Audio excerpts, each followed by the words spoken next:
late ruler Sheikh Khalifa bin Zayed Al Nahyan. Amid spiraling economic crisis, Lebanon parliamentary poll closes. Low turnout reported.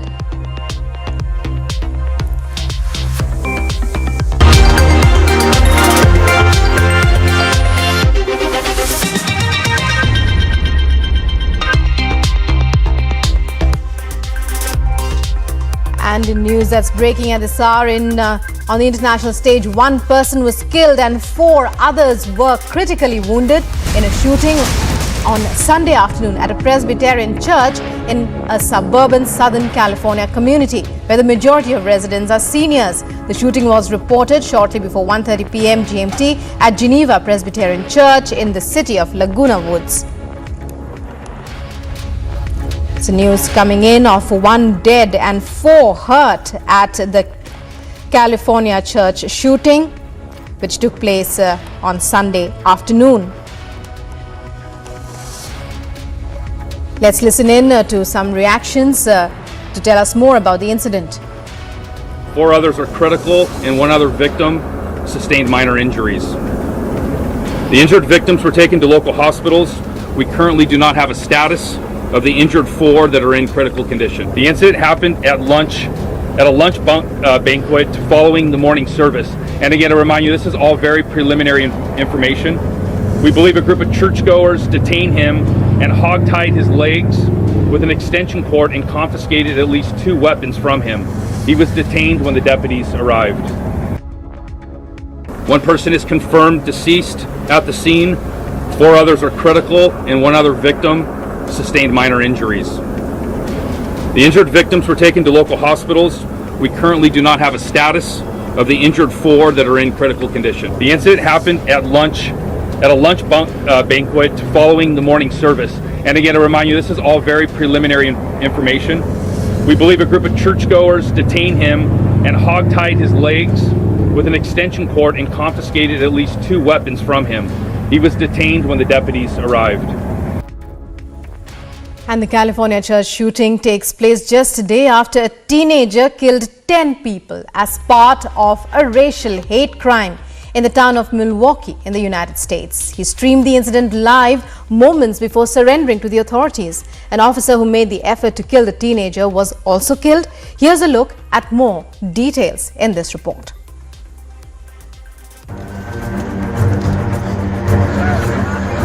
Mourners gathered at the Tops supermarket in Buffalo, New York, a day after teenagers shot and killed 10 people. A local resident remembered a slain security guard and a retired police officer who was considered a concerned member of the community.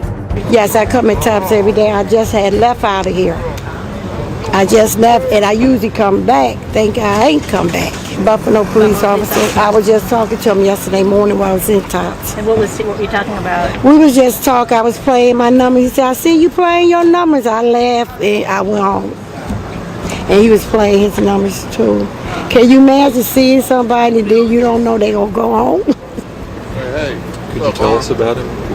He was a nice guy, you know. He cared about the community. He looked after the store. He did a good job. You know, he was very nice and respectable. And he walked us in the store. We did something. He let us know if we was right or wrong. Police said that the teenagers shot in total 11 black people and 2 white people in the rampage at a Tops friendly market that the 18-year-old broadcast live before surrendering to the authorities. It's just too much. I just can't. I'm trying to bear with it. It's just too much. You can't even go to the damn store in peace. He shot that lady right outside there in her head. That's crazy to me. And it's just so sad to me. I never seen this since I've been in Buffalo. Authorities claim that it was a hate crime. It did, because I have a prayer that I come out this way. Right around the corner was one of the church we used to go to, and we know so many of the pastors in this community, and it just hurts why somebody would do that. I really wish because I can't comprehend what was going through this man's mind at this time. I mean, to drive three hours or whatever it was to here, to this tops, because he knew it was a black community. I can't figure out what the reasoning was. I really can't. According to the police commissioner of Buffalo, a retired police officer fired multiple shots at the shooter. A bullet hit at the teenager who had an armor on, with the bullet having no effect as a result. The shooter then killed the officer before moving on to kill more victims. Agency report, Republic TV. The mayor of Buffalo spoke about the incident of mass shooting that killed at least 13 in the American city of Buffalo, stating that the incident was unfortunate in a neighborhood considered so friendly by many. He advocated that as per the introduction of reasonable gun laws in the country and an end to hate speech on social media. Here's more in this report. The mayor of Buffalo responded to the shooting that killed at least 13 after a teenager went on a racial killing spree at a supermarket in the American city. This is the worst nightmare that any community can face, and we are hurting and we are seething right now as a community. The depth of pain that families are feeling and that all of us are feeling right now cannot even be explained. Some of us had the opportunity to provide comfort to some of the families, but needless to say, there is no comfort at this time. We are pleased that a shooter is in custody. The person responsible for the tragic events of today is in custody. The official then spoke about the neighborhood the incident occurred in, mentioning how it had been considered as one of the friendliest in the country for a while. Buffalo is known as the city of good neighbors nationally and internationally. This is a community where people love each other. The shooter was not from this community. In fact, the shooter traveled hours from outside this community to perpetrate this crime on the people of Buffalo. A day when people were enjoying the sunshine, enjoying family, enjoying friends, all manner of happy activities. People in a supermarket shopping and bullets raining down on them. People's lives being snuffed out in an instant for no reason. I have to say that this particular top supermarket is near and dear to my heart. It's one that I worked years ago to help bring to this community. It's one that I patronize from time to time. My family patronizes from time to time. And some of the victims of this shooter's attack are people that all of us standing up here know. So this is a day of great pain for our community. Speaking about the changes that the mayor would like to see, the mayor said that he wished to see sensible gun control in the country.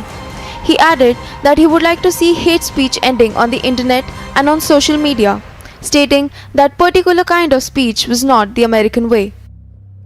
Agency report, Republic TV.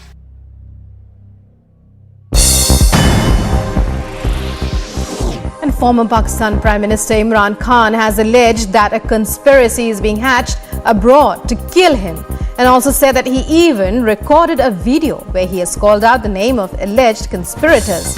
The Pakistan Tehreek-e-Insaf chairman shared his views while addressing a public meeting at the VIP factory ground in Sialkot.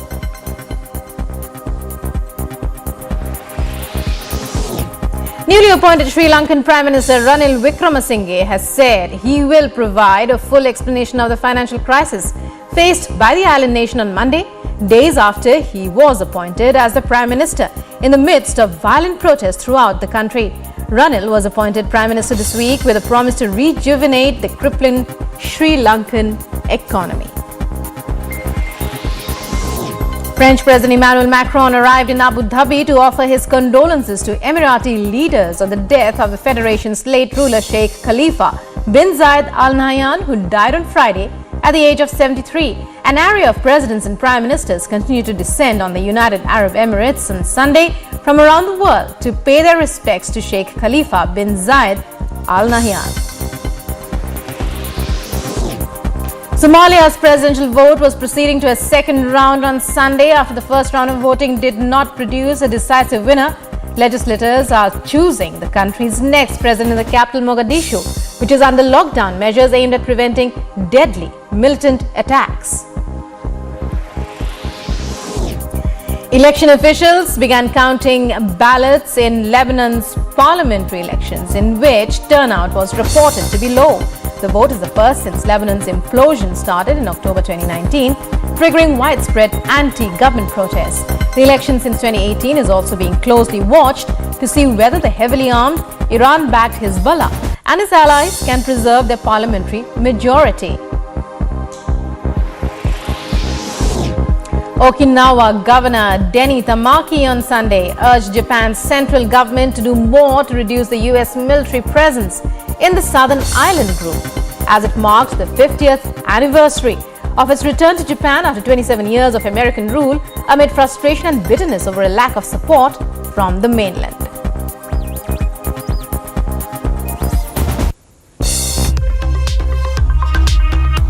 And it's time now for a short break. After that, we bring you footage released by Ukraine showing Ukrainian troops at the Russian border reinstalling blue and yellow border posts. Also coming up, Kim criticizes North Korea's COVID-19 relief measures amidst a growing COVID-19 outbreak.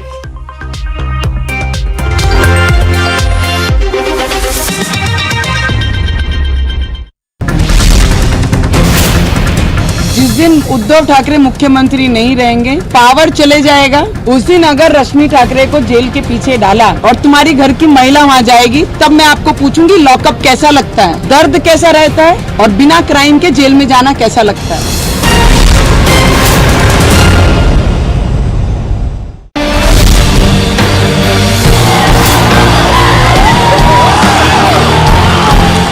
First time we have won this cup. The fact that India won all the matches through the event underscores the level of consistency and competence shown by the team.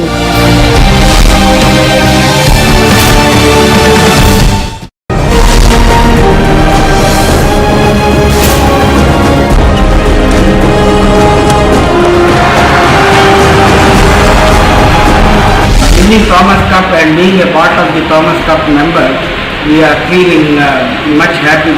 Whole India will be very happy.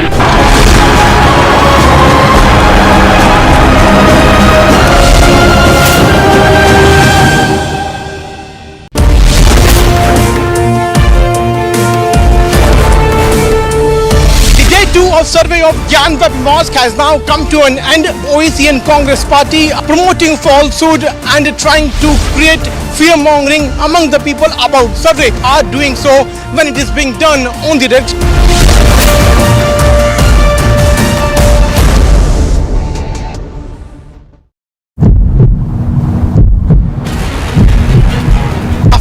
Conducting survey for more than 4 hours. Finally, the day 2 survey has come to an end. Tomorrow, once again, the process of survey will take place. District Magistrate has just left from it. The videography has been completed. The work of entire survey exercise which has been carried out has almost been completed. Tomorrow, they are going to conclude the survey.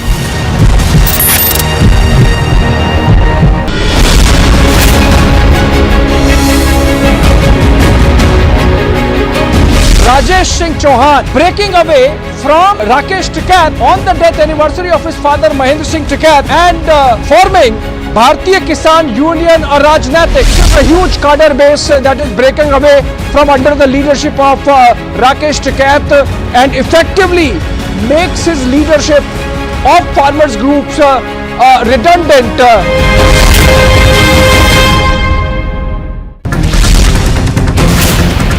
जिस दिन उद्धव ठाकरे मुख्यमंत्री नहीं रहेंगे, power चले जाएगा, उस दिन अगर रश्मि ठाकरे को जेल के पीछे डाला और तुम्हारी घर की महिला वहाँ जाएगी, तब मैं आपको पूछूंगी लॉकअप कैसा लगता है, दर्द कैसा रहता है और बिना क्राइम के जेल में जाना कैसा लगता है।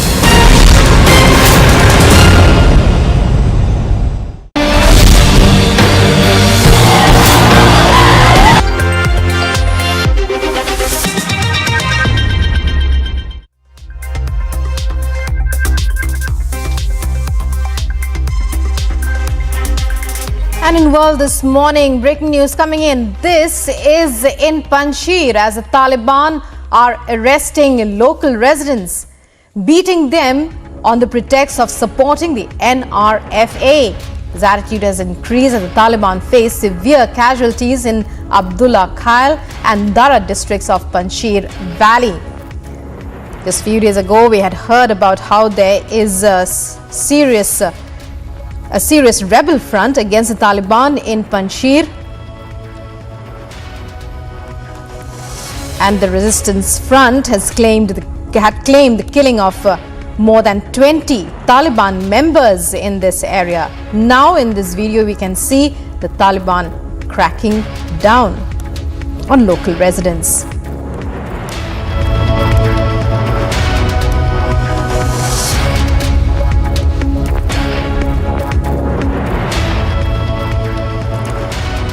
And with Russia's war entering day 81, Republic TV is the only global channel reporting on the ground from across over 20 devastated cities since day one.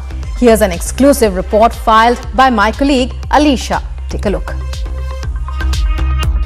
As the Russia war against Ukraine has entered day 80, and we saw many regions, many places across the Ukraine, where many of the building that has been damaged by the missile attack that was done by Russia, and many people specifically at this point of time has suffered a lot. We even show the pictures of people who've been staying in a metro station. But importantly now what we have noticed and what we have witnessed, that people in Ukraine are helping each other in every way. We saw what has happened in Mariupol and Zaporizhia, where continuously there is a bombardment by the Russia, and some of the other way the people are not being able to live at their building, at their residence. They have to leave their house, and some of the way they have to find some safer place. We have reached to a same place where we can see an organization that now been helping the people who cannot live at that point of time, or the building where they've been staying has been completely damaged. That was the situation when the organization, which is a non-government organization that has been established in many years back, but of course at this point of time they've been helping each and every people here. We will continue showing the pictures how the management has been made by the organization for the people who has already lost their houses and they are not been able to stay at their house. I'll continue to show the picture and even talk to the organization chairman who has been present here. But these are the arrangement that has been made for the people who has already lost their house. The house are completely damaged, but some of the other way they can live their normal life so that they can come here. Sir, if we can talk to the chairman of the organization. So thank you speaking to Republic, but so we importantly want to know how did this organization come to the front, because we know that many of the people who become homeless, but the organization came front to help people. What are the arrangement that has been made? В Украине существует общественные организации, которые объединяют граждан в содержании своих домов, в участии в жизни мэрии города, в участии в политической жизни. Это общественная организация, которая объединила уже несколько лет тому назад самих собственников, самих жителей, многих домов рядом. So yeah, we have Ukraine has public organizations that are associations of condominium inhabitants, right? And this organization existed a long time ago. They started being created several years ago, and now these organizations, because they already exist, they started as these key points to organize this kind of help, to provide this kind of assistance to all the people that had to leave, their buildings because they were shelled, they were bombed. Because this is not only the one center. There are other 3 centers which was made during this very period. See, if the computers are been kept here just because if there are students who can continue with the study, of course the institute that has been bombarded and completely destroyed. So here are the facilities that has been made for the people who lost their life, and they should feel like they're back home. These are some of the arrangement that has been made here. Not only the food or the clothes is important, but they have also taken care of their study. If we saw how there were computers that was put up, is just because the students who has already left the study, and we saw that there are even schools that were destroyed and students are not able to go to the school, but yes, they can study now here in this building. There are 3 centers that has been made by this organization, and they have been trying to gather more people who are in need. In Ukraine, with video journalist Surinder Shah, this is Ali Sharar for Republic TV. And it's time now for a short break. But coming up on the other side, Prime Minister Modi is visiting Nepal today. The PM will meet his Nepali counterpart in this visit on the occasion of Buddha Jayanti.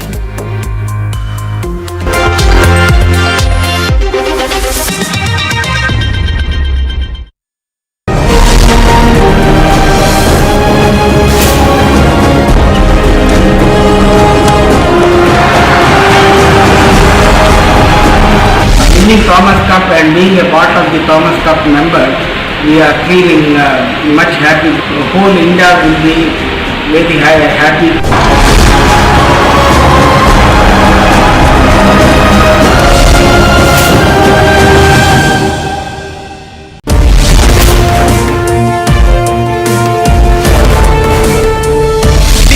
Of survey of Gyanvat Mosque has now come to an end. OEC and Congress party promoting falsehood and trying to create fear-mongering among the people about survey are doing so when it is being done on the red.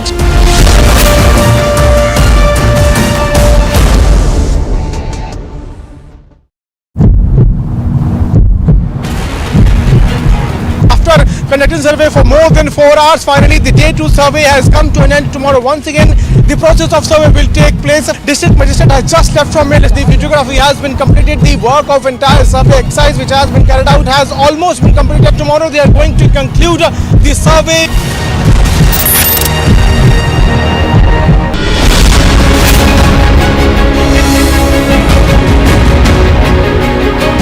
Rajesh Singh Chauhan breaking away from Rakesh Tikat on the death anniversary of his father Mahendra Singh Tikat and forming Bharatiya Kisan Union Rajnatik. A huge cadre base that is breaking away from under the leadership of Rakesh Tikat and effectively makes his leadership of farmers groups redundant.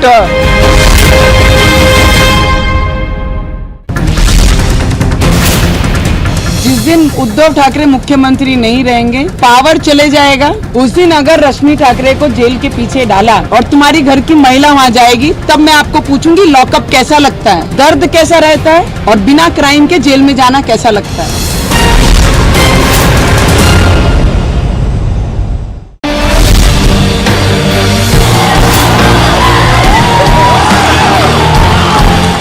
First time we have won this cup.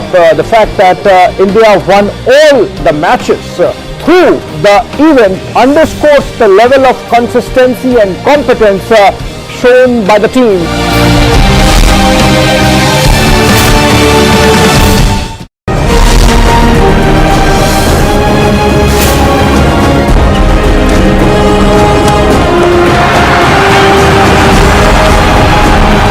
Winning Thomas Cup and being a part of the Thomas Cup member, we are feeling much happy.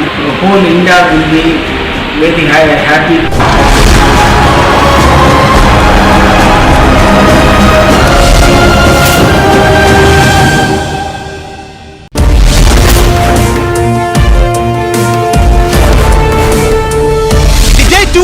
survey of Gyanvapi Mosque has now come to an end. OEC and Congress party promoting falsehood and trying to create fear-mongering among the people about survey are doing so when it is being done on the direct.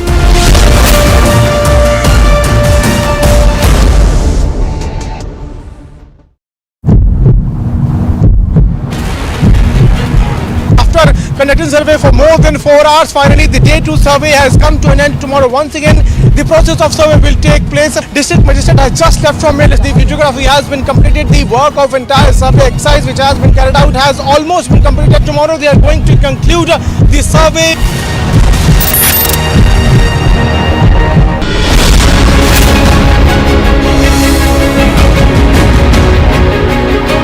Rajesh Singh Chauhan breaking away from Rakesh Tikat on the death anniversary of his father Mahendra Singh Tikat. Prime Minister Modi is to visit Nepal today. The Prime Minister is scheduled to meet his Nepalese counterpart Sher Bahadur Deoba.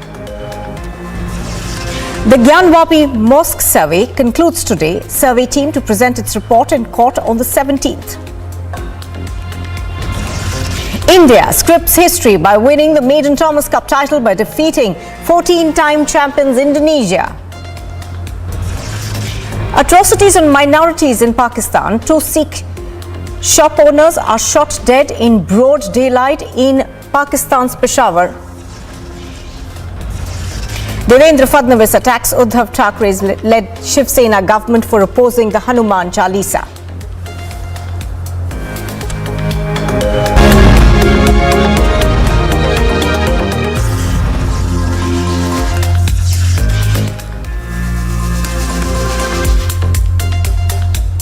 Good morning and welcome. You're watching the Morning Express on Republic TV. I'm Nupur Talwar Suri. Now, a court-mandated videographic survey of the Gyanvapi Mosque complex in Varanasi was carried out peacefully for the second consecutive day on Sunday. Now, the exercise is believed to be almost 85% complete, and today the survey is likely to be finished. The team will submit its report to the Varanasi Civil Court on the 17th of May.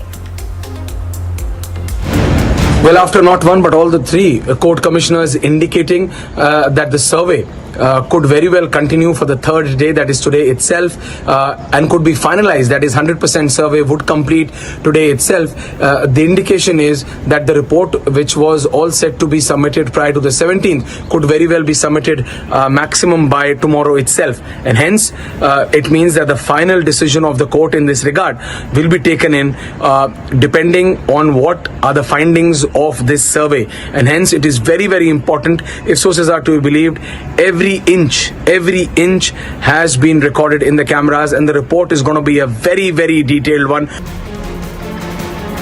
The court-mandated videography survey of the Gyanvapi Masjid complex in Varanasi was carried out peacefully for the second consecutive day on Sunday, with the major part of the exercise said to have been completed. The survey, which was stalled last week amid objections by the Mosque Management Committee, which claimed that the Advocate Commissioner appointed by the court for the survey did not have the mandate to film inside the premises, will continue on Monday, the final day of the survey. The mosque is located close to the iconic Kashi Vishwanath temple, and the local court is hearing a plea by a group of women seeking permission for daily prayers before the idols on its outer walls. The survey team needs to submit the report by May 17. Bureau Report, Republic TV. And joining us live from outside the Gyanvapi Mosque is Piyush, and also joining us is Anupama. Good morning, both of you. Piyush, to you first. Give us a sense of what we are expecting. It's important today because we are expecting the survey to be completed. Well, absolutely, survey is also to be completed.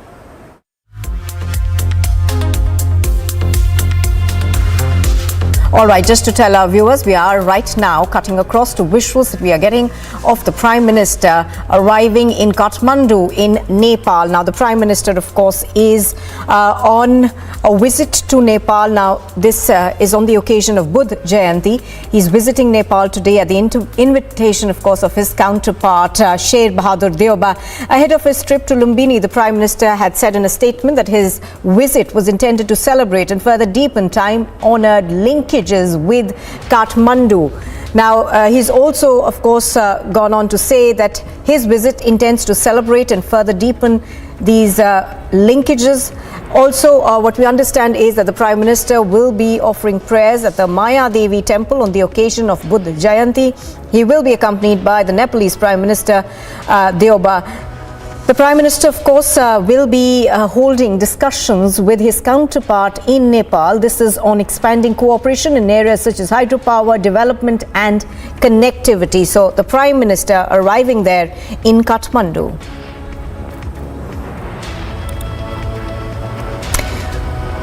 All right, we're now going to go back to the big story that we are tracking right now. Piyush, I'm sorry we had to interrupt you there, but you were taking us through how important today is going to be, because it's just about 25% that's left to be surveyed. Well, Nupur, I could rightly point out that only a few part of the entire Gyanvapi mosque is left to be surveyed. We are right now here at the other exit point of this very entrance of gate number 4. Right behind me, you can see two people. A word from these people also who have come here, try to understand from them about the sentiments. क्या कहेंगे आज तीसरा दिन sentiments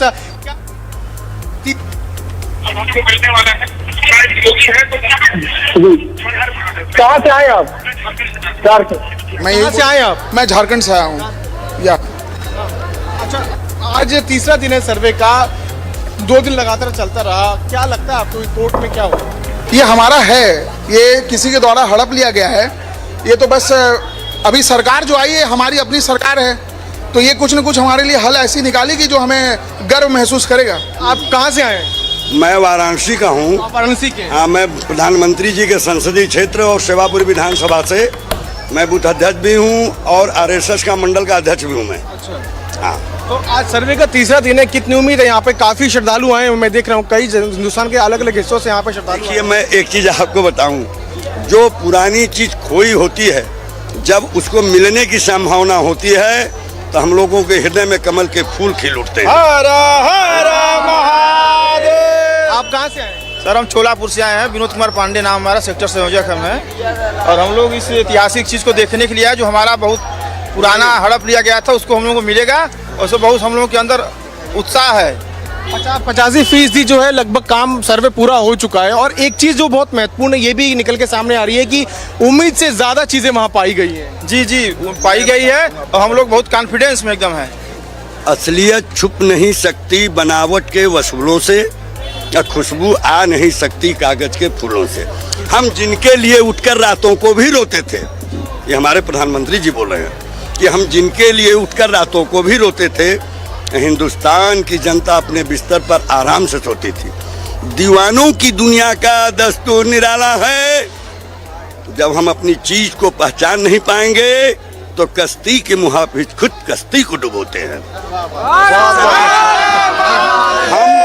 हम आज कई वर्षों से जो मेरी चीज गुम हो गई थी वो मेरे ही थे, लेकिन कुछ कारण से अपने रूप को बदल दिए। जब मेरी आज बाजी 20 है तो आज वो रो रहे हैं, आज मैं हंस रहा हूँ। So that is the sentiment here. You can see, you can hear from the people who have come from different parts of the country, and now they are saying that they are very much confident that they are going to have their own portion in their kitty. This is what the people here are now telling us, Nupur. Before I toss it back to you, let me try to show you pictures also. Right behind me, massive deployment once again has been done. Today it's the 3rd day, and what we are now learning is that survey is set to be concluded today itself, and tomorrow the team of surveyors. They are going to submit their report to the court, and after that, court are after looking into the evidence and all the videos, those are being videographed. Then court is going to allot a date, and then hearing will take place on all the evidences. All right. Have been now those are now being recorded as we are speaking. Absolutely, Piyush, as you're pointing out, of course, security on high alert around the mosque. Thank you for joining us. Now, Prime Minister Modi is in Nepal today and is set to visit Lumbini, the birthplace of Lord Buddha, on his birth anniversary. His visit comes nearly 7 months after inaugurating the Kushinagar airport in October last year. Narendra Modi is on a short cultural diplomacy trip to neighbouring Nepal today, visiting Lumbini, the birthplace of Lord Buddha, on his birth anniversary, the Buddha Purnima. The trip is to underscore the deep civilizational connect that exists between the two nations. Prime Minister believes that the presence of all Buddha-related sites across India and South Asia is a source of India's global diplomatic influence, as also should be projected as India's soft power.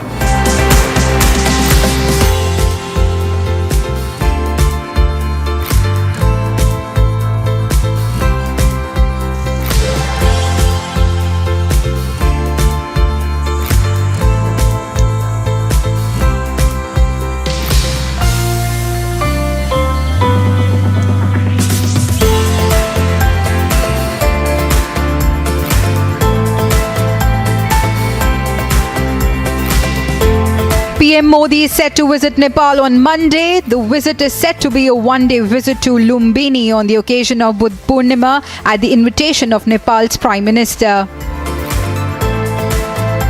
This visit will ensure a deepening of understanding between the two nations and expand cooperation in multiple areas, including hydropower development and connectivity.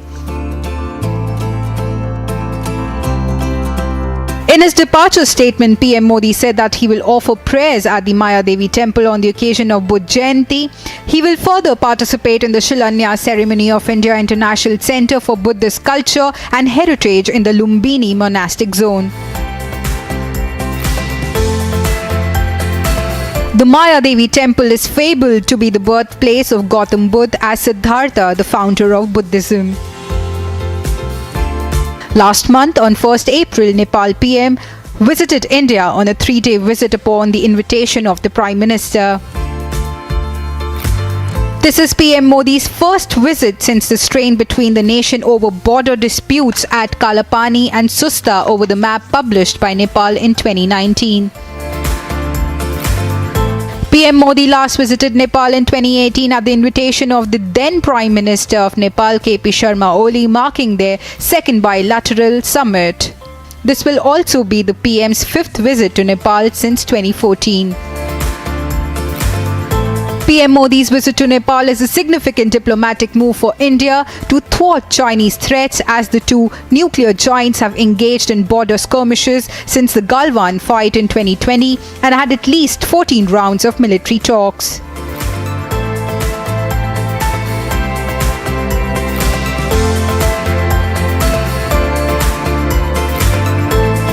Bureau Report, Republic TV.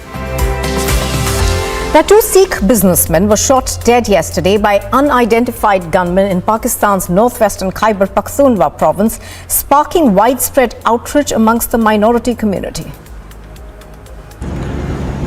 With Manjinder Singh Sirsa, the BJP leader, writing to the MEA, to be very specific, the Pakistan, Afghanistan, Iran division of the MEA, and asking them to summon the Pakistani High Commissioner on the issue of 2 Sikhs being brutally killed in Pakistan, and if sources are to be believed, by an outfit of the ISIS in the Khyber Pakhtunkhwa region of Pakistan. Manjinder Singh Sirsa, now a BJP leader who was earlier Vidya Kalidal, has written to the MEA and asking them to take strictest possible action against the Pakistani envoy, because he feels that the Sikh minority is being deliberately targeted in Pakistan, and the Pakistani establishment is doing nothing to protect them. Hence, he wants the Indian government to intervene and ask the Pakistani High Commission, firstly and foremost, to be summoned, and then strict action should be taken against the perpetrators of these killers who are openly now killing Sikhs in Pakistan. persecution of minorities continues unabated in Pakistan. In the latest selective attack against the minorities, 2 members of the Sikh community were shot dead in Peshawar. Islamic State of Khorasan province took the responsibility of the attack. The deceased have been identified as Kanwaljit Singh and Ranjit Singh.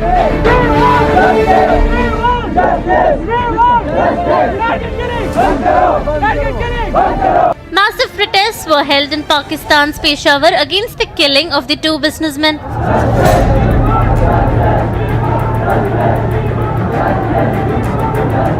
The members of the Sikh community demanded justice and asked the Pakistan government to take action against the miscreants. Chief Minister Mahmood Khan condemned the attack, directing the police to take necessary steps to arrest the culprits. Meanwhile, many politicians in India too have condemned the killing and demanded strict action. ये एक target killing है। सुरजीत सिंह कुलजीत सिंह को identify करके target करके मारा गया, क्योंकि ये कोशिश बार बार की जा रही है। 8 महीने पहले भी इसी तरह सतनाम सिंह को मारा गया था, ताकि सिखों को यहां से डराकर धमकाकर भगाया जाए, लेकिन सरकार भी उनको बचाना नहीं चाहती। लोगों का मानना है कि सरकार इनके साथ मिली हुई है। हमने हर कोशिश करके देख लिया, हम एम्बेसडर से मिल लिए, सड़कों पे प्रोटेस्ट हमने कर लिए, लेकिन पाकिस्तान के बंद कान कोई खोलने को तैयार नहीं है। वो ये सुनना ही नहीं चाहते, वो सिखों को वहां पे खत्म करना चाहते हैं। This is not the first incident of minority killing in Pakistan. In September 2021, a well-known Sikh medical practitioner was shot dead by unidentified gunmen inside his clinic in Peshawar. In 2018, Charanjit Singh, a prominent Sikh community member, was killed by unknown men in Peshawar. Bureau Report, Republic TV.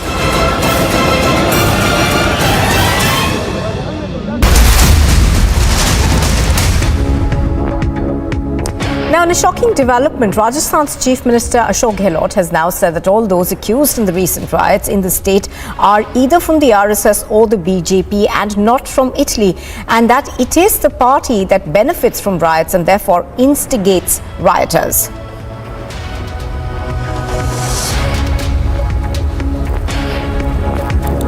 देश के हालात बिगड़ते जा रहे हैं।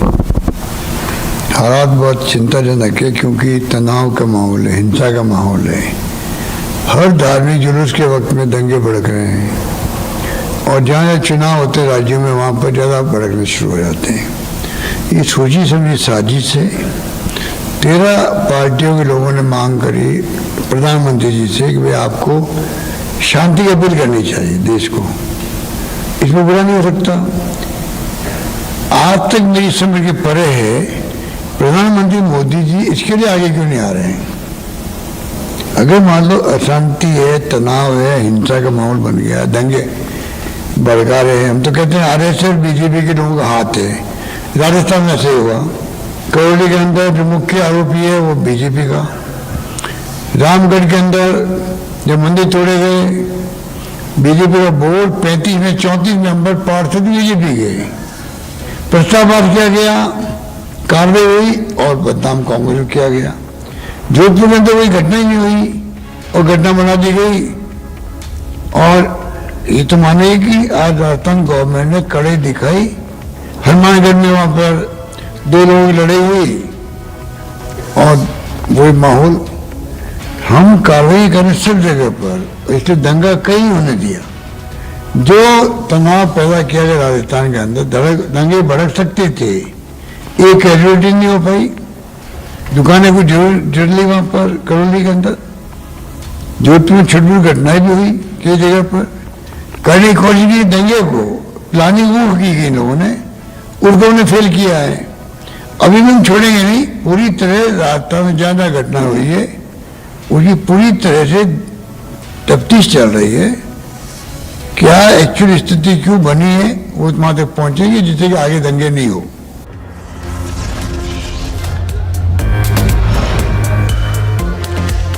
The survey inside Gyanvapi Mosque is underway. We are here at in front of Gyanvapi Mosque. We'll get more and more details after the short break as the survey continues to take place here inside the Gyanvapi Mosque. After the short break, stay tuned.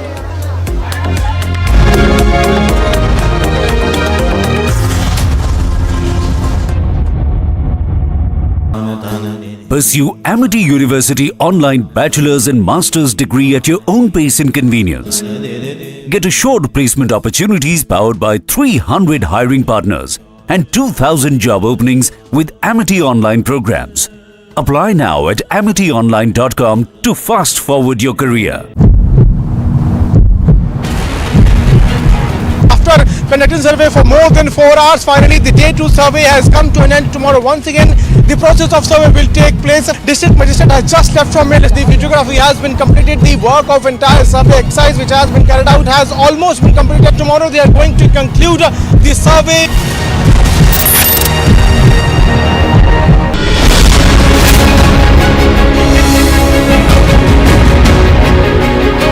Rajesh Singh Chauhan breaking away from Rakesh Tikath on the death anniversary of his father Mahendra Singh Tikath and forming Bharatiya Kisan Union or Rajnatik.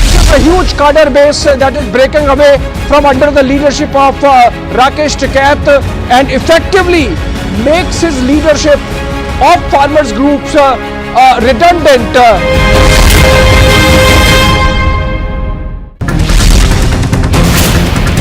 जिस दिन उद्धव ठाकरे मुख्यमंत्री नहीं रहेंगे, power चले जाएगा, उस दिन अगर रश्मि ठाकरे को जेल के पीछे डाला और तुम्हारी घर की महिला वहाँ जाएगी, तब मैं आपको पूछूंगी लॉकअप कैसा लगता है, दर्द कैसा रहता है और बिना क्राइम के जेल में जाना कैसा लगता है।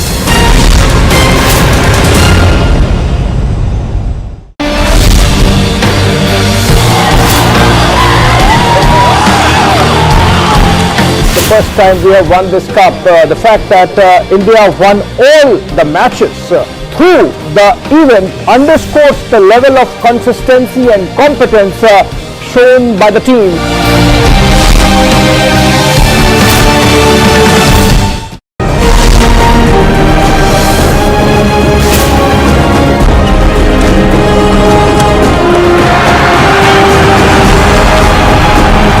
Winning Thomas Cup and being a part of the Thomas Cup member, we are feeling much happy. Whole India will be very happy.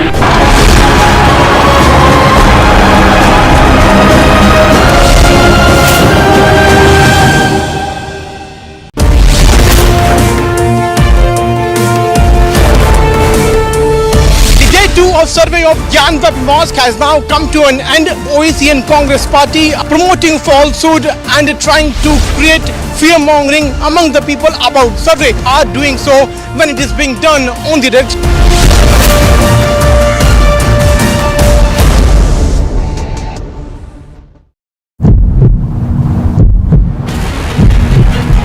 After conducting survey for more than 4 hours, finally the day 2 survey has come to an end. Tomorrow once again the process of survey will take place. District Magistrate has just left from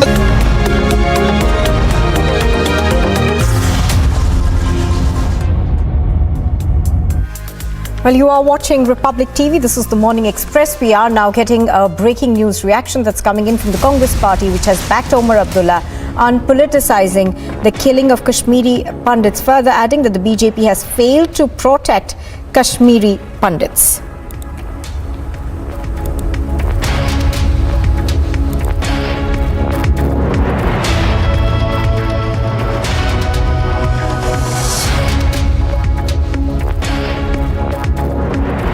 ये भाई बहन BJP के अलावा देखते नहीं थे। वो हमें आके मिलते थे, हमारे फंक्शनों में बैठते थे, लेकिन जब वोट डालने की बात आती थी, कहते ना वोट हम आपको नहीं देंगे। हम जब जाते थे जगती उनके कैंपों में, बाकी जगहों में, वो सीधा कहते थे ना, ठीक है हम आपसे मिले, 2-4 बातें भी हुई, लेकिन वोट हम आपको नहीं देंगे। वोट हमारा मोदी जी को जाएगा, वोट हमारा बीजेपी को जाएगा। क्या हाल हुआ उनका नाम। एक बेचारा नौजवान जो प्राइम मिनिस्टर स्कीम के तहत काम करने गया, चालूरा में तहसीलदार के दफ्तर में काम कर रहा था, दफ्तर में घुस के उसको गोली मार के उसको खत्म किया। और जो उसपे अपने गम का, अपने अफसोस का इजहार करना चाहते थे, हुकूमत से जवाब हासिल करना चाहते थे, उनका क्या हाल हुआ? टीयर गैस, लाठी चार्ज, पता नहीं कितनों को अस्पताल में, उनके घरों के बाहर ट्रकें लगाई, जो कल तक सिर्फ हमारे साथ हो रहा था।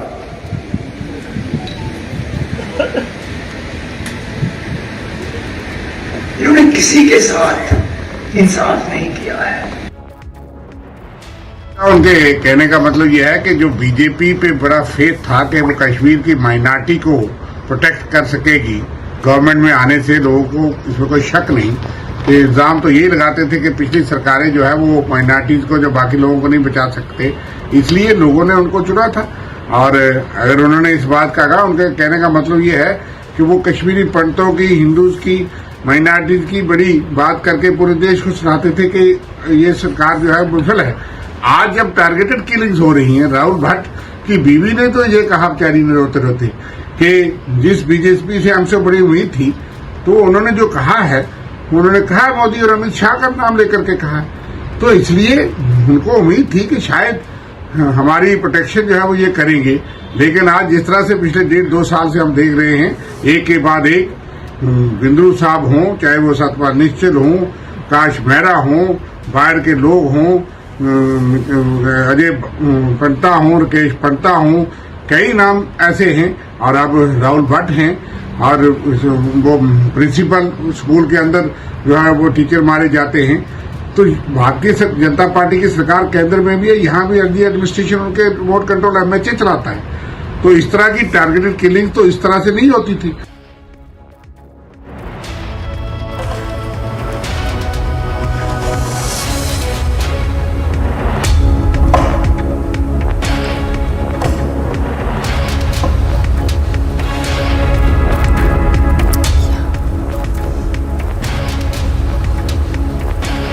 Well, in fact, following India's spectacular victory at the Thomas Cup, the Prime Minister Narendra Modi has congratulated the team for this feat.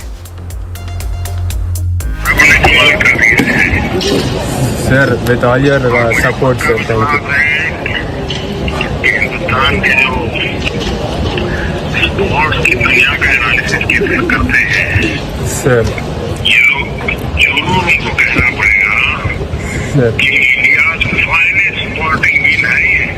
Ji sir, thank you sir, thank you for recognizing it sir, thank you so much sir.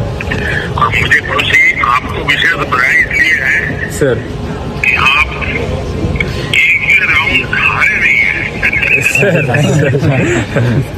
Sir. Thank you so much. आपको कब लगा मेरा क्या लगा, इस समय जैसे मुंह चाह बनिए, खेल है भी काफी दिनों का, लंबा, विस्तृत और बड़ा होकर रखना, क्या लगा, कब लगा आप कहाँ पहुँचेंगे? सर, आई थिंक हम लोग जिस दिन हम लोग क्वार्टर्स जीता सर, उस दिन हम लोग ने डिसाइड किया कि हम तो एंड तक फाइट करेंगे ही करेंगे सर, हम जीत के ही वापस जाएंगे।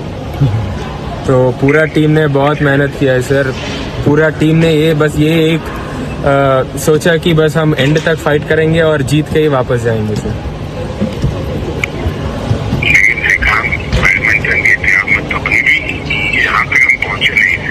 जी सर। इतना बड़ा विश्वास कैसे आया? क्योंकि सर ये टीम भी स्पोर्ट है ना सर, ये टीम इवेंट है इसीलिए, और सब एक दूसरे को हम लोग बहुत हेल्प किया है सर, एक दूसरे को बहुत मोटिवेट करके हमने सोचा है कि सब लोग अच्छा खेल रहे हैं, इंडिविजुअल टूर्नामेंट में सब बहुत अच्छा परफॉर्म किया है, तो हम एक साथ मिलके अभी इंडिया के लिए करने का ये एक मौका है सर, और हमने सोचा कि ये मौका हम वेस्ट नहीं करेंगे। और लेग को चेंज करें।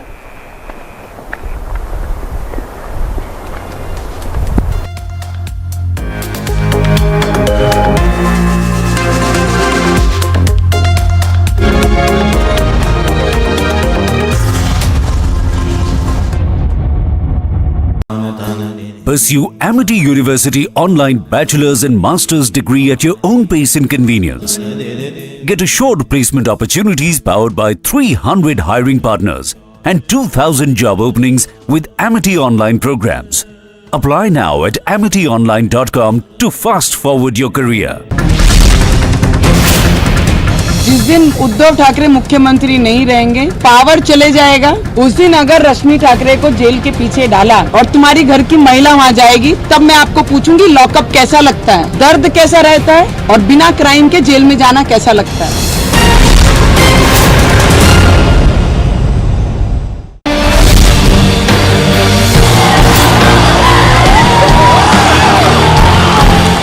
First time we have won this cup. The fact that India won all the matches through the event underscores the level of consistency and competence shown by the team.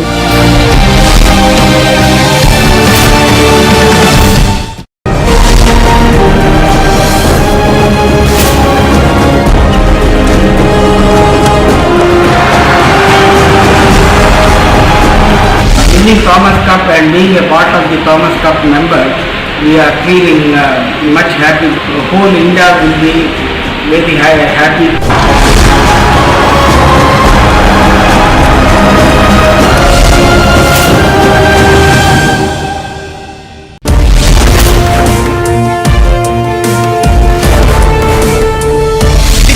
Of survey of Gyan Vapi Mosque has now come to an end. OEC and Congress party promoting falsehood and trying to create fear-mongering among the people about survey are doing so when it is being done on the direct.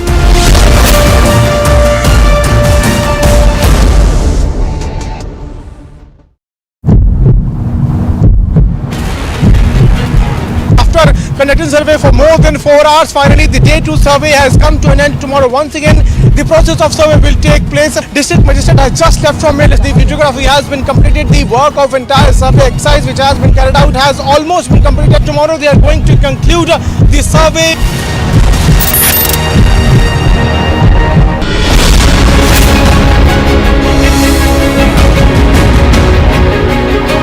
Rajesh Singh Chauhan breaking away from Rakesh Tikat on the death anniversary of his father Mahendra Singh Tikat and forming Bharatiya Kisan Union Rajnatik. A huge cadre base that is breaking away from under the leadership of Rakesh Tikat and effectively makes his leadership of farmers groups redundant.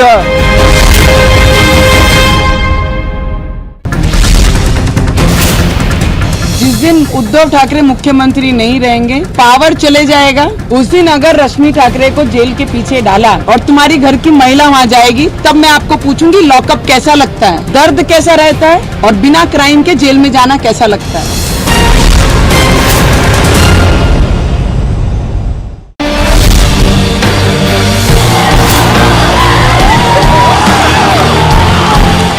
First time we have won this cup.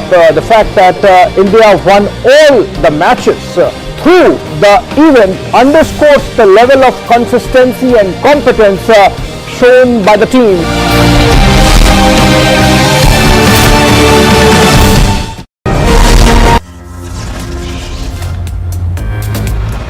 Top headlines at 8:30. Prime Minister Modi to visit Nepal today. Prime Minister will meet Nepal counterpart Bahadur Deuba. The Gyan Vapi survey concludes today. Survey team to present report in court on May 17th. India scripts history by winning maiden Thomas Cup title by defeating 14-time champions Indonesia. Atrocities on minorities in Pakistan. 2 Sikh shop owners shot dead in broad daylight in Pakistan's Peshawar. Devendra Fadnavis attacks Uddhav-led Shiv Sena government for opposing the Hanuman Chalisa.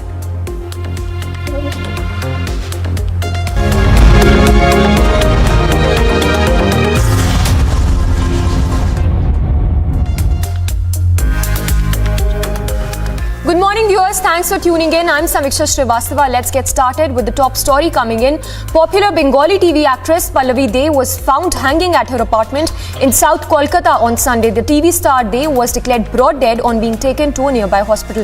In fact, her family has now alleged a foul play. The death of a prominent Bengali actress caused huge controversy in Bengal. Pallavi Dey was found hanging in her home, in her apartment in South Kolkata. Pallavi was residing with her live-in partner, a friend, also part of the Tollywood film industry, and after the police quizzed the friend of Pallavi, he revealed that Pallavi was going through a huge trauma. She was out of job and the EMI were rising, and this caused her to commit suicide. However, family members, they said that this cannot be a case of suicide and investigation should reveal the cause of death. Pallavi's body has been sent to postmortem and the report of the postmortem is yet to come. Now, following Peshawar terror attacks, heavy corruption and lacks of basic needs, Pakistan is facing massive unrest and the protests are only growing by each passing day. Former Prime Minister Imran Khan has called out for a rally to protest against the imported government. Here is a report on what all has transpired.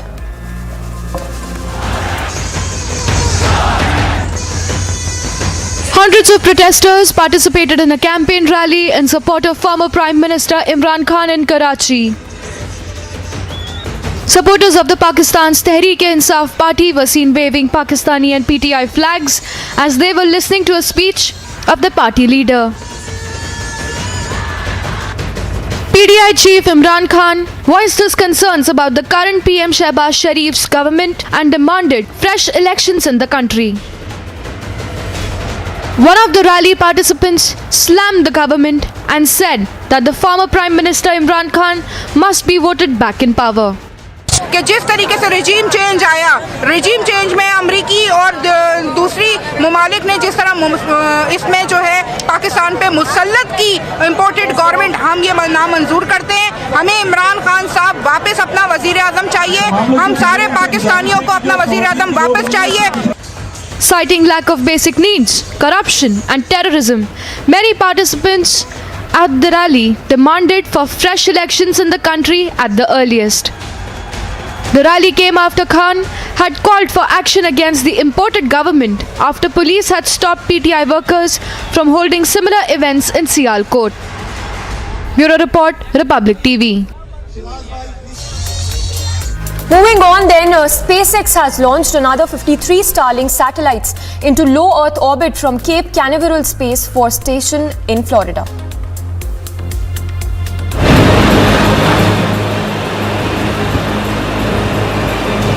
SpaceX has launched another 53 Starlink satellites into low Earth orbit from Cape Canaveral Space Force Station from Florida. The Falcon 9 first stage booster returned to Earth following stage separation and landed on drone ship in the Atlantic Ocean. Starlink is a space-based system that SpaceX has been building for years to bring internet access to underserved areas of the world. California-based SpaceX has hundreds of Starlink satellites orbiting Earth at an altitude of 340 miles.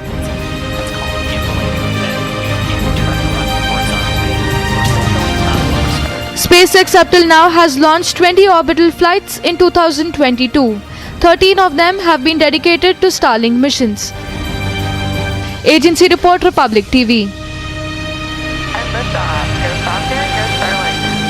Now, the cast of Stranger Things promised fans a darker new chapter for the hit fantasy thriller at its season 4 premiered in New York. The cast of Stranger Things promised fans a darker new chapter for the hit fantasy thriller at its season 4 premieres in New York. The star cast of the hit Netflix series walked the red carpet at the cavernous Netflix studios for the launch. It's funny because my character kind of is in almost like the thriller kind of action world of the show, whereas like a lot of the other actors are involved in the kind of the brutal aspects. So I kind of got the light stuff. Set 6 months after the Battle of Starcourt, the group of Hawkins friends are struggling with the aftermath of terror and destruction in their town. Yeah, definitely scarier, gorier, more violent. So definitely be ready for that when you tune in. Separated for the first time, they're trying to move on and face the challenges of high school when a new supernatural threat that emerges and brings a mystery, holding clues to the upside down. Promising an intense season, Callum McLaughlin said that this season will solve all the fan-made theories about the show. I don't have my powers. I don't know how to say this, although I have just to say it. If I can't give up too much, but this season is definitely more intense, is definitely a lot more darker. Man, what can I say that I can't spoil? We're not just dealing with the upside down, we're dealing with our own personal issues as well. And I feel like this season is going to answer a lot of questions for fans and anyone that has questions for the show. Volume 1 of the 9-episode Stranger Things Season 4 streams on Netflix from 27 May, with Volume 2 following on 1st July. Agency report for Republic TV. Now on to some sports news. The Italian FC Juventus bid goodbye to captain and defender Cellini and Paolo Dablas as they are set to exit the team. In fact, coach Allegri has dedicated the upcoming clash with Lazio to the players who are set to exit. The Italian Football League's Juventus team boss Massimiliano Allegri said that the upcoming match against Lazio is an appropriate occasion to celebrate Giorgio Cellini and Paulo Di Blas' exit from the team. La squadra sta, per quelli che stiamo bene.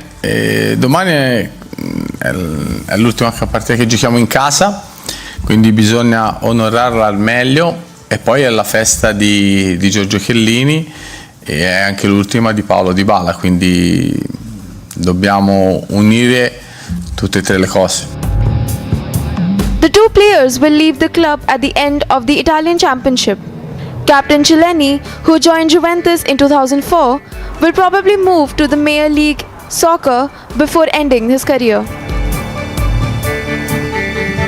Whereas Argentinian Di Blas hasn't found an agreement with any club but will leave as free agent in June after 7 years with Juventus. Per quanto riguarda a livello di personalità, squadra, non squadra, credo che la squadra sia cresciuta molto sotto quell'aspetto. Poi nel calcio, il calcio è bello e brutto. Bello quando gli episodi ti vanno a favore, brutto quando gli episodi ti vanno contro. E noi nella partita decisiva, nella rincorsa al campionato, magari non avremmo vinto lo stesso campionato. Comunque la partita con l'Inter ci ha frenato la rincorsa. E poi la partita di mercoledì, che è stata una partita bella, meravigliosa, vincente, con una cornice pubblico straordinaria. The relaxed coach Allegri said that the team has improved their game as they qualified to the next season's Champions League. Football club Juventus is all set to clash the team with Lazio on May 17th, who are fighting for a spot in Europa League. Agency report, Republic TV. And here's a quick roundup of all that's making news from across the globe. Former Pakistan Prime Minister Imran Khan has alleged that a conspiracy is being hatched abroad to kill him, and also said that he even recorded a video where he has called out the name of the alleged conspirators. The PTI chairman shared his views while addressing a public meeting at the VIP factory ground in Sialkot. Newly appointed Sri Lankan Prime Minister Ranil Wickremesinghe has said that he will provide a full explanation of the financial crisis faced by the island nation on Monday. This days after he was appointed as a Prime Minister in the midst of violent protests throughout the country. Ranil was appointed the Prime Minister this week with a promise to rejuvenate the crippling Sri Lankan economy. French President Emmanuel Macron arrived in Abu Dhabi to offer his condolences to Emirati leaders on the death of the federation's late ruler Sheikh Khalifa bin Zayed, who died on Friday at the age of 73. An array of presidents and prime ministers continued to descend on the United Arab Emirates on Sunday from around the globe to pay their respects to Sheikh Khalifa bin Zayed Al Nahyan. Somalia's presidential vote was proceeding to a second round on Sunday after the first round of voting did not produce a divisive winner, legislators are choosing the country's next president in the capital, which is under lockdown measures aimed at preventing deadly militant terrorist attacks. Election officials began counting ballots in Lebanon's parliamentary elections, in which turnout was reported to be low. The vote is said to be the first since Lebanon's implosion started in October 2019, triggering a widespread anti-government protest as well. The election since 2018 is also being closely watched to see whether the heavily armed Iran-backed and its allies can preserve their parliamentary majority. Japan Governor Tamaki on Sunday urged Japan's central government to do more to reduce the US military presence in the southern island group as it marked 50th anniversary of its return to Japan after 27 years of American rule, amid the frustration and bitterness over a lack of support from the mainland.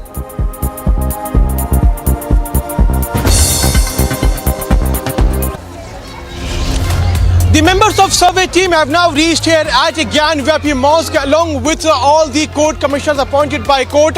After the short break, we'll get more details about the third day of survey which is underway here inside the Gyan Vapi Mosque. Stay tuned.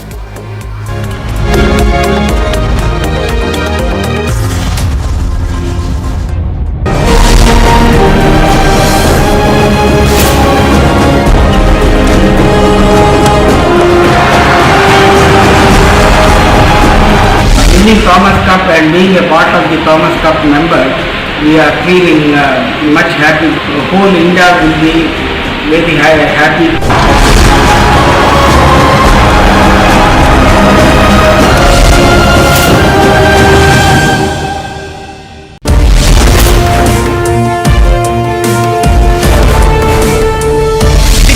Of survey of Gyan Vapi Mosque has now come to an end. OEC and Congress party promoting falsehood and trying to create fear-mongering among the people about survey are doing so when it is being done on the red.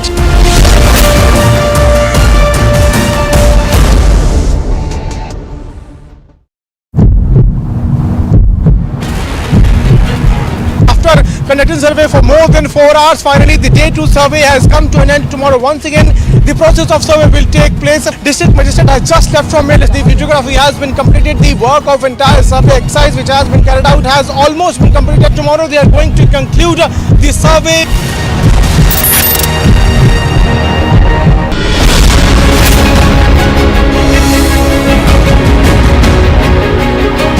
Rajesh Singh Chauhan breaking away from Rakesh Tikat on the death anniversary of his father Mahendra Singh Tikat and forming Bharatiya Kisan Union Rajnatik.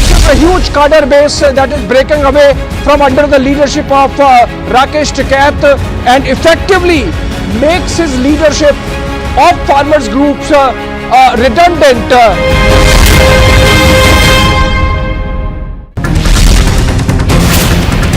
जिस दिन उद्धव ठाकरे मुख्यमंत्री नहीं रहेंगे, power चले जाएगा, उस दिन अगर रश्मि ठाकरे को जेल के पीछे डाला और तुम्हारी घर की महिला वहाँ जाएगी, तब मैं आपको पूछूंगी लॉकअप कैसा लगता है, दर्द कैसा रहता है और बिना क्राइम के जेल में जाना कैसा लगता है।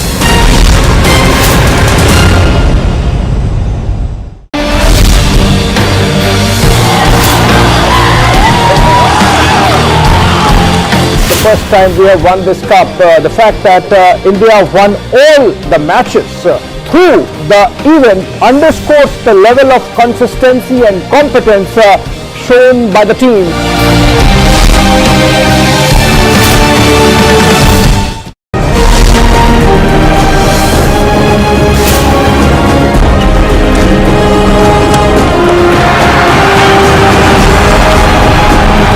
Winning Thomas Cup and being a part of the Thomas Cup member, we are feeling much happy.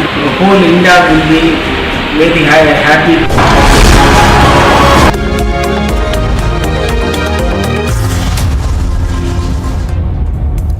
Welcome back. On to international news then. Protests broke out in Scotland's capital Glasgow with the demand for a new referendum for independence gaining momentum in the region. The Nationalist Party, with the majority of seats, expects a referendum to be passed in the British Parliament soon. Protesters were seen in Scotland's capital of Glasgow demanding a referendum for independence from the United Kingdom. The regional Nationalist Party of the constituent country the SNP promised a call for second referendum after securing more local councillor seats in the region. Hundreds of pro-independence authorities marched through the city after the party leaders made the call. The march was organized by pro-independence organization known as All Under One Banner. The march began from city's George Square and covered several neighborhoods along the way. Banners built around themes of rejecting London Ryle, protecting the Scottish National Health Service and Scottish flag. Nicola Sturgeon, the current Scottish First Minister, mentioned a very positive case for Scottish independence. As she insisted, a recent election results showed that there is growing sense that UK in its current state is not serving the needs of Scotland, Wales or Northern Ireland. The demand is supported to have resurfaced following a local shift in power to non-unionist supporters in Northern Ireland, with a non-unionist First Minister elected in the region for the first time. North Ireland has been known to be demanding separation from United Kingdom for a long time. Agency report, Republic TV.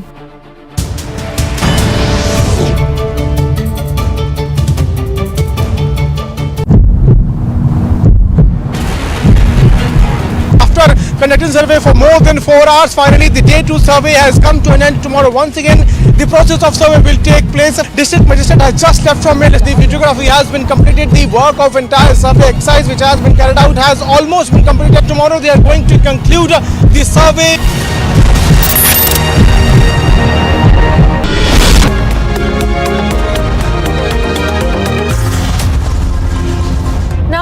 Having been in a lockdown for over 7 weeks, businesses as well as commercial establishments in Shanghai are beginning to open up.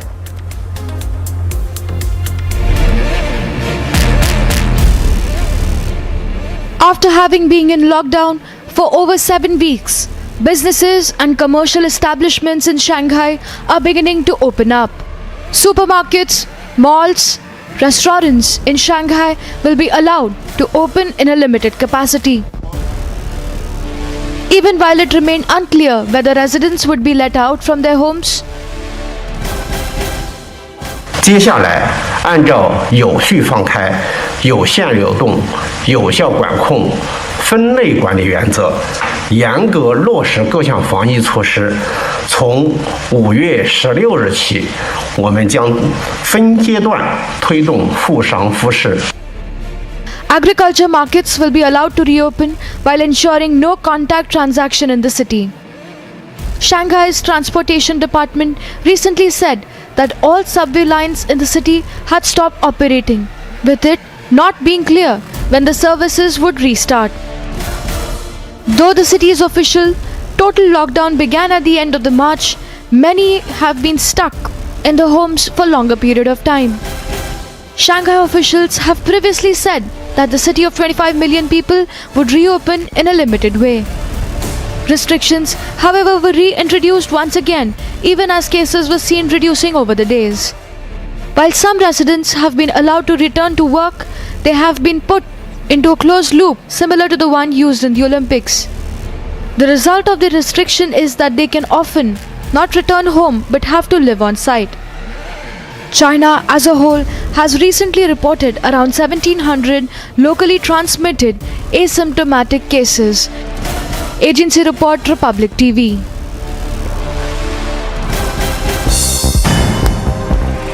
A roundup of news from the world of sports. It was not a memorable day for Chennai on the field as the side sunk to their 9th defeat of the season and were outplayed by the Gujarat in all departments. With this win, Gujarat maintains their top spot run in the points tally, having gathered 20 points. On the other hand, CSK is at the 9th position in the table with only 8 points.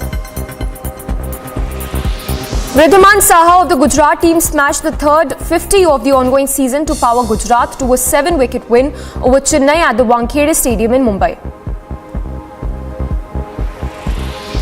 Trent Bolt and Obed McCoy's 2-wicket haul respectively helped Rajasthan register a 24-run victory over Lucknow in their IPL 2022 match at their Wankhede Stadium. Yashasvi Jaiswal and Devdutt Padikkal shined with the bat, while Trent Bolt and Obed McCoy took 2 wickets respectively for Rajasthan.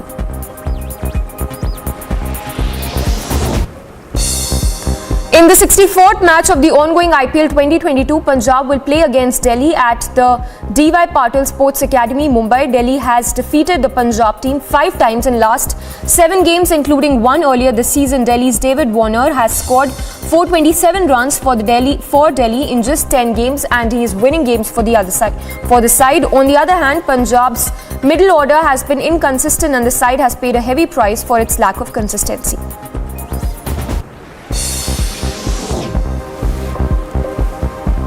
Novak Djokovic raised his first trophy of the year at the Italian Open and showed that he's back in the top form exactly a week before the French Open starts after missing a large portion of the season because he wasn't vaccinated against COVID-19.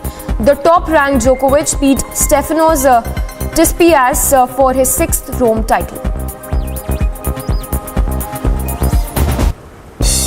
Now, following weeks of dithering, Ukraine's foreign minister said that Poland will now lead the way on imposing an EU-wide embargo on Russian energy. Amid wave of sanctions on Russia for invading Ukraine, Ukraine's foreign minister lauded Berlin's efforts to impose an European Union-wide embargo on the Russian energy.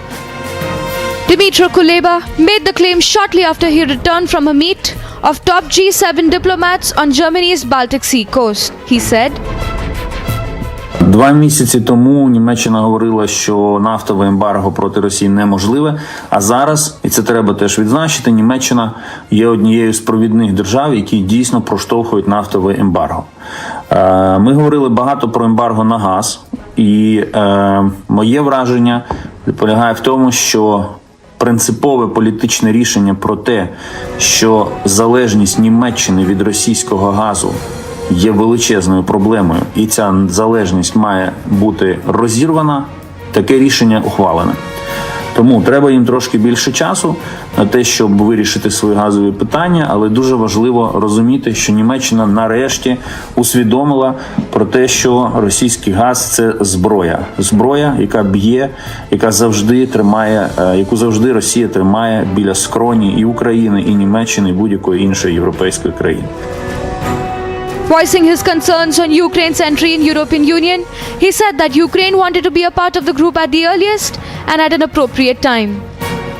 Ну і, безумовно, тема кандидатства на членство в Європейському Союзі. Ми мали дуже раціональну дискусію з німцями, але я їм сказав дуже просту річ. Дивіться, це все одно станеться. Це неминуче. Однозначно, Україна отримає статус кандидата рано чи пізно. Ми хочемо, щоб це відбулося рано, своєчасно, наприкінці червня, на саміті Європейського Союзу. Тому вибір перед німецькими елітами дуже простий. Або очолити цей процес і вписати свої імена в історію Європи, або це все одно станеться, але без вашого лідерства. Мені здається, що було б краще, якби ви стояли на чолі цього процесу. The Ukrainian foreign minister concluded and said that he had a very rational discussion with the German G7 delegation regarding Ukraine's prospects for EU membership. Agency Report, Republic TV.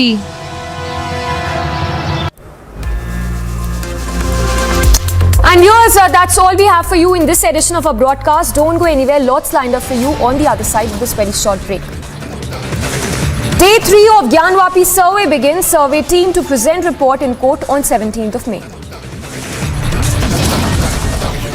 And Prime Minister Modi to visit Nepal today, will meet his Nepal counterpart today.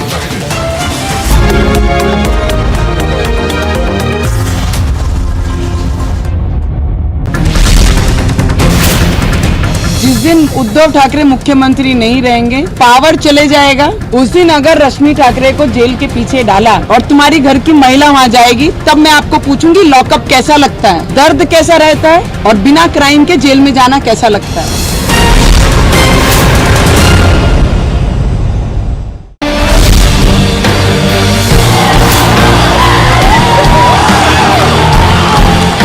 first time we have won this cup. The fact that India won all the matches through the event underscores the level of consistency and competence shown by the team.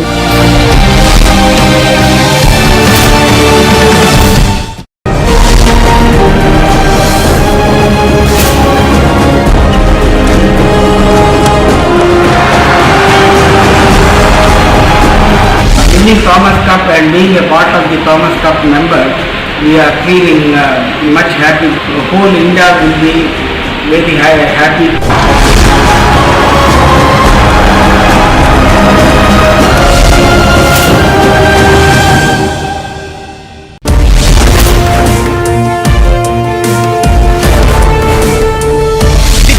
Of survey of Gyanvap Mosque has now come to an end. OEC and Congress party promoting falsehood and trying to create fear-mongering among the people about survey are doing so when it is being done on the direct.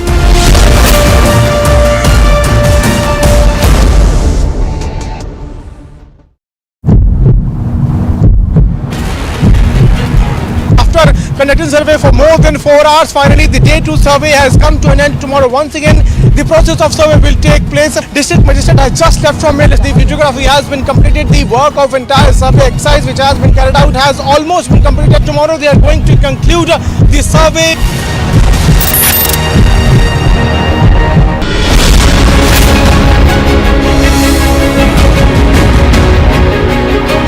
Rajesh Singh Chauhan breaking away from Rakesh Tikat on the death anniversary of his father Mahendra Singh Tikat and forming Bharatiya Kisan Union or Rajnatik, a huge cadre base that is breaking away from under the leadership of Rakesh Tikat and effectively makes his leadership of farmers groups redundant.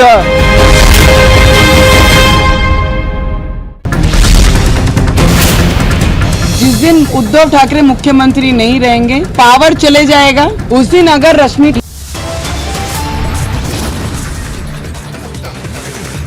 Day 3 of Gyanvapi survey begins. Survey team to present report in court on the 17th of May.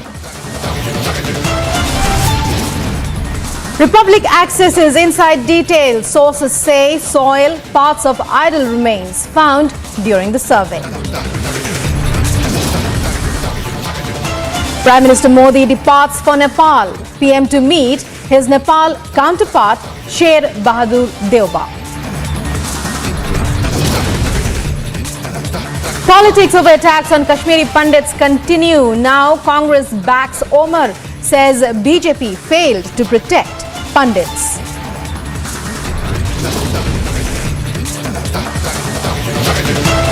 Massive provocation by terror group Lashkar-e-Islam issues threat to Kashmiri Pandits.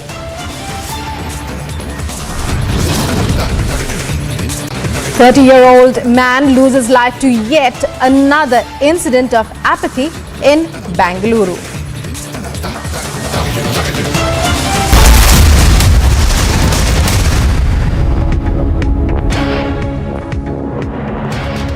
And breaking news coming in now, it's a mega Republic exclusive. After misogynist comment, Samastha, the Islamic group, comes out with a bigger misogynist defense of their action. This comes after Samastha, which is facing flag for snubbing a girl student, was called to the stage to accept a certificate. Breaking news coming in. Shocking sexist defense by Islamic group Samast. This comes after the group faced immense flack for having snubbed a girl student when she was called on stage.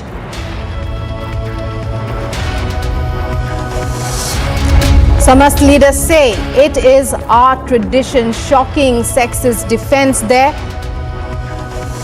Let's listen in to some reactions on the issue.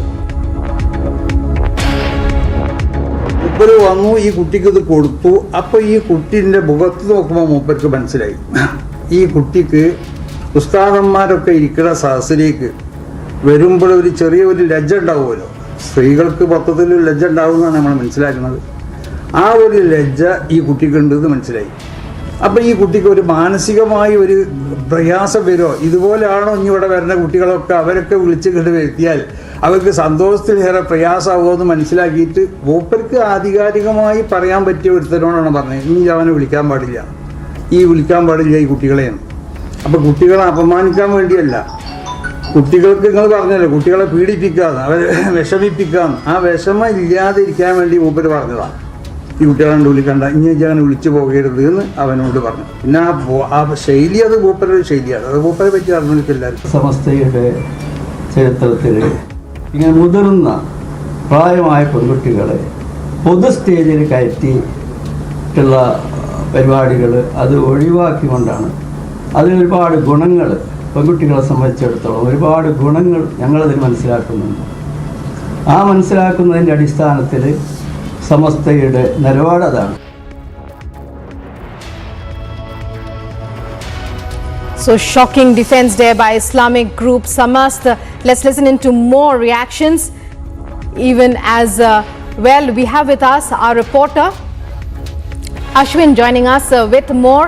Ashwin, shocking defense there by members of Samast. They say that it's our tradition. What are they talking about? They're facing flag for insulting a young girl student just because she came on stage after she was called. Oh, good morning, Rukma. Yes, indeed, the response is even more shocking than what has happened last week. Now, the response has come from none other than the grey matter of Samasta. Now, for viewers who don't know what Samasta is, it's an organization, it's an umbrella organization that runs 10,000 madrasas in South India. It has got 50,000 teachers, 1 million students are studying in these madrasas, and it's these grey matter, the alma mater of Samasta, which is talking these as a defense, saying that a girl coming on stage will have lajja, that she will be shy, and that shyness is necessary for a woman. This is a kind of statement that a top Islamic organization has made. Remember, Rukma, this is an organization which is supported by the Muslim community in Kerala at large. The Sunni community, which is the majority in Kerala, comes under the Samasta, and all the facets of Islamic life is dictated by an organization like Samasta, especially in the education front as well. Now, when such a organization well, Ashwin will be coming back to you right now, but let's go across to Brinda Adige, woman activist, women's rights activist. Brinda ji, what do you think about this reaction by Samasta, by the top brass of Samasta to the entire issue of having insulted a young girl student? This is absolutely unacceptable. If this was their tradition for the last 100 years, I think my government has made a mistake by not issuing a direction to these people that 1947 onwards, my constitution is supreme. Not any of their traditions which put down women, which insult and humiliate women, which think that women are not equal citizens.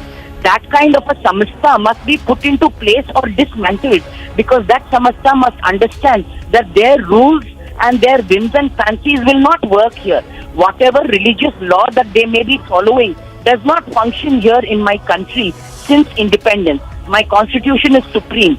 So book the entire Samasta and its administration for thinking that they can have a parallel law, parallel rule that demeans women, that insults women and disrespects women and their dignity. Why should such a Samasta be open and functioning in the mother of all democracies, India? Because my constitution is supreme. How dare these fellows say that that is a tradition? A tradition that demeans women must be immediately shattered, ripped off and wiped off. Such a tradition has no place in a country like India. Well, many thanks, Brinda. We go across to Tom Vadakam of the BJP. Mr. Vadakam, when we talk about the response by Samasta, a noted organization in the south that's perhaps influencing the thoughts of millions of Gen X of India, your response to their reaction on facing flag for having insulted and said insulting words, be it among themselves, about a young girl student coming on stage with them. They say women should have some lajja. This is not an Islamic republic. We are governed by the Constitution of India, and herein I think it is a fit case for the civil code to be introduced in India. All laws are the same for every individual, whether they belong to the Muslim community, Christian community, Hindu community. Laws should be the same, and these retrogrades, I have no place in modern India. So I think it's the best to handle them at the social level and isolate them.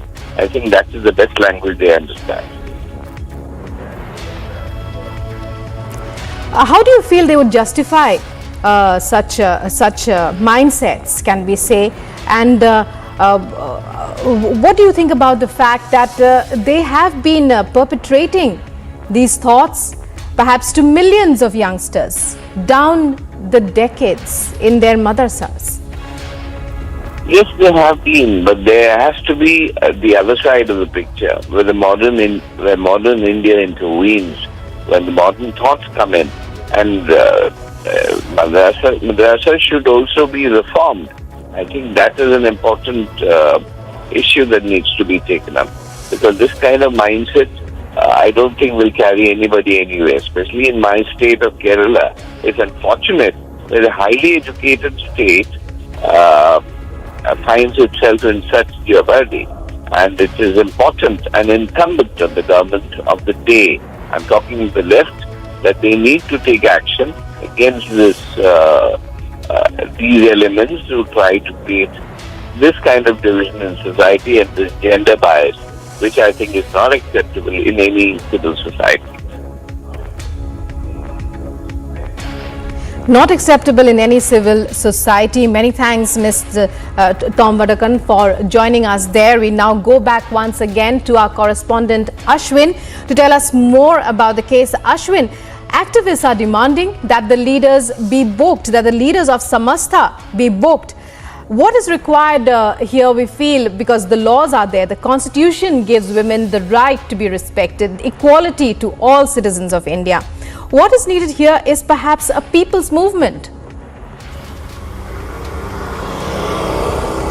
Unfortunately, Rukma, the Kerala society like Kerala, where the Muslim population is over 35%, and such an organization is guided by an organization like Samastha. That is what is unfortunate, you know. And Samastha, which handles the education of so many Muslims, millions of Muslims in Kerala, has come on record to say this is the policy of Samastha. In fact, in the entire press conference, there were too many other misogynist comments also. They even went on to say that women should celebrate from the other side of a curtain. You know, such statements have been made in this press conference. So the entire Kerala, the civil society in Kerala is in shock. But what is even more shocking is that the political leadership seems to keep quiet on even making when such statements are being made. Now remember, Rukma, this is not a fringe element. These are not a fringe group. This is the mainstream. This is the alma mater of the Muslim community in Kerala. And these are the people who are guiding millions of Muslims in Kerala towards their reform and education and all that. And this is the same group which has always stood claim to stand for the equality of women. Right, Ashwin, we'll be coming back to you. Advocate Gopal Krishna on the phone line. Gopal Krishna ji, when we talk about your thoughts as a lawyer, the Constitution grants all citizens of India equal rights. But an organization like Samastha, speaking like this, activists are demanding the leaders be booked. Your comments? Definitely, this is an anti-constitutional approach by the clerics of Islamic fundamentalists. But unfortunately, I surprised why the Kerala political leaders, especially UDF and LDF, are so silent. They were not even mentioned against of this type of fundamentalist approach. Only BJP party and the leaders of the BJP condemn this attitude. And you see the Samastha, the clerks and Samastha organization is supporting Muslim League, and the Samastha is supporting the UDF, the Congress. And CPM and Congress both are supporting this fundamentalism in Kerala. This is anti-national, this is anti-constitutional, because Constitution is offering every right to equality to all. And the Communist Party in Kerala, especially the Chief Minister, is always talking the equality. But the fundamentalists who are taking a partisan attitude against the women in their religion.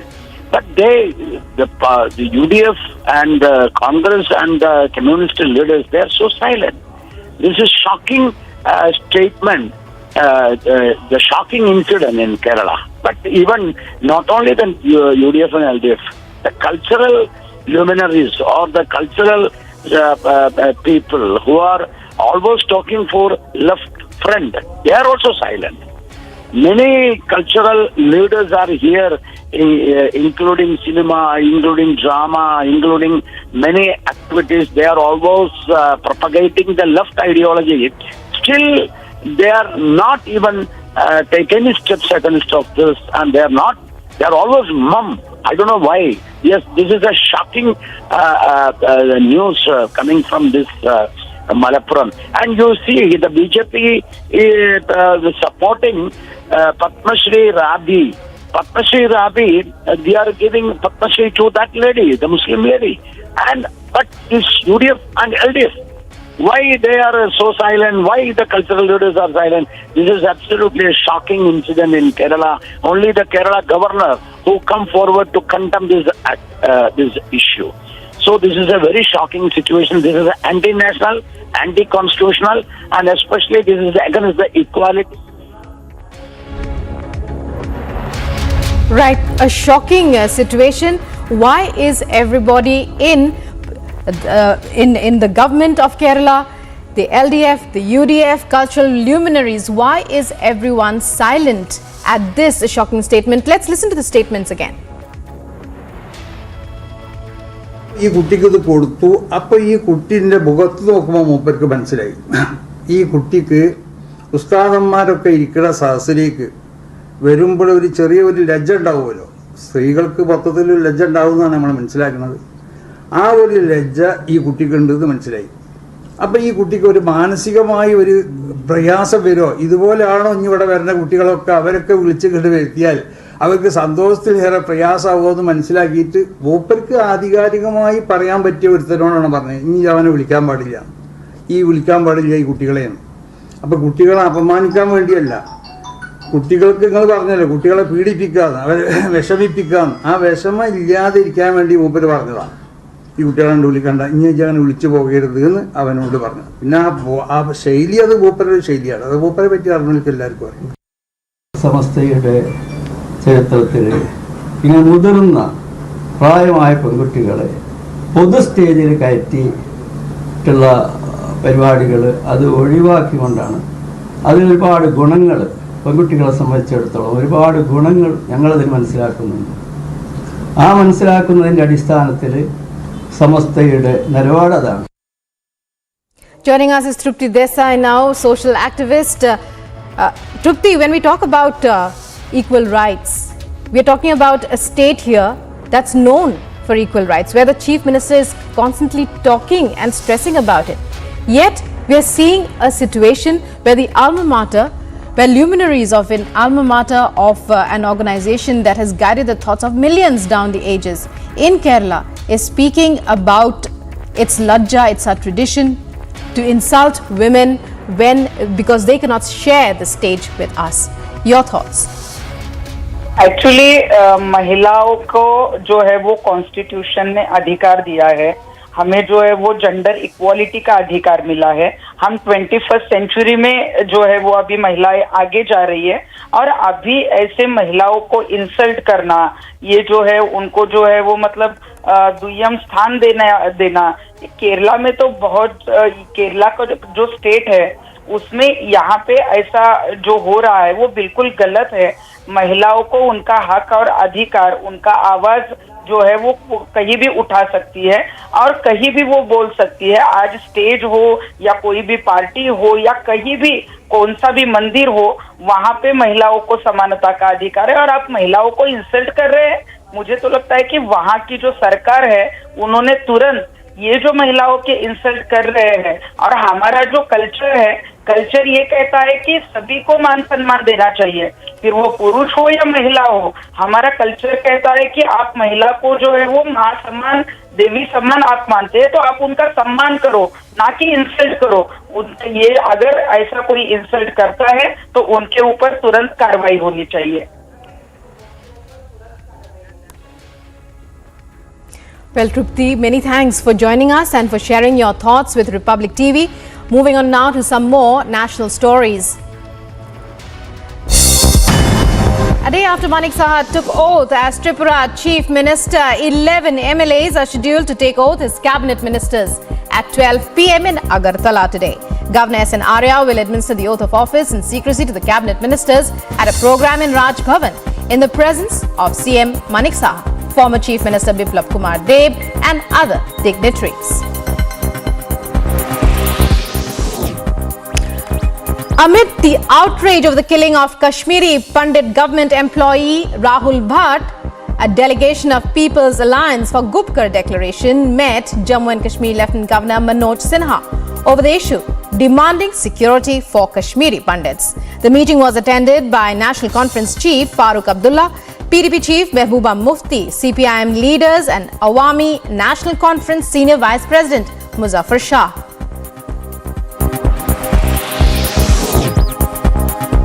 Five arrested for allegedly robbing a collection agent of 6,80,000 rupees in Noida's Sector 113 police station area. Police say the sixth accused involved in the loot incident is still absconding. Additional Deputy Commissioner of Police Ranvijay Singh says they have recovered 3,45,000, 2 bikes and illegal weapons from the accused.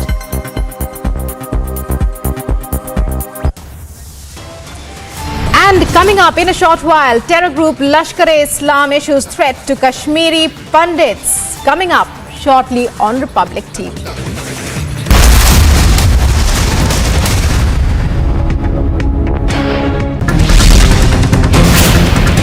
जिस दिन उद्धव ठाकरे मुख्यमंत्री नहीं रहेंगे, power चले जाएगा, उस दिन अगर रश्मि ठाकरे को जेल के पीछे डाला और तुम्हारी घर की महिला वहाँ जाएगी, तब मैं आपको पूछूंगी लॉकअप कैसा लगता है, दर्द कैसा रहता है और बिना क्राइम के जेल में जाना कैसा लगता है।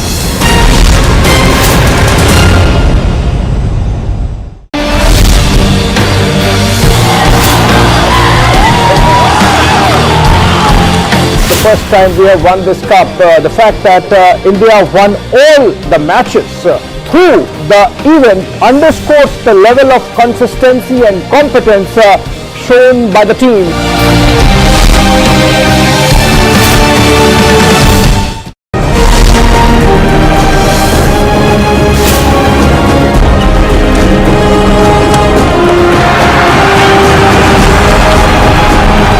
Winning Thomas Cup and being a part of the Thomas Cup member, we are feeling much happy. Whole India will be very happy.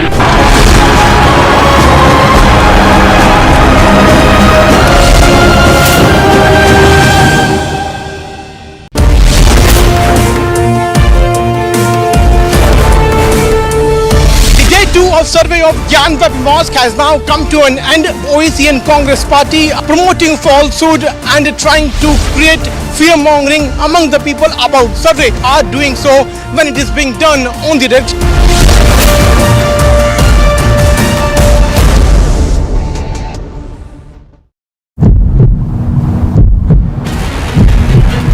After conducting survey for more than 4 hours, finally the day 2 survey has come to an end. Tomorrow once again the process of survey will take place. District Magistrate has just left from it. The videography has been completed. The work of entire survey exercise which has been carried out has almost been completed. Tomorrow they are going to conclude the survey.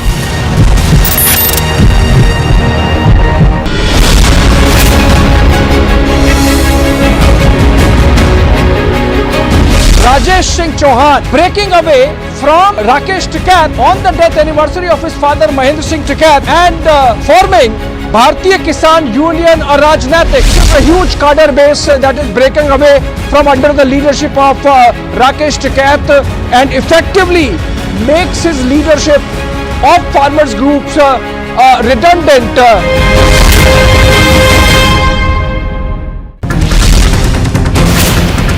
जिस दिन उद्धव ठाकरे मुख्यमंत्री नहीं रहेंगे, power चले जाएगा।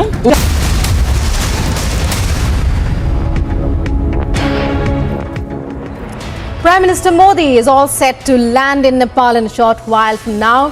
He is visiting Lumbini, the birthplace of Lord Buddha, on Gautam Buddha's birth anniversary. He will also be holding bilateral talks regarding important issues concerning both nations. The Prime Minister's visit comes nearly 7 months after inaugurating the Kushinagar airport in October last year. The Prime Minister will be offering prayers at the Maya Devi temple. It's a Buddha Jayanti today, and he will be accompanied during the entire tour by the Nepalese Premier, Deoba. The Maya Devi temple is the main site of worship in Lumbini, which is traditionally considered to be the birthplace of Gautam Buddha.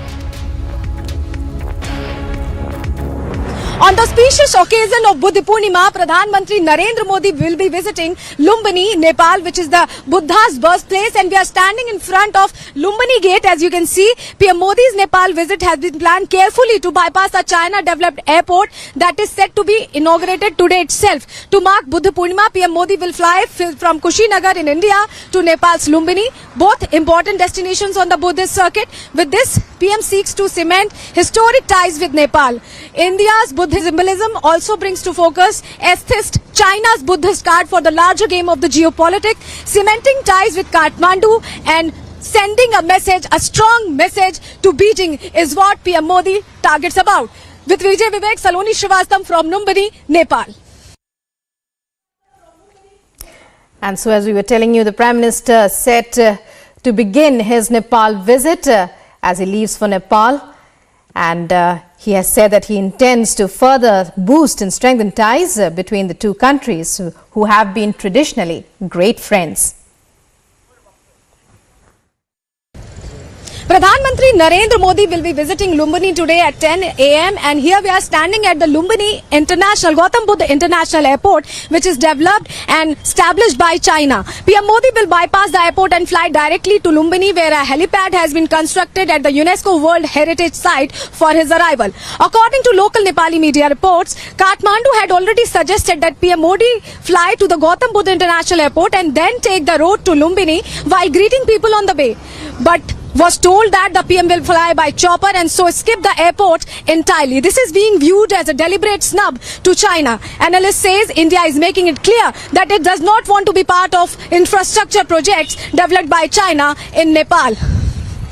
A month before PM Modi's visit to Nepal, his counterpart was in India on a 3-day visit, his first official visit overseas after taking charge as a Prime Minister in July 2021. That was significant as it gave a fresh boost to the ties that had turned chillies over the past few years, especially after 2015, when there was a widespread resentment against India for allegedly interfering in the constitution drafting process. Here we are standing at Gautam Buddha International Airport, which is designed by China, and India is setting an example and giving a strong message to Beijing by not arriving on this airport. With Vijay Vivek, Saloni Srivastava, Lumbini, Nepal. Time now for a short break. Coming up after that, terror group Lashkar-e-Islam issues a threat to Kashmiri Pandits.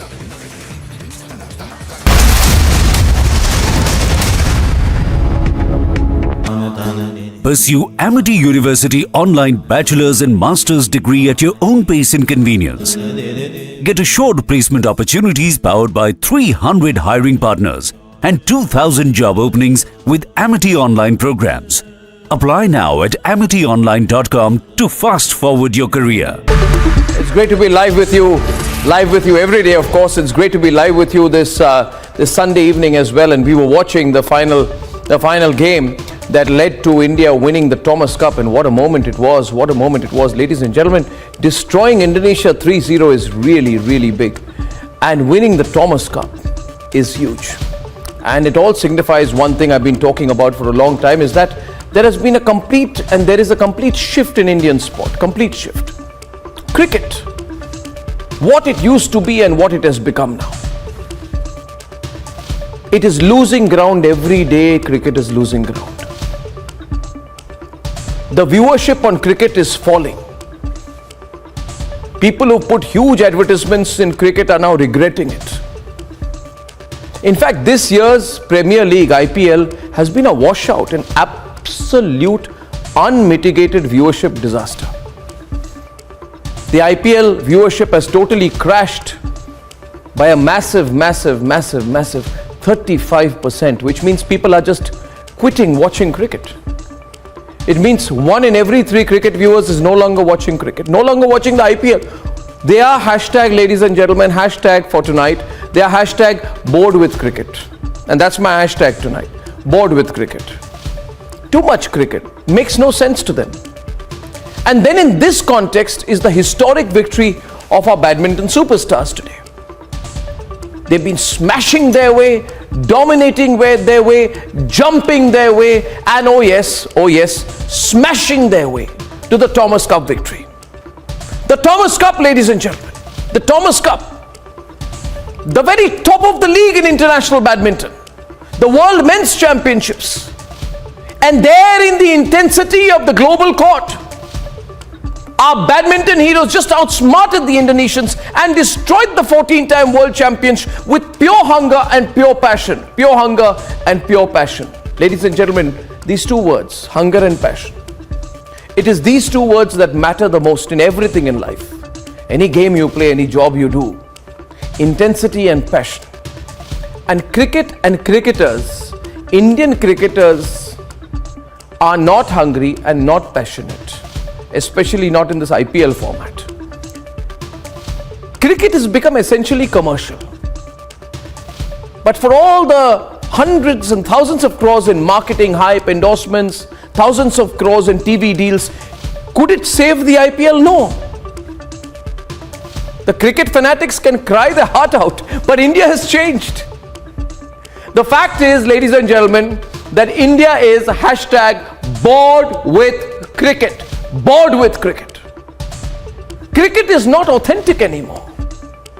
This crazy, unthought commercialization has ensured that teams don't have any loyalty, and neither does the sport. They just play for the sake of it. And they're all looking fatigued and jaded and forced.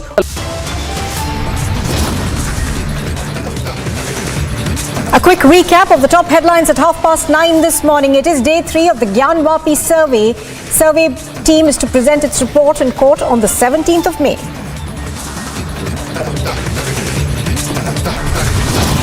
Republic TV accesses the inside details. Sources say soil, parts of idol remain found during the survey.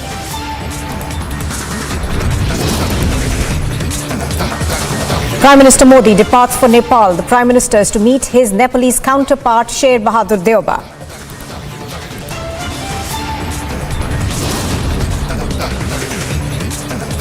After sexist snub, Islamic group Samastha issues a shocking justification, says women must have some lajja. Politics over attacks on Kashmiri pundits continue. Now Congress backs Omar Abdullah, says the BJP failed to protect pundits. Massive provocation by the terror group, the Lashkar-e-Islam, issues a threat to Kashmiri pundits. 30-year-old man loses his life yet again to another incident of apathy in Bengaluru.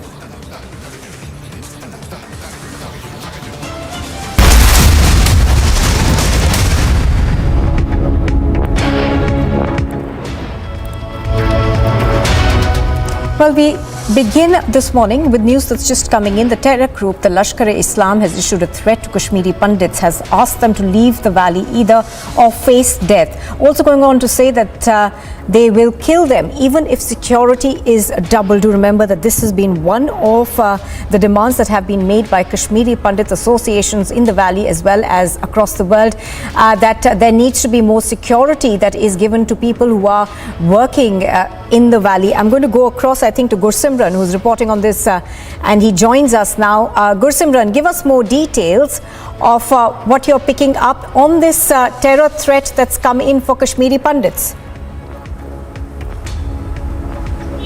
See, this is the second terror threat that has been issued by this group, Lashkar-e-Islam. For the first time when this threat was issued, I spoke to some of the officials and they said that there is no terror group by this name that exists. But now the scenario in the Kashmir Valley has totally changed. See, innocent killing has happened in the Kashmir Valley, and now the security agencies are taking this letter very, very seriously. And the contents of the letter are also really very threatening. They are fearful and they are aimed to instill fear among the Kashmiri Pandits, because it clearly mentions either leave Kashmir Valley or face death. They said that no matter how multiple the security levels are, they will strike on the Kashmiri Pandits. So this is something really very concerned, as this is coming at a time when an innocent killing has happened in Kashmir Valley, that too a targeted selected killing of a Kashmiri Pandit who was working in a revenue department, and that too inside a government office. So this raises a series of questions on the establishment there also. And apart from that, see, the government and the security forces have taken this letter really very seriously. They not only have launched an investigation,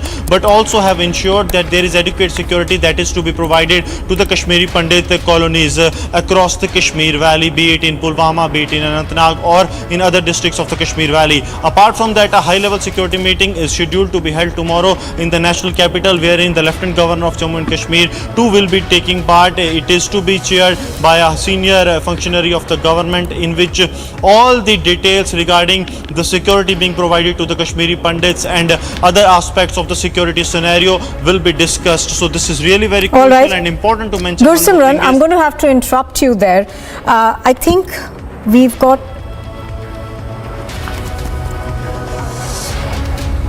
All right.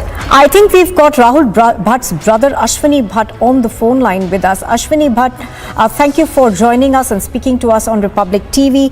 I know this is a very difficult time for you, Ashwini, but what we are seeing right now is an increased threat that is coming in the way of Kashmiri Pandits. There's a new letter that has come out from a terror group. What is it that you think that the government needs to do more to ensure that each and every Kashmiri Pandit who works in the valley is safe? Yeah,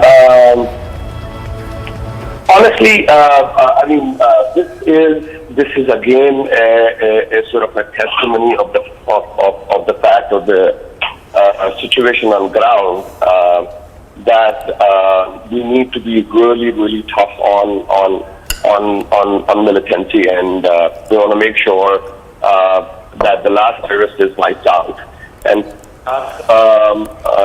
to the point in terms of the reason behind that is certainly the Islamic jihad, where any people from other faiths are not entertained.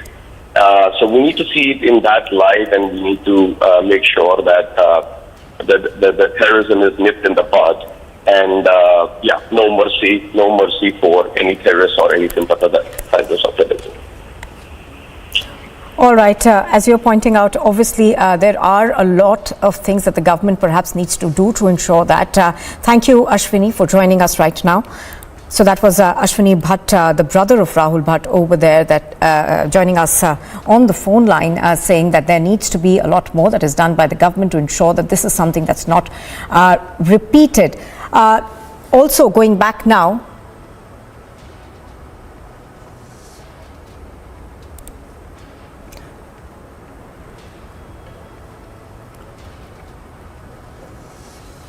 well, now going on to another big story that we are tracking at this point in time. At least 3 people have died and more people have lost their livelihoods and have been affected due to the landslides and flash floods in all 5 districts of Assam. Here's more. At least 3 people were killed in landslides in Dima Hasao district of Assam. The hill district has been ravaged by flash floods and massive landslides at several places, snapping rail and road links from other parts of the state. Another visual shows a portion of the road washed away in torrential rain.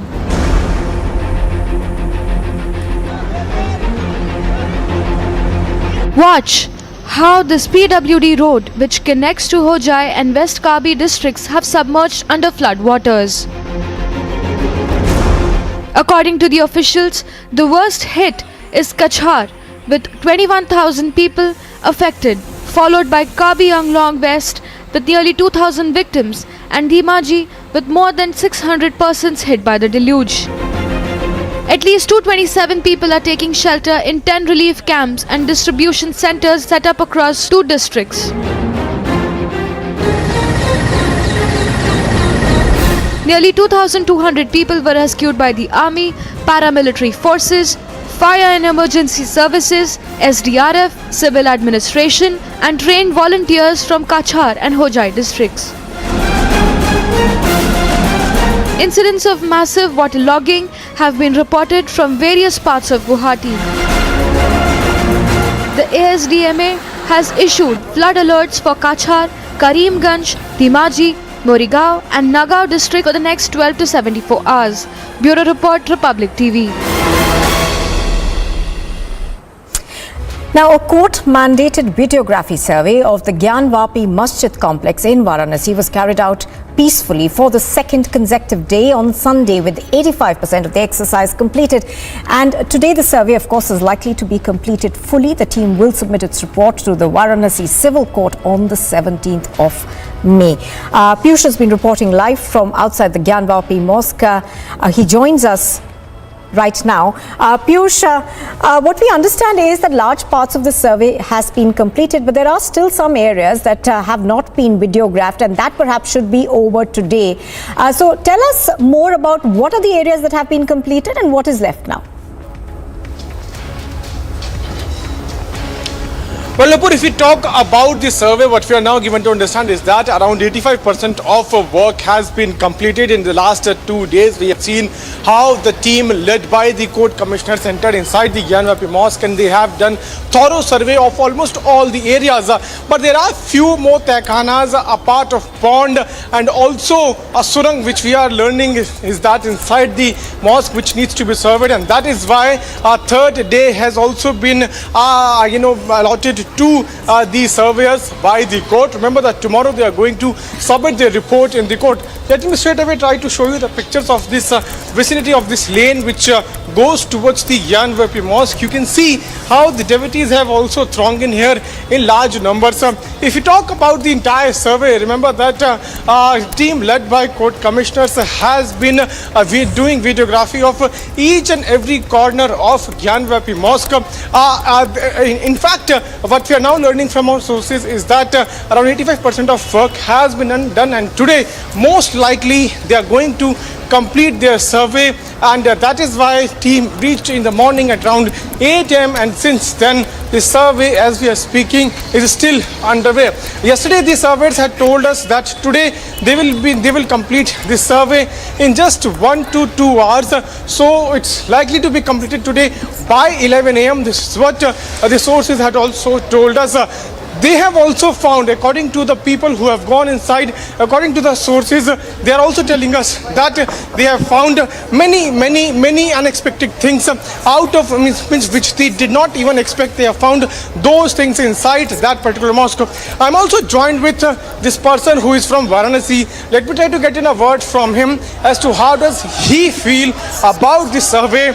We are also seeing chants of Har Har Mahadev from each and every part of this very lane. क्या उम्मीद है आपको? 9:41 हो चुका है, सुबह 8 बजे से सर्वे शुरू हुआ है, आज उम्मीद है खत्म होने वाला है। आप बनारस के हैं, कितनी उम्मीद है आप? आज यह सर्वे 11:30 बजे खत्म हो जाएगा। ये पता चला आपको? हाँ, एकदम पता चला है, और मैं आपसे असली चीज मैं बता रहा हूँ, तथ्य सच्चा है, सच्चा रहेगा और सच्चा रहेगा और होगा। जो होना होता है वही होगा, कोई रोक नहीं पाएगा।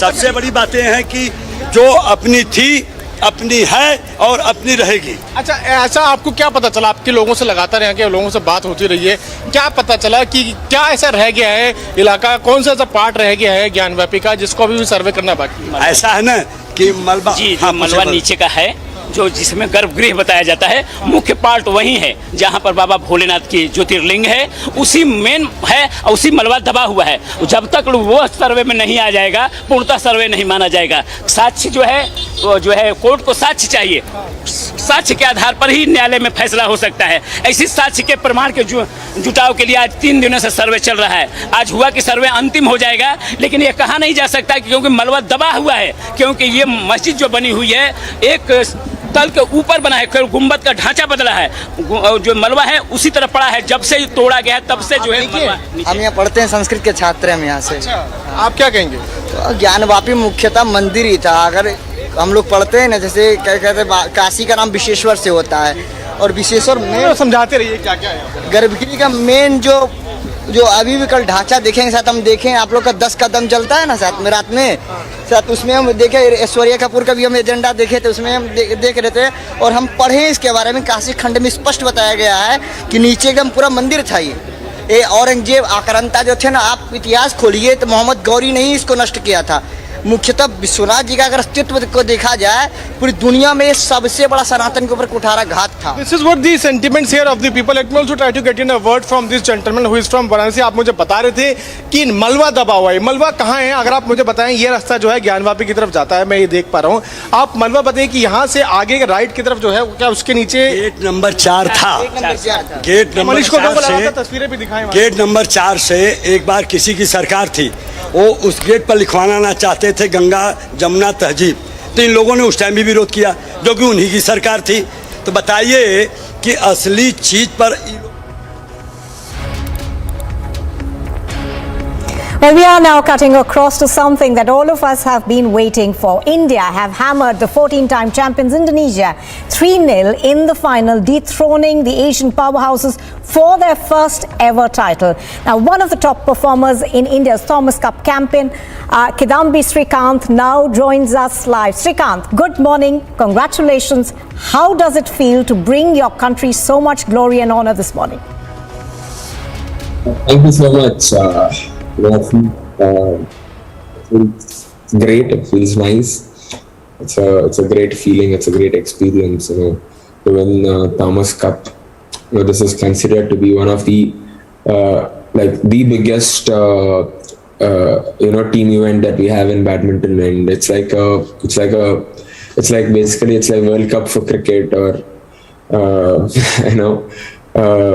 in that scale. So it's very happy to win such a big team event. Absolutely. As you said, this is the World Cup for cricket. Now, for all those youngsters who are watching you this morning, you are an icon. What is it that you want to tell them? I would first of all, I would really like to thank all of them, for being very supportive. And again, I think all of us today have proved that this is possible, that India can also win Thomas Cup.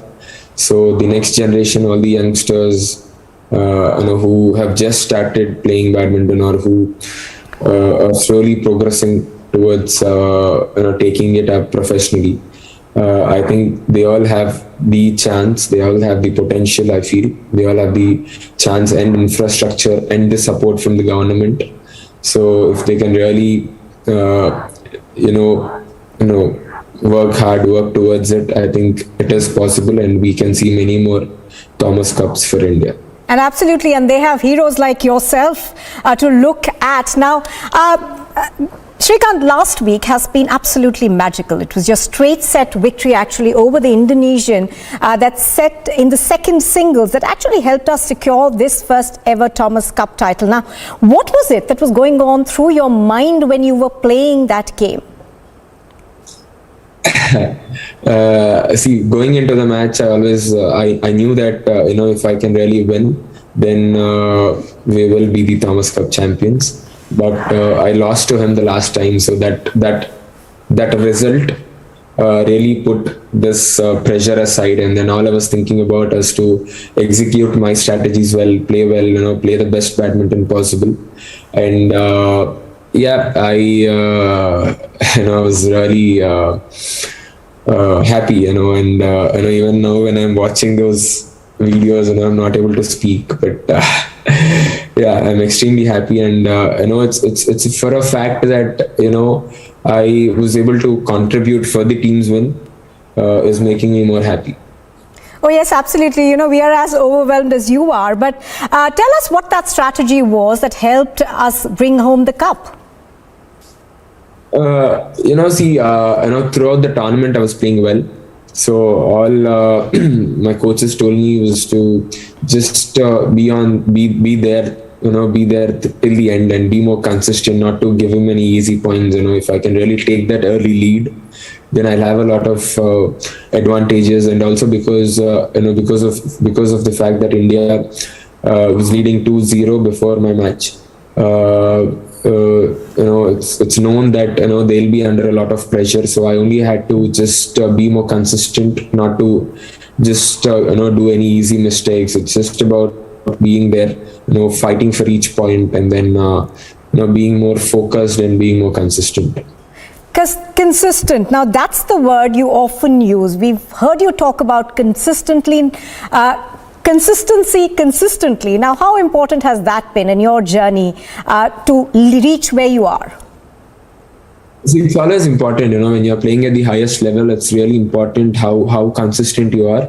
You have to be able to do, you have to be able to play well without any mistakes. You have to be able to play long matches and win more matches. And I'm very happy that I won all my 6 matches that I played in this tournament, and it's very happy that I was able to contribute to the team's win in every tie, and yeah, I think I'm just very happy with the way I played throughout the tournament. Right now, Srikanth, also if you could talk us through this little WhatsApp group that was titled "We'll Bring It Home" that you created. Tell our viewers about that.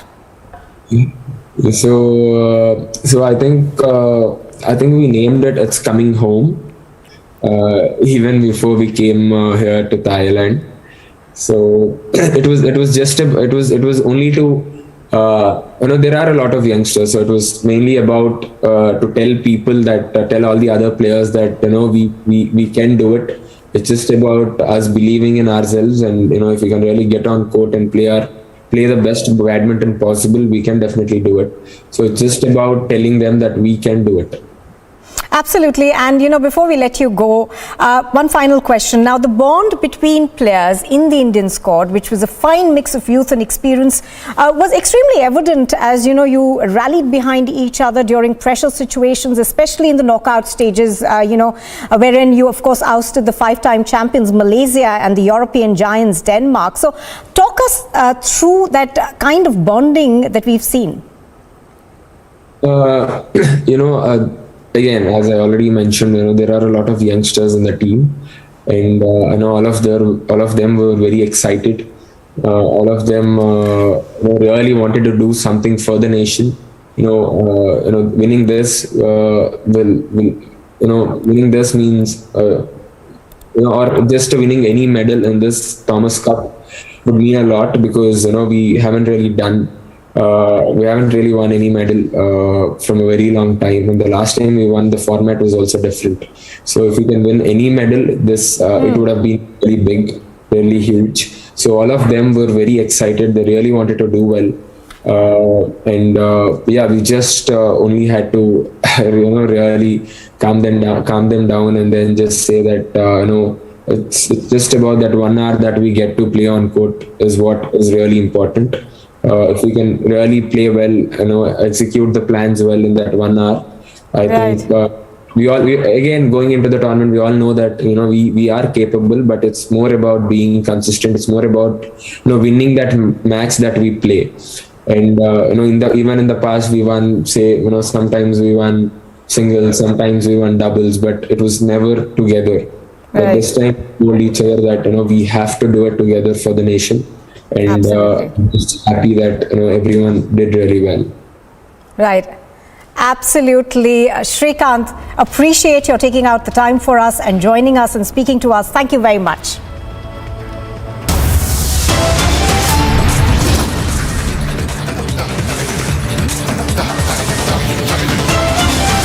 You are watching Republic TV, and still to come, after sexist snub, Islamic group Samastha issues a shocking justification, says women must have some lajja. And politics over attacks on Kashmiri pundits continue. No, the Congress backs Omar Abdullah, says the BJP failed to protect pundits.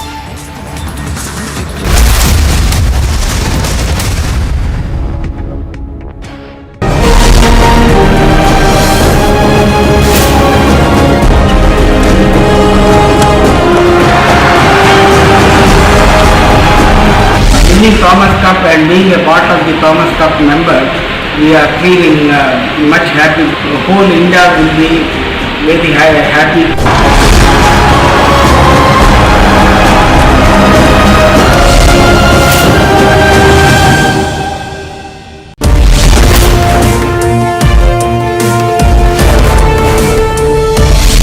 Of survey of Gautam Mosque has now come to an end. OEC and Congress party promoting falsehood and trying to create fear-mongering among the people about survey are doing so when it is being done on the red.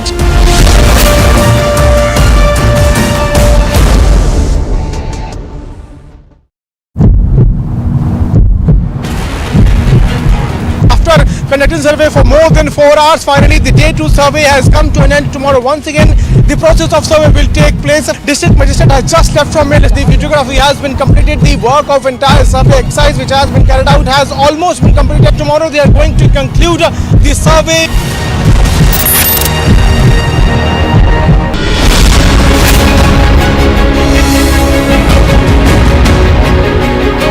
Rajesh Singh Chauhan breaking away from Rakesh Tikat on the death anniversary of his father Mahendra Singh Tikat and forming Bharatiya Kisan Union Rajnatik, a huge cadre base that is breaking away from under the leadership of Rakesh Tikat and effectively makes his leadership of farmers groups redundant.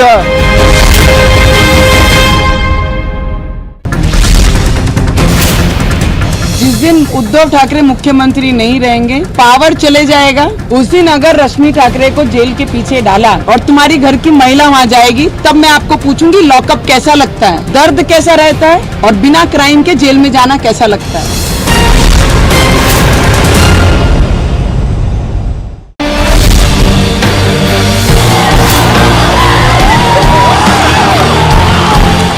First time we have won this cup. The fact that India won all the matches through the event underscores the level of consistency and competence shown by the team.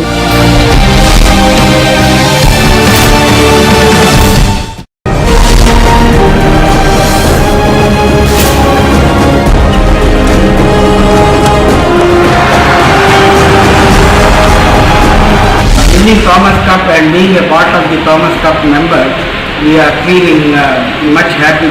Whole India will be very happy.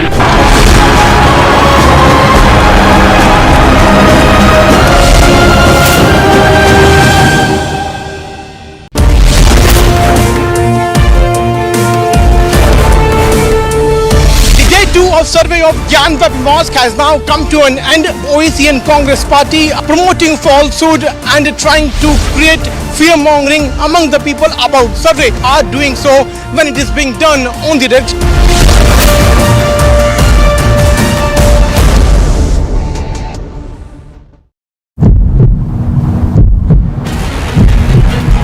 After conducting survey for more than 4 hours, finally the day 2 survey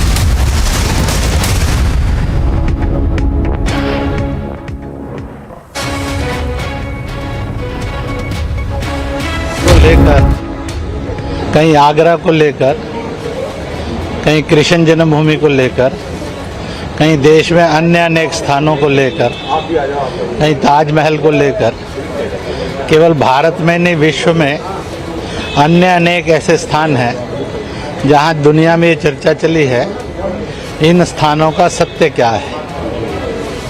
सब ये सत्य जानना चाहते हैं। इसलिए नहीं कोई द्वेष है, इसलिए नहीं कोई हिंसा है, इसलिए नहीं है कोई राजनीति है।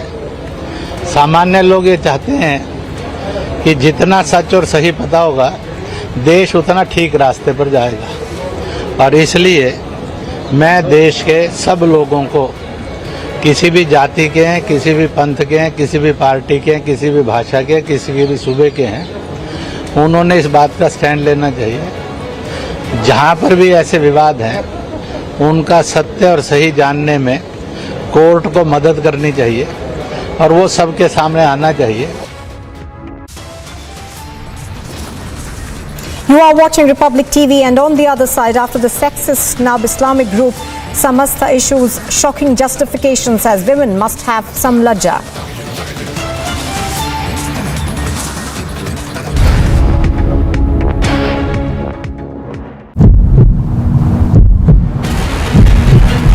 After conducting survey for more than 4 hours, finally the day 2 survey has come to an end. Tomorrow once again the process of survey will take place. District Magistrate has just left from it. The videography has been completed. The work of entire survey exercise which has been carried out has almost been completed. Tomorrow they are going to conclude the survey.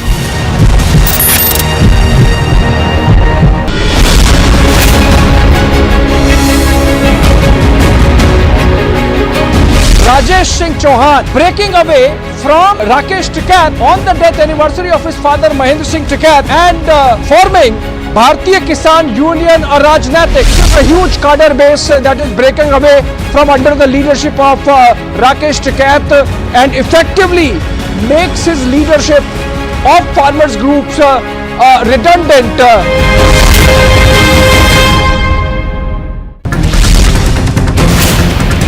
जिस दिन उद्धव ठाकरे मुख्यमंत्री नहीं रहेंगे, power चले जाएगा, उस दिन अगर रश्मि ठाकरे को जेल के पीछे डाला और तुम्हारी घर की महिला वहाँ जाएगी, तब मैं आपको पूछूंगी लॉकअप कैसा लगता है, दर्द कैसा रहता है और बिना क्राइम के जेल में जाना कैसा लगता है।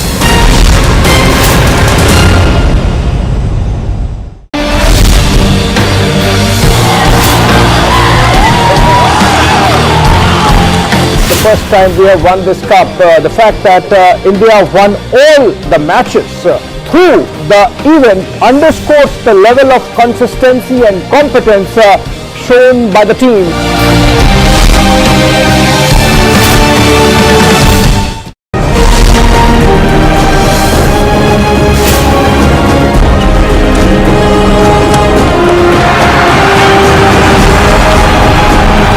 Winning Thomas Cup and being a part of the Thomas Cup member, we are feeling much happy.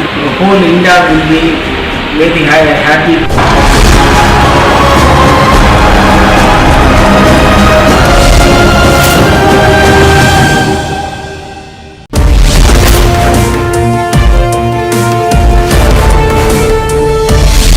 Of survey of Gyanvat Mosque has now come to an end. OEC and Congress party promoting falsehood and trying. Top headlines at 10 a.m. Day 3 of the Gyanvapi survey begins. Survey team to present report in court on 17th of May. Republic accesses inside details. Sources say soil, parts of idol remains found during survey.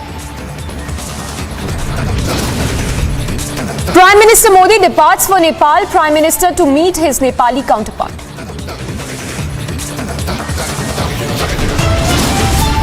After sexist snub, Islamic group Samastha issues a shocking justification, says women must have some lajja. Politics over attacks on Kashmiri Pandits continue now. Congress backs Omar Abdullah, says BJP failed to protect Pandits. Massive provocation by terror group Lashkar-e-Islam issues threat to Kashmiri Pandits. 30-year-old man loses life to yet another incident of apathy in Bengaluru.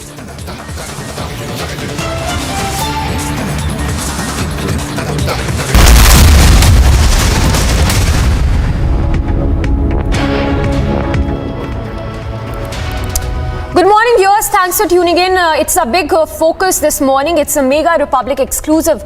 After misogynist comment, the Samastha Islamic group has come out with a bigger misogynist defense of their action. This comes after Samastha, which snubbed a girl student, was called to the stage for accepting a certificate. So a very shocking statement that has been made by the Islamic group, coming out with a bigger misogynist defense of their action. We have Ashwin as well joining us live from Thiruvananthapuram. We will be going across to him as well, but first let's listen into the misogynist remarks of the Islamic group. വന്നു ഈ കുട്ടിക്ക് ഇത് കൊടുത്തു. അപ്പോൾ ഈ കുട്ടിൻ്റെ മുഖത്ത് നോക്കുമ്പോൾ മൂപ്പർക്ക് മനസ്സിലായി ഈ കുട്ടിക്ക് ഉസ്താദന്മാരൊക്കെ ഇരിക്കുന്ന സദസ്സിലേക്ക് വരുമ്പോൾ ഒരു ചെറിയൊരു ലജ്ജ ഉണ്ടാവുമല്ലോ. സ്ത്രീകൾക്ക് മൊത്തത്തിൽ ലജ്ജ ഉണ്ടാവുമെന്നാണ് നമ്മൾ മനസ്സിലാക്കുന്നത്. ആ ഒരു ലജ്ജ ഈ കുട്ടിക്കുണ്ടെന്ന് മനസ്സിലായി.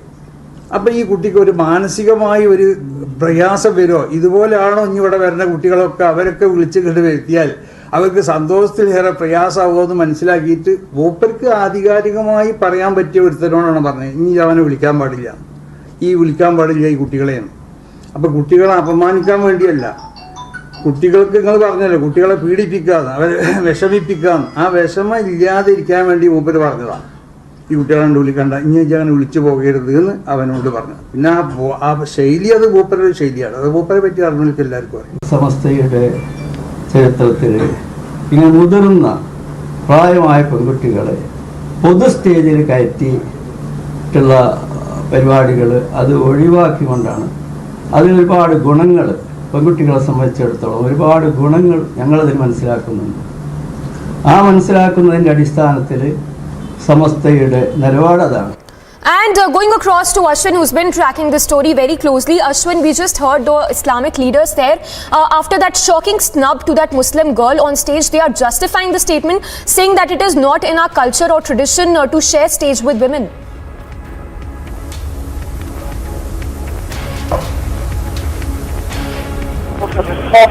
That was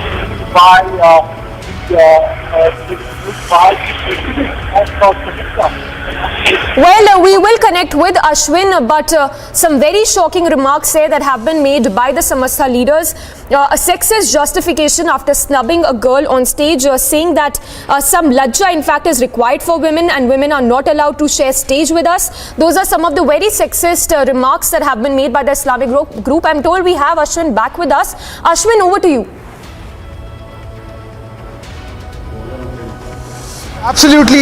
Now, this Islamic group is an organization of Sunni Muslims which has over 10,000 madrasas which under them, 50,000 teachers, 1 million students, 10 lakh students study across, not just in Kerala but across South India and few in North India as well. Now, such a big organization, an umbrella organization that decides the psyche of the next generation of Muslims, and the alma mater of that has made the statement defending that a woman will have lajja.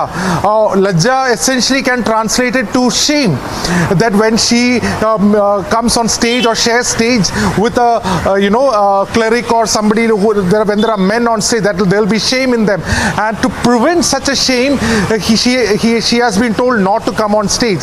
Now this is the defense that has been officially stated by none other than the president of Samastha, Jifri Muthukoya Tangal, along with the same man who you can see in the video, Abdullah Musliyar, who had made that misogynist statement last week. So both of them.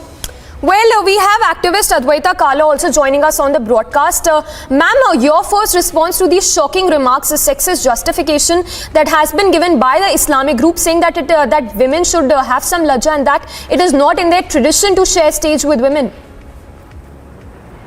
It's just horrible, and I don't know what path we're heading down, frankly, because this is a free country where women are equal. We have had equal rights. We've had the right to vote since independence. This is in complete contradiction to the values of the Indian state. And I think that is something that we cannot allow or condone or permit. I think action should be taken against this man. And he has no business. This is a form of mind control that we see all too often in places like Afghanistan. It's a pity that we are seeing this in our country as well. Well, absolutely, ma'am. And this is on tape that we have the shocking remarks that have been made by the Islamic leaders, and of course a lot of activists also condemning this, because of course it is the 21st century that we're talking about here, and there is absolutely a gender equality that needs to be maintained. Absolutely, and the fact that these people masquerade as some paragons of piety by doing these things and by discriminating against women and basically trying to show women their place. This is not the India of 2022, and it can never be. One can't even say this is like Saudi Arabia, because even Saudi Arabia is opening up. But I don't understand what's happening in Kerala, that these people are just going more and more aggressive. Absolutely. Ma'am, thanks for sharing your thoughts with us. So yes, of course, very, very shocking misogynist statements there made by the Islamic group there, the Samasta leaders and activists also calling for strict action, and also going on to say that these leaders must be booked for such statements.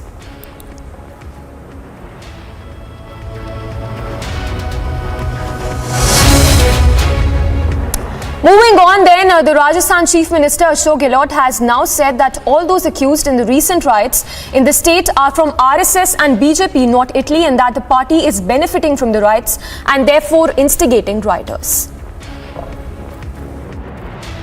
जो आरोपी है वो सब RSS BJP के background के इसलिए कह रहे हैं, और जहां जहां दंगे होंगे आप एक बार समझ लीजिए, दंगों से फायदा किसको होता है?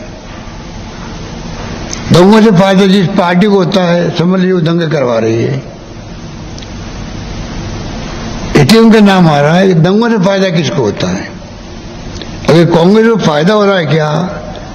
सबको मालूम है कि जहां दंगे होंगे तो कांग्रेस बदनाम कर रहे हैं, तो कांग्रेस तो दंगे करवा नहीं सकती है, और क्यों करवाएगी? इनका एजेंडा जो है हिंदुत्व का है, उसका दंगे करवा रहे हैं, ध्रुवीकरण कर रहे चुनाव में। भाई एक उदाहरण कम थोड़ी है डेमोक्रेसी के अंदर। दुनिया क्या सोचती होगी यूपी के बारे में जो विश्लेषण होता होगा? दुनिया तो आजकल ग्लोबल विलेज की तरह हो गई है आईटी के बाद में। दुनिया के मुल्कों में एक राज्य है जिसका नाम यूपी है भारत के अंदर, वहां पर 4 से 3 टिकटों में से एक टिकट भी माइनॉरिटी को नहीं मिलता है। कौन नहीं दे रहा? भारतीय जनता पार्टी, जो रूलिंग पार्टी है।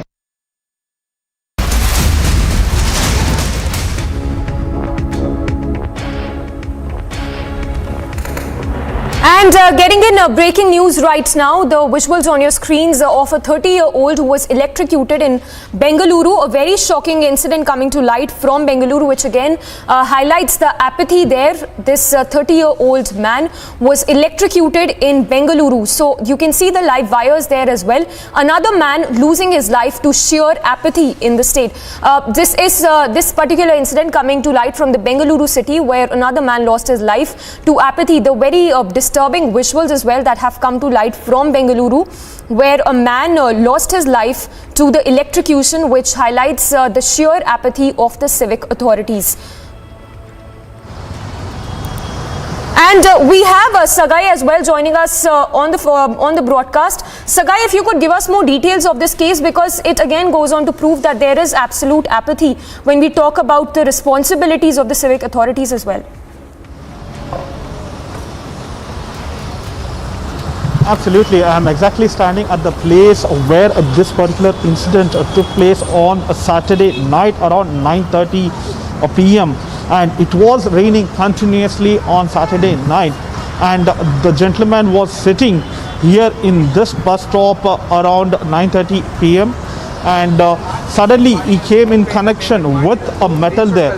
You can see there, this is the rest place of any passengers, whoever is trying to come to this particular bus stand, and this was the same place where he was sitting yesterday when he got electrocuted, when there was a damaged wire which was used and it was being drawn to get electricity illegally according to Bescom. And there is an advertisement hoardings, you can see over here. There are advertisement hoardings which has been given on contract by BMTC and KSRTC operators, and what we get to learn is that they have disconnected electricity supply to all this advertisement hoardings. but still they had taken illegal connection of Bescom, and you can still see here, these are the wires which is lying over here. So these are the wires you can see over here, and these kind of wires have led for this particular incident. And you can also see one of the wires here which has been damaged, which is where the tape has been used to get connected.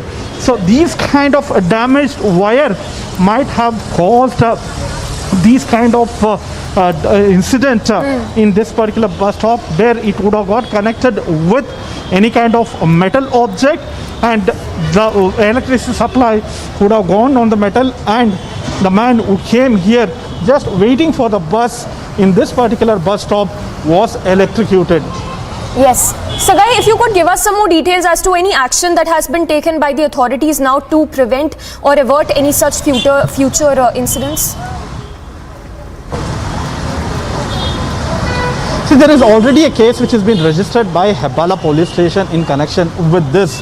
As I told you earlier, the Bescom is trying to pass the buck on advertising agencies which have used this particular illegal connection of electricity.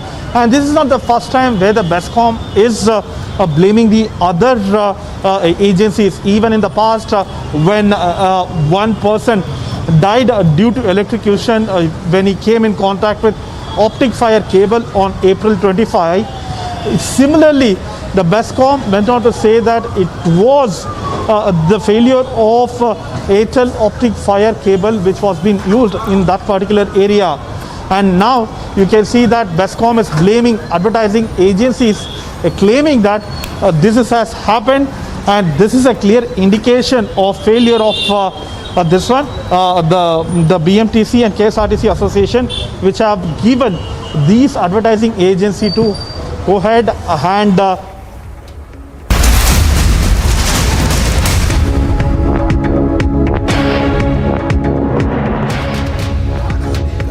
Defamation का case दाखिल करेगी संजय राउत को Indian penal code section 499 500 के तहत 2 साल तक.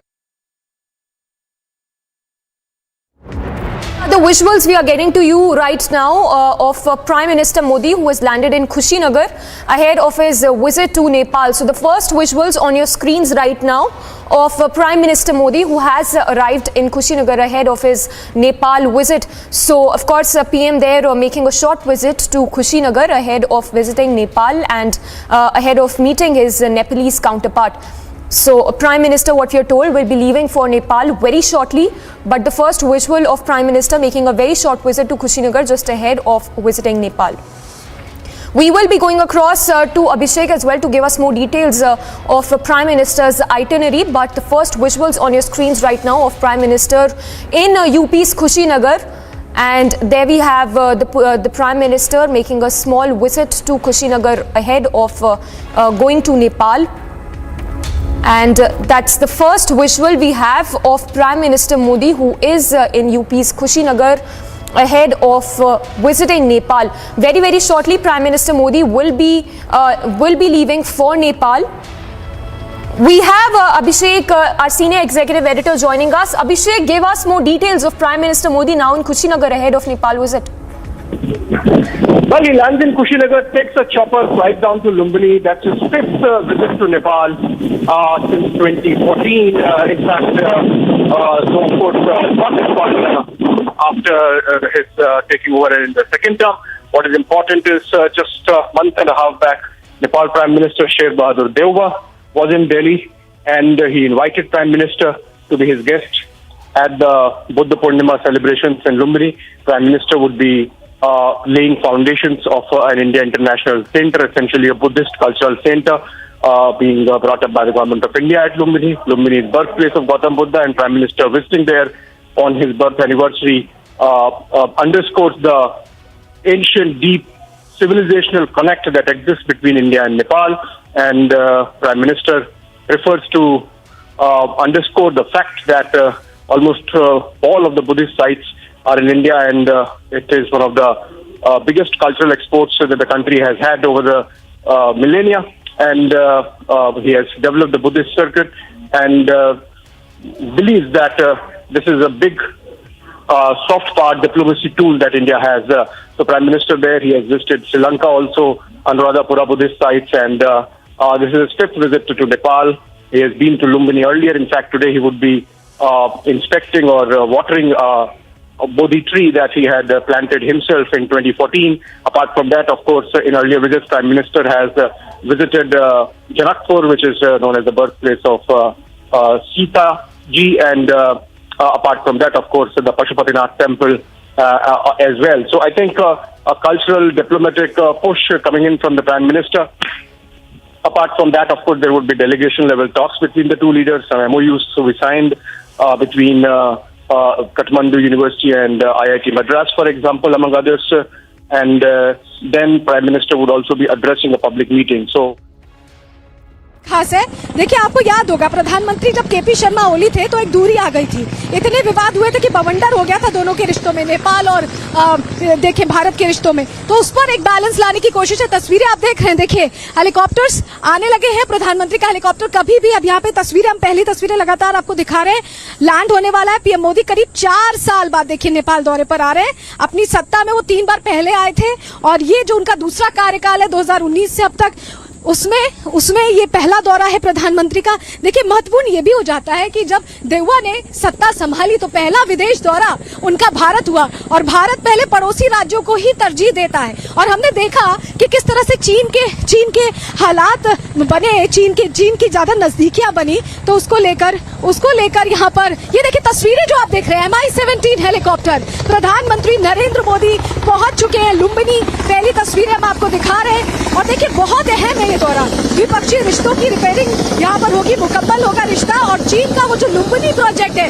उसका काट भी इसे माना जा रहा है, क्योंकि भारत में जिस तरह से भारत अपनी जियोपॉलिटिकल सिचुएशंस लेकर चलता है, जिस तरह से मजबूती देने की कोशिश करता है, एक मैसेज कूटनीतिक स्तर पर देने की कोशिश करता है, वो यहाँ साफ पता चल रहा है। क्योंकि काठमांडू अथॉरिटीज ने कहा था कि प्रधानमंत्री वहां लैंड हो, जो नया गौतम बुद्ध नगर इंटरनेशनल प्रोजेक्ट बना है जो कि चीन के सहयोग से बनाया गया, लेकिन यहाँ पर मैसेज ये दिया गया कि प्रधानमंत्री यहाँ अलग लैंड होंगे और वहां पर उस एयरपोर्ट पर नहीं जाएंगे जिसे चीन ने निरूपित किया है। तो यानी बीजिंग को सीधा संदेश भी यहाँ दे दिया गया है, समझा दिया गया है कि भारत को नेपाल में चीन का ज्यादा इंटरफेरेंस, ज्यादा सहयोग पसंद नहीं है, और भारत अपने पड़ोसी देश को आगे बढ़ाने की कुव्वत रखता है और संबंधों को मजबूत करने की ताकत भी रखता है। तस्वीरें हम लगातार आपको दिखा रहे हैं। देखिए, ये पहुंच चुका है, हेलीपैड पर लैंड हो चुका है प्रधानमंत्री नरेंद्र मोदी का MI-17 हेलीकॉप्टर। कुशीनगर से रवाना हुए थे और यहाँ पहुंचे हैं। तस्वीरें आप देख रहे हैं लगातार। सबसे पहले एक्सक्लूसिव तस्वीरें देखिए, किन योजनाओं का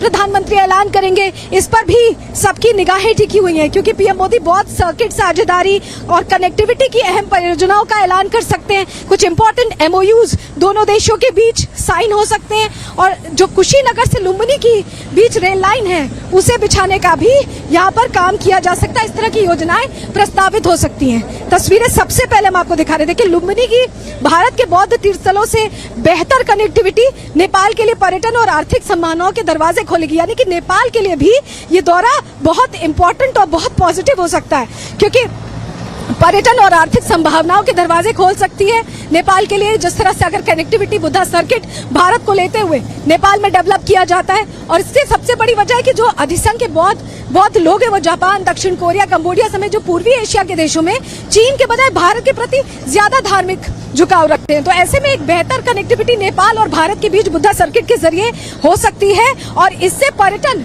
दोनों ही देशों में, चाहे नेपाल हो या भारत हो, उसमें बेहतर होगा।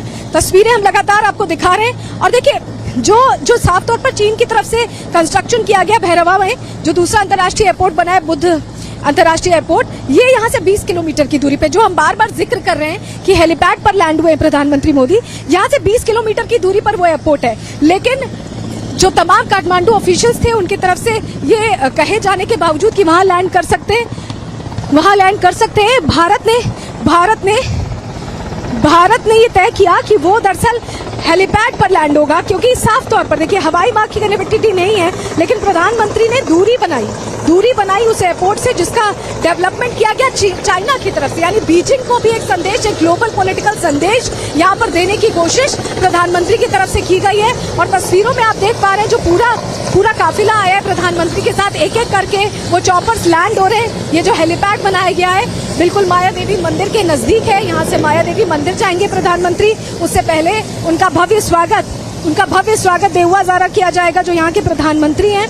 और देखिए लुम्बिनी को भारतीय रेल के बुद्धिस्ट सर्किट से जोड़ने के लिए मदद मिल सकती है, ये भी जानकारी मिली। तो कई परियोजनाएं हैं, एनर्जी को लेकर बड़े समझौते हो सकते हैं। और जिस तरह से हमने देखा था कि लिपुलेख विवाद को लेकर, लिपुलेख नक्शा विवाद को लेकर या राम मंदिर के विवाद को लेकर जो दूरी आई थी पिछले 4 सालों में, उसे पाटने की कोशिश पहले नेपाल की तरफ से की गई, क्योंकि नेपाल के प्रधानमंत्री 3 दिवसीय दौरे पर यहाँ पहुंचे भारत, और वहां पर उन्होंने आमंत्रित किया भारत के प्रधानमंत्री नरेंद्र मोदी को, और उनके आमंत्रण पर बुद्ध पूर्णिमा के ये खास दिन, विशेष दिन प्रधानमंत्री यहाँ पहुंचे हैं। और देखिए ये जो नगरी है लुम्बिनी, अगर इसकी बात की जाए, लुम्बिनी की बात की जाए, तो यहाँ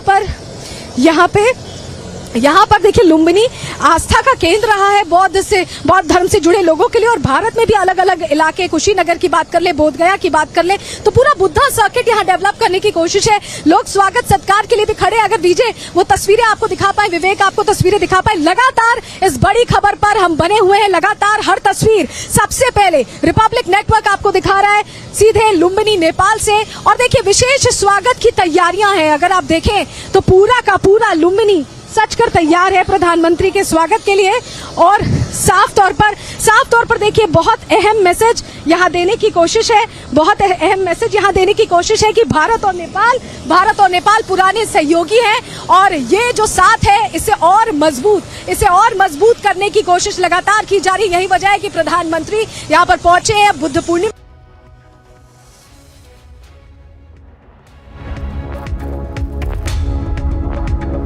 So, Prime Minister there who has landed in Nepal. The first visuals we are getting to you of Prime Minister's touchdown in Nepal. He will be meeting his Nepalese counterpart as well. But the first visuals on your screens right now of Prime Minister Modi landing in Nepal, and Republic there reporting live from the tarmac as the Prime Minister has landed in Lumbini, Nepal. And those are in fact the first visuals of the chopper of Prime Minister Modi as he's just landed in Nepal. Very shortly, Prime Minister Modi has a hectic itinerary there. He will be meeting Nepalese counterpart as well, paying a visit to the temple town as well. And the first visuals of Prime Minister's chopper there after he's just landed at the Nepalese in Lumbini in Nepal. Remember, just a short while back, he also paid a visit to Kushinagar, UP's Kushinagar, and now he has just landed in Lumbini, Nepal. A lot of MOUs that are likely to be signed between the two countries as well, as Prime Minister Modi pays a visit to Nepal. And there you see heavy security deployment as well as Prime Minister's chopper lands in Lumbini. We have Abhishek also, who continues to be with us. Abhishek, if you could share with us the itinerary of Prime Minister Modi today. So he landed and then he goes to pray at the Maya Devi temple, which is traditionally believed to be the birthplace of Gautam Buddha in Lumbini, the site where Gautam Buddha was born. The temple, of course, is dedicated to the mother of Gautam Buddha. And from there he waters a plant, a sapling which he had himself planted in his first visit to Nepal at Lumbini in 2014. Then he lays foundation of an India International Center, essentially a Buddhist cultural research, historic and academia site, which would essentially turn into a culture hub in Lumbini for visiting tourists. And then he addresses a public gathering along with Prime Minister Sheikh Bahadur Deuba of Nepal, following which the two leaders are going to have delegation level talks, some MOUs to be signed, after which Prime Minister comes back to Delhi via Kushinagar. So a short trip, cultural diplomacy push there, and just about 5-6 hours that Prime Minister is there. And so he underscores a great civilizational connect that we have between the two nations because of Lord Buddha. He has done that earlier in the case of Sri Lanka, and he believes that Buddha connects us to much of the East, the Buddhist nations, including Japan, for example. So this is part of his larger cultural diplomacy push. Of course, neighborhood first. Remember how we have helped Sri Lanka in its recent crisis, Maldives before that, and there is this talk that Nepal also is struggling on its economy. So I think Prime Minister there visiting Nepal and on the invitation of Sheikh Bahadur Deuba of Nepal, underscoring the cultural, civilizational connect that the two nations have in this trip. Thanks for the moment. We'll keep coming back to you, but those are the first visuals we are getting to you of Prime Minister Modi landing in Lumbini, Nepal, and Abhishek, our senior executive there, breaking it down for us, the significance of Prime Minister's visit to Nepal.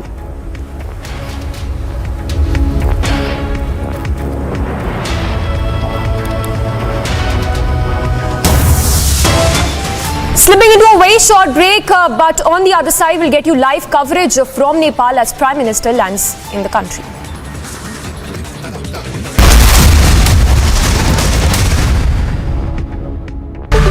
It's great to be live with you every day. Of course, it's great to be live with you this Sunday evening as well. And we were watching the final game that led to India winning the Thomas Cup, and what a moment it was, ladies and gentlemen.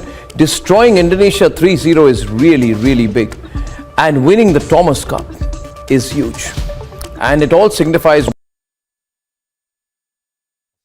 पूर्णिमा का दिन। और आज के दिन प्रधानमंत्री नरेंद्र मोदी नेपाल की यात्रा कर रहे हैं, नेपाल के दौरे पर हैं वो, और इस वक्त आप ये तस्वीरें देख रहे हैं वो सीधे नेपाल के लुम्बिनी से, जहां की प्रधानमंत्री पहुंच चुके हैं, और उनकी अगवानी खुद नेपाल के प्रधानमंत्री शेर बहादुर देउबा ने की। और इस दौरान आप देख सकते हैं नेपाल सरकार के अहम कैबिनेट मिनिस्टर्स जो हैं वो उनके साथ प्रधानमंत्री उनका अभिवादन स्वीकार करते हुए। और अब से कुछ ही क्षणों के बाद आप वो तस्वीरें देखेंगे जब प्रधानमंत्री नरेंद्र मोदी माया देवी मंदिर पहुंचेंगे और वहां पे पूजा अर्चना करेंगे, तो ये तस्वीरें बहुत ही खास हो जाती हैं। निहार साहब, अपनी बात पूरी कीजिए। जैसे कि बताया कि तो जो 70,000 पोटेंशियल दोनों हिमालयन कंट्रीज में है, जो नेपाल, आप नेपाल के बारे में बोल रहे आएंगे, क्योंकि 40,000 का पोटेंशियल है, लेकिन आप जो बोले जो करेंटली वो लोग 100 मेगावाट 8 मंथ्स में नेपाल का जो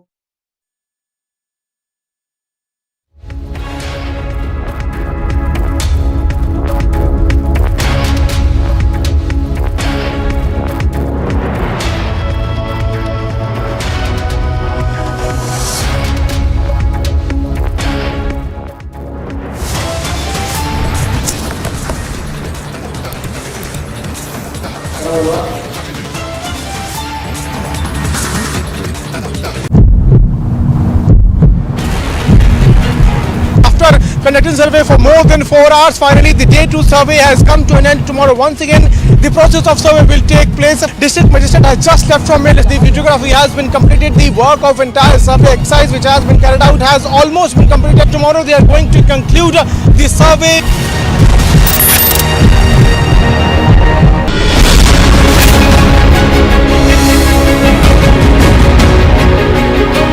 Rajesh Singh Chauhan breaking away from Rakesh Tikat on the death anniversary of his father Mahendra Singh Tikat and forming Bharatiya Kisan Union or Rajnatik, a huge cadre base that is breaking away from under the leadership of Rakesh Tikat and effectively makes his leadership of farmers groups redundant.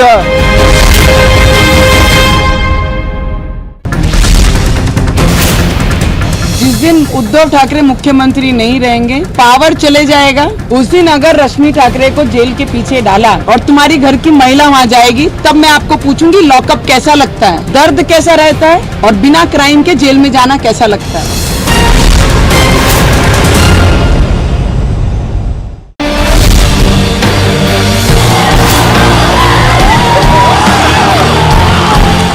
First time we have won this cup. The fact that India won all the matches through the event underscores the level of consistency and competence shown by the team.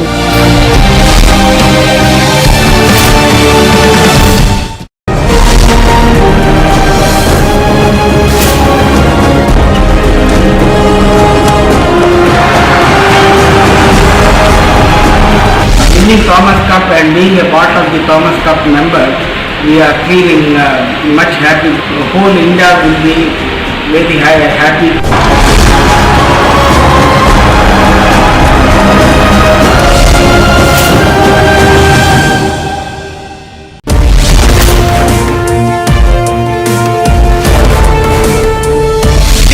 Of survey of Gyanvapi Mosque has now come to an end. OEC and Congress party promoting falsehood and trying to create fear-mongering among the people about survey are doing so when it is being done on the direct.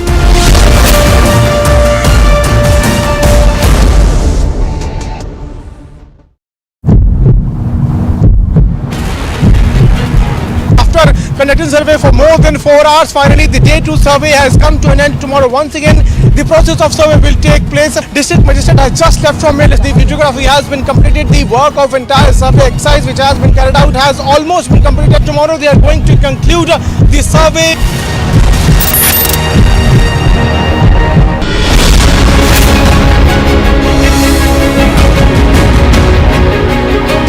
Rajesh Singh Chauhan breaking away from Rakesh Tikat on the death anniversary of his father Mahendra Singh Tikat and forming Bharatiya Kisan Union Rajnatik.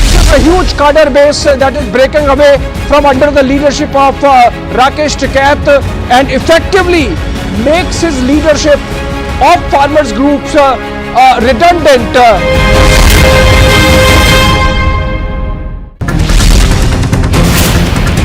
जिस दिन उद्धव ठाकरे मुख्यमंत्री It is day 3 of the Gyanvapi survey team to present report in court on the 17th of May. Republic TV accesses inside detail. Sources say soil, parts of idol remains found during the survey.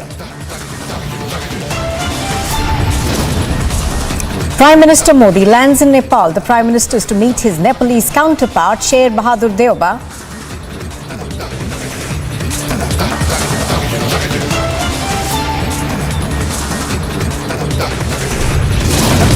After sexist snub, Islamic group Samast issues shocking justifications as women must have some lajja. Politics over attacks on Kashmiri Pundits continues. Now Congress backs Omar Abdullah, says the BJP failed to protect Pundits.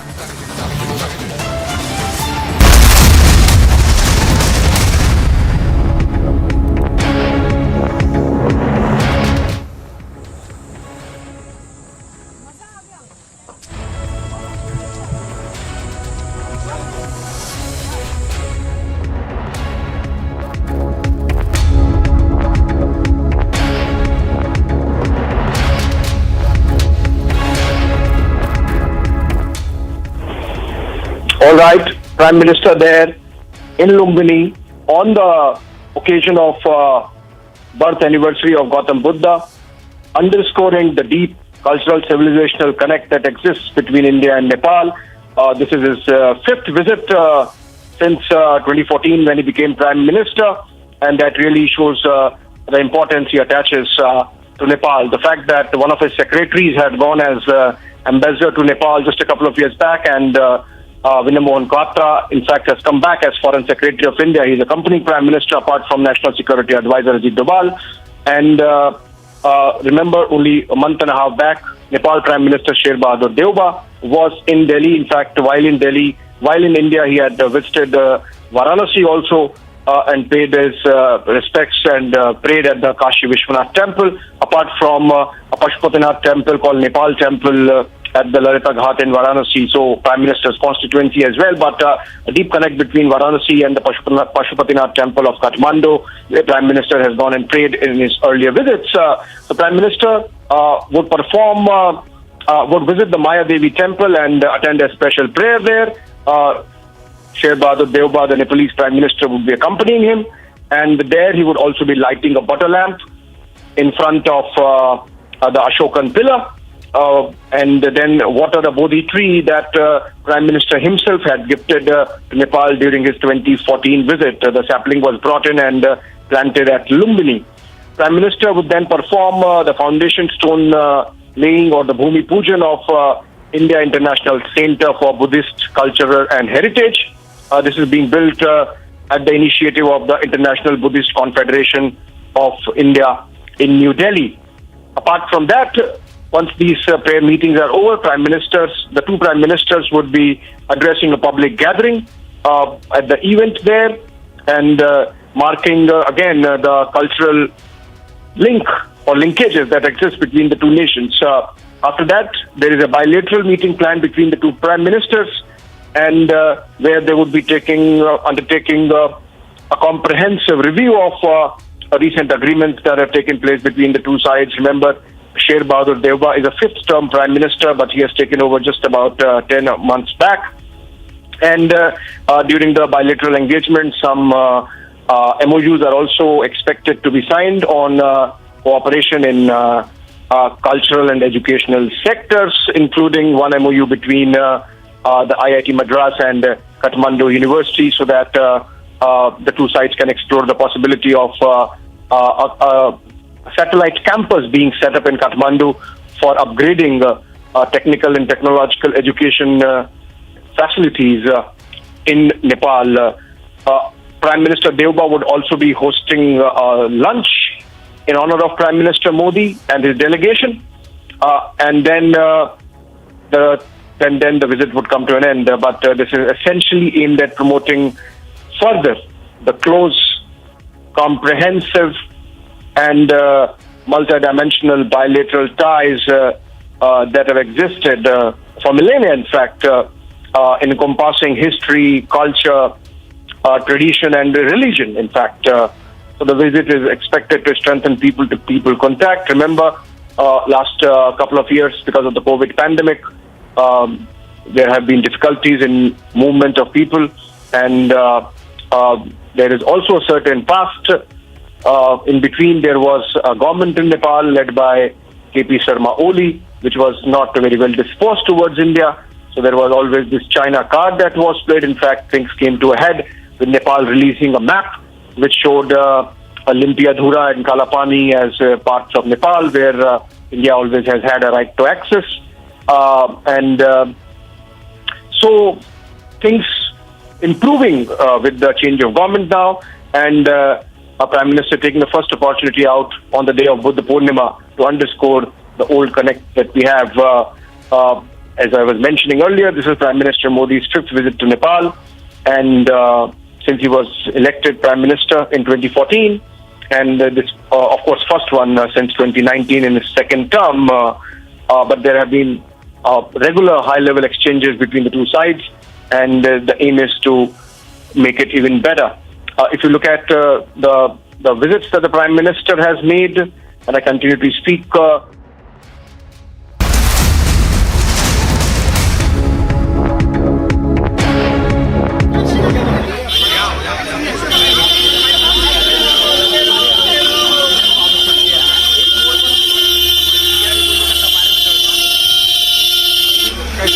यार क्या है ये? क्या है? इसमें क्या है वो?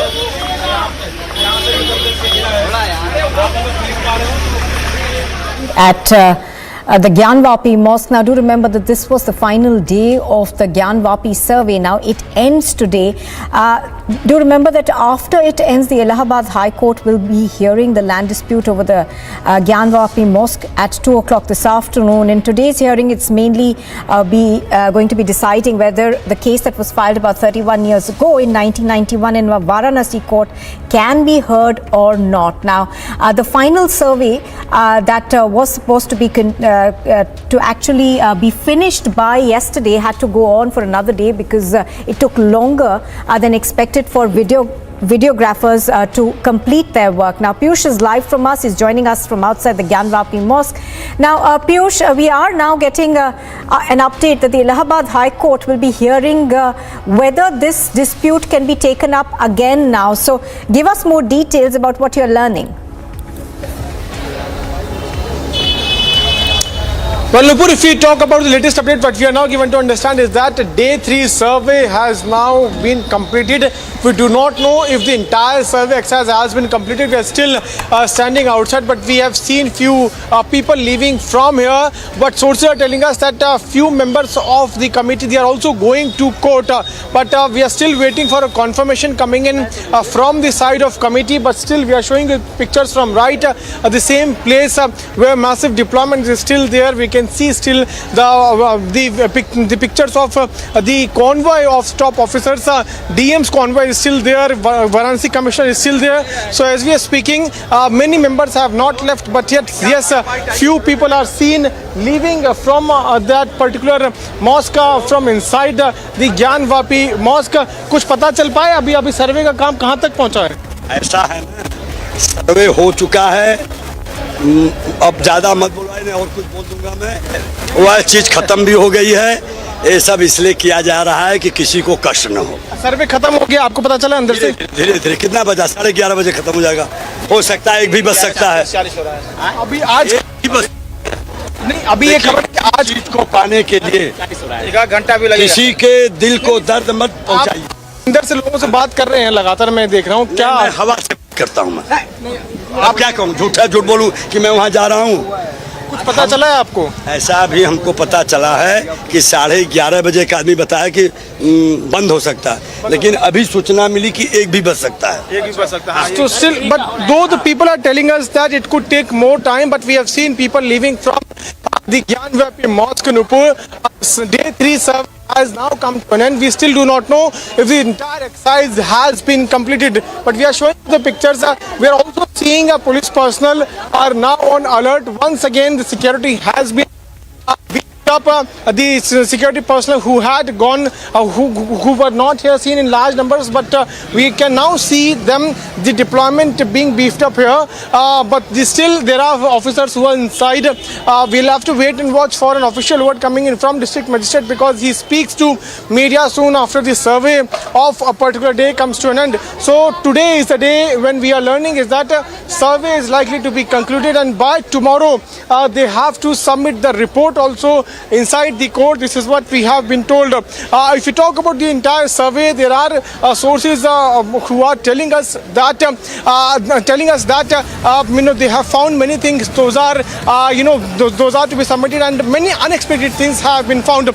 We will be getting more and more details as the day 3 survey is also to be concluded after this very short break. Stay tuned.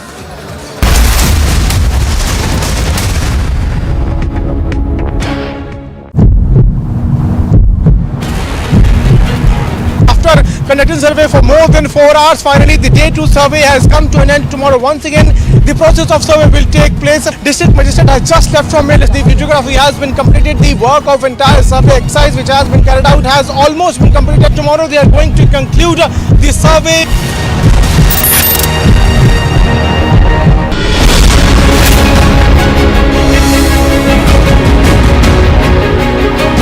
Rajesh Singh Chauhan breaking away from Rakesh Tikat on the death anniversary of his father Mahendra Singh Tikat and forming Bharatiya Kisan Union Rajnatik, a huge cadre base that is breaking away from under the leadership of Rakesh Tikat and effectively makes his leadership of farmers groups redundant.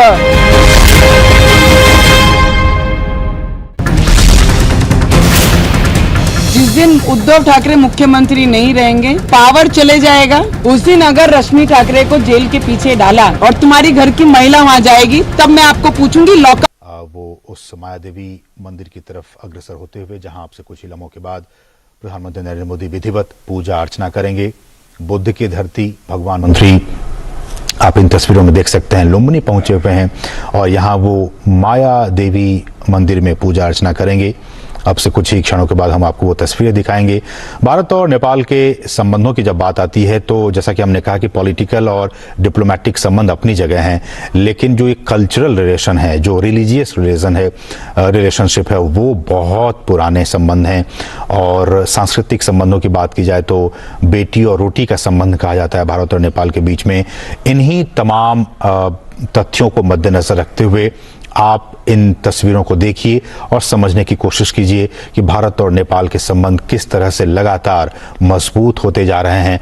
आत्मीय होते जा रहे हैं, मधुर होते जा रहे हैं। इन तस्वीरों में आप देख सकते हैं प्रधानमंत्री और साथ ही साथ नेपाल के प्रधानमंत्री शेर बहादुर देउबा धीरे धीरे वो माया देवी मंदिर की तरफ वो प्रस्थान करते हुए। और जैसा कि हमने कहा कि भारत और नेपाल के बीच में सांस्कृतिक संबंध रहे हैं, आध्यात्मिक संबंध रहे हैं और भारत अब जानते हैं कि भगवान बुद्ध का जन्म नेपाल में हुआ, लुम्बिनी में हुआ, लेकिन उनका महापरिनिर्वाण भारत में हुआ। आप समझ सकते हैं कि ये एक ऐसी कड़ी है जो कि भारत और नेपाल को, दोनों ही देशों में बौद्ध धर्मावलंबी हैं, अच्छी खासी तादाद में बौद्ध धर्मावलंबी हैं, भारत में भी हैं, नेपाल में भी हैं और न सिर्फ इन दोनों देशों में बल्कि बाकी के देशों में भी, दक्षिण और दक्षिण पूर्व एशिया में जो और भी देश हैं वहाँ भी अच्छी खासी तादाद में बौद्ध धर्मावलंबी रहते हैं। लेकिन भारत और नेपाल के जो संबंध हैं वो इस लिहाज से और भी काफ़ी महत्वपूर्ण हो जाते हैं क्योंकि भगवान बुद्ध का जन्म लुम्बिनी में हुआ और उनका महापरिनिर्वाण कुशीनगर जो कि उत्तर प्रदेश में है वहाँ पे हुआ। और आज हम आपको ये बता दें कि इस कार्यक्रम के बाद प्रधानमंत्री लौटते वक्त कुशीनगर भी जाएंगे और वहाँ पे वो पूजा अर्चना करेंगे, महापरिनिर्वाण मंदिर जाकर वहाँ पूजा अर्चना करेंगे। तो आप समझ सकते हैं कि इस लिहाज से कितने महत्वपूर्ण भारत और नेपाल के संबंध। और इन तस्वीरों में जो वहाँ बौद्ध भिक्षु हैं आप देख सकते हैं, इस माया देवी मंदिर में जो तमाम बौद्ध भिक्षु हैं वो प्रधानमंत्री नरेंद्र मोदी को समझाते हुए कि किस तरह से ये चीज़ें हैं, इनका क्या कुछ महत्व है, आध्यात्मिक तौर पर, सांस्कृतिक तौर पर इनके क्या कुछ महत्व हैं, इस बात की जानकारी देते हुए बौद्ध भिक्षु प्रधानमंत्री नरेंद्र मोदी को और उनके साथ साथ उनके पीछे पीछे आप देख सकते हैं नेपाल के प्रधानमंत्री शेर बहादुर देउबा, उनकी धर्मपत्नी और बाकी उनके सरकार के लोग इस दौरान लुम्बिनी में मौजूद हैं। हम आपको बता दें माया देवी मंदिर के बारे में कुछ जानकारी आपको दे दें जो कि आपके लिए, आपकी समझ के लिए बहुत ज़रूरी है। माया देवी मंदिर कहा जाता है कि ये एक बौद्ध धर्म मानने वाले लोगों के लिए आस्था का केंद्र है। जो भी देश और विदेश में जो तमाम बौद्ध धर्मावलंबी हैं, मतावलंबी हैं, वो यहाँ पे आते हैं और उनके लिए एक आस्था का केंद्र है। हो भी क्यों ना, क्योंकि यहाँ पे भगवान बुद्ध का जन्म हुआ था, तो इसलिए ये आस्था का केंद्र है, इसे आस्था का केंद्र माना जाता है। और चूंकि यहाँ की जो बनावट है और चूंकि एक ये विश्व विरासत स्थल है, तो इसलिए यूनेस्को की भी नज़रें इस पर पड़ी और यूनेस्को ने इस माया मंदिर को, माया देवी मंदिर को यूनेस्को की वर्ल्ड हेरिटेज साइट में इसे शामिल कर लिया गया। माया देवी मंदिर को यूनेस्को की विश्व विरासत की सूची में इसे शामिल कर लिया गया है।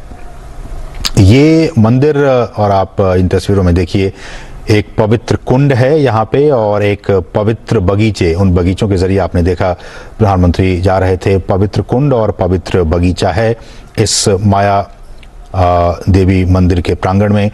और कहा जाता है कि इस साइट पर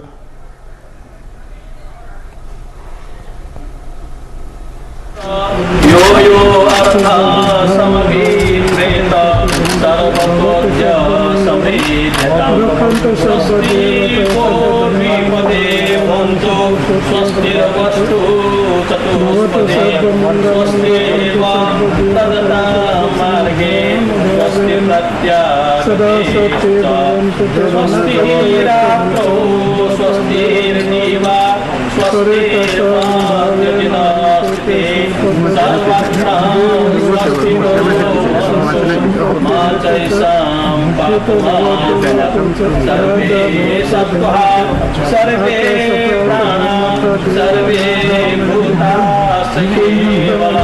सर्वे वै सुखिनः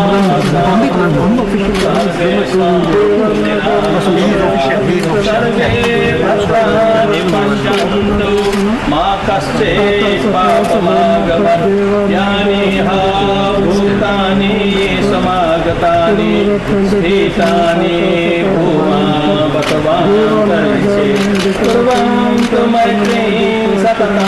प्रजासु देवास्तरात्रो चतरान्तु धर्मम् आदौ कल्याणम् कल्याणम् पर्यवसाने कल्याणं स्वर्थं सुव्यञ्जनं केवलं परिपूर्णः परिशुद्धः परेवदात ब्रह्मचर्य सम्प्रकाशयति स्म आयो वृद्धि यशो वृद्धि वृद्धि विद्या सुखाश्चैव जन धन संतान सप्तवृद्धिर्यस्तु।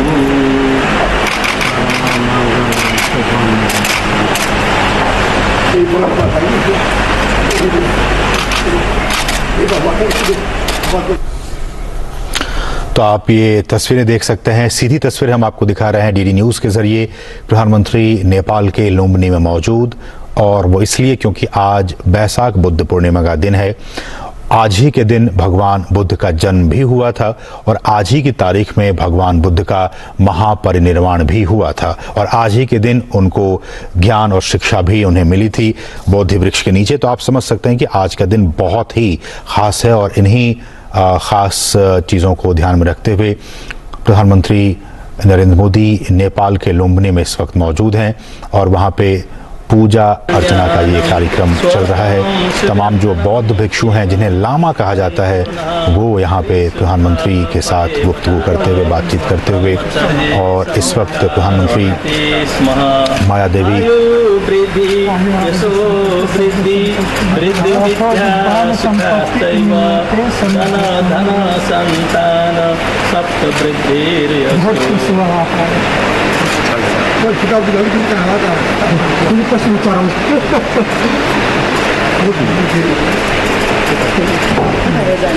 तो आप इन तस्वीरों में देख सकते हैं भारत के प्रधानमंत्री नरेंद्र मोदी और नेपाल के प्रधानमंत्री शेर बहादुर देउबा, जो कि इस वक्त माया देवी मंदिर में पूजा अर्चना कर रहे हैं। माया देवी मंदिर नेपाल के लुम्बिनी में मौजूद है, और ये वही मंदिर है जहां कहा जाता है कि भगवान बुद्ध का जन्म हुआ था। और यहाँ एक पवित्र कुंड है, जैसा कि आपने देखा भी, पवित्र बगीचा, जिसके जरिए प्रधानमंत्री यहाँ तक पहुंचे। और अगर जैसा कि हमने कहा कि इस जगह को जो पुरातात्विक लिहाज से काफ़ी महत्वपूर्ण है और विश्व विरासत की सूची में इसे शामिल किया गया। बौद्ध आप गुरु को देख सकते हैं, वो प्रधानमंत्री को समझाते हुए कि इस जगह की क्या कुछ अहमियत है, क्या कुछ महत्ता है। प्रधानमंत्री इस दौरान वहाँ पे मौजूद, और तमाम चीज़ों को मद्देनज़र रखते हुए ये प्रधानमंत्री की यात्रा काफ़ी महत्वपूर्ण, जिस बात का मैं जिक्र कर रहा था, ये वही पवित्र कुंड है। आप देख सकते हैं इस पवित्र कुंड को, प्रधानमंत्री वहाँ पहुँचने वाले हैं। और ये पवित्र बगीचा, जिसके ज़रिए प्रधानमंत्री देखा आपने इस मंदिर के अंदर पहुँचे, बहुत ही महत्वपूर्ण ये रखता है बौद्ध धर्मावलंबियों के बीच। ये जगह माया देवी मंदिर बहुत ही ख़ास जगह है। यहाँ पे तमाम जो बौद्ध धर्मावलंबी है, वो यहाँ पे अपने जीवन काल में उनकी कोशिश रहती है कि वो ज़रूर एक बार जाएं और इस पवित्र स्थल के दर्शन करके, वहाँ इस पवित्र कुंड के दर्शन करके एक बार ज़रूर वो अपने घर वापस आएँ। तो आप इस लिहाज से देख सकते हैं कि प्रधानमंत्री, आप इन तस्वीरों में लाइव देख सकते हैं कि वहाँ पहुँचे हुए हैं, और इस पवित्र कुंड के दर्शन करने के लिए वो सीधे वहाँ की तरफ रुख कर रहे हैं। ये एक पवित्र कुंड है, और अगर ये कहा जाए तो 2013 की बात है, नवंबर 2013 की बात है। एक खुदाई पुरातत्वविदों की एक टीम आई थी, और इस टीम ने इस मंदिर के नीचे खुदाई करके 550 ईसा पूर्व से पहले के एक प्राचीन वृक्ष मंदिर के अवशेषों की खोज की थी। जी हाँ, ये बहुत ही महत्वपूर्ण जानकारी हम आपको दे रहे हैं कि 2013 में एक अंतर्राष्ट्रीय टीम आई थी पुरातत्वविदों की, आर्कियोलॉजिस्ट की, जिन्होंने इस मंदिर के नीचे खुदाई की, और उस खुदाई के बाद उन्हें 550 ईसा पूर्व से पहले के एक प्राचीन वृक्ष मंदिर के अवशेषों की उन्होंने खोज की। शोधकर्ताओं ने ये ऐसा अनुमान लगाया कि यह स्थल बौद्ध संरचनाओं का सबसे पहला प्रमाण है, सबसे ऑथेंटिक प्रमाण है, और ऐसा माना गया कि गौतम बुद्ध के जीवन का ये सबसे पहला पुरातात्विक साक्ष्य है। गौतम बुद्ध के, भगवान बुद्ध के जीवन के सबसे पहला पुरातात्विक साक्ष्य 2013 में 550 ईसा पूर्व के पहले के एक प्राचीन वृक्ष मंदिर के अवशेष के जरिए इस बात का पता चला। तो आप समझ सकते हैं कि ये जगह जहां के प्रधानमंत्री इस वक्त हैं वो कितना महत्वपूर्ण है। गौतम बुद्ध के जीवन के पहला पुरातात्विक साक्ष्य इसी जगह से मिला। ये बहुत ही महत्वपूर्ण जानकारी हम आपको दे रहे हैं। और इस तरह से ये तीर्थ स्थल दुनिया का सबसे पहला बौद्ध तीर्थ स्थल है। लुम्बिनी का ये तीर्थ स्थल दुनिया का सबसे पहला बौद्ध तीर्थ स्थल है। ये भी बहुत महत्वपूर्ण तथ्य है। और ऐसा जानकारी है कि ऐसी जानकारी है कि माया देवी का जो ये मंदिर है उसमें सबसे पहले 1896 में जनरल खड़ग शमशेर और डॉक्टर एंटनी फुहेर ने इस स्थान की खोज की थी। 1896 में इस माया देवी मंदिर की सबसे पहले उन्होंने जनरल खड़ग शमशेर और डॉक्टर एंटनी फुहेर ने इसकी खोज की। और केशर शमशेर ने 1939 में कहा जाता है कि माया देवी मंदिर को उन्होंने एक बार फिर से बनाया। हालांकि आप जब इस मंदिर को आज देख पा रहे हैं इन सीधी तस्वीरों के जरिए, डीडी न्यूज़ के जरिए, हम आपको बता दें कि आज जो माया देवी का मंदिर हम देख पाते हैं या जो धर्मावलंबी वहां जाते हैं, जो तीर्थयात्री वहां जाते हैं, वो साल 2003 में तैयार किया गया था और इसे लुम्बिनी डेवलपमेंट ट्रस्ट ने तैयार किया था। तो इस तरह से इसका एक बहुत ही ऐतिहासिक महत्व की ये जगह है। और यहाँ पे आप देख सकते हैं तस्वीरों में तमाम पत्रकारों को पोज और फोटो खिंचवाते हुए प्रधानमंत्री नरेंद्र मोदी और नेपाल के प्रधानमंत्री शेर बहादुर देउबा। एक बार फिर से लाइव तस्वीरें डीडी न्यूज़ के जरिए। भारत और नेपाल के संबंधों के लिहाज से आज का दिन एक बार फिर से बहुत ही खास। प्रधानमंत्री नरेंद्र मोदी नेपाल के लुम्बिनी में और भारत और नेपाल के संबंधों के लिहाज से बहुत ही महत्वपूर्ण आज का ये दिन। और जैसा कि हम आज सुबह से चर्चा कर रहे हैं कि नेपाल भारत का एक बहुत ही महत्वपूर्ण पड़ोसी देश है और सदियों से, जी हाँ, सदियों से चले आ रहे भौगोलिक एस्पेक्ट की बात की जाए, ऐतिहासिक एस्पेक्ट की बात की जाए, सांस्कृतिक और आर्थिक संबंधों की बात की जाए, हमारी जो नीति रही है विदेश नीति, उसमें नेपाल का एक बहुत ही महत्वपूर्ण स्थान है। वो एक विशेष महत्व रखता है। और जब हम धार्मिक संबंधों की बात करते हैं तो भारत और नेपाल हिंदू धर्म के साथ साथ बौद्ध धर्म के संबंध में भी एक समान संबंध को साझा करते हैं। इस रिलेशनशिप को शेयर करते हैं, हिंदू धर्म को भी और बौद्ध धर्म को भी। दरअसल जैसा कि हम बता रहे हैं कि Honored in pictures, Prime Minister in Lumbini participating in events to mark Gautam Buddha's 2566th anniversary, birth anniversary. And Prime Minister is on his 5th visit to Nepal since 2014. Among his engagements, he is praying at the Maya Devi temple, and then he lights a lamp in front of the Ashokan pillar and waters a Bodhi tree which was gifted as a sapling by him in his 2014 visit. Prime Minister is also performing a Bhumi Pujan of laying foundation of India International Center for Buddhist Culture and Heritage. This is essentially being built by the International Buddhist Confederation based out of New Delhi, with Government of India support. And then the two sides will have a bilateral meeting, a round of delegation level talks. National Security Advisor Ajit Doval is accompanying the Prime Minister, apart from, of course, Foreign Secretary Minamon Quatra.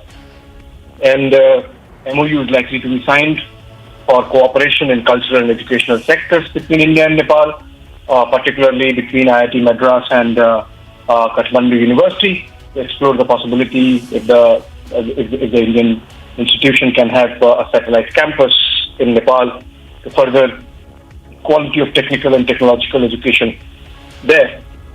Prime Minister Deuba, of course, would be hosting a lunch for his Indian counterpart, visiting Indian counterpart, and then there would be a public address which the two leaders would be addressing jointly. the public address is to Buddhist scholars and monks, among others, and aimed at close, comprehensive, multidimensional bilateral ties to push them further and underscore the deep, old civilizational connect that is there between the two sides. So, Prime Minister in his earlier visits, for example, has visited the Mata Janki temple in Janakpur Dham. He's also visited the Muktinath temple in Mustang, and of course the Pashupatinath temple in Kathmandu. In fact, a month and a half back, when Prime Minister Sher Bahadur Deuba was in India, he also made it a point to visit Varanasi and pray at the Kashi Vishwanath temple, and the two temples, the Pashupatinath temple in Kathmandu and the Kashi Vishwanath temple in Varanasi, have an ongoing historical linkage where the priests from Kathmandu come and pray at the Kashi Vishwanath temple, and vice versa. The priests from Varanasi travel to Kathmandu and pray at the priests at the Pashupatinath temple. So that's how the two nations and societies engage and interact. And Prime Minister, whenever he travels to Nepal, has underscored this, as I was mentioning earlier, by his visits to the Janki Mata temple in Janakpur Dham, or the Muktinath temple in Mustang, or the Pashupatinath temple in Kathmandu. And these frequent high-level visits essentially promote goodwill, trust and understanding. Why I say this important is because before Prime Minister Sher Bahadur Deuba took over, there was a dip in the bilateral relationship between the two sides with Nepal under Prime Minister KP Sharma Oli. We remember how Nepal had come out with an official map which showed Limpiadura and Kalapani as parts of Nepal, territories which have traditionally had right of access for India. So I think those vibes should be passed with the Prime Minister Deuba making it a point that on taking over, his first foreign visit was to India, and essentially on even keel. So India also exploring the possibility of more infrastructure projects, collaboration on more infrastructure projects with Nepal. Just two countries with land border with India, with which we don't have visa arrangements. People can just cross over, walk and go from the designated crossing points, and that really shows the kind of connect that is there. Economically, Nepal depends to a great extent on India being landlocked, and on the northern side they have high Himalayas, and down south with border of India it is the plains. So most of their trade, their access to sea route, and most of the imports come from India. Despite that, we have seen over the last decade or so some in the Nepali establishment playing the China card.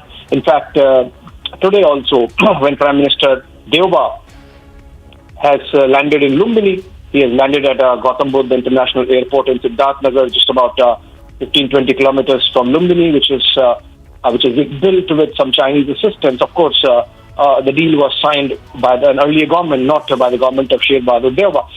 So those prickly points are there. Nepal, for example, believes that post demonetization, about 250 to 500 crore rupees worth of Indian currency was left with them, and that issue remains unsorted. Small one, perhaps the Indian diplomacy can handle that. But having said that, I think Prime Minister, by visiting Nepal on Gautam Buddha Jayanti and participating in these events, which essentially underscore the cultural, historical, ancient connect between India and Nepal, is sending across a message as much to the Nepali population in the midst of an ongoing election. In fact, about how deeply India cares about its Himalayan neighbor. In fact, it's our entire neighborhood. We have seen how India has been at the forefront of rescue for Sri Lanka's economy, having given line of credit and aid combined together to the tune of about $3 billion in last 2 months alone. And that's not a debt trap, unlike the Chinese, who have given a lot of money, but then they have actually, in many ways, contributed to the financial crisis of Sri Lanka. Similarly with Bangladesh, similarly with Bhutan, even Afghanistan, despite the fact that it is under Taliban rule, India has sent about 75,000 metric tons of wheat as humanitarian aid.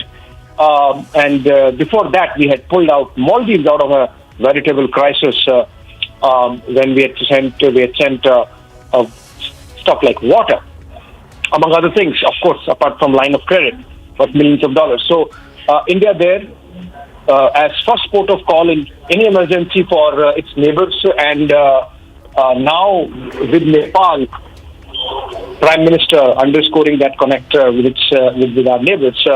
The itinerary that I mentioned takes him to the Maya Devi temple, which is believed to be, which is dedicated to Gautam Buddha's mother, and is believed to be the site where Gautam Buddha was born as Prince Siddhartha 2566 years ago, 2,566 years ago, and then he lights a lamp at the Ashokan pillar. You remember we have those Ashokan pillars at about a dozen odd places across South Asia, and Lumbini being one of them. Prime Minister landed at Kushinagar, which is the Nirvana, the place of Mahaparinirvana of Gautam Buddha, and then took a chopper to Lumbini, which is the birthplace. So in a way, connecting the birthplace and the place of Nirvana of Gautam Buddha, and that really shows how deeply connected the societies, the nations, and the people are. And before that, he has done the other temples, the Janki Mata temple, the Muktinath temple, the Pashupatinath temple. Not many prime ministers in India perhaps have done this before him. So in that sense, this is a very personal touch of Narendra Modi in diplomacy, where he gives that brings in that historical connect, and the people connect. Like for example, when he travelled to Sri Lanka, he made it a point that he travels to Anuradhapura, the ancient capital of Sri Lanka, where King Ashok had sent his son Mahinda, and with a Bodhi tree, and that's where how the Buddhism spread to Sri Lanka as well. So, Prime Minister in fact believes that Buddhism is something which connects India to at least a dozen odd and more nations in East Asia, with Japan being an important Buddhist nation with whom we have connects. So in fact, his government has strengthened and upgraded the Buddhist circuit, essentially the Buddhist sites that exist in India, be it Kushinagar, be it Bodh Gaya, be it Sarnath, and in fact Kushinagar, which borders Nepal and is just a hop from Lumbini, it has been developed as an international airport, so that all the tourists coming in from around the world who are practicing Buddhism, who are attracted to Buddhism, are taken care of in a good manner, and there is adequate infrastructure to take care of all the footfall. So that is how the visit really pans out. The Prime Minister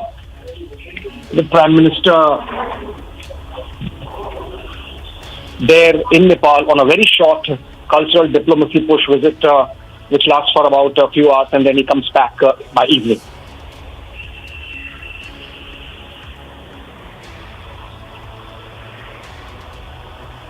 है भारत जब कह रहा है कि हम 2070 तक एक carbon neutral देश बनना चाहते हैं, कार्बन न्यूट्रल बनने के लिए एक सबसे जो एक बिग डिपेंडेंसी होनी चाहिए वो रीन्यूएबल एनर्जी पर होनी चाहिए, और रीन्यूएबल एनर्जी में जो सबसे अहम स्थान होता है भारत और नेपाल के बीच में वो हाइड्रो इलेक्ट्रिक है। और हाइड्रो इलेक्ट्रिक पर भारत और नेपाल के बीच में कई सारे ऐसे परियोजनाएं हैं जिस पर दोनों ही देश मिलकर काम कर रहे हैं। पंचेश्वर परियोजना हो, अरुण परियोजना हो, इन तमाम परियोजनाओं पर लगातार भारत और नेपाल काम कर रहे हैं। अभी हमने देखा बीते महीने में जब नेपाल के प्रधानमंत्री शेर बहादुर देउबा भारत आए थे तो किस तरह से हाइड्रो इलेक्ट्रिक के क्षेत्र में एग्रीमेंट्स हुए थे। भारत और नेपाल के बीच जो रेल सेवा है, हम जब कनेक्टिविटी की बात करते हैं उस पर बहुत सारे एग्रीमेंट्स हुए, उसको कार्यान्वित भी किया गया। इन तमाम क्षेत्रों में भारत और नेपाल के संबंध लगातार आगे बढ़ते जा रहे हैं। संचार की बात आ जाती है तो हम जानते हैं कि नेपाल जो एक लैंड लॉक्ड कंट्री है, एक भू आबद्ध देश है, लैंड लॉक्ड कंट्री है जो कि 3 तरफ से हिंदुस्तान से और 1 तरफ से तिब्बत से घिरा हुआ है, लैंड लॉक्ड कंट्री है। इसलिए यहाँ पे इन चुनौतियों को पार पाते हुए भारत ने अपने मदद का हाथ हमेशा से बढ़ाता आया है और भारत और नेपाल ने अपने नागरिकों के बीच संपर्क को बढ़ाने और आर्थिक वृद्धि और विकास को बढ़ावा देने के लिए लगातार कनेक्टिविटी पर काम किया है। और इन तस्वीरों में आप देख सकते हैं वहां से, इस कार्यक्रम स्थल से अब प्रधानमंत्री वहां से रवाना होने जा रहे हैं। ये लुम्बिनी की आप तस्वीरें देख पा रहे हैं। तो अभी आपने देखा किस तरह से प्रधानमंत्री वहां पे माया देवी मंदिर जाकर प्रधानमंत्री ने पूजा अर्चना की और वहाँ पे जो बौद्ध धर्म के मतावलंबी है वो यहाँ पे हर साल आते हैं और यहाँ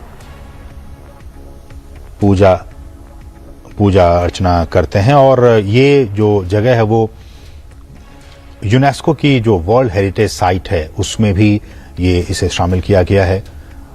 और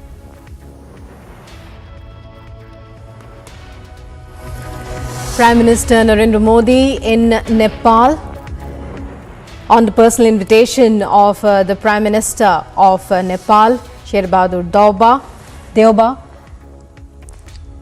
Ahead of his visit itself, the Prime Minister had given an indication of what this visit will mean, its significance. In a statement, he had said that his visit is intended to celebrate and further deepen the time-honoured linkages between India and Nepal. Truly time-honoured linkages, a lot of cultural similarities, religious similarities, similarities in lifestyle as well as food as well. Coming up in a short while, more on the Prime Minister's visit in Nepal on Buddha Jayanti.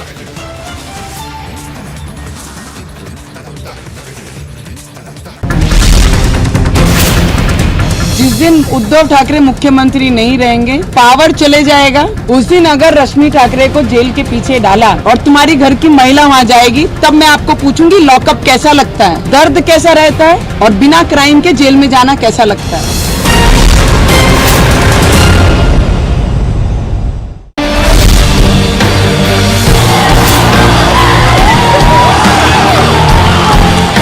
First time we have won this cup. The fact that India won all the matches through the event underscores the level of consistency and competence shown by the team.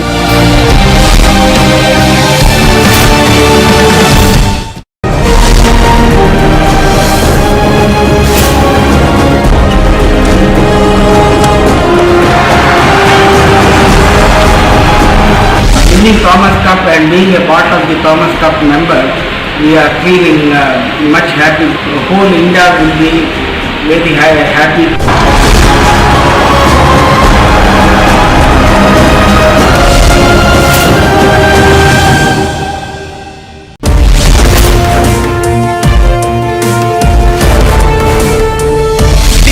Of survey of Gyanwap Mosque has now come to an end. OEC and Congress party promoting falsehood and trying to create fear-mongering among the people about survey are doing so when it is being done on the direct.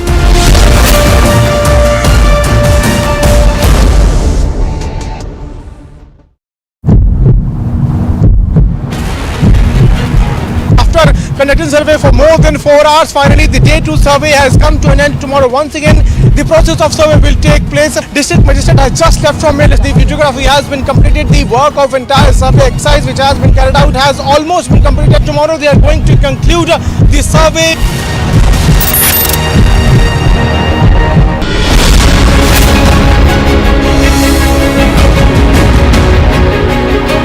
Rajesh Singh Chauhan breaking away from Rakesh Tikat on the death anniversary of his father Mahendra Singh Tikat and forming Bharatiya Kisan Union or Rajnatik, a huge cadre base that is breaking away from under the leadership of Rakesh Tikat and effectively makes his leadership of farmers groups redundant.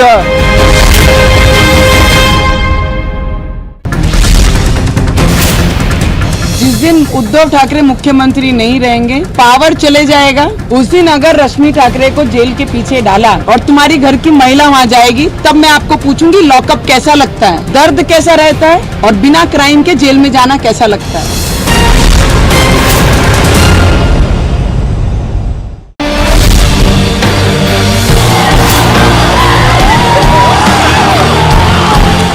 First time we have won this cup. The fact that India won all the matches through. It's the third day, and what we are now learning is that only a few part of the entire Gyanvapi mosque is left to be surveyed. Massive deployment once again has been done. The people here are saying that they are very much confident that they are going to have their own portion in their kitty.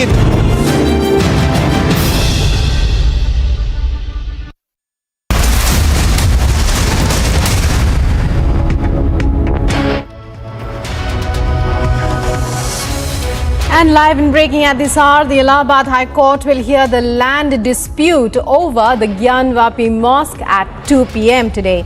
In today's hearing, it's mainly to decide whether the case filed 31 years ago in 1991 in जो है उसमें हुआ आगे वजू खाने का सर्वे हुआ है कहा जा रहा है आज। हाँ वजू खाने रिपोर्ट कब तक सबमिट की जाएगी? आज या कल। अच्छा, मतलब पूरी तरीके से हाँ। और इसमें एक आगे भी जो सर्वे हम लोग जांच कमीशन जारी करेंगे कि मस्जिद के पृष्ठ भाग में मस्जिद के पृष्ठ भाग में जो मलबा है जो 75 फीट लंबा है, 24 फुट चौड़ा है और 15 फीट ऊंचा है, उसको खुदाई करके हमारे पाषाण शिलाखंड हैं, मूर्तियां जो ध्वंस हैं, उन सब की जांच के लिए हम लोग माननीय न्यायालय शरण में जाएंगे, उनसे कहेंगे पुनः जांच कमीशन कराएं, उनको बहुत शुक्रिया हमसे बातचीत करने के लिए। तो सोहन लाल आर्य को आप लगातार सुन रहे थे, उनका कहना है कि पूरी संतुष्टि रही हमें आज जो सर्वे पूरा हुआ है और बाबा मिले हैं, लेकिन बहुत सारे लिमिटेशंस हैं बात करने में, इसीलिए जब रिपोर्ट सबमिट कर दी जाएगी तब सब कुछ दूध का दूध और पानी का पानी हो जाएगा। विजय अभिषेक के साथ Srishti Pandey, Republic Bharat, Varanasi.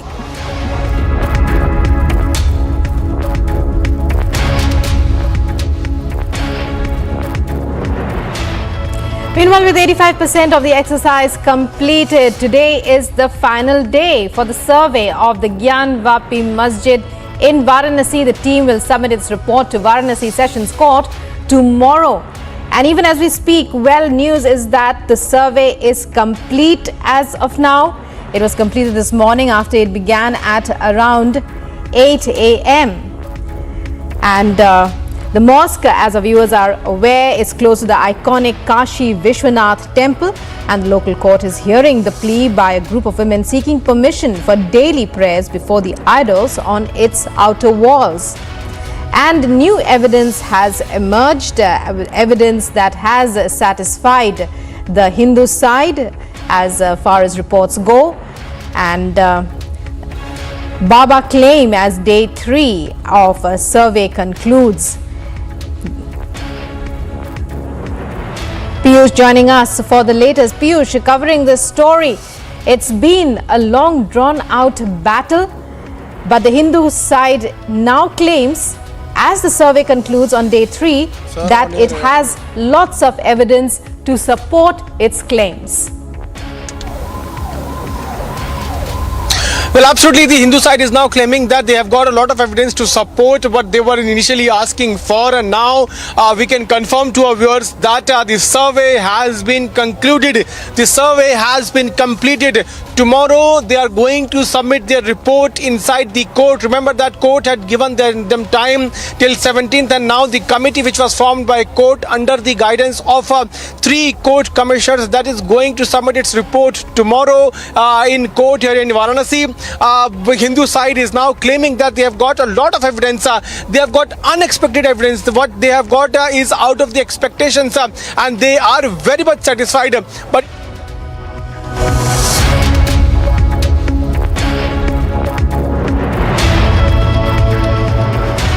Hindu side confident that they will be winning their petition before the court to worship outside the walls. देखिए, बाबा के नगरी में बाबा बराबर मिलते हैं, बशर्ते आप देखने का नजरिया देखिए। उस तहखाने को लेकर रहस्य बना हुआ था, वहाँ बाबा देखिए, आपको मैं बता दूं, हर तहखाने ब्रैकेटिंग के हर जगह पर कमीशन की कार्रवाई शांतिपूर्ण ढंग से और पक्ष विपक्ष उपस्थिति में और विशाल सिंह की अध्यक्षता में, जिनके सहयोगी अजय मिश्रा और उनके साथ बहुत बड़े मजबूत थे संजय सिंह दाढ़ी, इन लोगों ने बहुत बढ़िया ढंग से किया।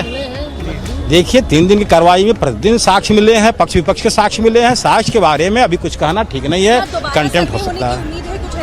देखिए जब भी आरोप प्रत्यारोप हो सकता है, विपक्षी चाहे तो फिर सर्वे करा ले, मैं चाहूँ तो फिर करा लूँ। सर्वे तो बार बार होती है, छानबीन भी हुई थी, फिर हुई है। मलबे को हटाया गया, कहा ये जरा कि देखिए ऐसा कोई मलबा वलबा नहीं हटाया गया है और ये सब चीजें साक्ष्य बाहर जो अफवाह है वो फैला जाए। आगे बढ़े। एएसआई से सर्वे होना है। अब देखिए किसी का प्रार्थना पत्र पड़ेगा, न्यायालय आदेश देगा तब होगा, वैसे तो होता है। न्यायालय का आदेश कंप्लायंस होती है, इससे थोड़ा हो जाती है। मतलब अंत भला तो सब भला। अंत भला तो सब भला। चलिए आगे संतुष्ट आप लोग भी हर हर महादेव करिए। आप लोग भी हर हर महादेव। वकील साहब चलो। सुनिए जी, सोहन लाल जी आए हैं और कहे हैं बाबा मिल गए हैं, क्या कहेंगे इस पर आप? काशी की नगरी है। इंस्ट्रक्शन दिए गए थे कोर्ट कमीशन के द्वारा, वो पालन किए गए और संतुष्टिजनक कोर्ट कमीशन के तीनों ही सदस्यों ने ये कोर्ट कमीशन की कार्रवाई 10:15 बजे समाप्त कर दी। ब्रैकेटिंग के हर जगह पर कमीशन की कार्रवाई शांतिपूर्ण ढंग से और पक्ष विपक्ष उपस्थिति में और विशाल सिंह की अध्यक्षता में, जिनके सहयोगी अजय मिश्रा और उनके साथ बहुत बड़े मजबूत थे संजय सिंह दाढ़ी, इन लोगों ने बहुत बढ़िया ढंग से किया। देखिए 3 दिन की कार्रवाई में प्रतिदिन साक्ष्य मिले हैं, पक्ष विपक्ष के साक्ष्य मिले हैं। साक्ष्य के बारे में अभी कुछ कहना ठीक नहीं है, कंटेम्प्ट हो सकता है। देखिए जब भी आरोप प्रत्यारोप हो सकता है, विपक्षी चाहे तो फिर सर्वे करा ले, मैं चाहूँ तो फिर करा लूँ। सर्वे तो बार बार होती है, छानबीन भी हुई थी, फिर हुई है। आज मलबे को हटाया गया, कहा ये जरा कि देखिए ऐसा कोई मलबा वलबा नहीं हटाया गया है और ये सब चीजें साक्ष्य बाहर जो अफवाह है वो फैला जाए। आगे बढ़े। कोई एएसआई से सर्वे होना है। अब देखिए किसी का प्रार्थना पत्र पड़ेगा, न्यायालय आदेश देगा तब होगा, वैसे तो होता है। न्यायालय का आदेश कंप्लायंस होती है, इससे थोड़ा हो जाती है। मतलब अंत भला तो सब भला। अंत भला तो सब भला। चलिए आगे बढ़े। संतुष्ट आप लोग भी हर हर महादेव करिए। आप लोग भी हर हर महादेव। वकील साहब चलो। सुनिए जी, सोहन लाल जी आए हैं और कहे हैं बाबा मिल गए हैं, क्या कहेंगे इस पर आप? काशी की नगरी है। ब्रैकेटिंग के हर जगह पर कमीशन की कार्रवाई शांतिपूर्ण ढंग से और पक्ष विपक्ष स्थिति में और विशाल सिंह की अध्यक्षता में, जिनके सहयोगी अजय मिश्रा और उनके साथ बहुत बड़े मजबूत थे संजय सिंह दाढ़ी। पीछे चलो, पीछे चलो। सोहन जी, सर सोहन लाल आर्य जी इस वक्त हमारे साथ में मौजूद हैं। सर सर्वे में क्या कुछ हुआ आज सर्वे में वादी पक्ष प्रतिवादी पक्ष दोनों ही मधुर ढंग से यह सर्वे पूरा हुआ और हम सर्वे के जो है प्रमुख विशाल सिंह को धन्यवाद देते हैं कि उनके सद प्रयासों से पूरा का पूरा मधुर ढंग से सर्वे। जो आपको उम्मीदें थी, जो दावे आप लोग लगातार कर रहे थे, क्या सब कुछ वहाँ पर वैसा ही दिखा आपको? हाँ, हम लोग जो है खुश हैं इस स्थिति से, सर्वे कमीशन की जांच से जो है ना। और आपने अभी कुछ देर पहले कहा कि बाबा मिल गए, कहाँ मिले बाबा असल में, ये तो बता दीजिए कम से कम चेहरे पर जो मुस्कान है। सर्वे कमीशन देखे कुछ मर्यादा होती है, बस खाली एक लाइन में है कि बाबा मिल गए। कुछ रहने दीजिए ताकि मतलब ऐसा ना हो कि हम पर जो है कंडेम कोर्ट लगे। अच्छा, जो आकृतियों की बात हो रही थी, त्रिशूल बना है दीवार पे और जो तालाब बताया जा रहा है कि पानी खाली करा के उसका सर्वे किया, ये कल की बात है और आज भी जो है उसमें हुआ। आगे वजू खाने का सर्वे हुआ है कहा जा रहा है आज। हाँ, वजू खाने। रिपोर्ट कब तक सबमिट की जाएगी? आज या कल। अच्छा, मतलब पूरी तरीके से। हाँ। और इसमें एक आगे भी जो सर्वे हम लोग जांच कमीशन जारी करेंगे कि मस्जिद के पृष्ठ भाग में, मस्जिद के पृष्ठ भाग में जो मलबा है, जो 75 फीट लंबा है, 24 फुट चौड़ा है और 15 फीट ऊंचा है, उसको खुदाई करके हमारे पाषाण शिलाखंड हैं, मूर्तियां जो ध्वंस हैं, उन सब की जांच के लिए हम लोग माननीय न्यायालय शरण में जाएंगे, उनसे कहेंगे पुनः जांच कमीशन का उनको। बहुत शुक्रिया हमसे बातचीत करने के लिए। तो सोहन लाल आर्य को आप लगातार सुन रहे थे, उनका कहना है कि पूरी संतुष्टि रही हमें आज जो सर्वे पूरा हुआ है और बाबा मिले हैं, लेकिन बहुत सारे लिमिटेशंस हैं बात करने में, इसीलिए जब रिपोर्ट सबमिट कर दी जाएगी तब सब कुछ दूध का दूध और पानी का पानी हो जाएगा। विजय अभिषेक के साथ सृष्टि पांडे, रिपब्लिक भारत, वाराणसी। शिवलिंग। सोहन लाल जी आप कह रहे हैं बाबा मिल गए, कौन से बाबा मिल गए बताइए? सोहन लाल जिसकी नंदी प्रतीक्षा कर रही थी वो बाबा मिल गए। हाँ। चलते रही। लेकिन मुस्लिम पक्ष ने कहा है कि सब हवा हवाई है। वादी पक्ष कह रहा सब हवा हवाई है, कुछ भी नहीं है हकीकत। प्रत्यक्ष और विशेष कुछ नहीं बता सकते हैं। हालांकि मालूम तो सब है, क्या बोले भाई, बोलना ये है कि जो सोचा, फिर अगली बार हम जो कहते, जो सोचा गया था उससे ज्यादा परिणाम। क्या आज का दिन कितना बड़ा दिन मानते हैं? बहुत बड़ा दिन मानते हैं हम सब लोग। जैसे ही सामने जैसे ही वह समय आया, मस्जिद प्रांगण हर महादेव के नारों से घोषित हो गया। समय कैसा, क्या बताए, लोग नाचने लगे आज या कल। अच्छा, मतलब पूरी तरीके से हाँ हाँ हाँ। और इसमें एक आगे भी जो सर्वे हम लोग जांच कमीशन जारी करेंगे कि मस्जिद के पृष्ठ भाग में, मस्जिद के पृष्ठ भाग में जो मलबा है, जो 75 फीट लंबा है, 24 फुट चौड़ा है और 15 फीट ऊंचा है, उसको खुदाई करके हमारे पाषाण शिलाखंड हैं, मूर्तियां जो ध्वंस हैं, उन सब की जांच के लिए हम लोग माननीय न्यायालय शरण में जाएंगे, उनसे कहेंगे पुनः जांच कमीशन कराएं, उनको निकाला। जब तैयार हम लोग जल्द से जल्द देंगे कि लिखित भी देंगे? नहीं, ये कोर्ट का मामला है, ये गोपनीय है। अच्छा, ये 3 दिन जो सर्वे हुआ, इसमें कोई रुकावट नहीं? कोई रुकावट नहीं, किसी प्रकार की कोई रुकावट नहीं, बहुत शांतिप्रिय तरीके से हुआ। कितने बजे का? अब ये कोर्ट में पता चलेगा। सर, कल सुनवाई है कोर्ट में, कल 17 तारीख है, तो आपको रिपोर्ट भी सबमिट करनी है। जी। कितने बजे मान के चलें? आप देखिएगा, ये गोपनीय रिपोर्ट है, ये बता दिया जाएगा। तो आप क्या बोले? गोपनीय रिपोर्ट कल संजय दाढ़ी भी हैं, वो भी हैं, अरे इनके घर चल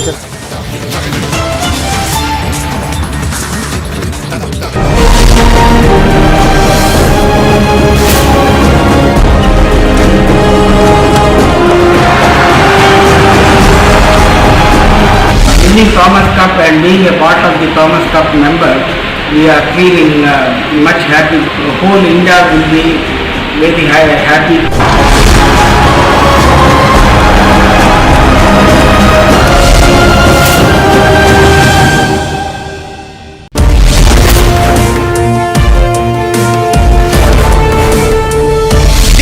of survey of Gyanvat Mosque has now come to an end. OEC and Congress party promoting falsehood and trying to create fear-mongering among the people about survey are doing so when it is being done on the red.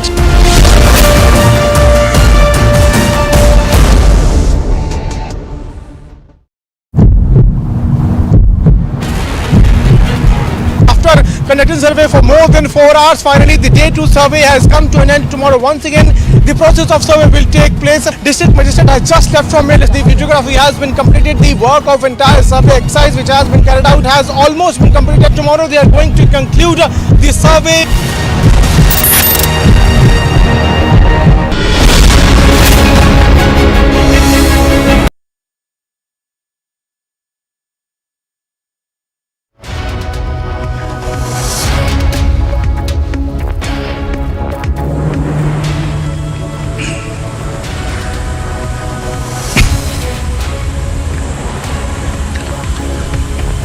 नमो तस् भगवतो अरहतो सम्मा सम्बुद्धस्स नमो तस् भगवतो अरहतो सम्मा सम्बुद्धस्स नमो तस् भगवतो अरहतो सम्मा सम्बुद्धस्स बुद्धं शरणं गच्छामि धम्मं शरणं गच्छामि संघं शरणं गच्छामि द्वितीयंपि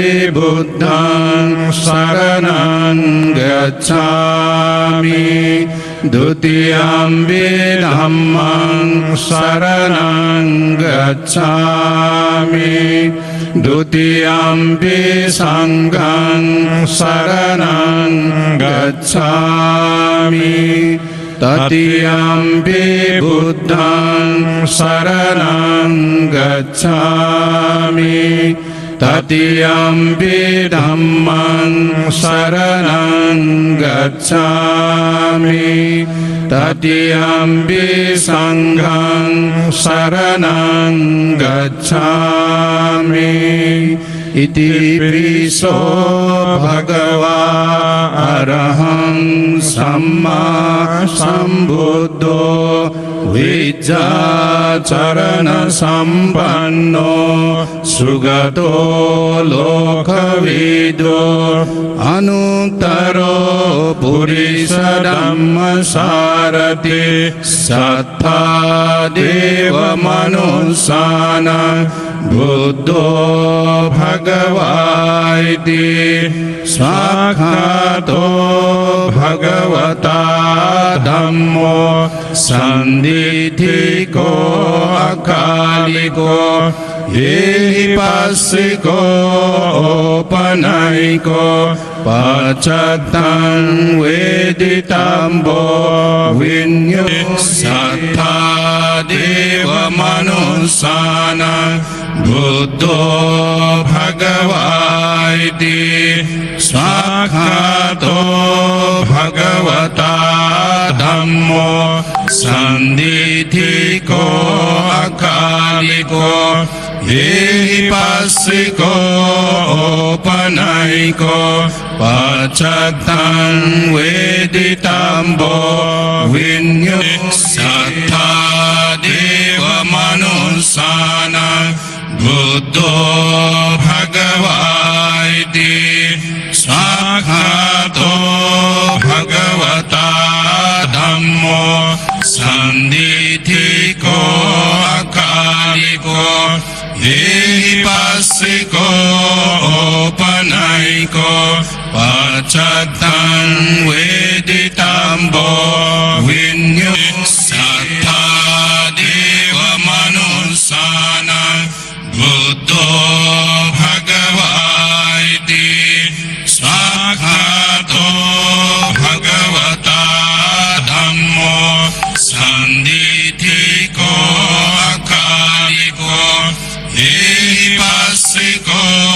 औपनयिको पचतं वेदितम्बो सब्बितियो विवज्जन्तु सब्बरोगो विनश्यतु माते भवन्त्वन्तरायो सुखी दीर्घायुको भव भवतु सब्बमङ्गलं रक्षन्तु सब्बदेवता सब्बबुद्धानुभावेन सदा सोत्ति भवन्तु ते भवतु सब्बमङ्गलं रक्षन्तु सब्बदेवता सब्बधम्मानुभावेन सदा सोत्ति भवन्तु ते भवतु सब्बमङ्गलं रक्षन्तु सब्बदेवता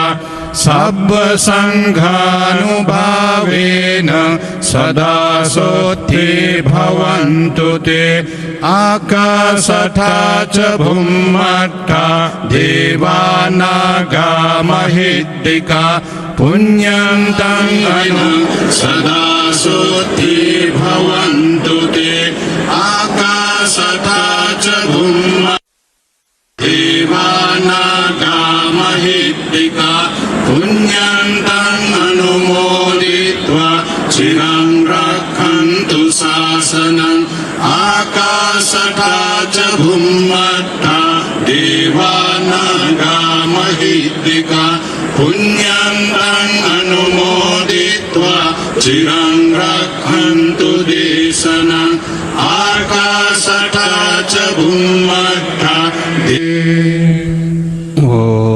संगे चोदो सुगे सोनम लय चांचु भरदो नोने ग्यासोन दागे जंजो ये बे सोनम ये ndorwa panjara saye ndorwa sho semje daje dewa dang devi gyudang damba gyurje zongwa dang dungal ge gyudang dalwaran gyurje dunga mebe dewa dang me dang dalwaran gyurje ngire chada nye dang dal tanyo chenpo la yurin dana baran gyurje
सर्वबुद्धं नमस्यामि धर्मं च जिनवासितं संघं च शीलसम्पन्नं रत्नत्रयं नमस्तुते स्वस्ति कुरुतां बुद्धा स्वस्ति देवा सहस्रका स्वस्ति सर्वाणि भूतानि सर्वकालान् दिशन्तु वा बुद्ध पुण्यानुभावेन देवतानां मतेन च यो यो अर्थ समभिप्रेत सर्वद्योदे समर्पिताम् स्वस्ति द्विपदे बन्तु स्वस्ति वस्तु चतुष्पदे स्वस्ति वो भद्रतां मार्गे स्वस्ति प्रत्यागतेषु च स्वस्ति रात्रौ स्वस्ति दिवा स्वस्ति मध्ये दिने स्थिते सर्वत्र स्वस्ति वो बन्तु मा चैषां पापमागम सर्वे सत्त्वा सर्वे प्राणा सर्वे भूताः केवला सर्वे वै सुखिनः सन्तु सर्वे सन्तु निरामया सर्वे भद्राणि पश्यन्तु मा कश्चित् दुःखभाग् यानि हा भूतानि समागतानि थेतानि भूमां वर्तमान्तरिषे कुर्वन्तु मैत्री सततं प्रजासु दिवाचरात्रौ चरन्तु धर्मं ये जङ्गमास्ता तथैव स्थावरा ते सर्वसत्त्वा सुखिनो भवन्तु शास्तारमग्रां नरदेव पूज्यं बुद्धं नमस्ते देहास्तु स्वस्ति ये जङ्गमास्ता तथैव स्थावरा ते सर्वसत्त्वा सुखिनो भवन्तु शान्तां विराग्रां नरदेव पूज्यं बुद्धं नमस्ते देहास्तु स्वस्ति ये जङ्गमास्ता तथैव स्थावरा ते सर्वसत्त्वा सुखिनो भवन्तु गणानां नमग्रां नरदेव पूज्यं संगं नमस्ते देहास्तु स्वस्ति यानि हा भूतानि समागतानि थेतानि भूमां वर्तमान्तरिषे कुर्वन्तु मैत्री सततं प्रजासु दिवाचरात्रौ चरन्तु धर्मम् आदौ कल्याणं मध्येव कल्याणं परेवसानि कल्याणं सोऽर्थं स्वविञ्जनं केवलं परिपूर्णा परिशुद्धा परेवता च ब्रह्मचर्ये सम्प्रकाशयति स्म आयु वृद्धि यशो वृद्धि वृद्धिवृद्ध्या सुखासैव जनधन सन्तान सप्तवृद्धिर्यस्तु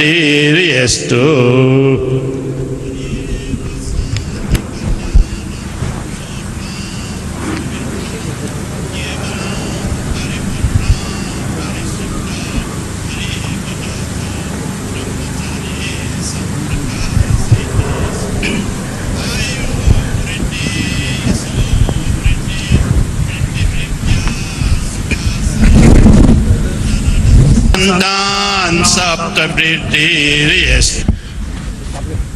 जयन्तो बोधिया मूले साख्यानन्दिवर्धनो एवं तुयं जयो होतु जयसु जयमङ्गले अपराजितपल्लङ्के शीर्षे पुटुविपुखले अभिषेके सर्वबुद्धानाम् अगपतोपमोदति सुनखतं सुमङ्गलं सुप्रभातं सुत्थितं सुखनो सुमुहूर्तो च सुइथं ब्रह्मचारिषु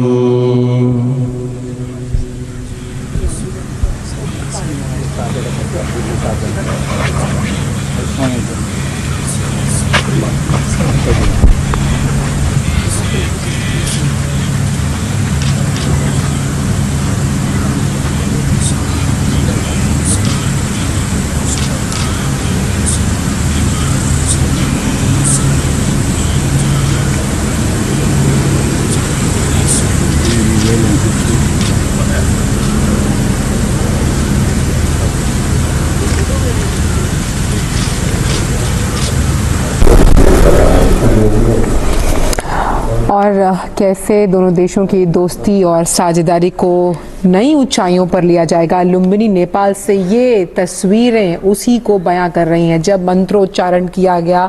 हम जानते हैं कि अंतर्राष्ट्रीय बौद्ध परिसंघ यानी IBC के एक भूखंड पर बौद्ध संस्कृति और विरासत को आगे बढ़ाने के लिए जो केंद्र निर्माण था उसका शिलान्यास प्रधानमंत्री द्वारा किया गया और उन्होंने इसी समारोह में हिस्सा लिया और वो बौद्ध भिक्षुओं को शॉल प्रदान करते हुए ये जो मंत्रोच्चारण के बाद हमने देखा चैंटिंग जिसको हम कहते हैं, कैसे जो पूरा माहौल था वो हमने देखा ऊर्जा से भर गया, स्पिरिचुअलिटी से भर गया और कितनी शांति और कितना सुकून। और जिस भूखंड का हम जिक्र कर रहे हैं जो कैसे बौद्ध संस्कृति को आगे लेकर जाएगा, उसका प्रचार प्रसार करेगा, ये जो बुद्धिस्ट सेंटर है, ये जो बिल्डिंग जब खड़ी की जाएगी ये नेट जीरो एमिशन की तर्ज पर बनाई जाएगी और इसे बनाने का जो काम है वो नेपाल का जो संस्कृति मंत्रालय है वो करेगा। नेट जीरो एमिशन यानी कि पर्यावरण के बिल्कुल अनुकूल और उसके जो मानदंड होते हैं पर्यावरण के, उस लिहाज से इस बिल्डिंग का निर्माण किया जाएगा, इस बिल्डिंग को बनाया जाएगा। और जब हम ये मंत्रोच्चारण जब सुन रहे थे, जब हम देख रहे थे, तो कैसे पूरे माहौल में शांति के साथ साथ एक ऊर्जा का और परस्पर संचार होता हुआ हमने देखा। ये तस्वीरें, ये मजबूत तस्वीरें उसी को बयान करती हैं। और कैसे जब हम तमाम जो बुद्ध धर्म से जुड़े हुए अनुयायी हैं उनके लिए जब ये सेंटर बनकर तैयार होगा, कैसे धार्मिक विचारों का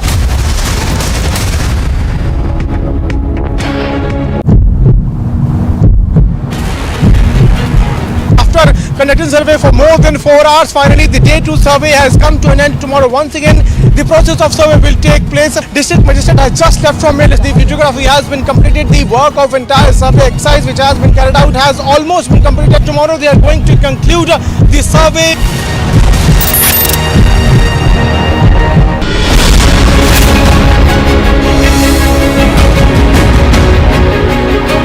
Rajesh Singh Chauhan breaking away from Rakesh Tikat on the death anniversary of his father Mahendra Singh Tikat and forming Bharatiya Kisan Union or Rajnatik. It's a huge cadre base that is breaking away from under the leadership of Rakesh Tikat and effectively makes his leadership of farmers groups redundant.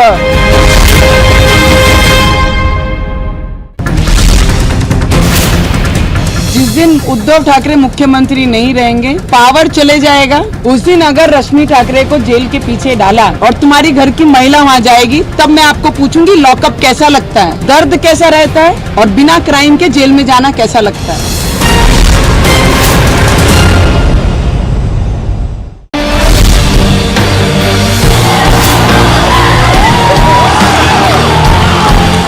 First time we have won this cup. The fact that India won all the matches through the event underscores the level of consistency and competence shown by the team.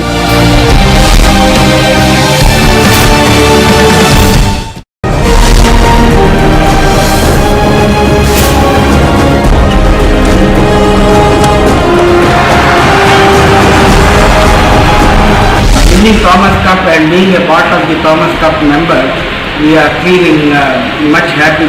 Whole India will be very happy.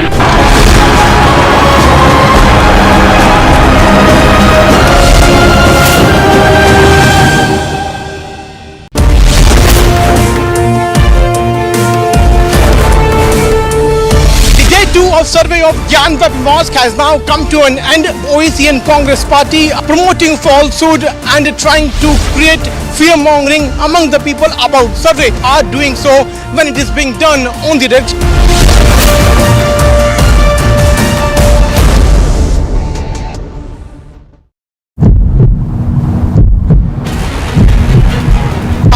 Conducting survey for more than 4 hours. Finally, the day 2 survey has come to an end. Tomorrow, once again, the process of survey will take place. District Magistrate has just left from it. The videography has been completed. The work of entire survey exercise which has been carried out has almost been completed. Tomorrow, they are going to conclude the survey.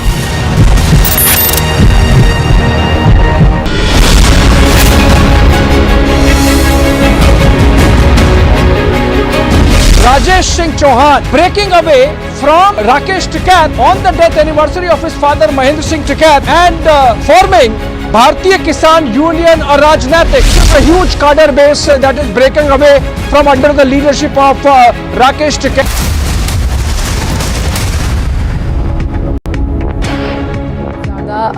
Clear cut यानी कि कोई लाग लपेट नहीं, जिस लिहाज से जब हम बात करते हैं कि कैसे धार्मिक आचार विचार को, उसके प्रचार प्रसार को लोगों तक पहुंचाया जाए, कैसे चैंटिंग के ज़रिए और ख़ास तौर पर इन तमाम जो सेंटर्स, क्योंकि ऐसे बहुत से बौद्ध धर्म से जुड़े हुए अनुयायी भारत में भी हैं और बहुत से ऐसे सेंटर्स हैं यहाँ पर पैगोडा टेम्पल के रूप में मौजूद हैं जहाँ लोग इस धर्म की उपासना आराधना करते हैं। तो आज का दिन नेपाल की जनता के लिए भी बहुत अहम, जब बुद्धिस्ट का ये जो सेंटर है ये उनके देश को समर्पित किया गया है। आगे भी जानकारी आपको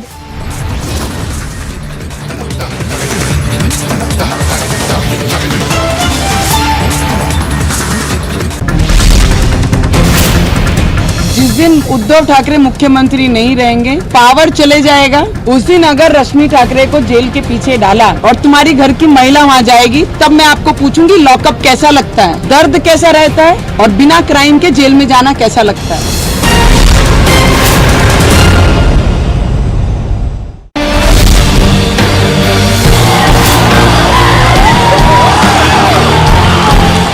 First time we have won this cup. The fact that India won all the matches through the event underscores the level of consistency and competence shown by the team.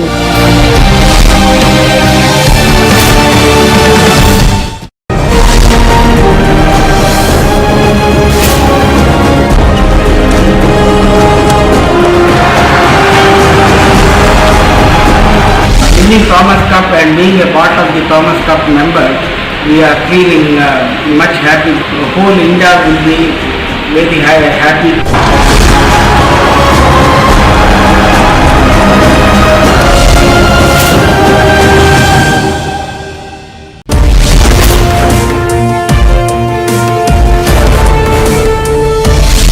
Of survey of Gyanvat Mosque has now come to an end. OEC and Congress party promoting falsehood and trying to create fear-mongering among the people about survey are doing so when it is being done on the direct.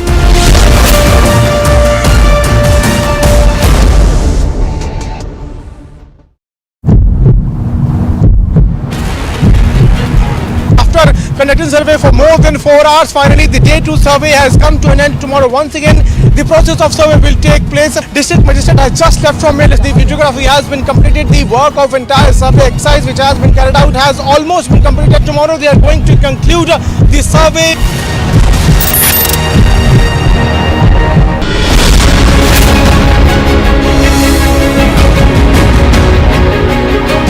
Rajesh Singh Chauhan breaking away from Rakesh Tikat on the death anniversary of his father Mahendra Singh Tikat and forming Bharatiya Kisan Union or Rajnatik, a huge cadre base that is breaking away from under the leadership of Rakesh Tikat and effectively makes his leadership of farmers groups redundant.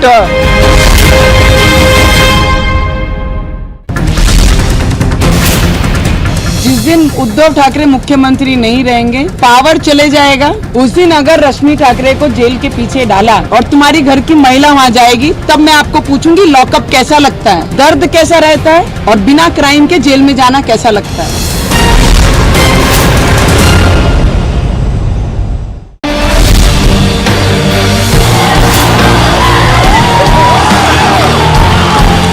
First time we have won this cup. The fact that India won all the matches through the event underscores the level of consistency and competence shown by the team.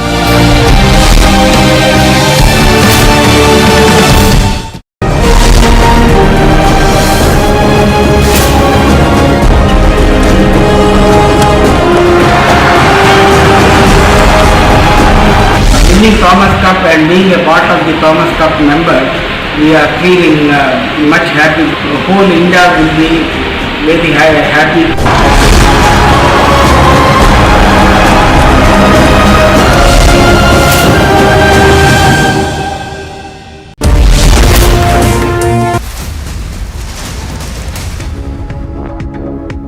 getting in visuals of the dramatic rescue operations in a stone quarry in Tamil Nadu. We are now learning that 3 more people are believed to be trapped inside the quarry for the last 30 hours. What we are also learning is that the NDRF teams have reached the spot earlier this morning and began the rescue operations.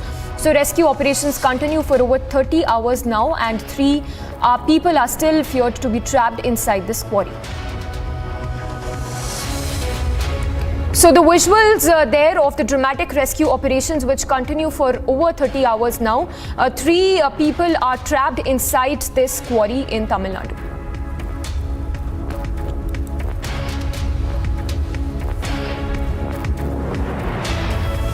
A very short break. On the other side, as day 3 of the survey concludes, Hindu side makes massive Baba Mil Gaye claim.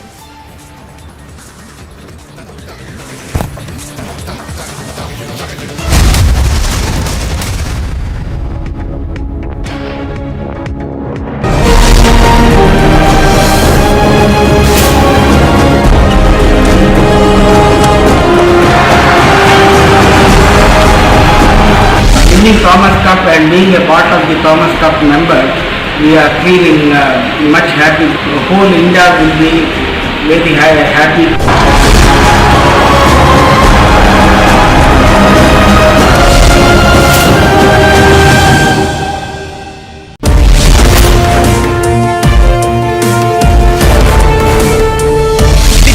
Of survey of Gyanvat Mosque has now come to an end. OEC and Congress party promoting falsehood and trying to create fear-mongering among the people about survey are doing so when it is being done on the direct.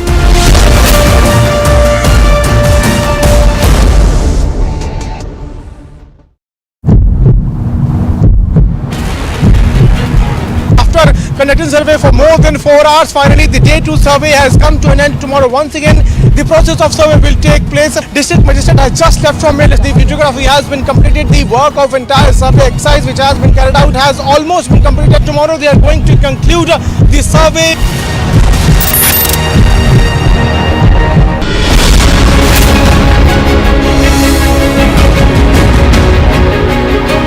Rajesh Singh Chauhan breaking away from Rakesh Tikat on the death anniversary of his father Mahendra Singh Tikat and forming Bharatiya Kisan Union or Rajnatik. A huge cadre base that is breaking away from under the leadership of Rakesh Tikat and effectively makes his leadership of farmers groups redundant.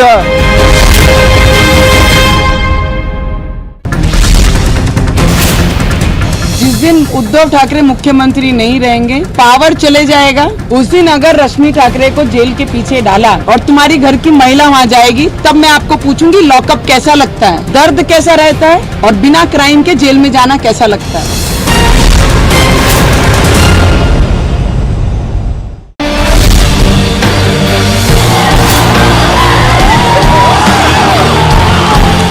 First time we have won this cup.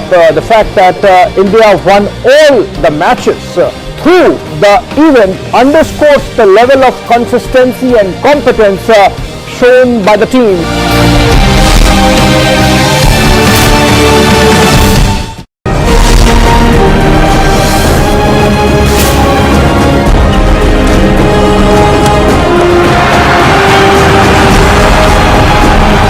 Winning Thomas Cup and being a part of the Thomas Cup member, we are feeling much happy. Whole India will be very happy.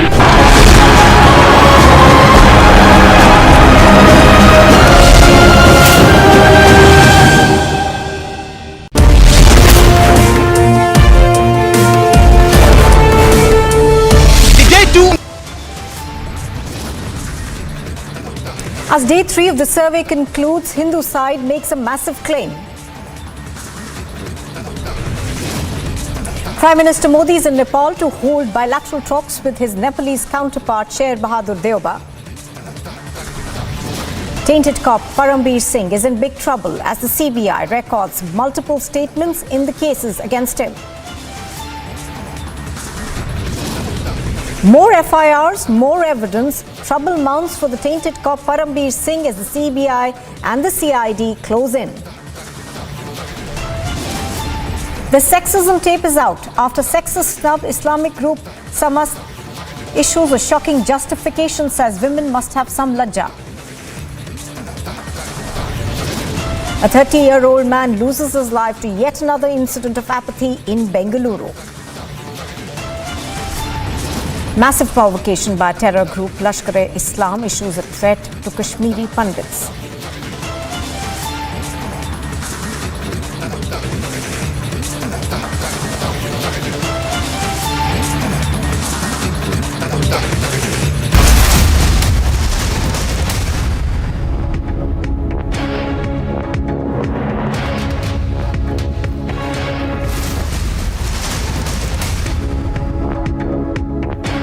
Just coming in, we are now learning that the CBI has recorded the statement of Police Inspector Anup Dange in connection with an FIR that has been registered against Parambir Singh. Now, the CID recorded the statement of Anup Dange after he accused Parambir Singh of corruption by misuse of official position while serving in the police force. Now, the CBI has also recorded the statement of Ketan Tanna in connection with an extortion case that's been registered against Parambir Singh and others. Alisha is reporting live on this. She joins us on the broadcast. Alisha, give us more details of what Anup Dange has said in connection with this corruption case. Well, importantly, we know that the FIR that was registered against Parambir Singh has been transferred to Central Bureau of Investigation. Now, Central Bureau of Investigation has already called Anup Dange, who is a police inspector, who has given a letter to the Maharashtra Home Minister Dilip Walse Patil over the allegations of misuse of power of Parambir Singh while he was posted in Gamdevi police station, and of course he was threatened to take back many cases of the other people to get a benefit of. So after which an FIR that was registered against Parambir Singh and others. So after which Anup Dange was called on by CBI, and the statement has been already recorded, where Anup Dange has already submitted the recording CCTV footage.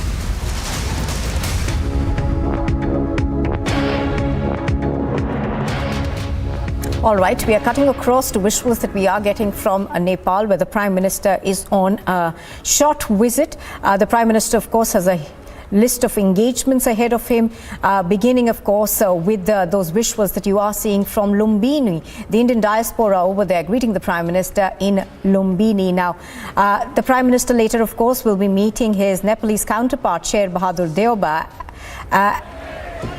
Also now, what we understand is that there are a host of agreements that perhaps will be signed now. This is the Prime Minister's fifth visit as Prime Minister of the country to Nepal. However, this is the first one since the pandemic actually broke out. So the Prime Minister over there in Lumbini, a very excited Indian diaspora waiting to meet the Prime Minister. Now, this has been something we've seen often when the Prime Minister visits foreign countries. There is a huge Indian diaspora which makes its way to meet the Prime Minister and interacts with the Prime Minister. Now, Nepal and India, of course, do share very close ties. I think also joining me right now is all right. So we're going to have Abhishek Kapoor join us shortly, but let's just quite quickly dip in and listen in to what's happening over there.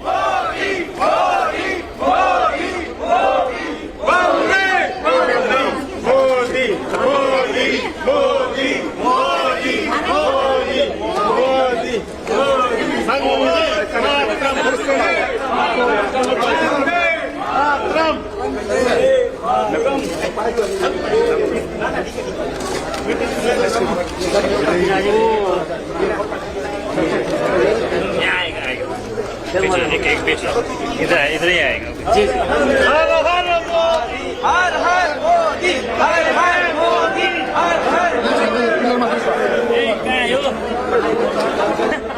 आप देख रहे हैं तस्वीरें जिस तरह से प्रधानमंत्री का स्वागत किया जा रहा है गर्मजोशी की तरफ हर उम्र के जो लोग हैं बच्चे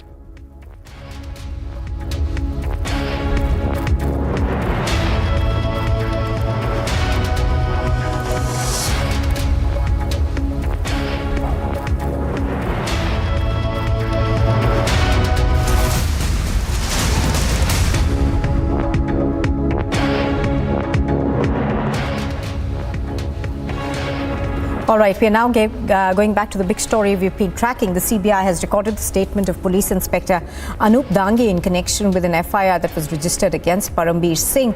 The CID also recorded a statement of Anup Dange after he accused Parambir Singh of corruption by misuse of official position while in the police force. Now, the CBI has also recorded a statement of Ketan Tanna in connection with this extortion case against Parambir Singh and others. Now, just to quickly tell you what has happened in the past, of course, the CBI recorded the statement of Anup Dange in connection with the corruption case that Anup Dange had filed against the Mumbai Police Commissioner Parambir Singh following his suspension in 2019. Now, at that point in time, Dange had leveled serious allegations against Parambir Singh in a letter to the Additional Chief Secretary Home. In that letter, he had said that Parambir Singh in fact had asked him for money to get him reinstated, and very serious claims of corruption were laid out against him. Now, the CBI of course has questioned Dange in that case, but apart from that, we also understand that the CID also has questioned him. The CBI of course has launched 3 separate investigations against Parambir Singh so far on charges of extortion, bribery and corruption. Let's go back to Alisha, who's reporting on this. Alisha, earlier you were talking us through the charges that were leveled by Anup Dange in that letter that he'd written to the Home Secretary, and detail for us the allegations. Well, yes, Central Bureau of Investigation has already recorded the statement of Anup Dange, where Anup Dange has already submitted documents, video recording and a voice recording to the CBI. So this was an allegation against Parambir Singh when Parambir Singh was in power, and he misused the power of not registering FIR of the misconduct that has been conducted in Mumbai and across when Anup Dange was in Gautam police station. But importantly, on other hand, CBI has also recorded a statement of Ketan Tanna. Now, talking about Ketan Tanna, where the FIR that was registered against Parambir Singh and other police officials in Thane Nagar police station, and we know that when Parambir Singh was in Mumbai, his statement was already recorded in the same case where the bailable warrant that was issued, that has been cancelled by the Thane court. But now the case which has been transferred to Central Bureau of Investigation, and now Ketan Tanna's statement has been recorded for the 3 days for 6 to 7 hours, and also the evidence and document that has been submitted to the CBI against Parambir Singh and other police officials. All right, Alisha, thank you very much for joining us with those details.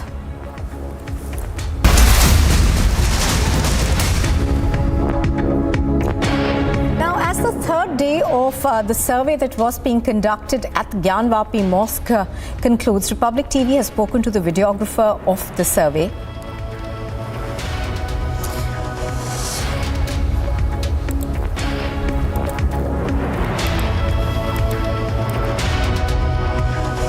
लोग थे, जिसमें 2 working थे, 1 assistant थे, वो हम लोग का सामान वगैरह देखते थे। मैं गणेश शर्मा और आप विभास दुबे जी, हम लोग एक ही समय पे फोटोग्राफी वीडियोग्राफी दोनों साथ में करते थे। 6 तारीख को सर्वे हुआ था, उस दिन चिन्ह मिले, कलाकृतियां मिली, ऐसी बातें कही गई। 7 को विरोध हुआ, सर्वे नहीं हो पाया था। अब इस बार परसों से लेकर आज तक क्या देखा, क्या समझ में आया? देखिए, क्या देखा, क्या समझ में आया, यह तो भविष्य के गर्त में है। अदालत के माध्यम से आप लोगों को जानकारी मिलेगी, वह हम लोग आपको नहीं बता सकते। क्या दिक्कतें हुई अंदर? अंदर कोई भी दिक्कत नहीं हुई, अंदर बहुत सकारात्मक माहौल था, बहुत प्रेम पूर्वक सारा काम हुआ। अंधेरा था, काफी परेशानियां। जहाँ अंदर में बिजली पानी कुछ नहीं था, वहाँ पे हम लोगों ने जो है अपने लाइट ले गए थे, लाइट से किया हम लोगों ने। कल ये कहा गया था काफी मलबा निकला था, जिसमें से ये छान के चेक किया जा रहा था कि देवी देवता की मूर्तियां हैं या नहीं, ऐसा कुछ रहा अंदर? नहीं, इसके बारे में तो वो हम नहीं जानते। हमारा पक्ष नहीं। मलबा मिला था? नहीं, मलबा तो पड़ा ही हुआ है, मलबा तो पड़ा हुआ है। अच्छा, तो आज ये दावा किया गया बाबा मिल गए, ऐसा कुछ हुआ क्या अंदर? ये जो बोल रहे हैं वो बताएंगे, हम बताने के अधिकारी नहीं है। शिवलिंग या कुएं से कुछ ऐसा कुछ जो हम बताने के अधिकारी नहीं है, वहाँ पे क्या मिला ये कमिश्नर महोदय रिपोर्ट अपना जो है डालेंगे रिपोर्ट, वो बताएंगे। तालाब के आसपास वीडियोग्राफी आपने की है ना, ये भी कहा गया कुछ खंडित मूर्तियां मिली हैं, ये नहीं कह रहे, आप बताइए क्या ये दावे सच हैं? मैडम जो दावा किया गया है उसके बारे में हमसे न पूछिए। जो भी कार्रवाई कल आज हुई है उसके बारे में हम कोई भी आपको जानकारी नहीं देंगे। परसों से जिन्होंने दावा किया है ना उनसे ये चीजें स्पष्टीकरण लीजिए तो ज्यादा अच्छा है। आप लोगों ने नहीं कर सकते उसे पूरी वीडियोग्राफी की है, परसों से आज तक क्या पाया? स्पष्टीकरण नहीं कर सकते ना उस चीज का। हमारी जो जिम्मेदारी थी वो हम लोगों ने की और उसको जाके सर्वे टीम के पास जमा कर दिया। हम लोगों ने बखूबी काम किया है। सारे फोटो सारे वीडियो प्रॉपर फोकस में बहुत अच्छे ढंग से शूट किया गया है। हमने काम अपने ईमानदारी से किया है। वो क्या मिला है वो बताने वाले दूसरे लोग हैं, वो बताएं। Right, so that was the videographer over there who Republic TV has managed to speak to. I think Piyush is also with the court's commissioner currently. Over to you, Piyush. Well, Nupur, yes, like you rightly mentioned that yes, Republic TV is the only channel. We have got both the commissioners sitting with us. Ajay Mishra is also with us. Remember that he was the one who was initially leading the entire survey, and after that, the kind of petition which was filed, in which it was demanded that he should be removed, that was appointed. Two more commissioners were appointed. Now we have with us not only Ajay Mishra but also Ajay Pratap Singh, Assistant Commissioner. Both are here with us. Let's try to understand from them because the survey has now come to an end.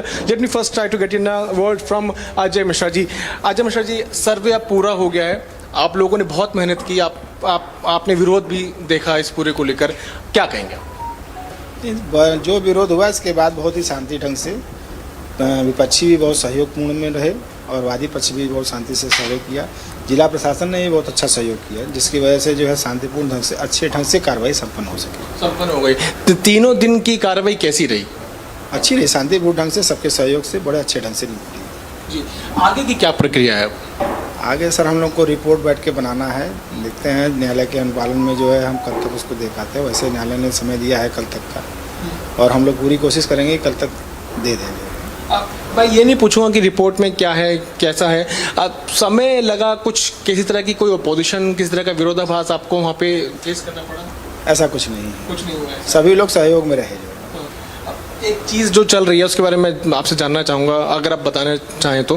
बाबा मिल गए हैं, ये एक बात चल रही है, आप उस पर कुछ कहना चाहेंगे? नहीं सर, हम कुछ नहीं कह सकते इस पर।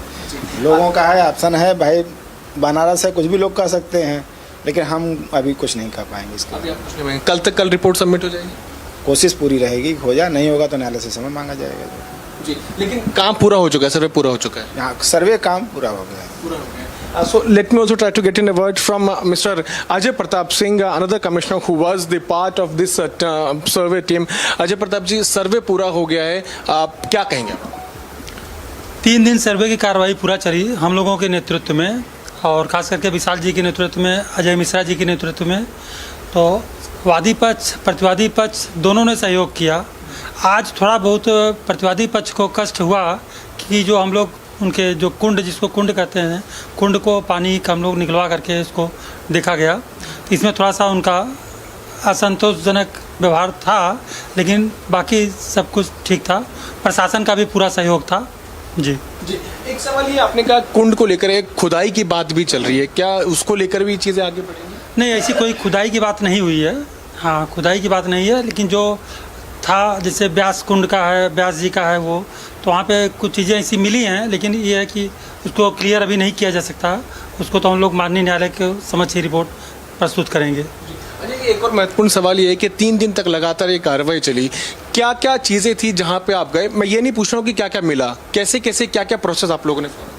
हम लोगों ने पूरा मंदिर मस्जिद का पूरा हर कोना सर्वे किया गया। ग्राउंड फ्लोर, फर्स्ट फ्लोर, पूर्वी दीवार, पश्चिमी दीवार, उत्तरी पश्चिमी, सब तरह का हम लोग पूरा सर्वे किया गया उसमें। जी। कितना बड़ा एरिया, अगर आप बता सकें, कितना बड़ा एरिया है? एरिया तो काफ़ी बड़ा एरिया है। हाँ, काफ़ी बड़ा मस्जिद का एरिया जो है काफ़ी बड़ा एरिया है। जी। तो अब आज जब ये प्रक्रिया पूरी हो गई कि आगे की क्या कार्रवाई? आगे हम लोग रिपोर्ट बैठ करके तैयार करेंगे और अगर आज रिपोर्ट रात भर में तैयार हो जाता है तो कल रिपोर्ट हम लोग माननीय न्यायालय के समक्ष जो है प्रस्तुत कर देंगे। अगर किन्हीं कारणवश नहीं तैयार हो पाता है, नहीं समय मिल पाता है, तो हम लोग माननीय न्यायालय से समय लेकर के 1-2 दिन बाद जो है रिपोर्ट को सबमिट करेंगे माननीय न्यायालय के समक्ष। एक महत्वपूर्ण सवाल ये है कि जब सर्वे चल रहा था उस वक्त क्या आप लोगों को लाइट की दिक्कत, गर्मी, क्योंकि बहुत परेशानी, क्योंकि गर्मी बहुत है, इन सब चीज़ों को भी फेस करना पड़ा? हाँ, गर्मी तो काफ़ी फेस करना पड़ा और जो अंडरग्राउंड था उसमें तो लाइट भी नहीं थी, लेकिन प्रशासन द्वारा लाइट की व्यवस्था की गई थी। गर्मी तो बहुत ही थी और इधर बनास का टेम्परेचर भी आजकल में 44-45 चल रहा था, इसलिए तो बट नेचुरल है, स्वाभाविक है कि गर्मी तो था ही और लग भी रहा था। हम लोग काफ़ी परेशान भी हुए, लेकिन किसी तरह हम लोग सर्वे की कार्रवाई पूरा कर चुके, सफल रहे हम लोग सर्वे करने में पूरा। आप पहुँचे तो वहाँ धूल मिट्टी भी काफ़ी होगी, परेशानी हुई क्योंकि अंधेरा भी था, धूल मिट्टी भी थी, जानवर की भी बात चल रही थी कि सांप अंदर हो सकता है, ऐसा कुछ था? अब था, निकल भी सकते थे सांप, लेकिन ऐसा कोई चीज़ सामने आया नहीं। हाँ, लेकिन धूल मिट्टी, गंदगी, अंधेरा ये सब तो था ही, काफ़ी दिनों से बंद पड़ा था, इसलिए ये सब चीज़ तो था ही। लगभग अगर मैं आपसे आइडिया लेना चाहूँ कि कितना बड़ा एरिया होगा और क्या इसमें और समय लग सकता था, और कितनी आप लोगों ने बहुत मेहनत से पूरा काम किया और भी समय लग सकता था? अब समय तो अगर हम लोग और धीरे धीरे करते तो इसमें तो समय और लगता, लेकिन हम लोग की टीम थी, मजबूत टीम थी, सब लोग, सबका सहयोग था, खास करके प्रतिवादी पक्ष का भी काफ़ी सहयोग था, इसलिए हम लोग कंप्लीट कर लिया इसको। जी, इस तरह कोई विरोध नहीं फेस करना पड़ा? नहीं, कोई विरोध नहीं। प्रशासन का पूरा सहयोग रहा, हाँ, जिला प्रशासन का पूरा सहयोग रहा और वादी पक्ष, प्रतिवादी पक्ष, सबका सहयोग रहा। हाँ, किसी तरह का कोई विरोध या कहीं कुछ ऐसी कोई बात नहीं। एक महत्वपूर्ण सवाल कि चाबी के बाद जो शुरुआत में जब अजय मिश्रा जी जब गए थे तो चाबी नहीं दिया और तहखाना नहीं खोलने दिया, उस वक्त विरोध हुआ। इस बार क्या चाबी एक और ताले की चाबी आराम से मिल गई थी खोलने में? दिक्कत नहीं हुई? एक अंडरग्राउंड का जो है चाबी था, उसके पास जो वहाँ का मौजूद एजाज अहमद करके था, जो इंतज़ाम वहाँ मस्जिद का पूरा इंतज़ाम देखता था, उसने खोला। 3 बार खोलने में चाबी ताला जो है खुल गया। एक जगह जो था वो ताला चाबी नहीं था, तो उसको जो है प्रशासन से कह करके आदेश दिया गया, प्रशासन ने कटर मंगवा करके उसको कटवाया, तब हम लोग देखे। फिर उसको देखने के बाद फिर उसको उसी तरह दूसरे ताले से लॉक करवा दिया गया। अजय मिश्रा जी, मैं बस खत्म करूंगा आपसे एक आखिरी प्रश्न लेकर। शुरुआत में आपने विरोध फेस किया, इस बार वो ऐसा नहीं हुआ, चाबी मिल गई, सब कुछ हो गया, आप पर्सनल लेवल पे क्या कहेंगे? नहीं, पर्सनल लेवल क्या है भाई, देखिए विरोध होता है, हम वहाँ गए, हमने कहा, उन्होंने आपत्ति की, उसका निस्तारण हो गया, सब लोग सहमत हो गए, अच्छी से प्रक्रिया संपन्न हो गई। अच्छी से प्रक्रिया संपन्न हुई, आप लोग खुश हैं? अच्छे से हो गया? बिल्कुल जी, हम लोग खुश हैं कि सर्वे की प्रक्रिया जो है काफ़ी अच्छे ढंग से और सफल रही। जी, अब कल तक रिपोर्ट सबमिट हो सकती है? पूरी कोशिश की जाएगी, कल तक कर दिया जाएगा, हम लोग कोशिश किया जाएगा। So that is the word coming in from both the commissioners, Mr. Ajay Mishra and Mr. Ajay Pratap Singh. Both are here with us. They have told us that they have been successfully able to do the survey. They have also confirmed to us that they will try their best to submit the report by tomorrow. But yes, they have told us that there was no objection which they faced, no opposition which they faced, and peacefully the survey has been concluded. Nupo. All right, Piyush, thank you very much for that. So Piyush over there speaking to the two commissioners. Now, in fact, as the survey concludes, a massive claim has been made by the Hindu side. The Hindu side has now made this claim, which has been refuted by the Muslim side. शिवलिंग, सोहनलाल जी, आप कह रहे हैं बाबा मिल गए, कौन से बाबा मिल गए? बताइए सोहनलाल। जिसकी नंदी प्रतीक्षा कर रही थी, वो बाबा मिल गए? हाँ। चलते रहे।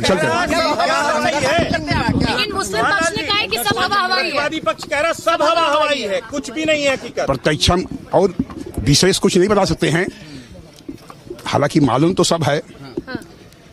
क्या बोले भाई, बोलना ये है कि जो सोचा, फिर अगली बार हम जो कहते, जो सोचा गया था उससे ज्यादा परिणाम। क्या आज का दिन कितना बड़ा दिन मानते हैं? बहुत बड़ा दिन मानते हैं हम सब लोग। जैसे ही वह समय आया, मस्जिद प्रांगण हर महादेव के नारों से घोषित हो गया। समय कैसा, क्या अंदर क्या बताए, लोग नाचने लगे। कह रहे हैं उनकी बात सुन लीजिए, ये अदालत से तय करेगी कि आपका भी तो पक्ष बताइए, क्योंकि वो ये दावा कर रहे हैं।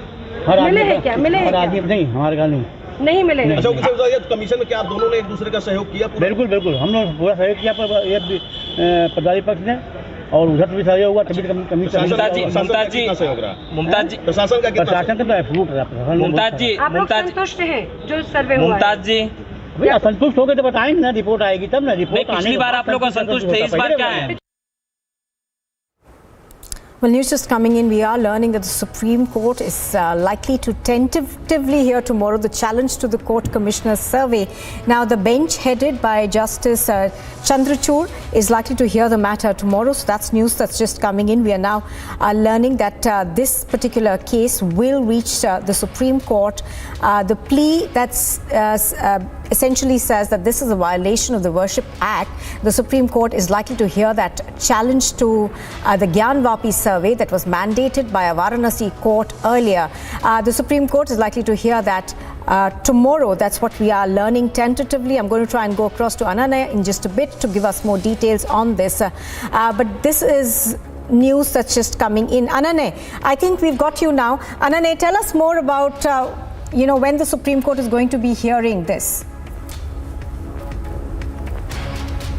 A bench headed by Justice D.Y. Chandrachud and Justice P.S. Narasimhan would be tentatively hearing the matter tomorrow. It is a computer-generated date as per the Supreme Court listing, and we'll have to wait still for the final list to come today because today the Supreme Court is on leave. So tomorrow, tentatively, the matter would be heard. This is an appeal filed by the Mosque Management Committee with regards to the challenge to the Advocate Commissioner survey. They have raised various grounds. They say that a communal tension is trying to be created by filing such a suit, and is contrary to the Places of Worship Act. So now we'll have to wait and watch how the Supreme Court reacts to this. Because remember, when an urgent mentioning was done before a bench headed by Chief Justice of India, N.V. Ramana, he had clearly stated that he is not aware of the facts of the case, and hence he would take some time to list the matter. And later a notification came in wherein it was said that a bench headed by Justice D.Y. Chandrachud and Justice P.S. Narasimhan would be hearing the matter tomorrow. So now we'll have to wait as to how Justice D.Y. Chandrachud and Justice P.S. Narasimhan deals with the matter. Subsequently, the Allahabad High Court would also be hearing the land dispute with regards to this whole issue. So three subsequent litigations going on, one before the local court with regards to the survey, wherein a report would be submitted by tomorrow. Second is along the Allahabad High Court, which would be heard today afternoon. And the third one is before the Supreme Court of India tomorrow, tentatively before a bench headed by Justice D.Y. Chandrachud and Justice P.S. Narasimhan, hearing the appeal filed by the Mosque Management. So a lot of litigations coming in and a lot of court orders colliding. So we'll have to wait as to how the Supreme Court says, because the Supreme Court orders would completely be bounding. Nupur. All right, Ananya, thank you very much for bringing us those details. And you are watching Republic TV. On the other side, the sexism tape is now out after the sexist Snap Islamic group issues shocking justification. And a 30-year-old man loses his life to yet another incident of apathy in Bengaluru.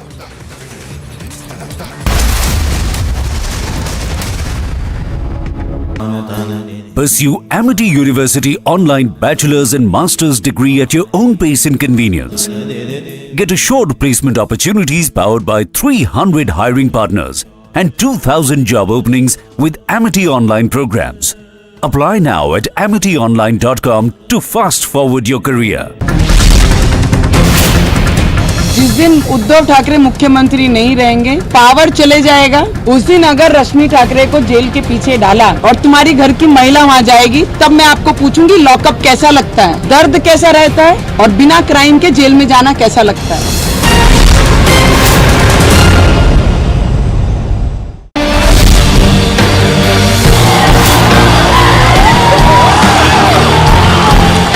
First time we have won this cup. The fact that India won all the matches through the event underscores the level of consistency and competence shown by the team.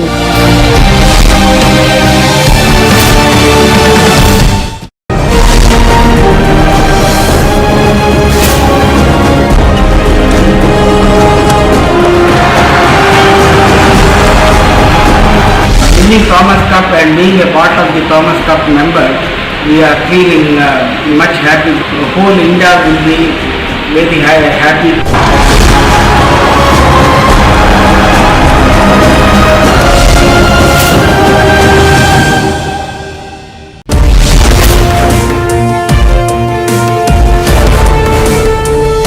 Day 2 of survey of Gyanvapi Mosque has now come to an end. OEC and Congress party promoting falsehood and trying to create fear-mongering among the people about survey are doing so when it is being done on the direct.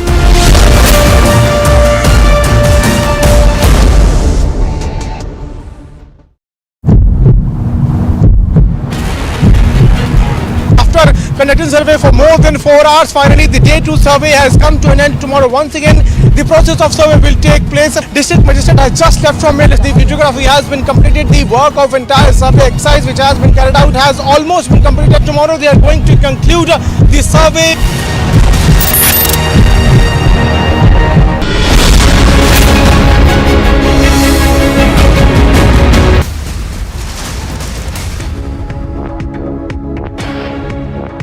Well, a new controversy has erupted over weapons training camp of the Bajrang Dal. The Bajrang Dal had organized a week-long training camp for members of the Sai Shankar Educational Institute in Kodagu district.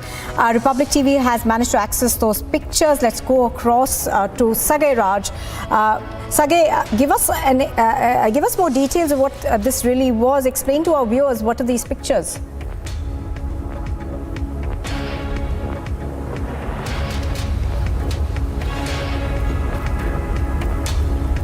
Of Karnataka, where people are seen undergoing training of weapons using guns and several other things. Now, the SDKI has come out and hit out at Bajrang Dal and asking them what is the moral right of government to allow these camps to happen, and that too when you have public representation, especially MLC and MLA participating in these kind of camps. When there is a protest against hijab, why do the even government allow these kind of training camps? Do the even government allow these kind of training camps happening in Kodagu? Right, Sagai, thank you for that.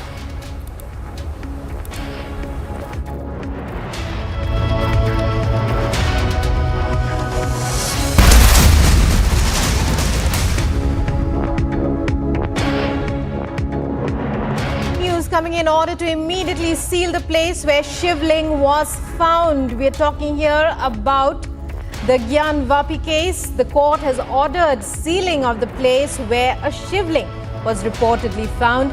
The Republic has accessed the Varanasi court order in this respect. The court has ordered the sealing of the place where the shivling was found. Earlier we had heard the Hindu side expressing confidence that their petition would be granted. The petition seeks the right to worship in outside the walls of the mosque where reportedly a temple originally stood. And now a Varanasi court has ordered sealing of the place where a shivling was reportedly found.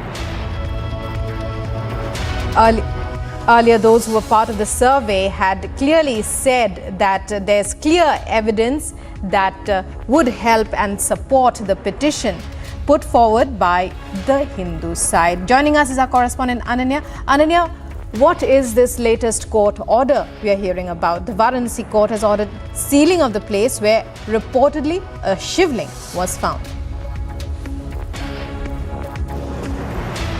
Well, yes, remember that the survey was concluded a few minutes back, and in fact, Shivlinga has been recovered from the site, and now the report has been submitted. Intimation has been given to the court about the same, and following which now the court has ordered immediate. And also the court commissioner to completely secure this whole place, to mark it. So basically what happens is whenever a survey is completed and something is excavated, it is immediately secured, the court is informed, and then the place is secured and given in a kind to the court's custody. So then a court would be the custodian of this whole area where this shivling has been recovered.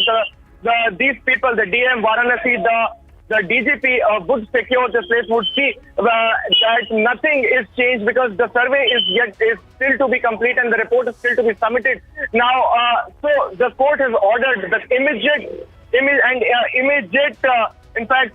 the securing of this whole place where the shivling was found. So now these people, these officials would secure this place, and later on we'll have to wait as to what happens in the court, because three subsequent litigations are coming up, whether it's before the Allahabad High Court, which is the land dispute, whether it's before the lower court with regards to the survey that is being conducted, and the third one would be coming up tomorrow before the topmost court of the country, the Supreme Court, where it would be hearing the challenge to the survey that has been carried out and the court commissioner's locus into this whole case. So now a lot of litigations coming in, a lot of court orders and a judicial intervention into this case.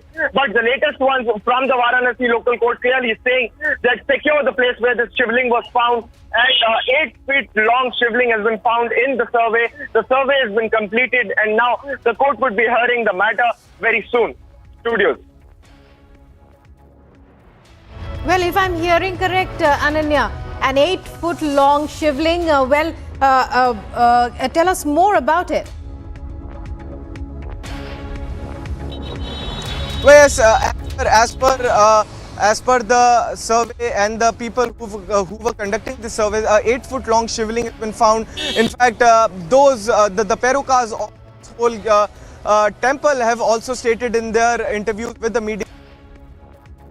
Shivling has also been informed to the court with regards to the same. The subsequent development has been informed to the court, which is now clearly stated that secured this particular place from where this shivling has been made. The said place would be marked and it would be completely secured. The police would be securing the whole premises with tapes, and nobody would be allowed to enter except for those who are these officials, which include the DM, which include the DGP of Varanasi. So these people would secure this whole place, and the report would be submitted before the Varanasi court as well. So we'll have to wait as to what the Varanasi court would be saying after it would be hearing the arguments tomorrow. The Supreme Court would also be hearing the matter tomorrow, and the Allahabad High Court would today to hear the land dispute with regards to this whole Gyangapi mosque and the temple situated nearby. So we'll have to wait for the court order and subsequent development in the judicial front to know more as to what has happened. Studios. Ananya, we have Vinod Bansal of the VHP on the phone with us. Let's listen in to his reaction. Mr. Bansal, when we talk about the Hindu side saying that the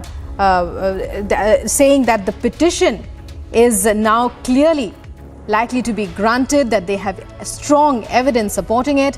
Also, the court order to seal the place where a shivling was found. Your thoughts at this point? No, it is the fact which were crying since beginning and since the ages actually. These are the facts which the people come to know today. But we were confident since beginning actually, and that's why the Islamic Jihadist forces, or what we can say the Masjid Intijamiya Committee was hiding for. And you see what happened on 6th and 7th of this month when the survey team was first reached to that so-called mosque place, and the way they denied to make entry into the campus. These all things were clearly showing that what they were going to hide. I have told the media on the very first day that definitely they have the proof, they have substantial evidences. They know it very well that when the truth will expose, then definitely they will be nowhere, and वो उनको मुंह छुपाने लायक नहीं बचेगी स्थिति. तो अभी जो है वो कोई नई बात नहीं. हमें थोड़ा कॉन्फिडेंस था कि it is there in the campus. और देखिए, ये तो हमारे पौराणिक ग्रंथों में भी सब जगह उल्लेख है, ऐतिहासिक ग्रंथों में भी सब जगह उल्लेख है. So many people have already visited the places. और आप देखिए कि किस तरह से हम हिंदू समाज को एक तथाकथित अल्पसंख्यक समुदाय के उत्पीड़न का शिकार सदियों से होने पड़ा. ये दुनिया का पहला देश है जहाँ पर कि एक तथाकथित अल्पसंख्यक समुदाय के कारण जो है ना बहुसंख्यक समुदाय कोर्ट में घसीटा जा रहा है, कोर्ट में उसको जाना पड़ रहा है. अदरवाइज तो क्या मजाल है किसी की दुनिया के किसी देश में ऐसा होता है क्या? और मुझे बताइए कि आखिरकार ये जो चीजें हैं, अभी चलो मैं धन्यवाद करूंगा कम से कम माननीय न्यायालय का, जिन्होंने एक स्ट्रांग एक इनिशिएटिव लिया जिससे कि जो सच्चाई है वो देश के सामने आ रही है. ये सच्चाई जो है अपने आप में चीख चीख के चिल्ला चिल्ला के कह रही है कि किस तरह का जो है हमले हिंदू समाज और हिंदू मान्यताओं पर, हिंदू जीवन मूल्यों पर और हिंदू आस्था के केंद्रों पर सतत रूप से पिछले सदियों से होते रहे। हमारा कहना यह है कि देखिए, इस सच्चाई को छुपाने के लिए जो प्रयत्न जिन लोगों ने किए, जैसे किए, उन सब पर अब विराम लग जाना चाहिए और वो सब लोगों के मुंह पर कालिक पुत गई है जो कि इस सच्चाई को छुपाने की कोशिश कर रहे थे। लगातार जो है हम बड़े कॉन्फिडेंट थे कि भाई निश्चित रूप से, जैसे मैं राम जन्मभूमि में कहा था कि the truth will definitely come out, और हम चाहे भली 70 साल तक हमने लीगल बैटल लड़ी, लेकिन अंततोगत्वा विजय भगवान की हुई, धर्म की हुई, सत्य की हुई और भारत की हुई। जो लोग इस्लामिक आक्रांताओं और आक्रमणकारियों, लुटेरों के साथ में अपने आप को जोड़ के रखना चाहते हैं या अपने समुदाय को जोड़ के रखना चाहते हैं, वही सबसे बड़े देश के दुश्मन हैं। मैं कहूँगा कि अभी भी समय है, अभी भी समय है इन लोगों को मिल करके एक मत से कहना चाहिए कि देखिए, ये भारत की संस्कृति है, भारत की आस्था है, भारत का स्वाभिमान है। हमारा कोई मुगल आक्रांताओं से, विदेशी लुटेरों से कोई संबंध नहीं है। क्योंकि जिस तरह से लगातार जो है कुछ चंद मुट्ठी भर जो कट्टरपंथी लोग हैं, संपूर्ण मुस्लिम समुदाय को भड़काने, भटकाने और उनको कट्टरवाद की राह पर ले जाने की कोशिश कर रहे हैं। That should be immediately be stopped. हमारा कहना यह है कि देखिए, सच्चाई सामने आ रही है, अब इनको इससे पहले कि और कुछ ज्यादा किरकिरी हो, सामने आकर के कह देना चाहिए कि ठीक है, हमारे लिए कोई महत्व का विषय नहीं है। वैसे ही सुप्रीम कोर्ट ने कहा हुआ है कि भाई mosque is no more the integral part of Islam. तो आप देखिए कि जो काशी विश्वनाथ टेम्पल है, भगवान शिव का जो ज्योतिर्लिंग है, जो अपने आप में विश्व भर के हिंदुओं के लिए एक मक्का मदीना से कई गुना अधिक है। ऐसे सब स्थिति परिस्थितियों में उसको रोक के रखना, उसको तोड़ के रखना, उनको दबा के रखना और सच्चाई को छुपा के रखना, पानी में डाल के रखना और बार बार उसको दिखाने से बचना, ये सब चीजें जो है ना, ये छुपी छुपाई का जी विनोद जी, आगे का जी Vinod ji, so all eyes on the court hearing for tomorrow, even as the Hindu side clearly very positive. We'll be looking back at how all the events unfolded. Let's go across to our Mumbai newsroom where we have with us Niranjan. Niranjan, it's over to you. Well, this is a big news update that's coming in now that the court has ordered. This morning you had the court commissioners, of course, are quiet, but the Hindu side claims, and they have said this morning, Baba Mil Gaya. I have the court order here with me, and we broke the court order. We've been live from Varanasi, and I have the court order with me in my hand right now. Essentially, the courts in Varanasi have asked for the shivling to be protected. One of the contentions, one of the claims of the Hindu side was that at the Gyanvapi mosque there were Hindu idols, Hindu symbols, and another claim that was made is that some of these symbols were also being desecrated and being destroyed. And now the court has asked for the shivling, the area where the shivling was found, to be protected, shielded by the district administration and the CRPF. They've made sure that there is complete security to the shivling, so there is no question of any destruction until the matter is pending in court. Anila Singh joining us on the phone line. Anila Singh, the court intervening, asking for the shivling to be protected. They said Baba Mil Gaye, and the court has said that Baba will now get protection. Your first response to it? Har Har Mahadev, and this is the reality, everybody knew it. And this is what they wanted to hide. That is why they were creating ruckus. That is why they were playing victim card. That is why their leader like Owaisi, he was saying, अब हम दूसरी बाबरी मस्जिद नहीं होने देंगे. अरे कौन कह रहा था बाबरी मस्जिद होने दो भाई? We just wanted to know what is the religious character of that place. Now it has been proven. We found what we wanted to find. So I mean, all the respect, everything, I think each and every Hindu is so grateful to the court that they had ordered a survey. And the further order which has been given by the Honorable Court, which will, I am hoping that no ruckus or hindrance or hurdle will be created by other community, and that area has to be safe, protected and secured as well. For that, Anila Singh joining us on the phone line. I have the court order with me, and I'm going to read out from this court order. The font is too small, so you may not be able to see it, but I'll try and read out from it. It says,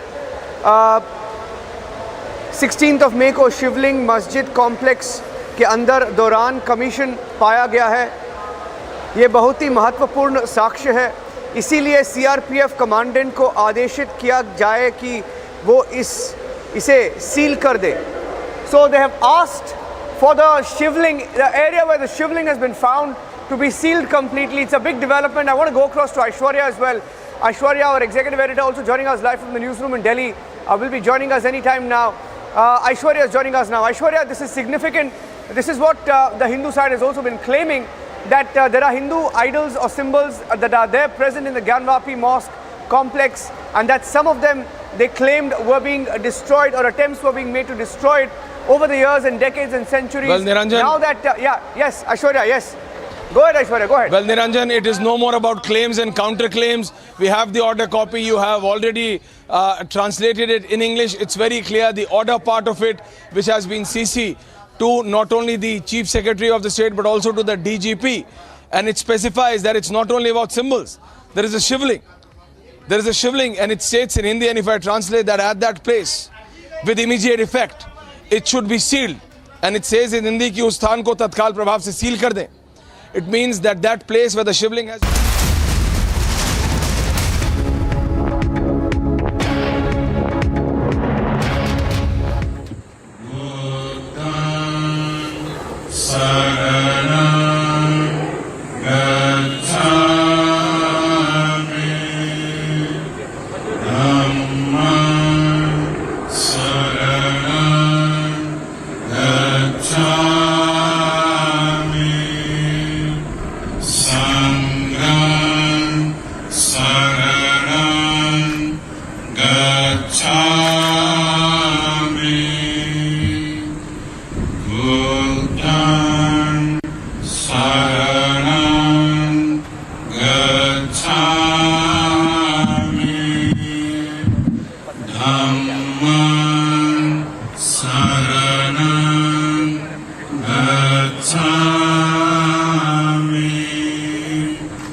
Sambuddho Vicca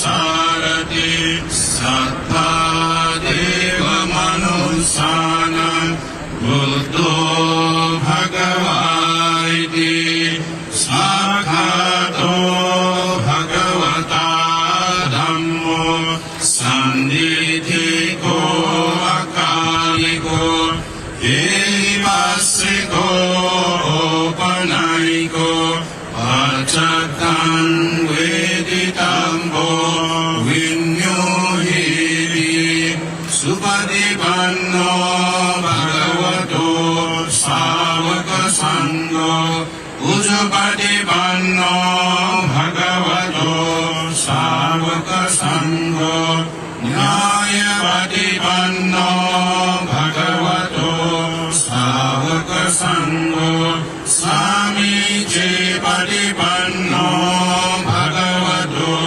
सावकला येष भगवतो सावकसङ्गो आहुनेयो.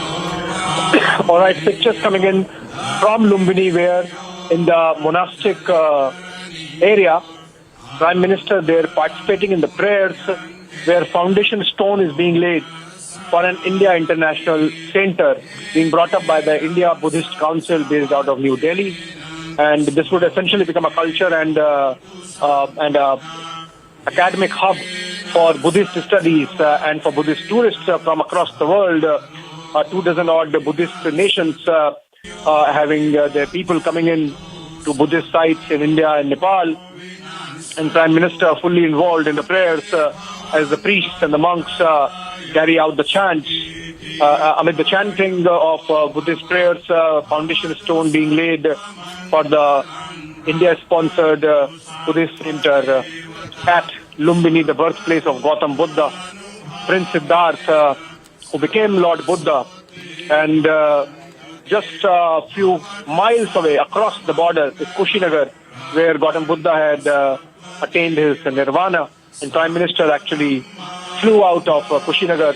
Incidentally, an international airport he had inaugurated there about 7 months back. Prime Minister has always believed that India should leverage its Buddhist heritage, its Buddhist legacy, and showcase it as India's gift to the world. We have seen Buddhism spreading out of India to East Asia and Southeast Asia, China, Japan, Philippines, and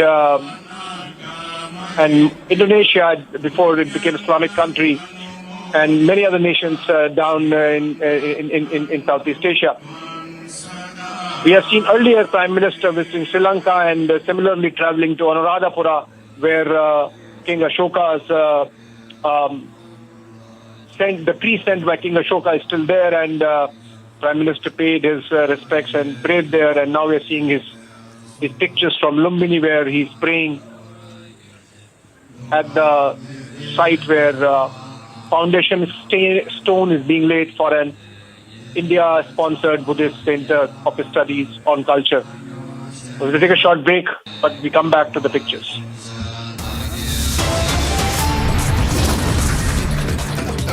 Prime Minister Modi in Nepal to hold bilateral talks with Nepal counterpart Sher Bahadur Deuba next.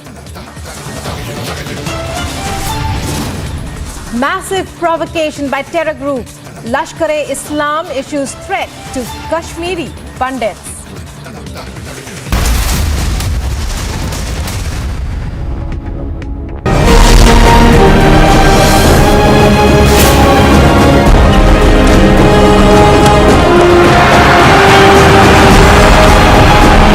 Winning Thomas Cup and being a part of the Thomas Cup members, we are feeling much happy.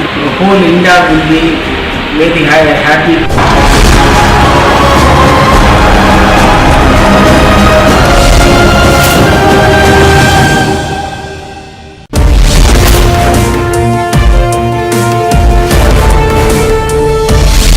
Of survey of Gyanwap Mosque has now come to an end. OEC and Congress party promoting falsehood and trying to create fear-mongering among the people about survey are doing so when it is being done on the direct.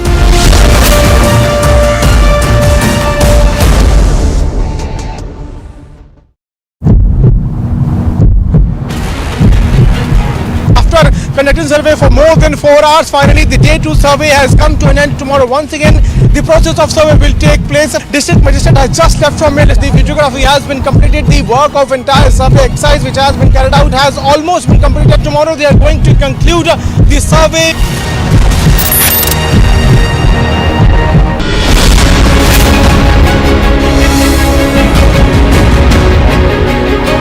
Rajesh Singh Chauhan breaking away from Rakesh Tikat on the death anniversary of his father Mahendra Singh Tikat and forming Bharatiya Kisan Union or Rajnatik, a huge cadre base that is breaking away from under the leadership of Rakesh Tikat and effectively makes his leadership of farmers groups redundant.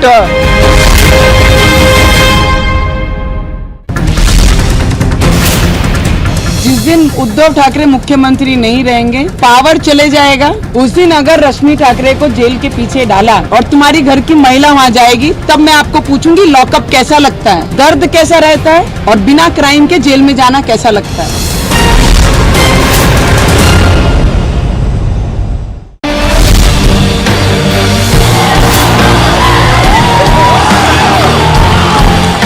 First time we have won this cup. The fact that India won all the matches through the event underscores the level of consistency and competence shown by the team.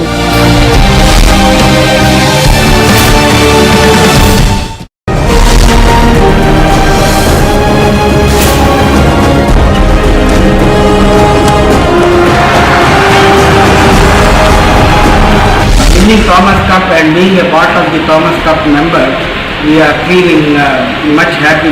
Whole India will be very happy.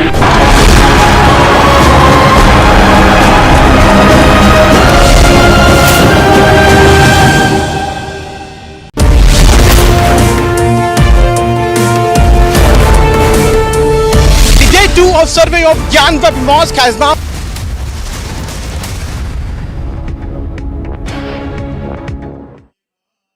जो आरोपी है वो सब RSS BJP के background के इसलिए कह रहे हैं और जहां जहां दंगे होंगे आप एक बात समझ लीजिए, दंगों से फायदा किसको होता है?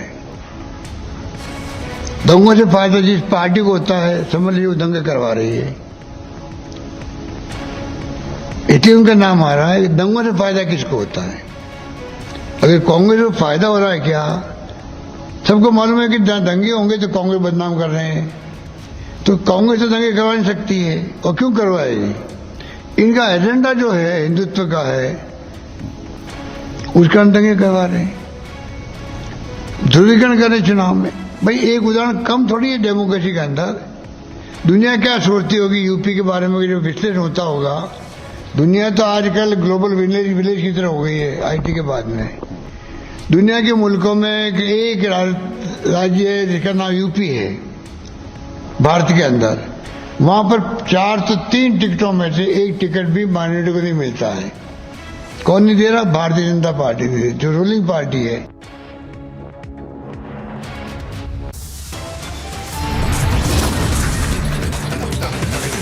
And coming up, more FIRs, more evidence, trouble mounts for tainted cop Parambir Singh as CBI and CID close in.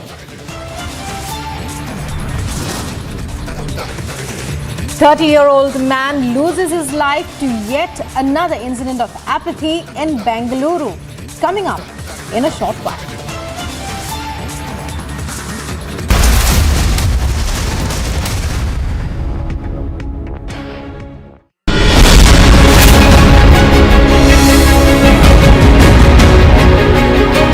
Rajesh Singh Chauhan breaking away from Rakesh Tikat on the death anniversary of his father Mahendra Singh Tikat and forming Bharatiya Kisan Union or Rajnatik, a huge cadre base that is breaking away from under the leadership of Rakesh Tikat and effectively makes his leadership of farmers groups redundant.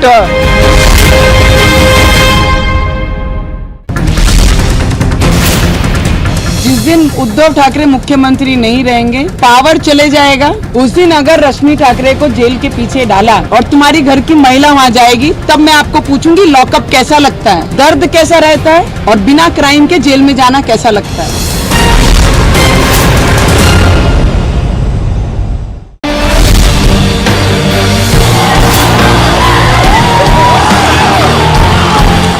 First time we have won this cup. The fact that India won all the matches through the event underscores the level of consistency and competence shown by the team.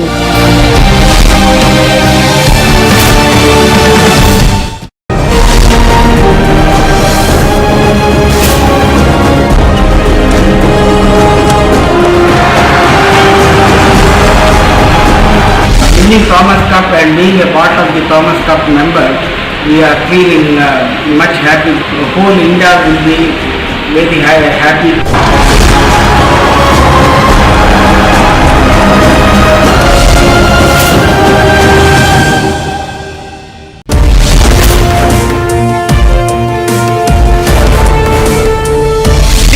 Of survey of Gyanvap Mosque has now come to an end. OEC and Congress party promoting falsehood and trying to create fear-mongering among the people about survey are doing so when it is being done on the direct.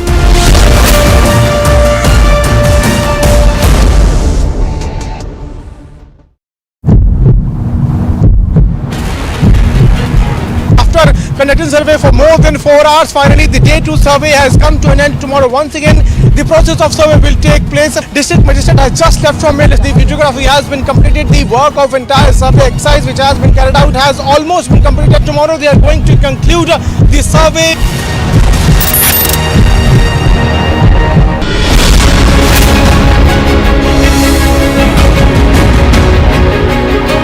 Rajesh Singh Chauhan breaking away from Rakesh Tikat on the death anniversary of his father Mahendra Singh Tikat and forming Bharatiya Kisan Union Rajnatik.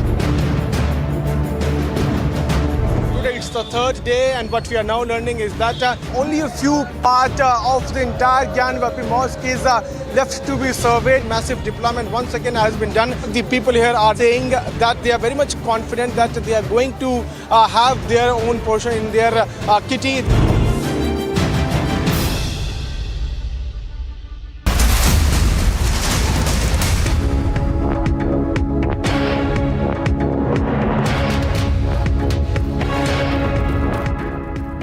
Are the visuals we are getting right now, the protest which is taking place against the Punjab government outside Chief Minister Bhagwant Man's public darbar in Chandigarh. So you can see there heavy police deployment as well as protests continue against the Punjab government. What essentially the protesters are saying is that the government does not allow them to enter in Punjab Bhavan despite holding public darbar. We will be shortly going across to Amandeep as well for the latest information on that. But those are the visuals we are getting to you. Well, I'm told we have Amandeep with us. Amandeep, tell us about the protests which are taking place outside Chief Minister Man's residence.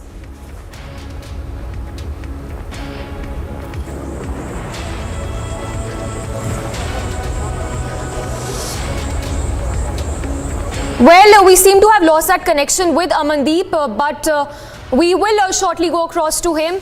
Sure, we are just reporting from... Well, Smiksha, we are just standing outside the Punjab Bhavan where Punjab government and Chief Minister has holding a public darbar, and you can see the visuals. These are the public that they have blocked here at this point just because they wanted to enter inside Punjab Bhavan with their queries, and even a heavy police has been deployed here, and since morning they are raising the slogans against the Punjab government that why they don't allow these people to meet Punjab Chief Minister Bhagwant Mann, as despite he is holding a public darbar, he is here to listen the queries of the public. And in fact, you can see the police has put the barricades in place. In fact, one-on-one Punjab Chief Minister Bhagwant Mann is addressing the queries of the public, but there are certain section of people that has been blocked here and they are not allowed to enter from this very much area, and we will try to talk to them also that what are their queries and why they are raising the slogans. बाबा जी, आप लोग protest क्यों कर रहे हैं यहाँ पे, नारेबाजी क्यों? ਅੱਜ ਤਾਂ ਸੀਐਮ ਸਾਹਿਬ ਨੂੰ ਕੰਪਲੇਂਟ ਲੈ ਕੇ ਆਏ ਆ, ਬੇਨਤੀ ਆ ਸਾਡੀ ਪ੍ਰੋਟੈਸਟ ਕਰਦਾ। ਜਦ ਉਹਨਾਂ ਨੇ ਨਾਨਕ ਦਰਬਾਰ ਲਾਇਆ ਤਾਂ ਸਾਡੀ ਫਰਿਆਦ ਸੁਣਨ ਗੱਲ ਖਤਮ ਹੈ, ਇਹ ਤਾਂ ਕੋਈ ਗੱਲ ही नहीं हैगी। आपको यहाँ पे ब्लॉक कर रखा है? और क्या है, ब्लॉक तो सर देखो अंदर से अगर बुलाएंगे तो जाएंगे। देखो मुलाजिम है, उन्होंने तो अपनी ड्यूटी निभानी है। बात तो ये है ना, अगर मुलाजिम को अंदर से हुक्म आएगा तो वो भेज देंगे बस। तो आप सब लोग अपनी अपनी कंप्लेंट्स लेके आए हुए हैं?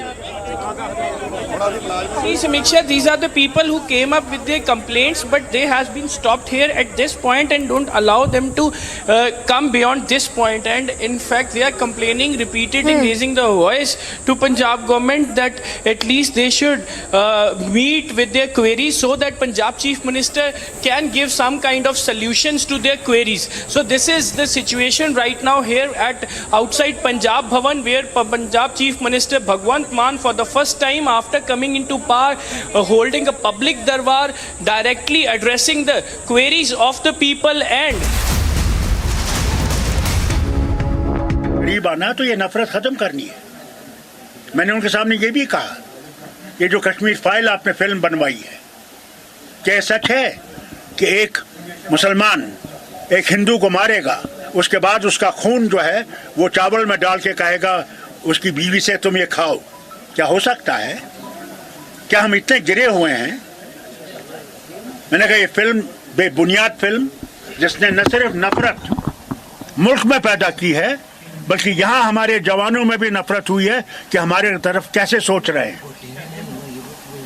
जो मुसलमानों पे जुल्म हो रहा है इस वक्त हिंदुस्तान के कोनों में, वो हमारे बच्चों में भी एक लहर पैदा कर रहा है। ऐसी चीजों को बंद करना चाहिए, इस मीडिया को बंद करना चाहिए जो मीडिया इस वक्त नफरतें फैला रहा है सारे हिंदुस्तान में। इसको बदलाने की कोशिश करनी चाहिए।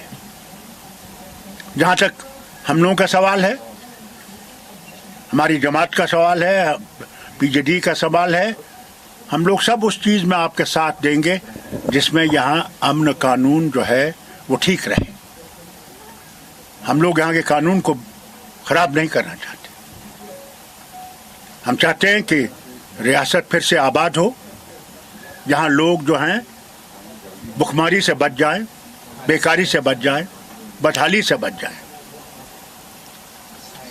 आप इस चीज की तरफ कोशिश करें, और हमारा मकसद कुछ और नहीं था।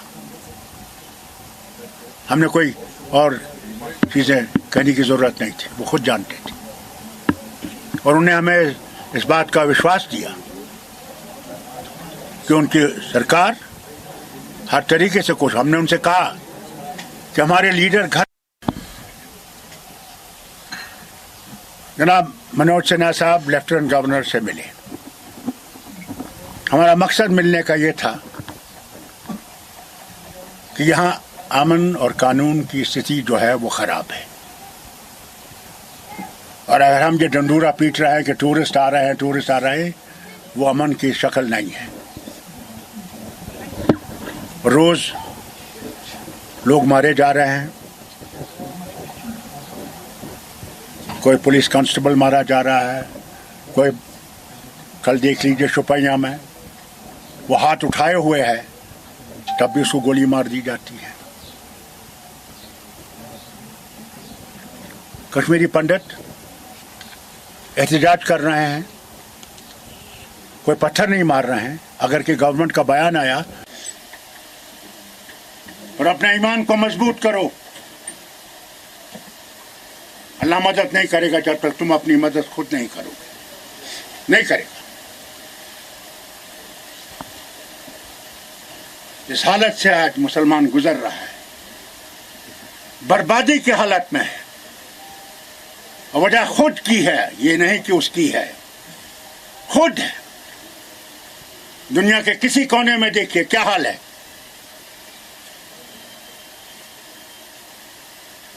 कोई भी मुल्क देख लीजिए, इस्लामी मुल्क कहाँ खड़ा है। आज इजराइल उनके ऊपर काबिज हो गया है, यहूदी काबिज हो गया है। क्योंकि हम अल्लाह के रास्ते से दूर हो गए। अल्लाह का रास्ता मुश्किल है, जरूर मुश्किल है। शैतान का रास्ता बहुत आसान है, बहुत आसान, मगर आखिरकार उस शैतान के रास्ते से जहन्नम का रास्ता है, और अल्लाह के रास्ते जिसमें मुश्किलात है जन्नत का रास्ता है। याद रखिए।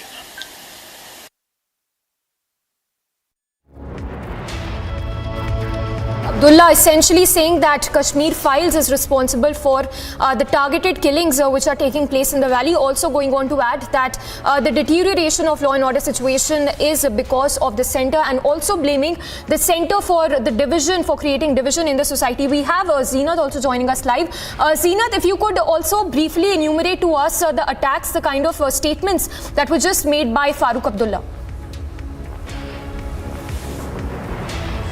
See, Dr. Farooq Abdullah, who is the National Conference patron, today is at Anantnag, South Kashmir, where he talked to the media people and said that the situation in the Kashmir is not fine, it's not normal, and you cannot say just because the number of tourists is increasing in Kashmir, so you call it normalcy. If Kashmir is normal, why the target killings are taking place? He also said the reasons for meeting the Lieutenant Governor Manoj Sinha as far as the Pandit protests in the Kashmir Valley and the killing of Rahul Bhatt is concerned. So he's elaborating all the reasons why he don't feel that the Kashmir is normal, although he has himself been the Chief Minister of Jammu and Kashmir, and also his family has been, the three generation of Abdullah family has ruled Jammu and Kashmir. But if we talk about the since for the last 31 years, Kashmir has then never been normal, particularly the killings or the protests that have been witnessed in at the time when Omar Abdullah was the Chief Minister, whether we talk about the 116 killings during Omar Abdullah's regime, or we talk about the protest and other thing. If we look at the situation in the Kashmir Valley, we are seeing the upper hand of security forces as far as the anti-terror operations are concerned. As far as the anti-terror operations are concerned, as far as the terrorist number being has declined, particularly after 2019, and the way the anti-terror operations were conducted by Jammu and Kashmir police without a collateral damage, which is a much success for any year than after the abrogation of Article 370. Because if we look into the picture of 2018, 17, 16 or other years before 2019, whenever there used to be an anti-terror operation, there used to be collateral damage. But we have been seeing. Well, yes, Zeenat, stay with us. So we have Sushil Pandit also joining us on the broadcast. Sir, thanks for speaking to us. Your first reaction on the kind of statements that are being given by Dr. Farooq Abdullah, saying that that Kashmir File in turn is responsible for the kind of targeted killings we are seeing in the valley. Somebody should ask this old man. That film was released on 11th of March. Who killed Makhanlal Bindru before the release of the film? And who killed Rajiv Chand before the release of the film? And who killed the son of Krishna Dhaba owner Mr. Mehra before the release of the film? And who killed the jeweler Nishchal before the release of the film? And who systematically committed a genocide of Kashmiri Hindus before the release of the film?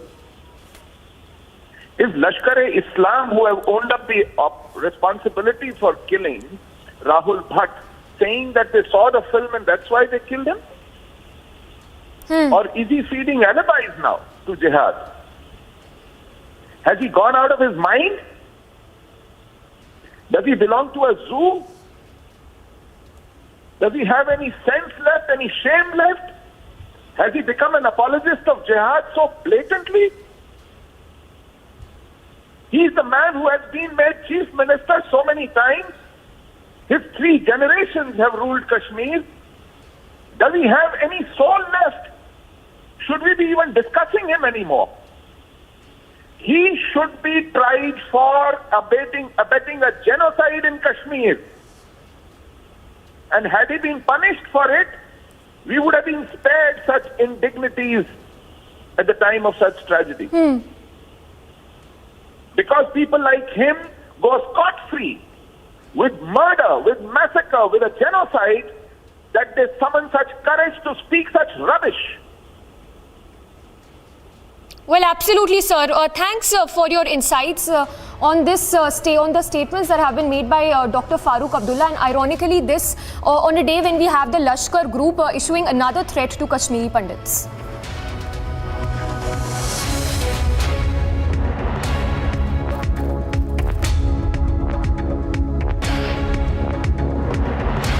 Moving on to another big story that we are tracking, the Allahabad High Court will hear the land dispute over the Gyanvapi Mosque at 2 p.m. today.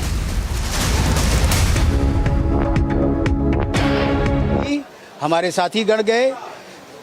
कथित ज्ञानवापी मस्जिद के सामने जो वजू खाना उसमें शिवलिंग प्राप्त हुआ और उस दूसरे तरफ सदियों से प्रतीक्षारत नंदी महाराज हैं, उसके संरक्षण के लिए उस इलाके को सील करने के लिए, उस जगह को सील करने के लिए माननीय न्यायालय से हमने याचना की। माननीय न्यायालय ने आदेश दिया कि उसको संरक्षित किया जाए, वहाँ कोई किसी प्रकार का व्यतिक्रम उत्पन्न न हो और कोई उसको तोड़े न, हटाए न।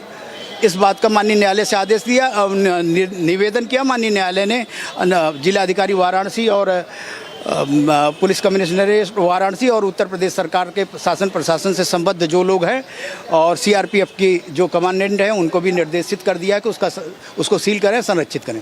यादव जी, बहुत महत्वपूर्ण सवाल ये है कि शिवलिंग मिली है, ये शिवलिंग कहाँ है? क्योंकि दर्शक जानना चाहते हैं और ये प्रतीक्षा भी कर रहे हैं कि ये कहाँ पर है और क्या ये मस्जिद के अंदर है? बिल्कुल जी, ये जो मस्जिद कथित ज्ञानवापी है उसके सामने वजू खाना में ही वो प्राप्त हुआ है। पानी था, पानी जब निकाला गया तो प्राप्त हो गया, अवतरित हो गए, भगवान शिव का शिवलिंग अवतरित हो गया।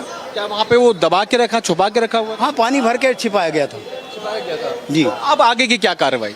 निसंदेह ये कल सबमिट होनी है एडवोकेट कमीशन की कार्रवाई। उसके बाद यदि हमें असंतोष होता है किसी विषय को लेके, यदि कई कार्रवाई अधूरी रह जाती है तो न्यायालय के समक्ष पुनः निवेदन करेंगे कि उसको पूर्ण करके उसको और भी हमें अवसर देके उसको पूर्ण कराएं, जिससे इस मुकदमे की कार्रवाई संपूर्ण हो सके। जो हमारा अनुदेश माननीय न्यायालय से मांगा है वो प्राप्त हो। कोर्ट ने कहा है उस इलाके को सील करने के लिए, तो नमाज अब कैसे अदा की जाएगी? वो जहाँ पे वजू खाना है, जहाँ पे शिवलिंग प्राप्त हो, उस स्थान को।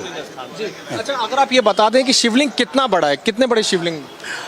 उसका व्यास 12 फीट 8 इंच है और गहराई पानी के अंदर 4 फीट है। अगर खोदा जाए तो और भी होगा। ये प्राप्त हुआ है। खुदाई की मांग आप कर रहे हैं? नहीं, अभी हम लोग मिल बैठ के अपना विमर्श करेंगे और माननीय न्यायालय के समक्ष याचिका इस संदर्भ में संभावित है। हमारे सारे अधिवक्तागण, हमारे जो विशेषज्ञ हैं, इसमें हरिशंकर जैन जी, सारे लोग बैठेंगे, इस पर विमर्श करेंगे, फिर अगला निर्णय होगा। शिवलिंग मिले वहाँ पे, भगवान शिवलिंग वहाँ देखा गया, तो उस वक्त क्या हर हर महादेव के नारे भी गूंजे थे? निसंदेह हमारी टीम थी वहाँ पे, 52 लोग गए हुए हैं, तो 4 लोगों को छोड़ बाकी तो सारे लोग हमारी साथी हैं। वो देख के प्रकट हुए, देख के हर्षित हो गए और उन्होंने हर हर महादेव कहा। आप लोग तुरंत कोर्ट मूव किया आप लोगों ने, तो अब कौन सा वो इलाका है और क्या वहाँ पे आवाजाही बंद हो जाएगी क्या? अगर आप नहीं, आवाजाही बंद करने की बात नहीं, जहाँ पे शिवलिंग प्राप्त हुआ उस स्थान को सील करने की का माननीय न्यायालय से हमने निवेदन किया। मतलब मस्जिद के अंदर जा सकते हैं, लेकिन हाँ, वो जाएंगे और नमाज अपनी सीमित संख्या में कथित नमाज अदा करेंगे। कथित मस्जिद है तो स्वाभाविक है वो कथित नमाज ही होगी। तो वजू खाना नहीं जाएंगे आप? नहीं, वो चूँकि वहाँ पे शिवलिंग प्राप्त हुआ है तो ये तो भाई कैसे संभव है। कल रिपोर्ट सबमिट होनी है, कितनी उम्मीद है आपको? हम तो आशान्वित हैं, इसी आशान्वित हर्षित हैं कि हमारा जो भी अनुतोष था, जो कुछ हमने आशंका प्रत्यशंका की थी वहाँ पे प्राप्त करने की, जो कुछ हमने चाहा था वो सब प्राप्त हुआ। वो सारे तथ्य मुझे प्राप्त हुए हैं। तो लगातार कई चीज़ें मिल रही हैं और बहुत बड़ी चीज़ जो है वो मिली आज जब सर्वे की टीम अंदर गई। यादव साहब भी अंदर गए थे, एडवोकेट हैं ये हिंदू पिटिशनर्स की तरफ से। जब वहाँ पर शिवलिंग देखा गया, मांग ये रखी गई है कि अब उस पूरे इलाके को सील कर दिया जाए और कोर्ट ने मांग सुनने के बाद सीआरपीएफ, डीएम और वाराणसी के जो कमिश्नर हैं उनको ये कहा है कि उस पूरे इलाके को पूरी तरह से सील कर दिया जाए। वजू खाना के पास अब जाने की किसी को भी किसी तरह से कोई भी इजाज़त नहीं है। जी। Well, that's right. So as a survey concluded, a massive claim was made by the Hindu side, as my colleague Piyush was just pointing out. So even as the Hindu side has alleged that Baba mil gaye hain, the Muslim side on the other hand has rejected this claim.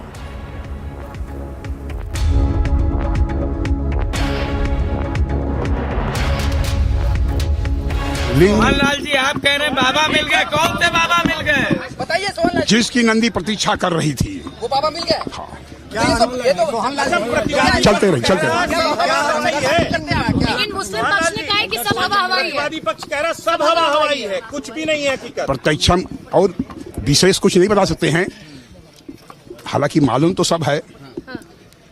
क्या बोले भाई, बोलना ये है कि जो सोचा, फिर अगली बार हम जो कहते, जो सोचा गया था उससे ज्यादा परिणाम। क्या आज का दिन कितना बड़ा दिन मानते हैं? बहुत बड़ा दिन मानते हैं हम सब लोग। जैसे ही सामने जैसे ही वह समय आया, मस्जिद प्रांगण हर हर महादेव के नारों से घोषित हो गया। वो समय कैसा, क्या अंदर क्या बताए, लोग नाचने लगे।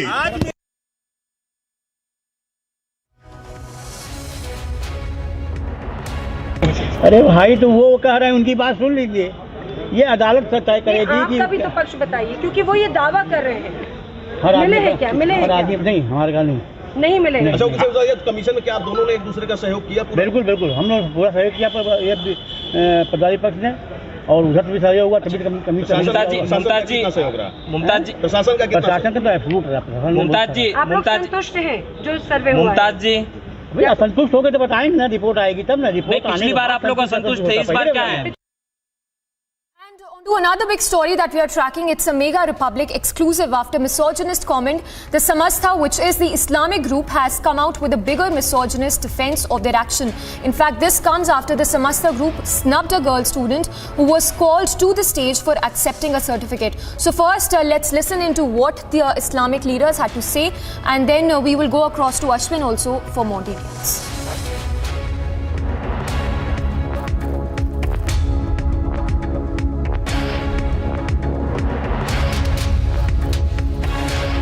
V. Muralidharan, Minister of State, responding to the latest issue of Samastha.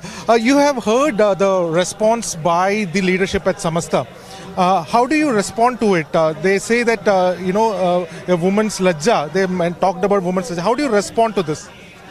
See, I would say that the more than the fundamentalist Islamic leadership justifying that, I was surprised to see a Muslim League leader justifying that act of the religious leaders on the stage of humiliating a girl.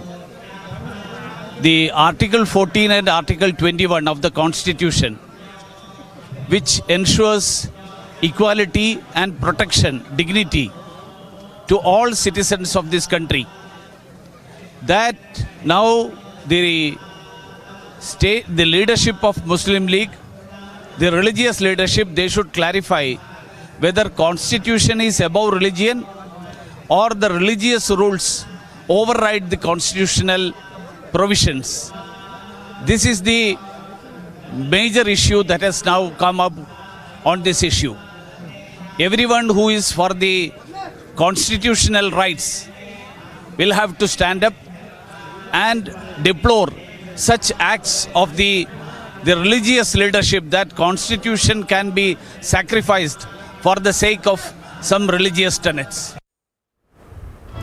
And we have Ashwin also joining us live. Ashwin, if you could briefly, enumerate to us the kind of atrocious statements that were made by these Samastha leaders and the kind of reactions also you're picking up from across the party lines as well as from the activists. Absolutely. What Samastha leaders had have stated is that they believe that bringing a girl on stage will bring shame to her, and as an organization, an Islamic organization, does not want a girl to feel shame when she comes on stage where there are men standing. This is the essential part of what has been raised. And in the press conference where they try to defend Abdullah Musliyar, the senior cleric of Samastha, they also went on to say that girls will celebrate on the other side of the curtain and so on and so forth. Now, this has definitely had backlash from many sectors of the society, but however, the political leadership in the state seems to be not answering, seems to be keeping silent about it. What is more, what is also shocking is the fact that I did try to call some of the Muslim League leaders and the MSF, the Muslim student leadership, the youth leadership. They have all chosen not to come on record to talk about this because they believe that matter has been settled and Samasta has made a stance clear. That is the most shocking part. I did try to speak with the state president of the Muslim Student Federation, the MSF. He has categorically told me on record that they would not want to make any further statement as they believe the issue has been sorted. Now, this is the kind of response that we are getting from all kind of leadership, even all the so-called progressive leadership in the state, including the DYFI of the left. They have not made any statement condemning this incident. That is the situation so far. However, the BJP Minister of State V. Muralidharan has stated the importance of constitutional morality and how we should stick to the constitution. And Ashwin, just stay with us while we also play out what Brinda Adige, the activist, had to say about these regressive remarks that were made by the Islamic leaders. First and foremost, the Muslim clerics, who are the leaders of that particular religion, must understand that this is a democratic nation governed by the Indian Constitution. So if they have any of these religious sentiments, feelings that women must not share the stage with them, that can be done only inside their private homes. A public stage, as per my constitution, guarantees that every child, every woman, every girl can share the stage with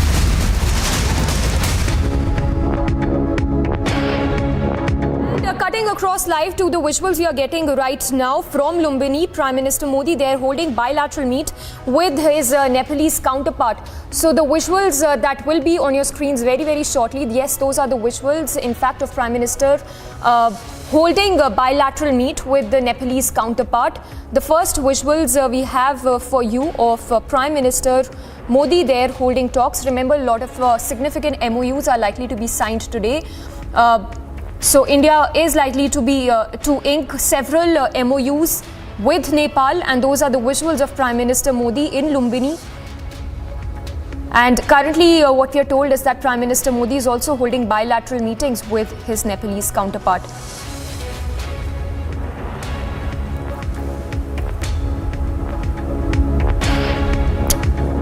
So Prime Minister Modi there in Lumbini and offering prayers as well.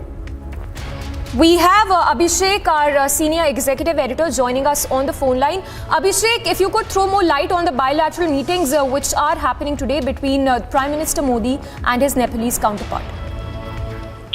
Yes, Samiksha, so these pictures that are beaming now are about of delegation level talks that are taking place between the two sides.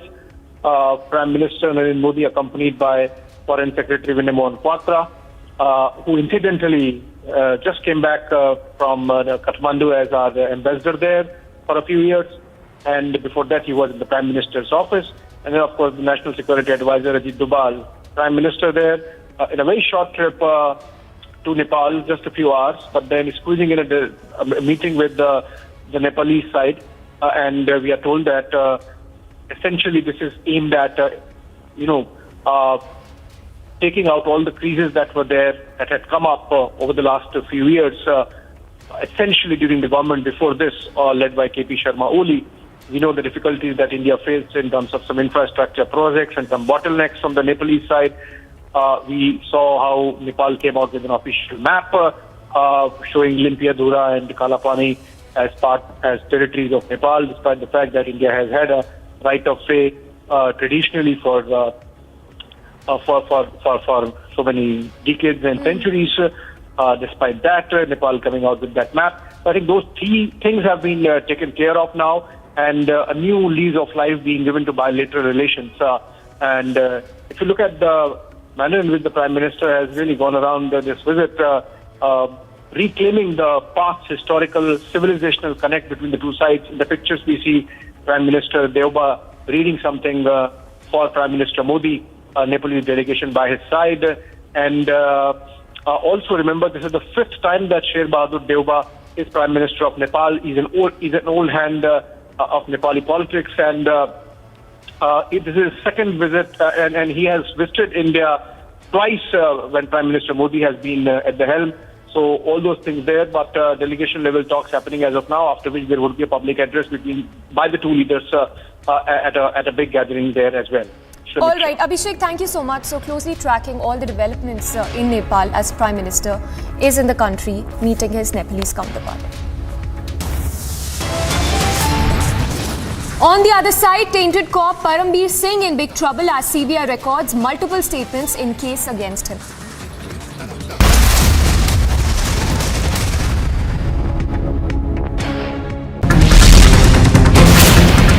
जिस दिन उद्धव ठाकरे मुख्यमंत्री नहीं रहेंगे, power चले जाएगा, उस दिन अगर रश्मि ठाकरे को जेल के पीछे डाला और तुम्हारी घर की महिला वहाँ जाएगी, तब मैं आपको पूछूंगी लॉकअप कैसा लगता है, दर्द कैसा रहता है और बिना क्राइम के जेल में जाना कैसा लगता है।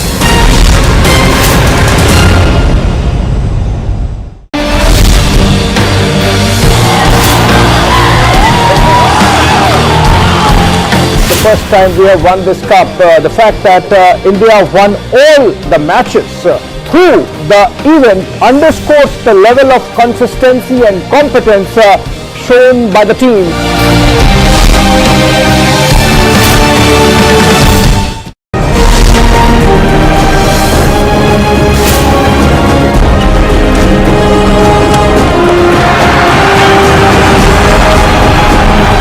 Winning Thomas Cup and being a part of the Thomas Cup member, we are feeling much happy. Whole India will be very happy.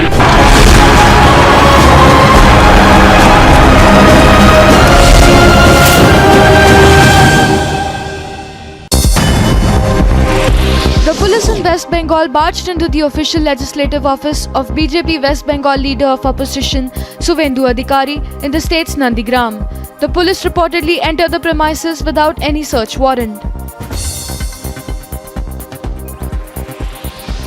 A sand art tribute was created following the death of international Australian cricketer Andrew Symonds. The sculpture was created by an artist named Sudarshan Patnaik in Odisha's Puri.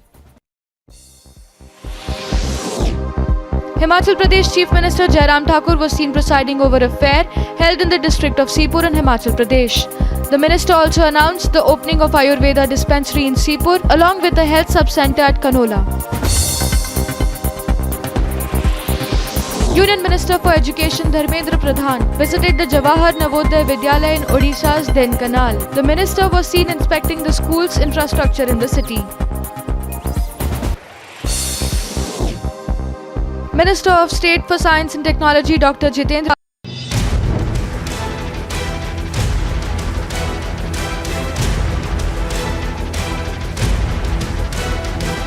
പുസ്തകന്മാരൊക്കെ ഇരിക്കുന്ന സദസ്സിലേക്ക് വരുമ്പോൾ ഒരു ചെറിയൊരു ലജ്ജ ഉണ്ടാവുമല്ലോ, സ്ത്രീകൾക്ക് മൊത്തത്തിൽ ലജ്ജ ഉണ്ടാവുമെന്നാണ് നമ്മൾ മനസ്സിലാക്കുന്നത്. ആ ഒരു ലജ്ജ ഈ കുട്ടിക്കുണ്ടെന്ന് മനസ്സിലായി. A girl coming on stage will have lajja, that she will be shy, and that shyness is necessary for a woman. This is a kind of statement that a top Islamic organization has made.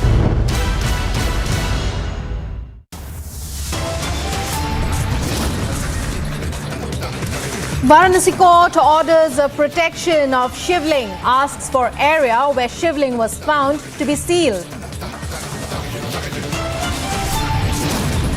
As day 3 of survey concludes at the Gyanvapi mosque site, Hindu side makes massive Baba Mil Gaye claim. Muslim side rejects it. Prime Minister Modi in Nepal to hold bilateral talks with Nepal counterpart Sher Bahadur Deuba next. Tainted cop Parambir Singh in big trouble as CBI records multiple statements in case against him. More FIRs, more evidence, trouble mounts for tainted cop Parambir Singh as CBI and CID close in.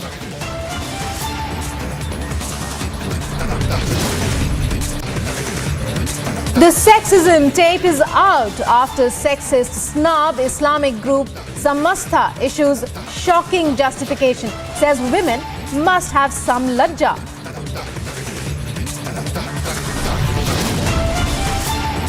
"30-year-old man loses life to yet another incident of apathy in Bengaluru."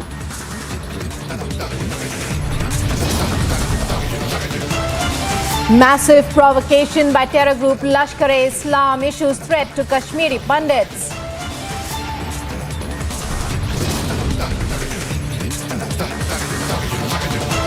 Rahul Bhatt is killed. A cop is martyred. Pilgrims attacked.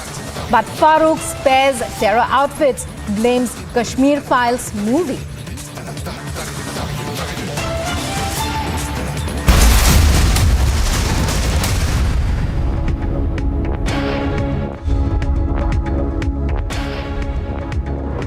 Response on the Gyan Vapi findings, even as all eyes on the Varanasi court hearing tomorrow. The court has ordered the area where an 8-foot shivling has been found to be sealed.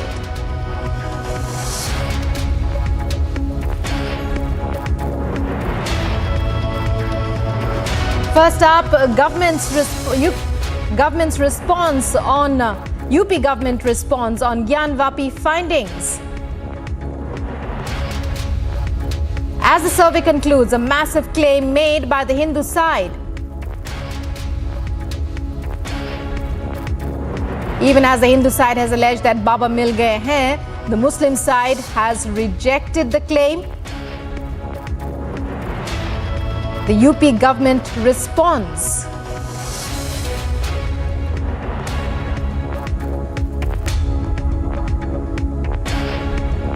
Findings have given a mythological message, says the UP government. The manifestation of Baba Mahadev in Gyan Vapi on the occasion of Buddha Purnima has given a mythological message to the country's eternal Hindu tradition.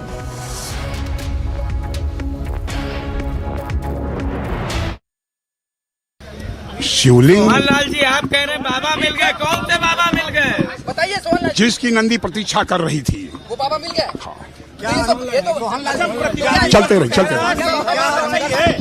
लेकिन मुस्लिम पक्ष ने कहा है कि सब हवा हवाई है। वादी पक्ष कह रहा सब हवा हवाई है, कुछ भी नहीं है हकीकत। प्रत्यक्षम और विशेष कुछ नहीं बता सकते हैं, हालांकि मालूम तो सब है। क्या बोले भाई, बोलना ये है कि जो सोचा, फिर अगली बार हम जो कहते, जो सोचा गया था उससे ज्यादा परिणाम। क्या आज का दिन कितना बड़ा दिन मानते हैं? बहुत बड़ा दिन मानते हैं हम सब लोग। जैसे ही सामने जैसे ही वह समय आया, मस्जिद प्रांगण हर हर महादेव के नारों से घोषित हो गया। वो समय कैसा, क्या अंदर क्या बताए, लोग नाचने लगे।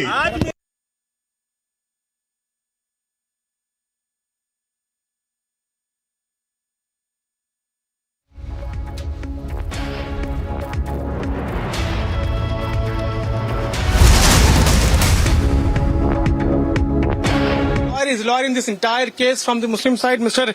Abhaynath Yadav. Let me try to get in a word from him. He is with us. Remember that many claims have now been made of finding a shivling there inside the mosque while the survey was going on. So thank you so much for speaking to us. Claims have now been made, sir, that shivling has been found that inside the mosque. What do you have to say on that, sir? Look here, in this case, an advocate commissioner has been issued. He has to file his report after getting the inspection and after getting the video recording as per the order of the court. And till now, the Vakil Commissioner has not submitted his report. Unless the report is submitted, any statement before filing of the statement is incorrect, rather it is illegal. The report Commissioner shall be filed tomorrow because tomorrow is the date fixed. Unless and until the report of the Vakil Commissioner is filed and it is perused by me, I am unable to say anything regarding on this subject. And before filing of the Vakil Commissioner report, if any statement shall be given by any of the party, it is illegal and it is against the law. So why I am asking this, because they have moved to court also, and court has also directed to seal the entire area. Your comments on this? Any copy of such application has not been provided to me. And if any such order has been passed, that order should be illegal, ex parte, and if any such order has been passed, the copy thereof, if shall be submitted to me, I shall file an objection to quell that order. You would object to that if you get the order? Obviously. You are saying that it's an illegal order, sir? 100%. One order should not be passed ex parte when both parties are present in the court. Ex parte order should always be avoided. Any order, before passing of the order, court must give an opportunity to both the parties to present their claim and to file the objection. आप बड़ी बात बता रहे हैं sir कि आप उसको oppose करेंगे। हिंदी में आपसे जानना चाहता हूँ, शिवलिंग की आप बात कही गई कि शिवलिंग मिला है अंदर मस्जिद के अंदर, क्या कहेंगे? देखिए, इस तरह की बातें कहना बिल्कुल नाजायज है, गलत है। मैं पहले ही आपसे कह दिया कि मैं कोर्ट ऑफ लॉ पर विश्वास करता हूं, और जब तक वकील कमिश्नर की रिपोर्ट केस में कोर्ट में फाइल नहीं हो जाती है, तब तक उसमें शिवलिंग है कि फव्वारा है कि उसमें तालाब है कि उसमें मुसलमानों के वजू करने का पानी रखा गया है, ये सब चीजें रिपोर्ट प्रस्तुत करने के बाद मैं डिटेल इस पर रिप्लाई दूंगा। और जब तक रिपोर्ट फाइल नहीं हो जाती है, तब तक वो पार्ट ऑफ द रिकॉर्ड नहीं है और वो सीक्रेट है। सर, मैं आपसे ये सवाल इसलिए पूछ रहा हूँ, महत्वपूर्ण क्यों है, क्योंकि कोर्ट चले गए लोग और उनको कोर्ट ने ऑर्डर भी दिया, कोर्ट ने ऑर्डर भी पास किया। इसमें कहा है कोर्ट ने कि इस पूरे इलाके को, वजू खाने को जो है सील कर दिया जाए, वहां पे किसी की आवाजाही ना हो। अब मैं आपसे पहले बताया ना कि इस तरह के आदेश जिस एप्लीकेशन पर पारित की गई होगी, हमको व्यक्तिगत जानकारी नहीं है, लेकिन अगर कोई एप्लीकेशन मूव की गई होगी कोर्ट में तो उसकी प्रतिलिपियां मुझको देने का हमारा लीगल राइट है। और अगर मुझे कोई ऐसी प्रतिलिपियां दी जाती हैं तो I shall file the objection and to question the order. आपको ऐसा ऑर्डर क्वेश्चन करने की मांग करेंगे? 100%। सर, मैं आखिरी प्रश्न लूंगा, पूरी कार्रवाई खत्म हो चुकी है, कल रिपोर्ट सबमिट होने वाली है, इस पूरी प्रक्रिया पर जो अंदर सर्वे हुआ उस पर आपकी क्या राय?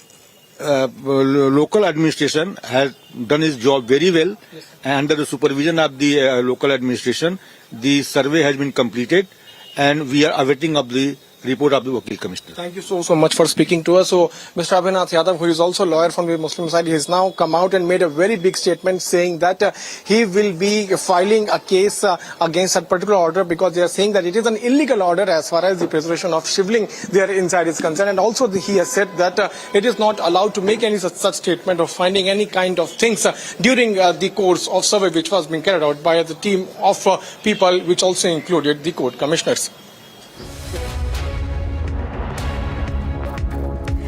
So, Piyush, our correspondent, about the Gyanvapi Mosque row, where important evidence has been obtained as the survey concludes. It's day 3 of the survey, and the report, submitted to the court. The court has now ordered that the place where a shivling was reportedly found outside in the area that was surveyed, that area will be protected. Piyush joining us for more. Piyush, the Muslim side continues to be defiant, as we just heard from their lawyer as he spoke to you. Well, absolutely a very big statement being made by the Muslim side lawyer, Mr. Abhinath Yadav, who is now coming out and telling to Republic TV that he is going to file an appeal against the order which has been issued by the court, where it has asked to preserve the entire area where the shivling has been found. Remember that a very big claim is now being done by the Hindu side petitioners, Hindu side lawyers, that they have found a huge shivling, and that also inside the Gyanvapi Mosque during the survey. On this, now the Muslim side has come out and hit back at the petitioners by saying that it is completely illegal, and passing of order of preserving to that particular area is also illegal. We'll have to wait and watch how the report is now going to be submitted. Coming back to you, but now more news breaking right at this moment amidst the AAP versus BJP face-off over bulldozers. Delhi Chief Minister Arvind Kejriwal has said, "We will fight against BJP's bulldozer politics, even though AAP workers are required to go to jail." A very strong statement there from the Delhi Chief Minister, expressing his view about the bulldozers of the MCD that are conducting, that are part of the anti-encroachment campaign. Let's listen in to what the row is all about. नगर निगम की तरफ से, Bharatiya Janata party शासित नगर निगम की तरफ से दिल्ली में कई जगह बुलडोज़र चलाए जा रहे हैं और कहा जा रहा है कि अगले कई महीनों तक बुलडोज़र चलाए जाएंगे। उन्हें वो कह रहे हैं कि हम दिल्ली से सारा अतिक्रमण हटाने जा रहे हैं, जितना भी एनक्रोचमेंट है, इलीगल कंस्ट्रक्शंस हैं, वो सारी हटाई जाएंगी। हम खुद भी अतिक्रमण के खिलाफ हैं। हम नहीं चाहते कि एनक्रोचमेंट्स होनी चाहिए, हम नहीं चाहते कि इलीगल बिल्डिंग्स बननी चाहिए। ना कोई कागज़ हैं, ना किसी को मौका दिया जा रहा। बुलडोज़र बस लेके किसी भी कॉलोनी में पहुंच जाते हैं और किसी का भी घर तोड़ने लग जाते हैं, किसी की भी दुकान तोड़ने लग जाते हैं। वो आदमी कागज़ लेके खड़ा है सड़क के ऊपर, चिल्ला रहा है, दया की भीख मांग रहा है कि मेरे कागज़ तो देख लो, मेरे पास हैं कागज़, मेरे पास हैं, मेरा जो ये है ये इलीगल नहीं है, ये इनक्रोच नहीं है, मैं कई 40 साल से यहाँ पे रह रहा हूँ, मेरे पास कागज़ भी हैं। कोई कागज़ नहीं देखे जा रहे, बस बुलडोज़र चलाया जा रहा है। ये तो सही नहीं है। जिस तरीके से हटाया जा रहा है हम उसके खिलाफ हैं, और जिस स्केल के ऊपर इन्होंने प्लानिंग कर रखी है, इनकी प्लानिंग है कि दिल्ली की सारी कच्ची कॉलोनियों को तोड़ा जाएगा। हम इसका सख्त विरोध करते हैं। अभी मैंने विधायकों की मीटिंग ली और मैंने उनको यही कहा है कि जेल भी जाना पड़े, डरना मत, लेकिन आपको जनता के साथ खड़ा होना, इस तरह से बुलडोजर चलाना सही नहीं है। Joining us now on this is our correspondent Ananya. Ananya, Delhi Chief Minister Arvind Kejriwal putting forward his case as far as the MCD's bulldozer is concerned, says he is also anti-encroachment, but is objecting to the way the MCD is rolling its bulldozers without papers, without your take on this. What's actually happening on the ground? What is this row all about?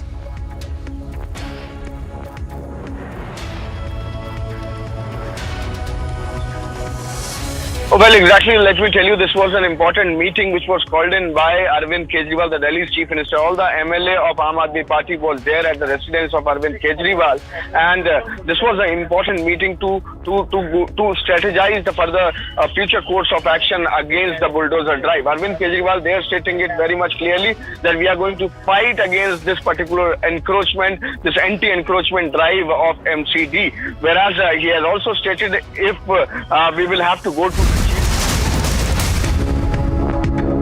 की बात की थी, reach out करने की बात की थी, तब तक अनफॉर्चुनेटली राहुल भट्ट जैसे जो हमारे बच्चे हैं हमसे बिछड़ते जाएंगे।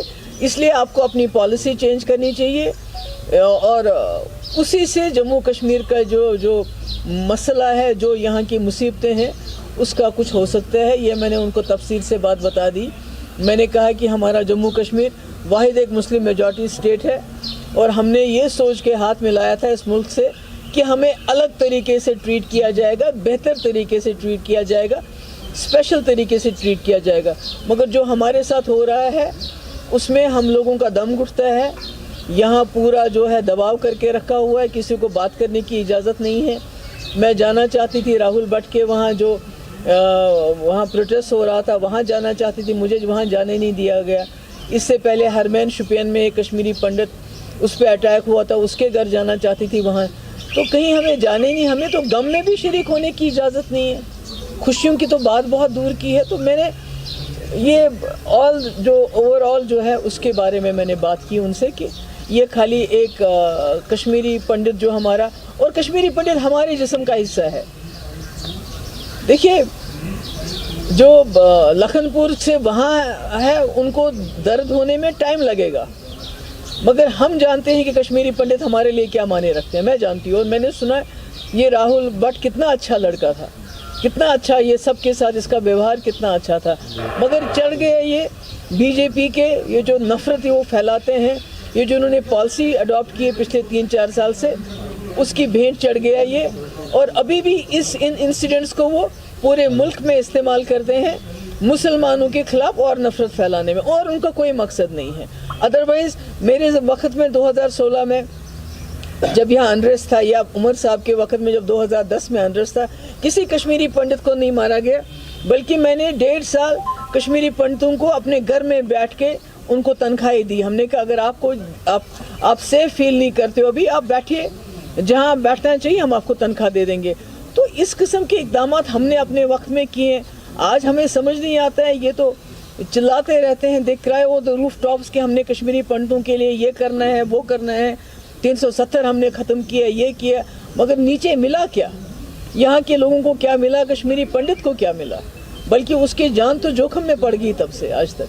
मैडम, दूसरी बात मैं आपकी क्लियरेंस और जानना चाहूँगा। हम बात कर रहे हैं नॉर्मल सी, कल आप मिले हैं गवर्नर साहब से, चाहे पंडित हो या यहाँ कश्मीरी माना बिल्कुल, जाता बिल्कुल, है। बिल्कुल। दूसरी तरफ हम इन्फ्लक्स ऑफ टूरिज्म की बात करते हैं। फारूक साहब ने भी यही कहा है, this is not the indication of the normal. बिल्कुल। तीसरी साइड से गवर्नर साहब ने खुद कहा है, जो हमारे पंडित से अगर किसी जगह मियाँ बीवी है, दूर जगह ड्यूटी है, सेपरेट जगहों पे, हम कोशिश करेंगे एक ही जगह पे उनको लाने की, पर्टिकुलर स्पेस देंगे। तो क्या ये टैग लगेगा नॉर्मलसी के लिए?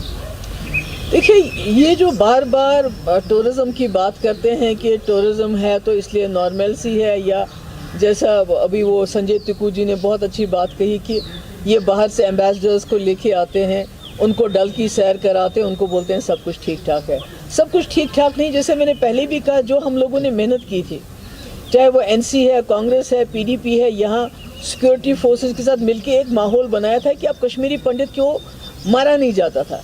आपने देखा 2010 में पीक अनरेस्ट, आपने 2016 में देखा पीक अनरेस्ट, मगर कोई खुदा ना खास्ता किलिंग नहीं हुई। मगर जो ये इस वक्त उन्होंने माहौल बनाया है, खासकर कश्मीर फाइल्स बनने के बाद, जो उन्होंने नफरतें लोगों के दिलों में डाल दिए हैं, जो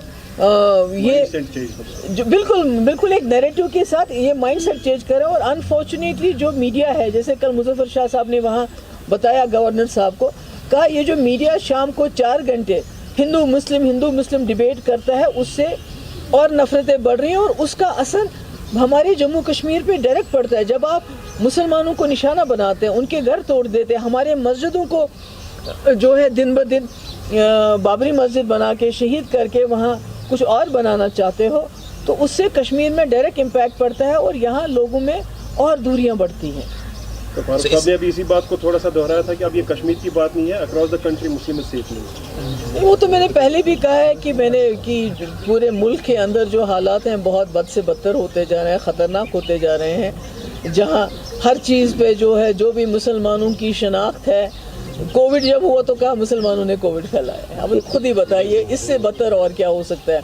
अनफॉर्चुनेटली जो उन्होंने वादे किए थे कि हम साल में 2 करोड़ नौकरियां देंगे, इन्होंने कहा था हम महंगाई को कम करेंगे, इन्होंने कहा था कि हम बाहर से 15 लाख रुपए ला के गरीबों के अकाउंट में डाल देंगे, तो उसका उलट हो गया।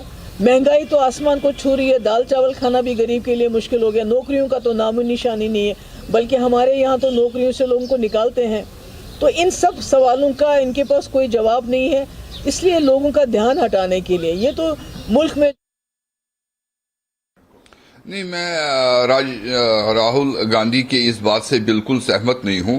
राहुल गांधी ने आज तक कश्मीरी हिंदू के साथ जो जेनोसाइड हुआ उस पर कोई बात नहीं की।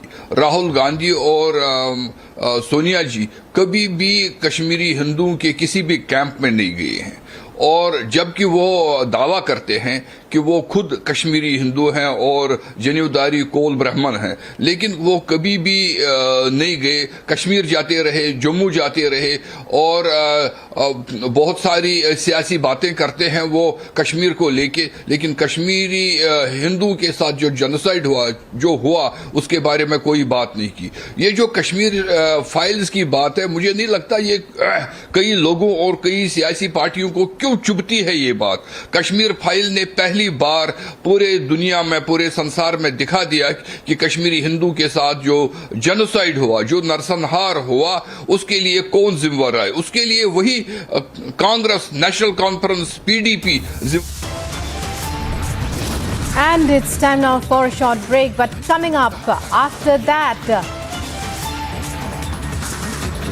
tainted cop Parambir Singh in big trouble as CBI records multiple statements in the case against him.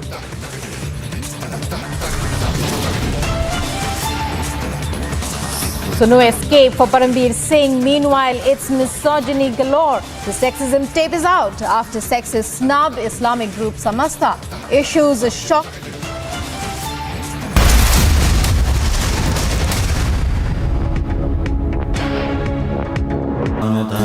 Pursue Amity University online bachelor's and master's degree at your own pace and convenience.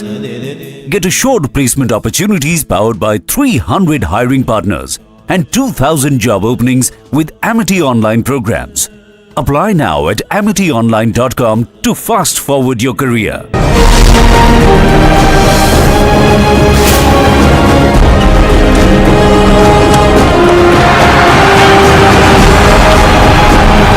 winning Thomas Cup and being a part of the Thomas Cup member, we are feeling much happy.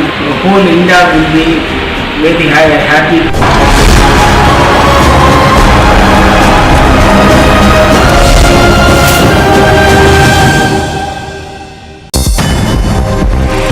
The police in West Bengal barged into the official legislative office of BJP West Bengal leader of opposition Suvendu Adhikari in the state's Nandigram. The police reportedly entered the premises without any search warrant. A sand art tribute was created following the death of international Australian cricketer Andrew Symonds. The sculpture was created by an artist named Sudarshan Patnaik in Odisha's Puri. Himachal Pradesh Chief Minister Jairam Thakur was seen presiding over a fair held in the district of Sipur in Himachal Pradesh. The minister also announced the opening of Ayurveda dispensary in Sipur along with a health sub-center at Kanola. Union Minister for Education Dharmendra Pradhan visited the Jawahar Navodaya Vidyalaya in Odisha's Dhenkanal. The minister was seen inspecting the school's infrastructure in the city. Minister of State for Science and Technology Dr. Jitendra Singh addressed a public rally in Jammu and Kashmir's Udhampur. The event also had a bike rally to highlight the development carried out in his home constituency. Uttar Pradesh's capital Lucknow was seen being covered with decorations and lights throughout the city. The preparations were being carried out ahead of Prime Minister Modi's visit to the capital.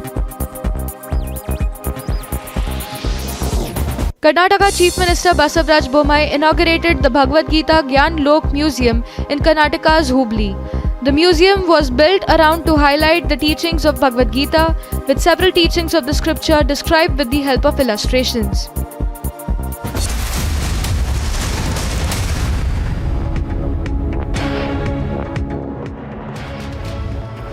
And in live and breaking at this hour after misogynist comment, Samastha, the Islamic group, comes out with a bigger misogynistic defense of their action. This comes after Samastha, which is facing snubbing a girl student who was called on the stage for accepting a certificate.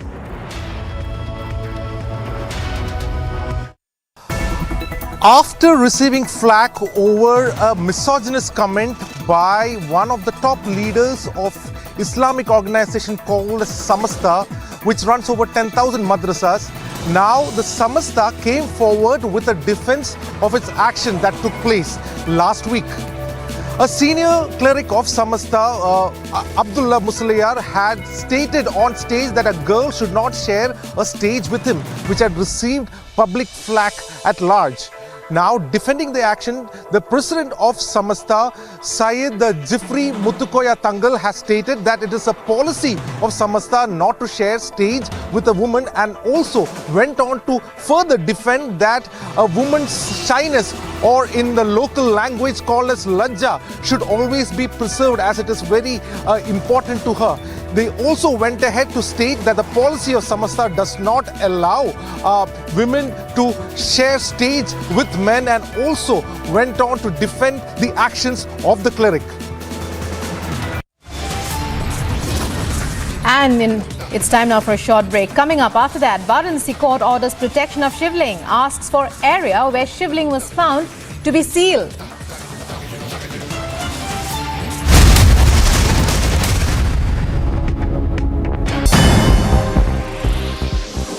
Former Pakistan Prime Minister Imran Khan has alleged that a conspiracy is being hatched abroad to kill him, and also said that he even recorded a video where he has called out the name of alleged conspirators.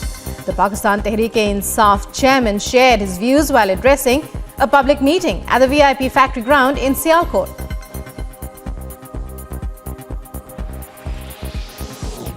Newly appointed Sri Lankan Prime Minister Ranil Wickremesinghe has said he will provide a full explanation of the financial crisis faced by the island nation on Monday, days after he was appointed as the Prime Minister in the midst of violent protests throughout the country. Ranil was appointed Prime Minister this week with a promise to rejuvenate the crippling Sri Lankan economy. French President Emmanuel Macron arrived in Abu Dhabi to offer his condolences to Emirati leaders on the death of the federation's late ruler Sheikh Khalifa bin Zayed Al Nahyan, who died on Friday at the age of 73. An array of presidents and prime ministers continue to descend on the United Arab Emirates on Sunday from around the world to pay their respects to Sheikh Khalifa bin Zayed Al Nahyan. Somalia's presidential vote was proceeding to a second round on Sunday after the first round of voting did not produce a decisive winner. Legislators are choosing the country's next president in the capital Mogadishu, which is under lockdown measures aimed at preventing deadly militant attacks. Election officials began counting ballots in Lebanon's parliamentary elections, in which turnout was reported to be low. The vote is the first since Lebanon's implosion started in October 2019, triggering widespread anti-government protests.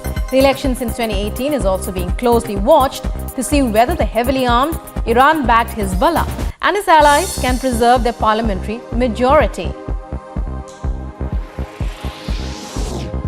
Okinawa Governor Denny Tamaki on Sunday urged Japan's central government to do more to reduce the U.S. military presence in the southern island group, as it marks the 50th anniversary of its return to Japan after 27 years of American rule, amid frustration and bitterness over a lack of support from the mainland.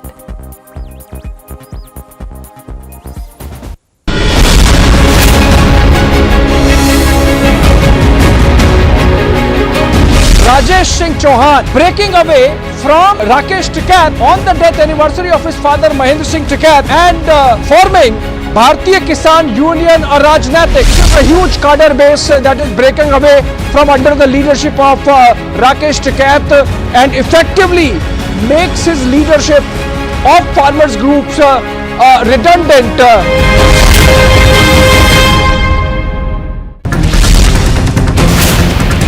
जिस दिन उद्धव ठाकरे मुख्यमंत्री नहीं रहेंगे, power चले जाएगा.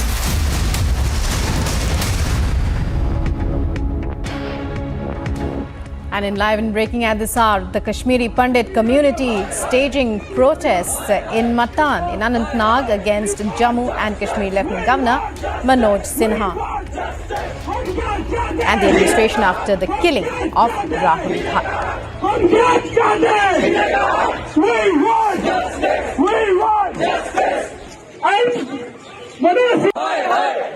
So Rahul Bhatt, who was killed by terrorists in Chadura, a killing that led to mass protests across the valley of Kashmiri Pandits demanding more protection from the government.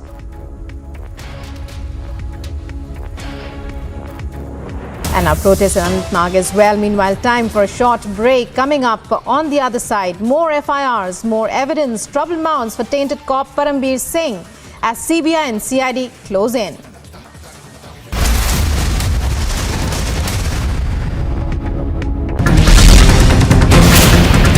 जिस दिन उद्धव ठाकरे मुख्यमंत्री नहीं रहेंगे, पावर चले जाएगा. उस दिन अगर रश्मि ठाकरे को जेल के पीछे डाला और तुम्हारी घर की महिला वहाँ जाएगी, तब मैं आपको पूछूंगी लॉकअप कैसा लगता है, दर्द कैसा रहता है और बिना क्राइम के जेल में जाना कैसा लगता है.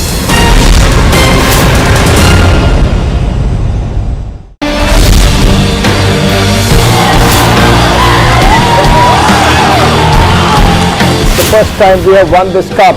The fact that India won all the matches through the event underscores the level of consistency and competence shown by the team.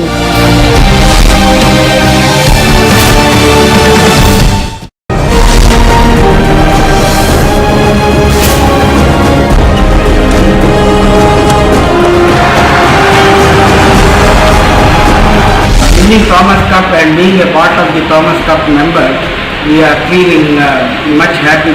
Whole India will be very happy.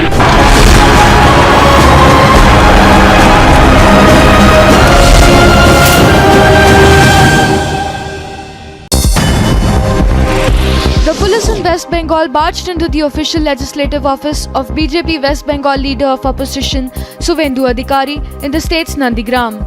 The police reportedly entered the premises without any search warrant. A sand art tribute was created following the death of international Australian cricketer Andrew Symonds. The sculpture was created by an artist named Sudarshan Patnaik in Odisha's Puri.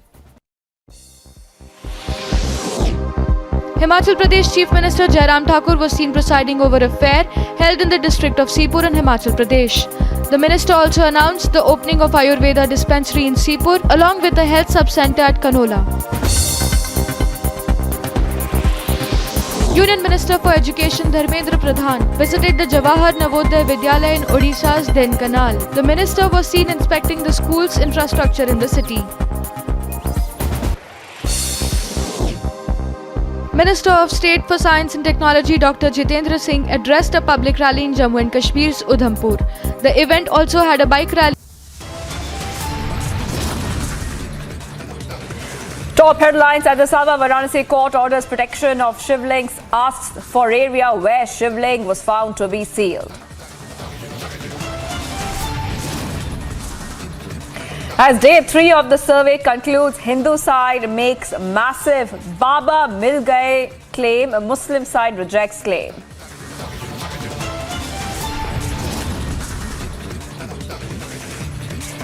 India-Nepal hold bilateral talks with Nepal counterpart Sher Bahadur Dioba next.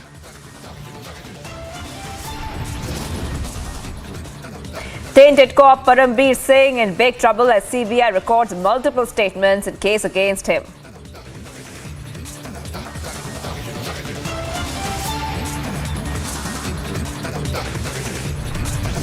More FIRs, more evidence, trouble mounts for tainted cop Parambir Singh as CBI and CID close in.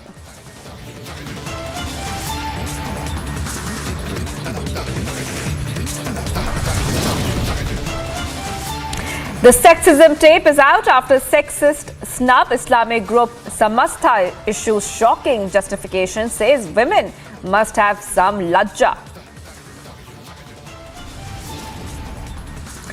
30-year-old man loses life to yet another incident of apathy in Bengaluru.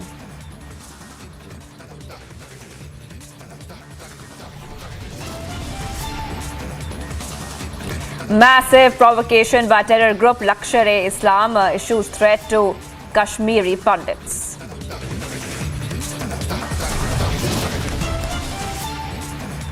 Rahul Bhatt is killed, a cop martyred. Pilgrims attack but Farooq spares terror outfits, blames Kashmiri Files movie.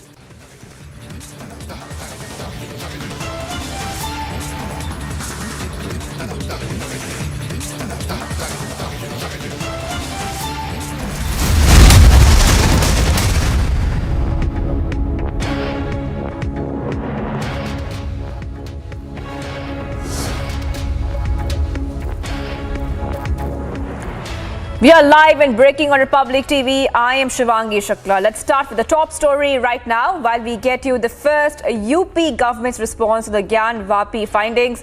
Varanasi court has ordered the protection of the shivling and is asking for areas where shivling was found to be sealed. My colleague Ananya gets us more. Sir, आज जो सर्वे complete हुआ उसमें एक 8 foot लंबा शिवलिंग जो है मिला, किस तरीके से आप देखते हैं? कोर्ट ने बोला सिक्योर भी किया जाए। स्वाभाविक रूप से हम प्रसन्न हैं। बहुत सारे प्रश्नों का स्वयमेव उत्तर मिल गया है। पिछली बार मैंने आपको कहा था कि मैं यह नहीं समझ पा रहा हूं कि मुस्लिम पक्ष को सर्वे से सत्य के सामने आने से क्या परेशानी है। संभवतः यही परेशानी थी। वहां शिवलिंग है, शिवलिंग जहां है वो तो मंदिर ही है, अब भी है, 1947 में भी था। इसलिए प्लेसेस ऑफ वर्शिप एक्ट का तर्क इसके आगे लागू होना कठिन हो जाएगा। मैं विश्वास करता हूं कि भारत के सब लोग इस सर्वे को, इस सत्य को अब स्वीकार करेंगे और फिर इसकी जो स्वाभाविक परिणति होनी चाहिए वहां तक जाने के लिए सारे समाज की सहमति बनेगी। सर 3 बड़े लिटिगेशन चल रहे हैं। एक इलाहाबाद हाई कोर्ट में चल रहा है लैंड डिस्प्यूट। सुप्रीम कोर्ट भी कल जो चैलेंज है वो सुनेगा, जो मुस्लिम पक्ष की तरफ से एक अपील फाइल की गई है। पर तब भी जो मुस्लिम साइड है या जो दूसरी साइड है, मैं कहूँगा, वो कहीं ना कहीं एक बाधा डालने की कोशिश कर रही थी लिटिगेशन के तौर पर, चाहे वो वहाँ पर बाधा उत्पन्न कर ली। किस तरीके से, क्यों, किस बात का डर? इस बात का डर कि वहाँ शिवलिंग था। इस सत्य को सामने नहीं आने देना चाह रहे थे। इस जगह को मुझे बताया गया है कि वजू के लिए उन्होंने टैंक बना दिया था। वहाँ पे हाथ पैर धोते थे। एक वृत्ति है, जो वृत्ति ये कहती थी कि तोड़ो मंदिरों को, अपमानित करो। यह वृत्ति का अब समाप्त होना चाहिए। सब धर्मों के स्थानों का, सब धर्मों के प्रतीकों का आदर करना चाहिए और आज़ाद भारत ऐसा कराने में अब सक्षम है। किशोर जी, जिस तरीके से सर्वे चल रहा था, पहले इसको बहुत ज़्यादा रोकने की कोशिश की गई, लेकिन अंततः कोर्ट के आदेश के बाद सर्वे हुआ है। अब जो चीज़ें मिली उसके बाद संरक्षित करने की बात कही गई, आप कैसे देखते हैं और क्या कहेंगे इस पर? देखिए, उत्तर प्रदेश में कानून का राज्य है और माननीय न्यायालय जो आदेश दिए थे उसका पालन हुआ है। और आज बुद्ध पूर्णिमा की पवित्र तिथि पर बाबा विश्वनाथ जी के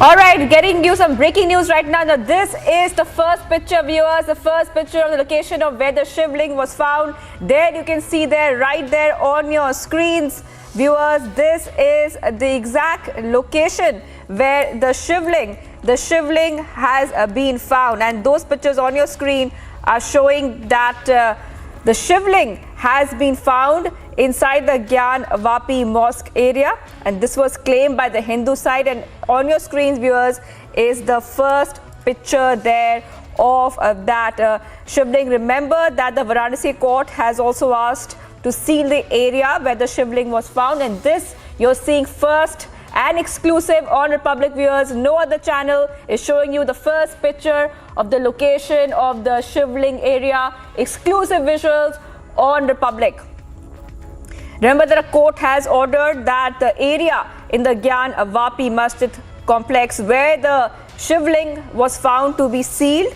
This is according to the Hindu petitioners, saying that a shivling had been found during the filming of the complex. And on your screens, viewers, is those visuals, the first pictures of the location of the shivling was found. You can see that that picture there on your screens. I will be joined soon by my colleague who can tell you more on these visuals. But those visuals on your screen, the exact location where the shivling was found. Remember that the court had mandated a 3-day videography survey of the Gyan Vapi complex amid tight security, and this is what the Hindu side is claiming, is that a shivling has been found within the Gyan Vapi Masjid complex. The court has also ordered to seal the area where the shivling was found. I want to go straight across to Abhishek Kapoor, Senior Executive Editor. Now, Abhishek, Republic TV is the first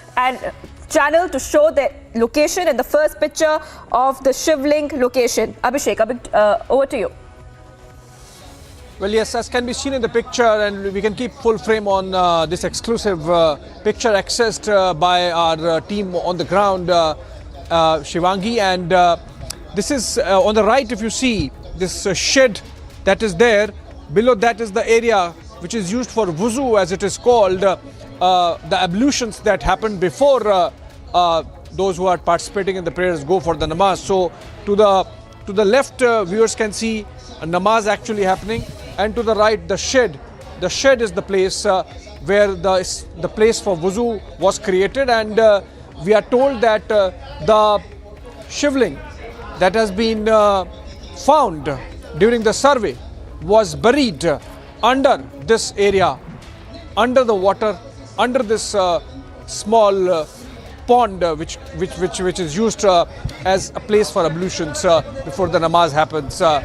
This is a little old picture. We must be telling the viewers but this is essentially pulled out to show the location from where the shivling has been accessed. Of course, more details would be coming in a while. This is just, we got the picture and we have showed it to the viewers. And this is an exclusive with Republic Network. Remember, tomorrow is the day when the entire matter goes back to the Varanasi court, where they would be, the two sides would be presenting a detailed report of the survey, based on which the court would take its position. So I think an important move forward happening today insofar as the Hindu side is concerned, with whatever evidence has been gathered during the last 3 days of the survey being capped with the finding of this shivling, and a huge one at that, at about 12 feet from this place that can be seen in the pictures. Later, if the picture gets treated, you would see it on the right side under the shed. There is the area with water which is used for the wuzu, the ablutions, and that's under this place is where from where the shivling has been recovered during the survey. The Hindu side obviously maintaining that this buttresses their claim that the mosque itself, the Gyan Vapi mosque itself, is built over a temple which was either demolished or was in a state of ruin, and then the mosque came up over it, and since then the temple has been buried under the mosque, which has controlled access. So now the matter going back to the courts. In fact, parallelly, the issue is going to be heard in the Supreme Court as well tomorrow, in the bench of Justice Chandrachud. So the matter is there in the Varanasi Civil Court, in the Allahabad High Court, and then in the Supreme Court as well tomorrow. Of course, the fact that the Supreme Court petition is from the other side, not wanting the survey, which has already happened, so we don't know whether the proceedings there become infructuous. But the fact that at all the three levels, at the district level, at the High Court level, the Supreme Court level, the Gyan Vapi case is being heard, clearly shows the manner in which all sides have really gotten involved and want a solution to this issue, which has been pending for at least 3 decades when the first petition came up insofar as legal cases go. Of course, this is a very old dispute with both the sides contesting the place where the exact location of Kashi Vishwanath temple is, over which a mosque came up during the time of Mughal Emperor Aurangzeb. And this picture essentially underscoring the fact that irrespective of what order comes out of the court or various courts, what is important is that whatever evidence has been gathered, whatever has come out of the survey, whatever remains have come out of the 3 days of exercise, clearly underscore the fact that remains of a temple exist under the mosque. How it would be interpreted, how it would be taken forward, what would be the legal position, how it would be seen in the light of history, that's of course is a matter which is now in the legal domain, since, as I said, the matter is sub judice, and of course at all levels, from the district court to the High Court to the Supreme Court. Essentially, over the next 24 hours, important developments there lined up insofar as the Gyan Vapi case is concerned, with a survey coming to an end and a report to be presented to the district court tomorrow. Abhishek, while you were telling us those exclusive details on that picture of the location of the shivling, Asaduddin Owaisi has tweeted once again, he's rated it once again, he's saying Gyan Vapi was a mosque and will remain the same.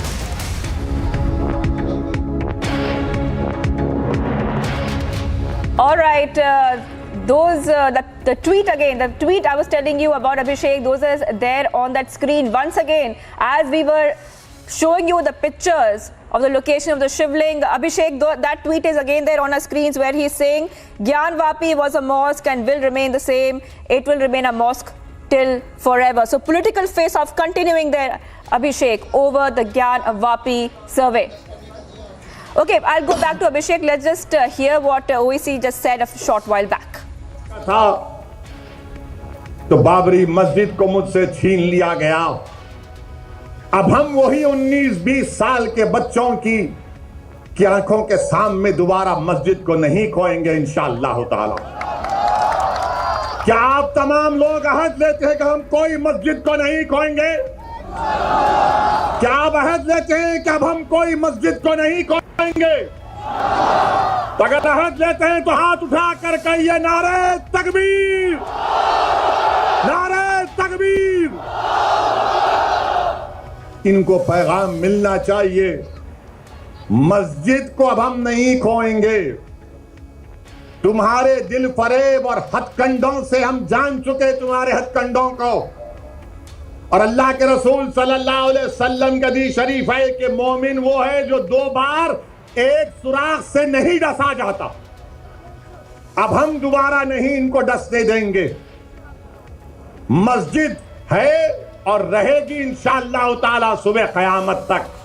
Gyanvapi मस्जिद थी और जब तक अल्लाह दुनिया को कायम रखेगा मस्जिद रहेगी इंशाअल्लाह ताला। और हमारा काम यह है कि हम अपने मस्जिदों को आबाद रखें। हमारी भी जिम्मेदारी है कि रमजान हो गया तो मस्जिद के दरो दीवार तरसती है कि कहां गए वो लोग जो रमजान के 30 दिन अल्लाह के घर में आकर सर्वसजूद हो रहे थे। तो याद रखो मस्जिदों की हिफाजत पहले हमको अपनी महल्लों की मस्जिदों को आबाद रख के रखना। अगर हम अपने महल्लों की गांव की मस्जिद को आबाद रखेंगे तो ये शैतानी ताकतें जो ललचाई नजरों से हमको अपनी तहजीब से महरूम करना चाहती हैं, इनको पैगाम मिल जाएगा कि अब दोबारा मुसलमान भारत का मस्जिद खोने को तैयार नहीं है।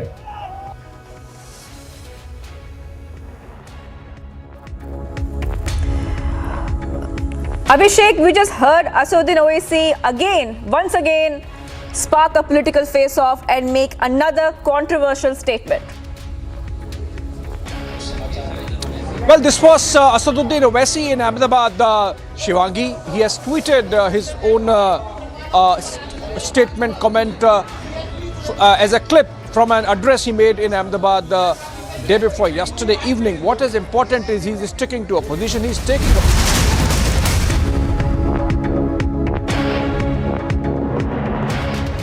इसी से जुड़ा सर सवाल, क्या जो लोग नहीं जाने देना चाहते थे उनके मन में इसी के किसी बात का भय था, लगता है? नहीं, उनके मन में क्या था वो बताएंगे, लेकिन हमारे मन में क्या था हम केवल इतना ही बता रहे हैं कि एक शिव भक्त के नाते मैं पहले से भी जानता था कि जो ज्ञानव्यापी परिसर है, यहाँ माता श्रृंगार गौरी भी हैं, यहाँ बाबा नंदी जी को देखने से ये स्पष्ट लगता था कि यहाँ पर भगवान बाबा विश्वनाथ जी का भी शिवलिंग वहीं पर होगा।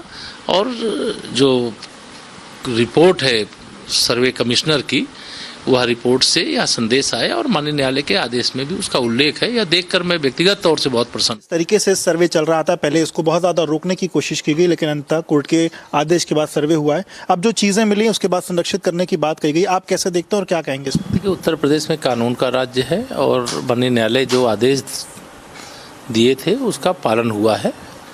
और आज बुद्ध पूर्णिमा की पवित्र तिथि पर बाबा विश्वनाथ जी के मिलने का जो समाचार है, मैं भी एक शिव भक्त हूँ, मैं भी बहुत आह्लादित, बहुत प्रसन्न हूँ, बहुत आनंदित हूँ।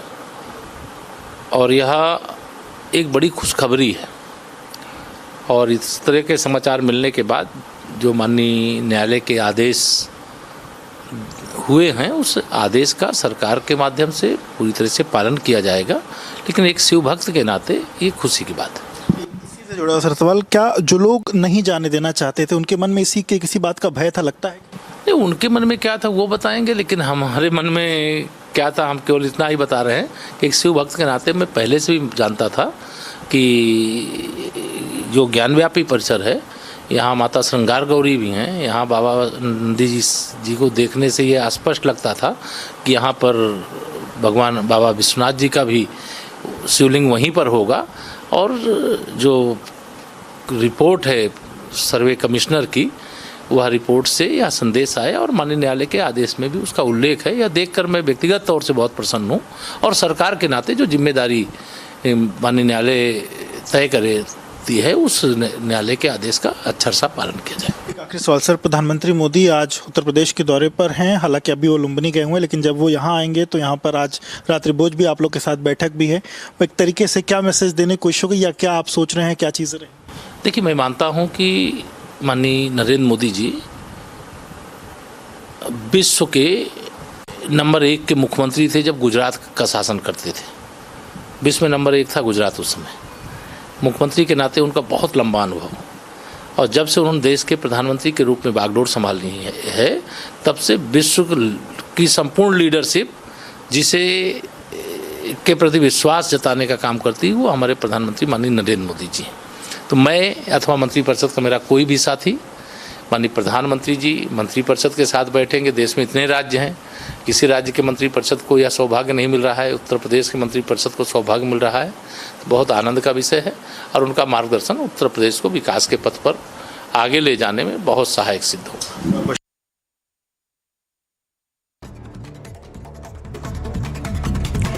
A top national update and a clear message to China. PM Modi flew to Nepal's Lumbini directly in a chopper instead of landing at the Chinese-developed Gautam Buddha International Airport, which was set to be inaugurated today. Observing Buddha Purnima, PM Modi and his Nepalese counterpart visited the sacred Maya Devi temple in Lumbini and offered their prayers. After the videographic survey of the Gyan Vapi mosque concluded after 3 days, the Hindu side claimed conclusive evidence of idols being found in the premises. Claiming Baba Mil Gaye, the petitioner has said that he will demand a survey of the debris of the western wall of the mosque. As the Gyan Vapi survey concludes, Varanasi court orders to seal this area where Shivling was found in the Gyan Vapi mosque. It has also asked for the area to be secured.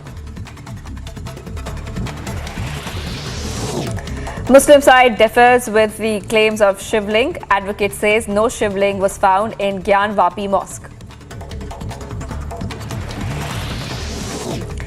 Trouble mounts for tainted corpse Parambir Singh. CBI has recorded the statement of Police Inspector Anup Dange, who filed the complaint against Parambir of corruption and abuse of power. Delhi Chief Minister Arvind Kejriwal attacked BJP over the demolition drive in Delhi, says the way BJP is destroying people's homes and shops in Delhi is not right. After misogynist comment, the Islamic group Shamashta has come out with a bigger defense of their actions, says women are not allowed to share stage with them. Terror group Lashkar-e-Islam issues threat to Kashmiri Pandits, warns RSS members and Kashmiri Pandits to either leave valley or face death. No lesson learned, 30-year-old man dies due to electrocution. Republic finds live wire in Bengaluru after the police station bus stand. Around 57,000 people across 7 districts of Assam have been affected by floods. 222 villages under 15 revenue circles reportedly affected. 202 houses have also been damaged. जब मैं 20, 19, 20, 21 साल का था तो बाबरी मस्जिद को मुझसे छीन लिया गया। अब हम वही 19, 20 साल के बच्चों की आंखों के सामने दोबारा मस्जिद को नहीं खोएंगे इंशाअल्लाह।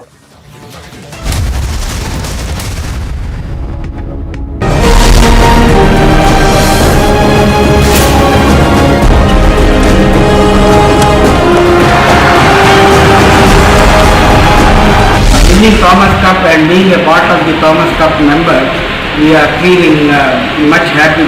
Whole India will be very happy.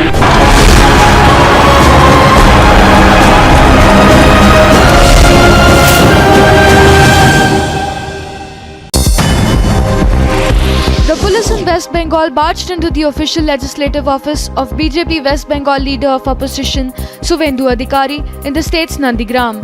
The police reportedly entered the premises without any search warrant. A sand art tribute was created following the death of international Australian cricketer Andrew Symonds. The sculpture was created by an artist named Sudarshan Patnaik in Odisha's Puri. Himachal Pradesh Chief Minister Jairam Thakur was seen presiding over a fair held in the district of Sipur in Himachal Pradesh. The minister also announced the opening of Ayurveda dispensary in Sipur along with a health sub-center at Kanola. Union Minister for Education Dharmendra Pradhan visited the Jawahar Navodaya Vidyalaya in Odisha's Denkanal. The minister was seen inspecting the school's infrastructure in the city. Minister of State for Science and Technology Dr. Jitendra Singh addressed a public rally in Jammu and Kashmir's Udhampur. The event also had a bike rally to highlight the development carried out in his home constituency. Uttar Pradesh's capital Lucknow was seen being covered with decorations and lights throughout the city. The preparations were being carried out ahead of Prime Minister Modi's visit to the capital. Karnataka Chief Minister Basavaraj Bommai inaugurated the Bhagavad Gita Gyan Lok Museum in Karnataka's Hubli. It's a mega Republic exclusive. After misogynist comment, Samastha, the Islamic group, comes out with a bigger misogynist defense of their action. This comes after Samastha group snubbed a girl student who was called to the stage for accepting a certificate. Gursimran gets us more.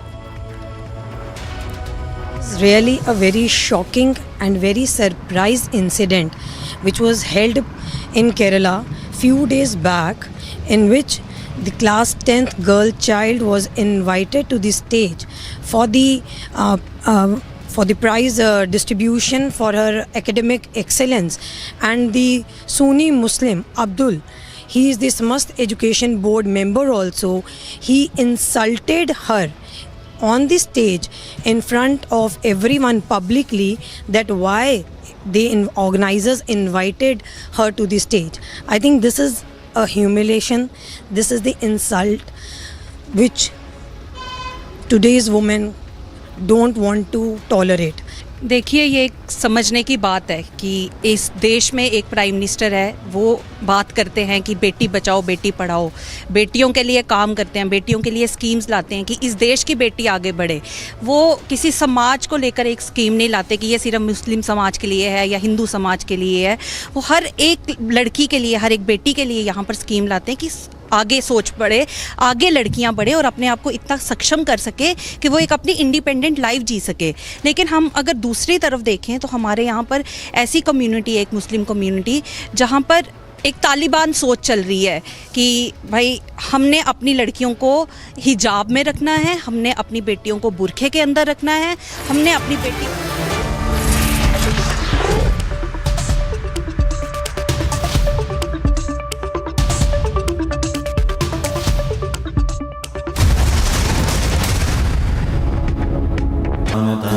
Pursue Amity University online bachelor's and master's degree at your own pace and convenience. Get assured placement opportunities powered by 300 hiring partners and 2,000 job openings with Amity online programs. Apply now at amityonline.com to fast forward your career.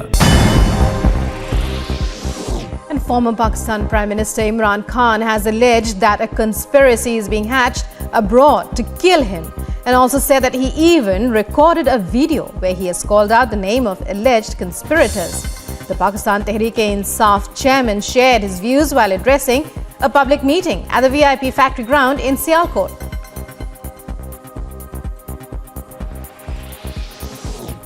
Newly appointed Sri Lankan Prime Minister Ranil Wickremesinghe has said he will provide a full explanation of the financial crisis faced by the island nation on Monday, days after he was appointed as the Prime Minister in the midst of violent protests throughout the country.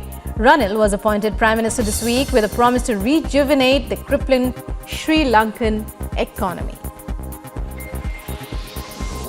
French President Emmanuel Macron arrived in Abu Dhabi to offer his condolences to Emirati leaders on the death of the federation's late ruler Sheikh Khalifa bin Zayed Al Nahyan, who died on Friday at the age of 73. An array of presidents and prime ministers continue to descend on the United Arab Emirates on Sunday from around the world to pay their respects to Sheikh Khalifa bin Zayed Al Nahyan.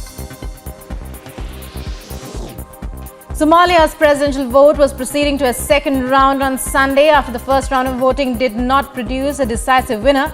Legislators are choosing the country's next president in the capital Mogadishu, which is under lockdown measures aimed at preventing deadly militant attacks.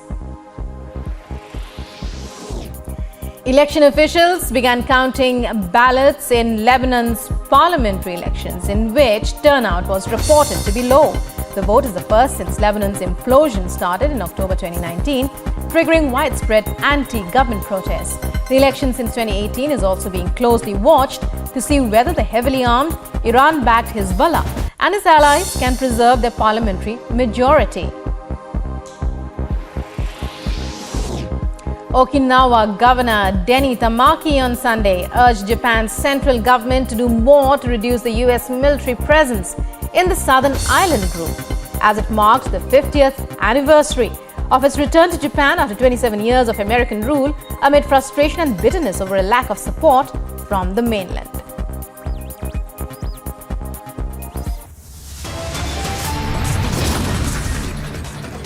Top headlines at 2:30. Varanasi court orders protection of shivling, asks for area where shivling was found to be sealed.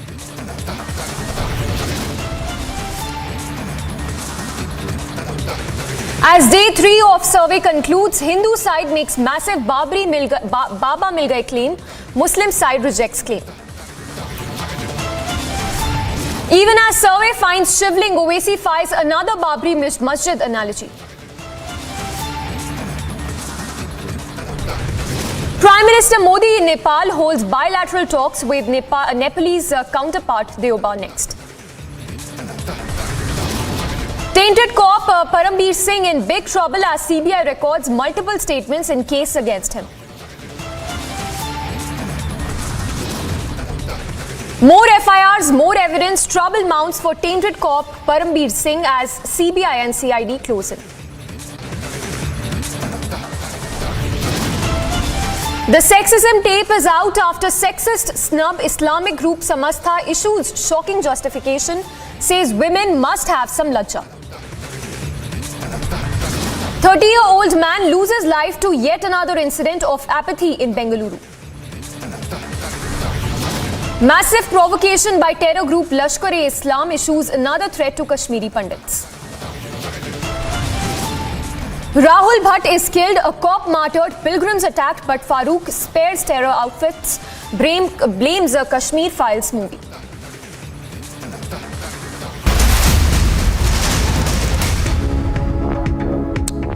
Now, wading into the debate, PDP chief Mehbooba Mufti has now said that the state is behind our mosques. Let's listen in to that soundbite of the PDP chief. नफरत ये फैला रहे हैं, जो लड़ा रहे हैं, क्या इसको बंद करेंगे? अभी ज्ञानवापी मस्जिद उसके ऊपर भी पीछे पड़े हुए हैं, क्या उसको लेने के बाद ये सब कुछ ठीक हो जाएगा? तो ये मेरे ख्याल में ये बातें हमारे लोगों को जानने की जरूरत है। डॉक्टर मनमोहन सिंह तक जितने भी मुल्क के असासे बनाए थे कांग्रेस ने, वो सब बेच रहे हैं। अब इनके पास लोगों को बेचने के लिए कुछ भी नहीं है, सिर्फ हिंदू मुस्लिम नफरत। आज ये मस्जिद, कल वो मस्जिद, परसों वो मस्जिद। मैं तो बार बार अपने मुसलमान भाइयों से कहती हूँ कि इनको बोलो एक ही बार हमें मस्जिदों की लिस्ट बताओ जिस पे आपकी नज़र है, क्योंकि मैंने पहले भी कहा हम जहाँ सजदा करेंगे हमारा अल्लाह वहीं है। मगर इनको शर्त ये है कि अगर किसी मस्जिद में इनको कोर्ट के ज़रिए या किसी ज़रिए ये साबित होता है कि इसमें जो पहले भी बाबरी मस्जिद में तो कुछ भी साबित नहीं हो, मगर क्या ये हमें गारंटी देंगे बीजेपी वाले कि 2 करोड़ नौकरियां जो इन्होंने बोला है साल की, उससे नौजवानों को 2 करोड़ नौकरियां देंगे?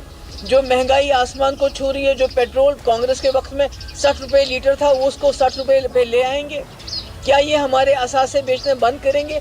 और सबसे बड़ी बात, क्या उसके बाद ये जो हिंदू मुस्लिम नफरत ये फैला रहे हैं, जो लड़ा रहे हैं, क्या इसको बंद करेंगे? अभी ज्ञानवापी मस्जिद उसके ऊपर भी पीछे पड़े हुए हैं, क्या उसको लेने के बाद ये सब कुछ ठीक हो जाएगा? तो ये मेरे ख्याल में ये बातें हमारे लोगों को जानने की जरूरत है। डॉक्टर मनमोहन सिंह तक जितने भी मुल्क के असासे बनाए थे कांग्रेस ने, वो सब बेच रहे हैं। अब इनके पास लोगों को बेचने के लिए कुछ भी नहीं है, सिर्फ हिंदू मुस्लिम नफरत।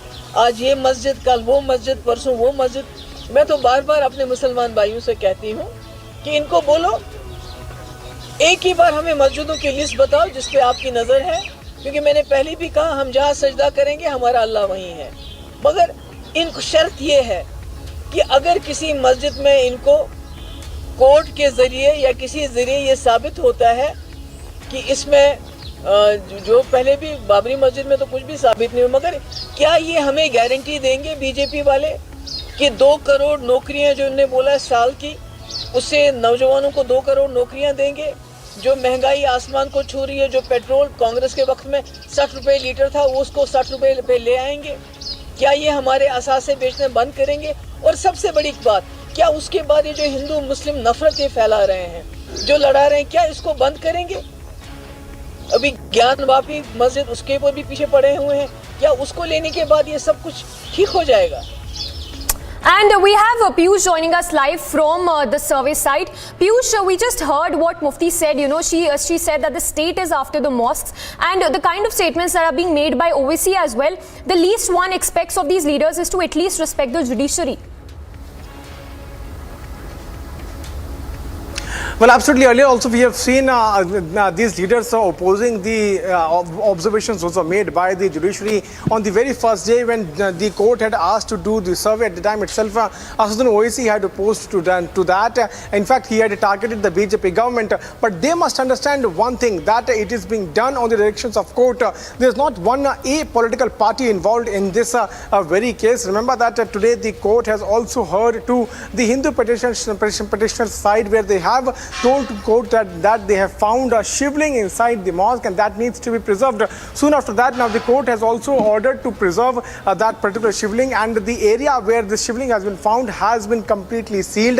DM, District Magistrate, Varanasi Commissioner of Police and other top officers have been directed to seal that entire area. Now we'll have to wait and watch how the things are going to further proceed, but massive politics taking place on this entire issue, where the likes of Owaisi, Mahbub Mufti are now trying to create fear-mongering. They are in complete dismay of the kind of observations those are being made by the court. But right now, as we are speaking, the third day of survey has been completed. Tomorrow, the report is going to be submitted there in court. This is what the court has asked to the commission. As of now, it is not confirmed if they will be able to submit the report in court, because sources are suggesting that they have to do a lot of paperwork. The commission has to do a lot of paperwork to submit the report.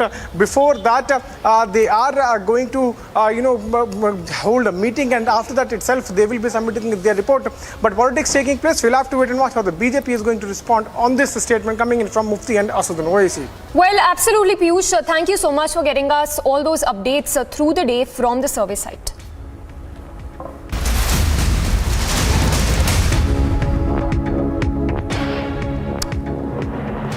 Now, a news break coming in. The Bajrang Dal has responded to the weapons training controversy.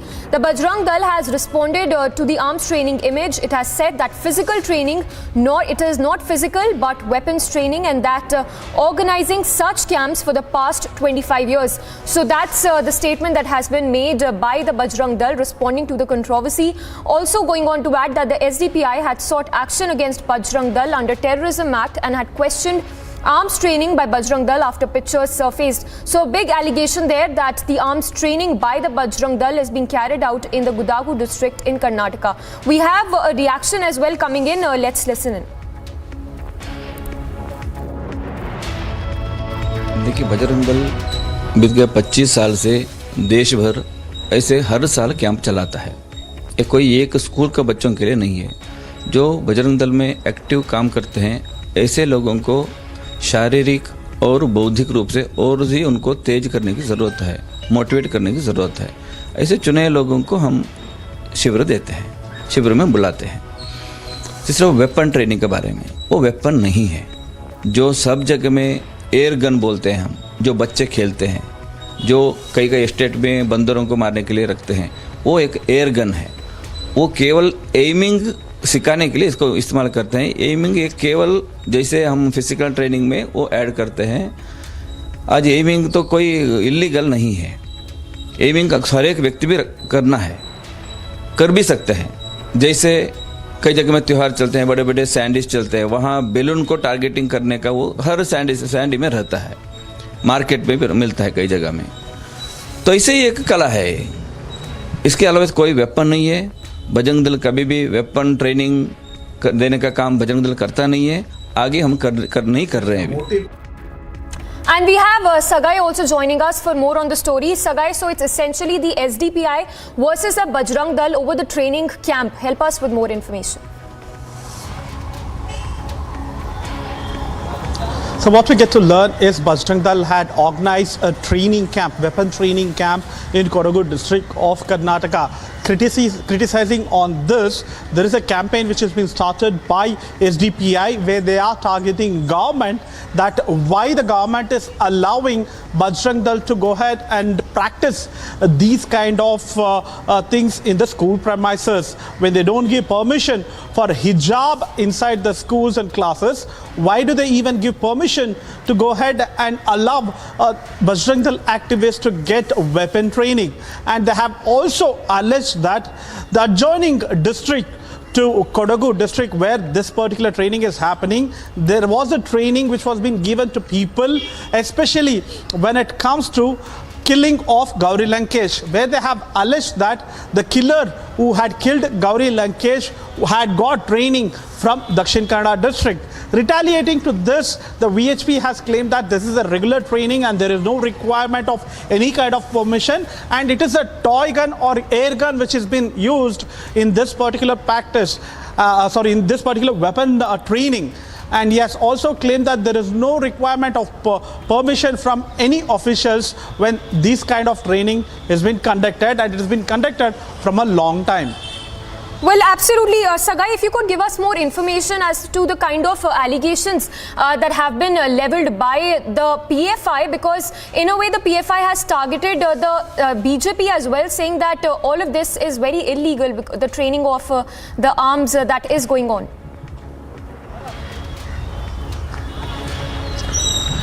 Yes, the SDPI has targeted the BJP government in the state of Karnataka. Why the BJP government is keeping quiet on all these issues? And they have also questioned that one of the MLAs, Apu Ranjan, also participated in this particular weapon training in Kodagu district. Apart from him, even a MLC and few other BJP leaders had visited this training camp. And why the government is allowing these kind of weapon training to be conducted in the school premises is the question which has been raised by SDPI. Yes, Sagai, stay with us. I'll have to interrupt you there. We have BJP spokesperson S. Prakash also joining us on the broadcast. Sir, your first reaction to the kind of allegations that have been leveled by the SDPI and the justification that has now been given by the Bajrang Dal? No, SDPI is a pro-terrorist organization. How can they take objection to exercise and a training camp by the Bajrang Dal, which is harmless, who never indulge in killings or murders of the people? It is the SDPA which does all such activities, and they are well within the rule and the law, and their training is undertaken. And if there is any objection to, let them file a police complaint against them instead of making up. So the case of a passenger who was waiting in Hebbala bus station had come in connection with electricity cable, and he had succumbed after he was being electrocuted. And you can see one of the passengers who is sitting there. It is the same metal where the 30-year-old passenger was sitting on Saturday night around 9:30 p.m. when it was raining continuously. When he sat there, he was being electrocuted. When BESCOM examined what really went wrong, they realized that according to the official and engineer of BESCOM, that few advertising agencies whose electricity connection were disconnected by BESCOM had illegally taken electricity in the electric pole next to this particular bus stop. And you can see over here, these kind of wires, damaged wires, which can come in connection with any of the metals, will get circulated, and definitely it is going to kill people, whoever is getting connected with any kind of metal or wire in this particular bus stop. Slipping into a short break, tainted cop Parambir Singh in big trouble as CBI records multiple statements in case against him. And Rahul Bhatt is killed, a cop martyred, pilgrims attack, but Farooq spares terror outfits, blames Kashmir Files movie.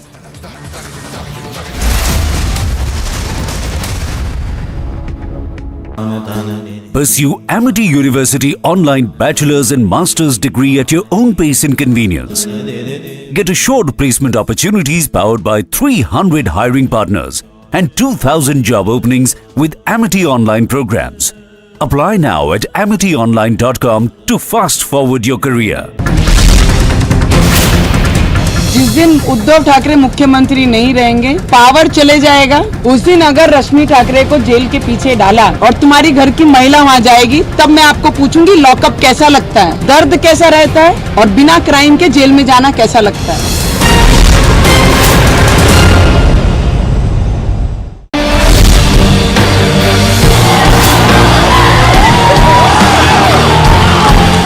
First time we have won this cup. The fact that India won all the matches through the event underscores the level of consistency and competence shown by the team.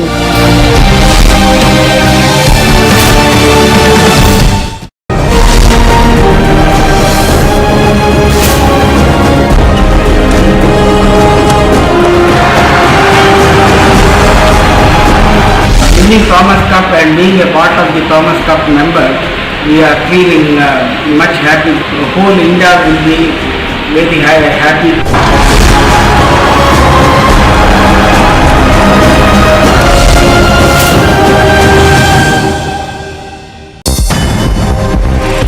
The police in West Bengal barged into the official legislative office of BJP West Bengal leader of opposition Suvendu Adhikari in the state's Nandigram. The police reportedly entered the premises without any search warrant. A sand art tribute was created following the death of international Australian cricketer Andrew Symonds. The sculpture was created by an artist named Sudarshan Patnaik in Odisha's Puri. Himachal Pradesh Chief Minister Jairam Thakur was seen presiding over a fair held in the district of Sipur in Himachal Pradesh. The minister also announced the opening of Ayurveda dispensary in Sipur along with a health sub-center at Kanola. Union Minister for Education Dharmendra Pradhan visited the Jawahar Navodaya Vidyalaya in Odisha's Dhenkanal. The minister was seen inspecting the school's infrastructure in the city. Minister of State for Science and Technology Dr. Jitendra Singh addressed a public rally in Jammu and Kashmir's Udhampur. The event also had a bike rally to highlight the development carried out in his home constituency. Uttar Pradesh's capital Lucknow was seen being covered with decorations and lights throughout the city. The preparations were being carried out ahead of Prime Minister Modi's visit to the capital.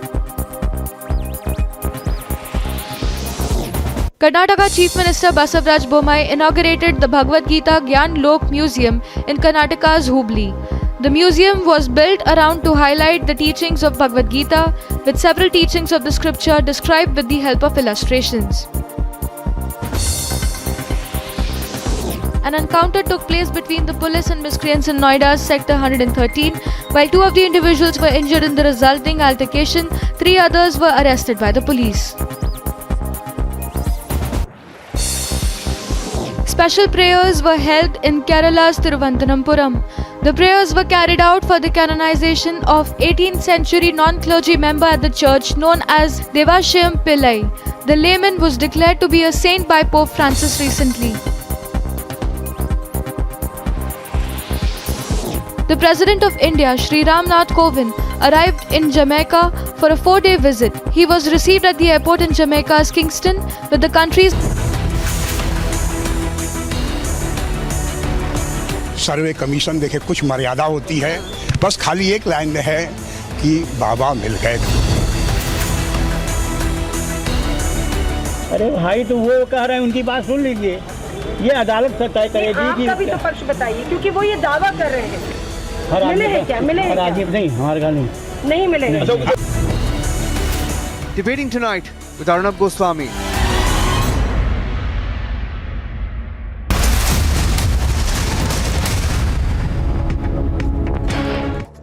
of all that's making news, in a clear message to China, Prime Minister Modi flew to Nepal's Lumbini directly into a chopper instead of landing at the Chinese-developed Gautam Buddha International Airport, which was set to be inaugurated today.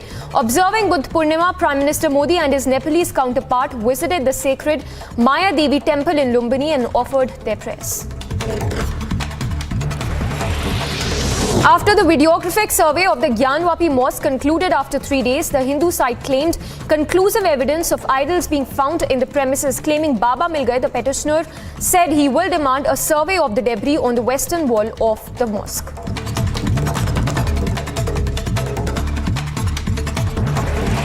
As a Gyanvapi survey concludes, the Varanasi court ordered to seal the area where Shivling was found at the Gyanvapi mosque. It has also asked for the area to be secured.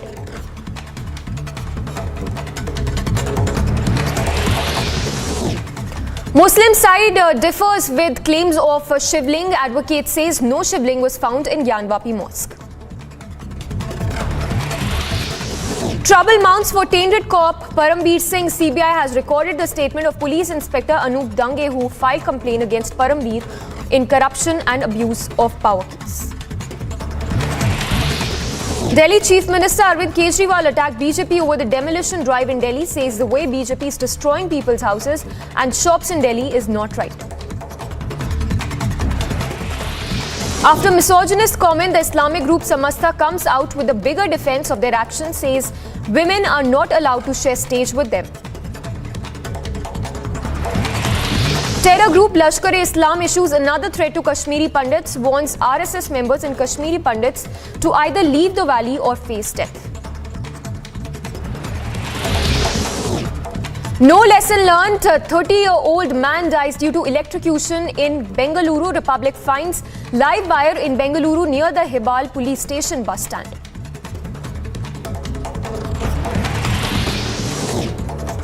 Around 57,000 people across 7 districts of Assam have been affected by floods.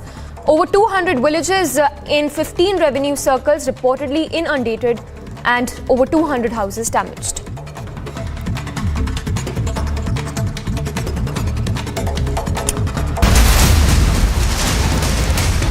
Well, it's the CPIM now that has targeted the Rana couple Navneet and Ravi Rana, saying that it is a good thing that they were punished as they recited the Hanuman Chalisa to disturb peace. So that's the latest remark coming in by the CPIM leader, where they are saying that the Ranas deserve to be punished over their Hanuman Chalisa recitation. जो कुछ लोगों के ऊपर मुकदमे लगाए गए महाराष्ट्र में, वो हनुमान चालीसा को लेकर के नहीं, बल्कि उन्होंने जो कानून व्यवस्था को तोड़ करके और हनुमान चालीसा का एक तरह से बहाना लेकर के ऐसे स्थलों पर जा कर के उसका पाठ करने का फैसला किया था या ऐलान किया था जहां पर गड़बड़ हो सकती थी, अफरा तफरी का माहौल बन सकता था। और सबसे मज़े की बात यह है कि जब उनसे पूछा गया कि आप हनुमान चालीसा पढ़िए या उसका पाठ कीजिए, तो उनको मालूम भी नहीं है कि हनुमान चालीसा क्या है, उनको किताब देख करके उसको पढ़ना चाहिए। तो ये एक हनुमान चालीसा का बहाना या सहारा लेकर के एक सांप्रदायिक तनाव बढ़ाने की कोशिश थी। आचरण किया जाए उतना कम है और आपसे हमको बहुत प्रेरणा मिलती है और इस श्रीयंत्र से, इस स्थान से एक ऊर्जा, जैसा कि हमारे भाई अजय कंता जी कह रहे थे, ये ऊर्जा पूरे देश को मिल रही है, पूरे हमारी सनातन।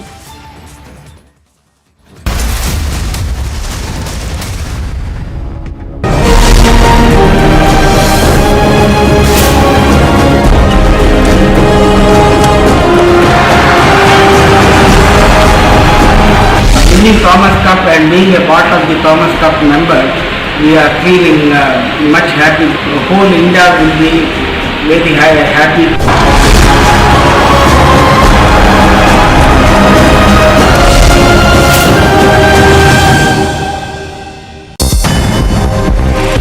The police in West Bengal barged into the official legislative office of BJP West Bengal leader of opposition Suvendu Adhikari in the state's Nandigram. The police reportedly entered the premises without any search warrant. A sand art tribute was created following the death of international Australian cricketer Andrew Symonds. The sculpture was created by an artist named Sudarshan Patnaik in Odisha's Puri. Himachal Pradesh Chief Minister Jairam Thakur was seen presiding over a fair held in the district of Sipur in Himachal Pradesh. The minister also announced the opening of Ayurveda dispensary in Sipur along with a health sub-center at Kanola. Union Minister for Education Dharmendra Pradhan visited the Jawahar Navodaya Vidyalaya in Odisha's Dhenkanal. The minister was seen inspecting the school's infrastructure in the city. Minister of State for Science and Technology Dr. Jitendra Singh addressed a public rally in Jammu and Kashmir's Udhampur. The event also had a bike rally to highlight the development carried out in his home constituency. Uttar Pradesh's capital Lucknow was seen being covered with decorations and lights throughout the city. The preparations were being carried out ahead of Prime Minister Modi's visit to the capital. Karnataka Chief Minister Basavaraj Bommai inaugurated the Bhagavad Gita Gyan Lok Museum in Karnataka's Hubli. The museum was built around to highlight the teachings of Bhagavad Gita with several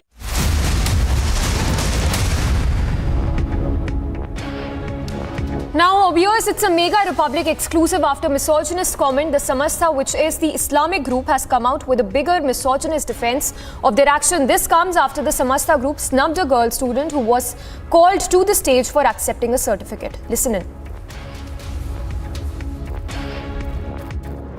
See, who are they to decide what lajja is and what are the boundaries for women? When women are being awarded for their achievements and they are not letting them come out and receive their achievements or what they are being rewarded, this is the simple Talibanization of Indian culture. They are radicalizing the young mindset. I want to request one thing to our government, that this radicalized group, they have been mushrooming in our country. We need to control that mindset. We need to stop Talibanization of our Indian culture. We saw that hijab, how they have been Talibanized that mindset. The young Muskan, she came out on openly on road, and how she chanted Allahu Akbar. Instead of Allahu Akbar, she could have chanted Bharat Mata Ki Jai, Vande Mataram, or anything, any patriotic slogan. But she shouted Allahu Akbar. If you countering someone that is the other. यात्रा, इस बार की जो यात्रा है वो यात्रा 2 वर्षों के बाद हो रही है। 2 वर्षों तक यात्रा का संचालन नहीं हो पाया।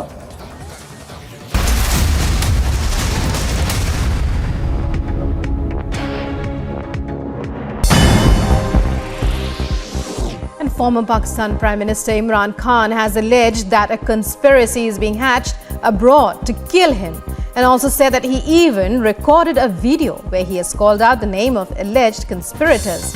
The Pakistan Tehreek-e-Insaf chairman shared his views while addressing a public meeting at the VIP factory ground in Sialkot.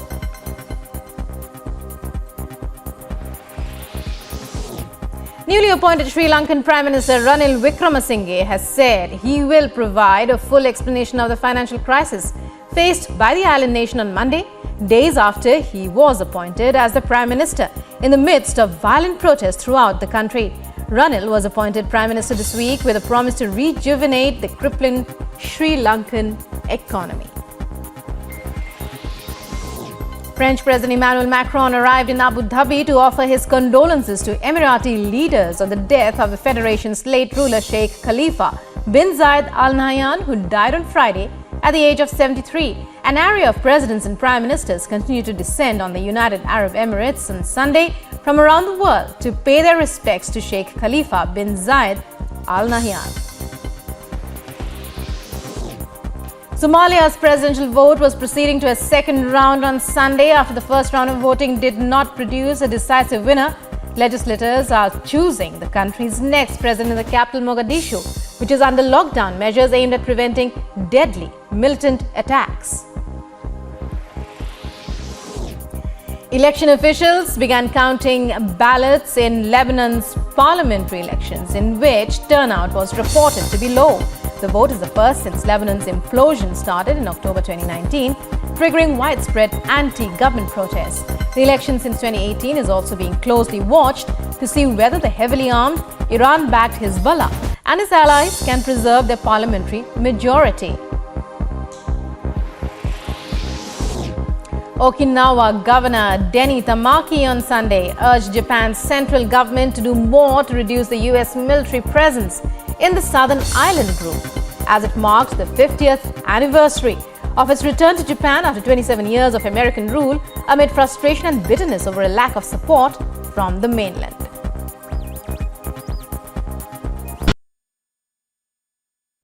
जीवहरू भारतका महामहिम प्रधानमन्त्री श्री नरेन्द्र मोदी त्यस्तै सम्माननीय प्रधानमन्त्री श्री शेरबहादुर देउबा लगायत मञ्चमा आसीन विशिष्ट अतिथिगण र सम्पूर्ण महानुभावहरूलाई नेपाल र भारतको राष्ट्रिय गानको लागि यथास्थानमा उभिदिन हुन विनम्रतापूर्वक अनुरोध गर्दछु. May I request all our high dignitaries and invitees to rise for the national anthem of Nepal and India.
Jana Gana Mana अधिनायक जय हे भारत भाग्य विधाता पंजाब सिंध गुजरात मराठा द्राविड उत्कल बंगा विंध्य हिमाचल यमुना गंगा उज्जल जलधि तरंगा तव शुभ नामे जागे तव शुभ आशीष मांगे गाहे तव जय गाथा जनगण मंगलदायक जय हे भारत भाग्य विधाता जय हे जय हे जय हे जय जय जय जय हे.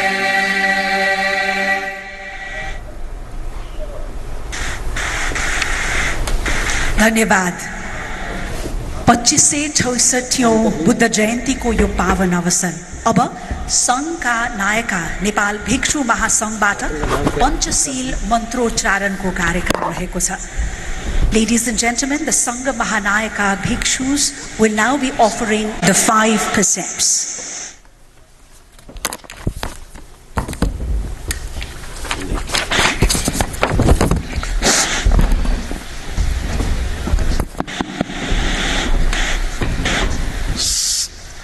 नमो तस्स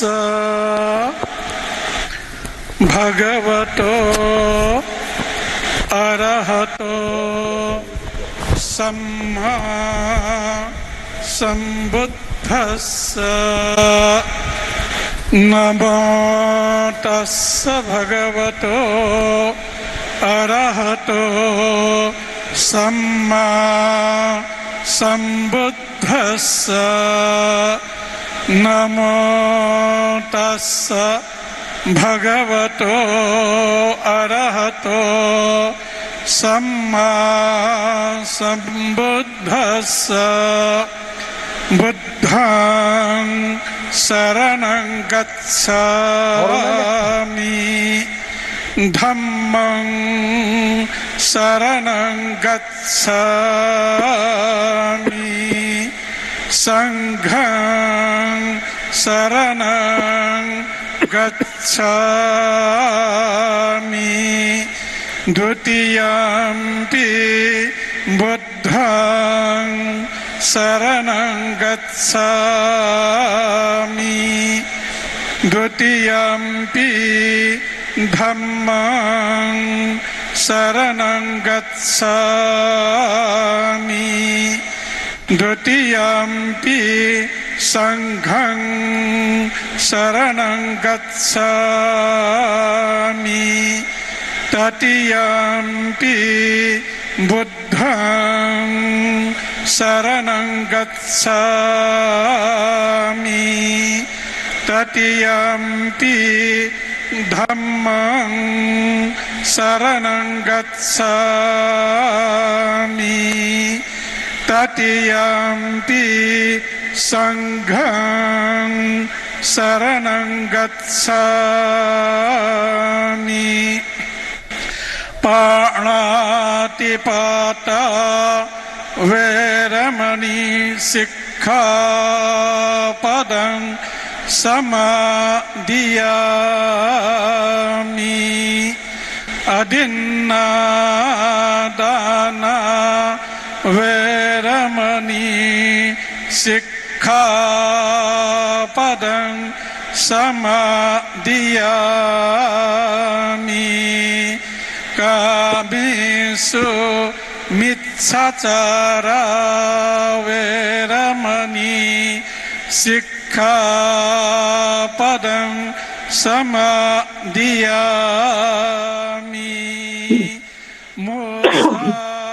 Buddhist place there at the venue where a public event is taking place. Prime Minister Modi and Prime Minister Sher Bahadur Deuba of Nepal would be addressing it. Essentially, presence of Buddhist monks and likely in the sense people in Nepal. In fact, there are people from India as well. This event is taking place to mark the birth anniversary of Gautam Buddha, 2566 birth anniversary to be precise. Buddhism happens to be sixth largest followed religion in the world, with 7% of the global population spread across Asia, Southeast Asia, and East Asia to be more precise, including Japan, China, and Korea. लक्ष्यमा पुग्नुभन्दा महत्त्वपूर्ण लक्ष्यसम्मको यात्रा राम्रोसँग गर्नुहुन्छ। हजारौं शब्द भन्दा त्यो एक शब्द राम्रो हुन्छ जसले शान्ति ल्याउँछ। यस सरल तर उच्च मानव जीवनको मार्गदर्शक बुद्ध वाणीलाई प्रतिबिम्बित गर्ने, विश्व शान्तिका साझा भाव र उत्प्रेरणालाई समेट्ने आजको यस बुद्ध जयन्ती समारोहमा हाम्रा अति विशिष्ट अतिथिगण एवं वचनों का साक्ष्य हमारे इस पावन अवसर बुद्धम पूर्णिमा के दिवस पर मान्य अतिथिगण यहाँ उपस्थित हुए हैं। मित्र राष्ट्र भारत के प्रधानमंत्री जी यहाँ उपस्थित हैं। लुम्बिनी को विश्व शांति क्षेत्र के रूप में निर्धारित करने का प्रयास चल रहा है। साथ ही इस भावना को मूर्त रूप लेने की भी संभावना है। इस पावन अवसर पर हमारे अति विशिष्ट अतिथि की उपस्थिति से ये भाव विश्व में और तीव्र और प्रभावी ढंग से प्रभावित होगा। ये सब सद्भाव और उनकी उपस्थिति के लिए उनकी कृतज्ञता ज्ञापन करते हुए इस कार्यक्रम में वेनरेबल मित्ते शाक्य पुत्र वहाँ अपना स्पीच करेंगे। उसके लिए मैं उनका अनुरोध करती हूँ।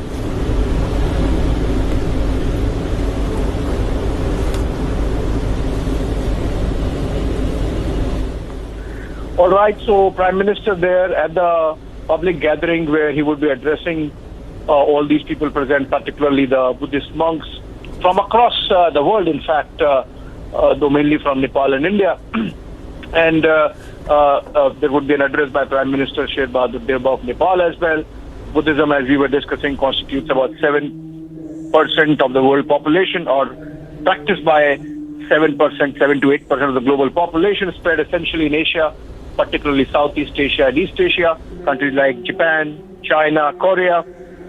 And the fact that most of the sites associated with Gautam Buddha happen to be in India and Nepal. In fact, the fact that Gautam Buddha was born in Lumbini, where Prime Minister is, and Kushinagar, where he attained his nirvana, which is just across the border from where Prime Minister flew down, in fact, earlier in the morning, or Piparava, where Gautam Buddha's last remains were buried, and then the place like Sarnath, which is associated with Gautam Buddha's first sermon, or Bodh Gaya, where he attained enlightenment, all places constituting the Buddhist circuit in India. Somehow, despite the fact that in Tibet, for example, almost 90% of the population there practices Buddhism, there was not much push for some time we had seen.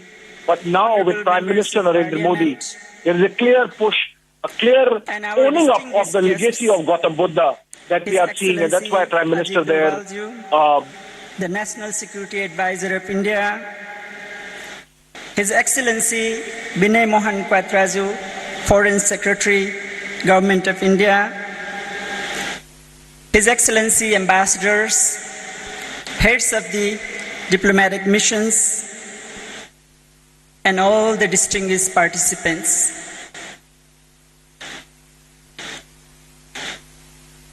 This most auspicious and august assembly, on this auspicious occasion of Vaishak Purnima, marking the birth, awakening, and passing into Parinibbana of Gautama the Buddha, I offer my heartfelt, humble greetings.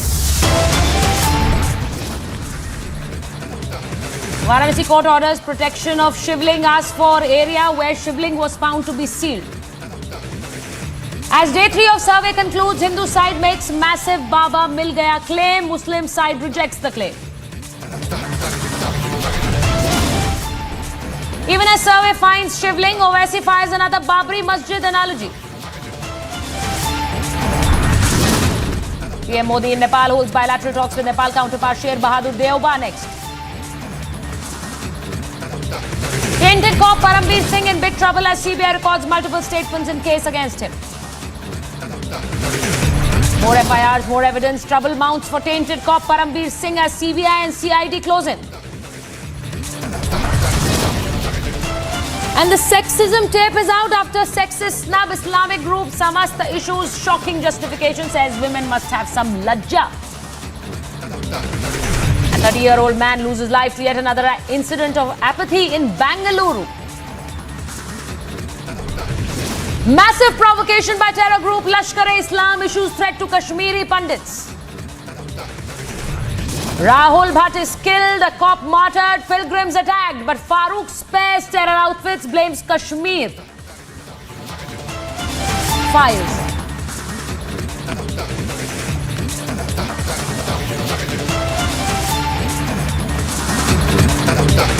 The Varanasi Sessions Court has ordered the protection of Shivling that was found during the videography survey inside the Gyanvapi Mosque. The area has been ordered to be sealed.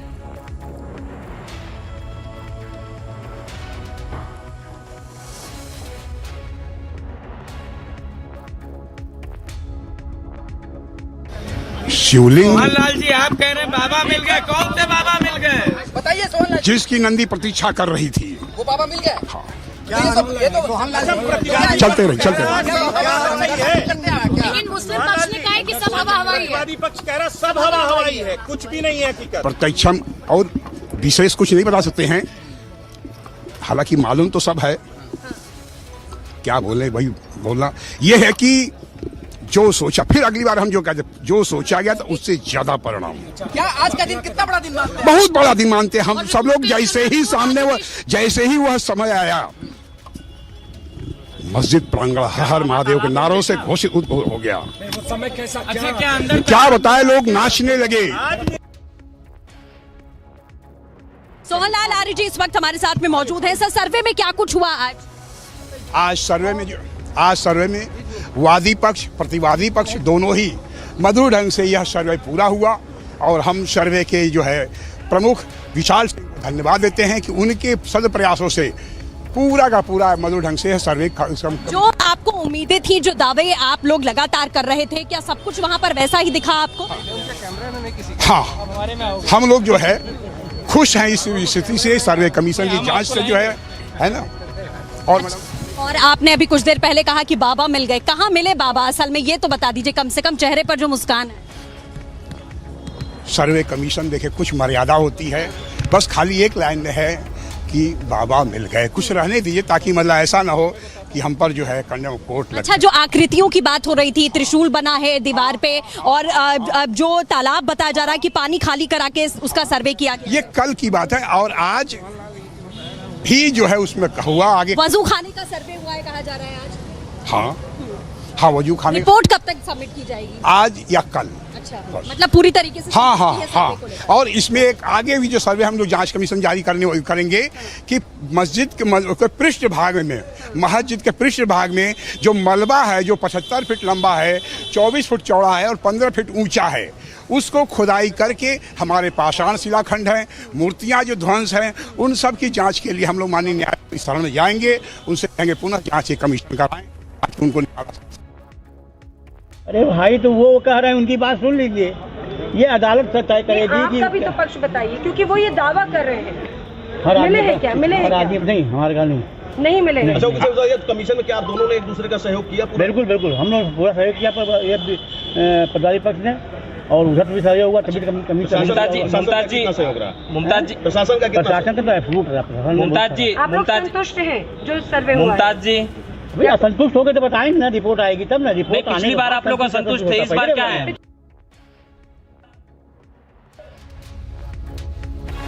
And I have my colleague Vivek Rai joining us on this story. Vivek, the Hindu side's claiming victory, and the court has also ordered that the entire premise where the shivling is found as being claimed by the Hindu side should be sealed. But a lot depends on the hearing in the Allahabad High Court now.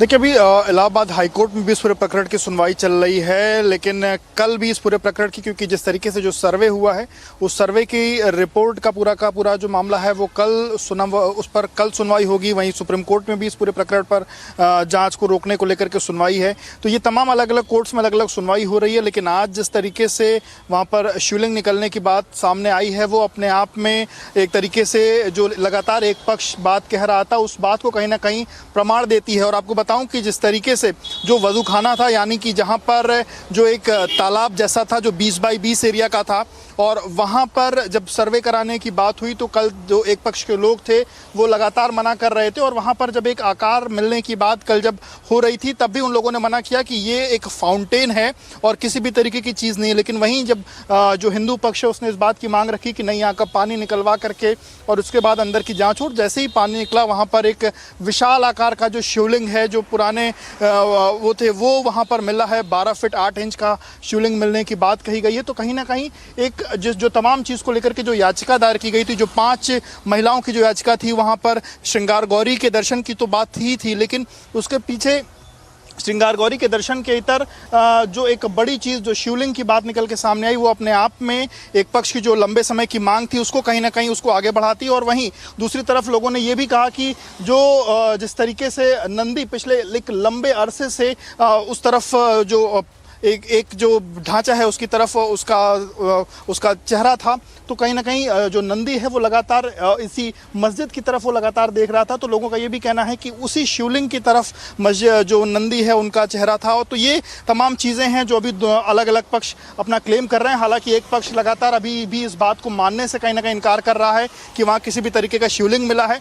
वहीं हालांकि court को लेकर के लोगों का ये है कि कोर्ट क्या चीज़ें करता है, कोर्ट के आदेशों का लोग पालन करेंगे। अब कोर्ट इस पूरे, क्योंकि सर्वे की कार्रवाई आज पूरी हो चुकी, 3 दिनों का सर्वे था ये, सर्वे की कार्रवाई आज पूरी हो चुकी है।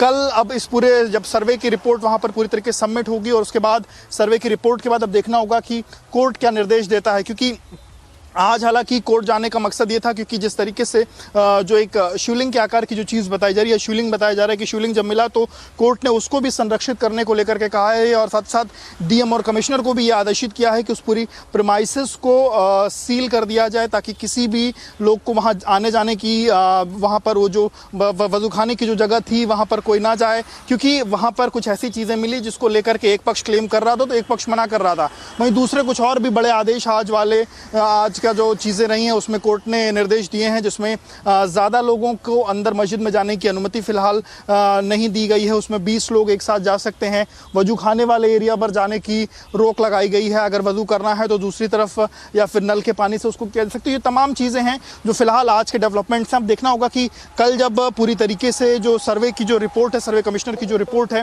वो कोर्ट कमिश्नर की जो रिपोर्ट है वो जब कल कोर्ट में उस पर सुनवाई होगी तो देखना होगा कि कोर्ट उसमें आगे क्या चीजें day tomorrow, Vivek, as the court commissioner will be submitting this report in the sessions court in Varanasi. Thank you so much for all that detail.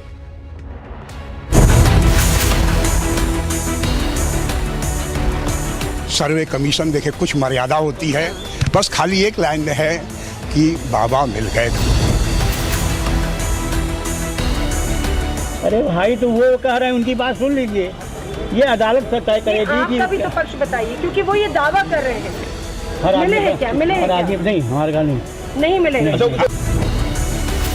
Debating tonight with Arnab Goswami.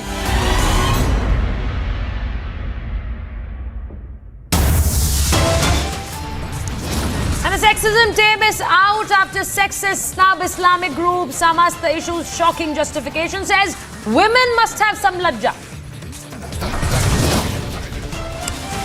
And also 30-year-old man loses life to yet another incident of apathy in Bangalore.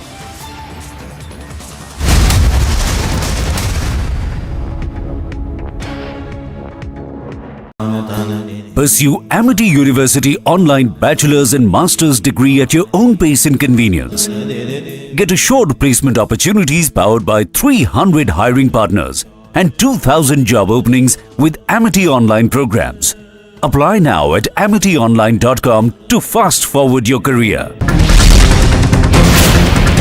जिस दिन उद्धव ठाकरे मुख्यमंत्री नहीं रहेंगे, power चले जाएगा, उस दिन अगर रश्मि ठाकरे को जेल के पीछे डाला और तुम्हारी घर की महिला वहाँ जाएगी, तब मैं आपको पूछूंगी लॉकअप कैसा लगता है, दर्द कैसा रहता है और बिना क्राइम के जेल में जाना कैसा लगता है।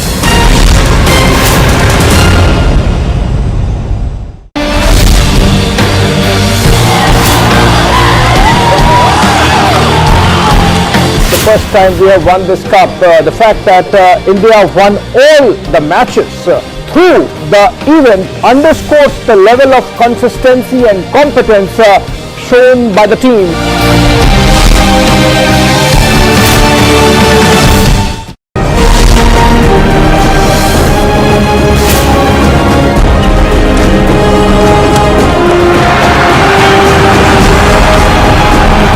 Winning Thomas Cup and being a part of the Thomas Cup member, we are feeling much happy.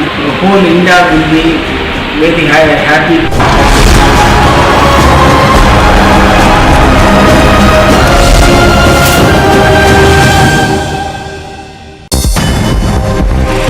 The police in West Bengal barged into the official legislative office of BJP West Bengal leader of opposition Suvendu Adhikari in the state's Nandigram. The police reportedly entered the premises without any search warrant. A sand art tribute was created following the death of international Australian cricketer Andrew Symonds. The sculpture was created by an artist named Sudarshan Patnaik in Odisha's Puri. Himachal Pradesh Chief Minister Jairam Thakur was seen presiding over a fair held in the district of Sipur in Himachal Pradesh. The minister also announced the opening of Ayurveda dispensary in Sipur along with a health sub-center at Kanola. Union Minister for Education Dharmendra Pradhan visited the Jawahar Navodaya Vidyalaya in Odisha's Denkanal. The minister was seen inspecting the school's infrastructure in the city. Minister of State for Science and Technology Dr. Jitendra Singh addressed a public rally in Jammu and Kashmir's Udhampur. The event also had a bike rally to highlight the development carried out in his home constituency. Uttar Pradesh's capital Lucknow was seen being covered with decorations and lights throughout the city. The preparations were being carried out ahead of Prime Minister Modi's visit to the capital. Karnataka Chief Minister Basavaraj Bommai inaugurated the Bhagavad Gita Gyan Lok Museum in Karnataka's Hubli. The museum was built around to highlight the teachings of Bhagavad Gita. Gyan Vapi Shivling secured. What next?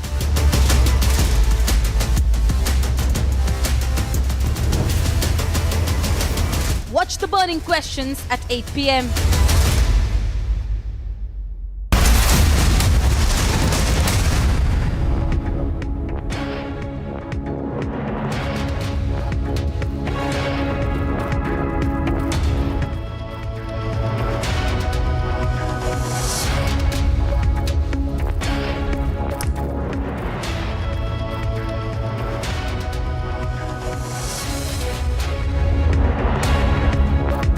Those visuals on your screen from Gyan Vapi, and as the court orders that the entire premise needs to be protected, where the Hindu side is claiming that there is crucial evidence found, and the claim that Baba Milga is being continuously repeated by people on the Hindu side.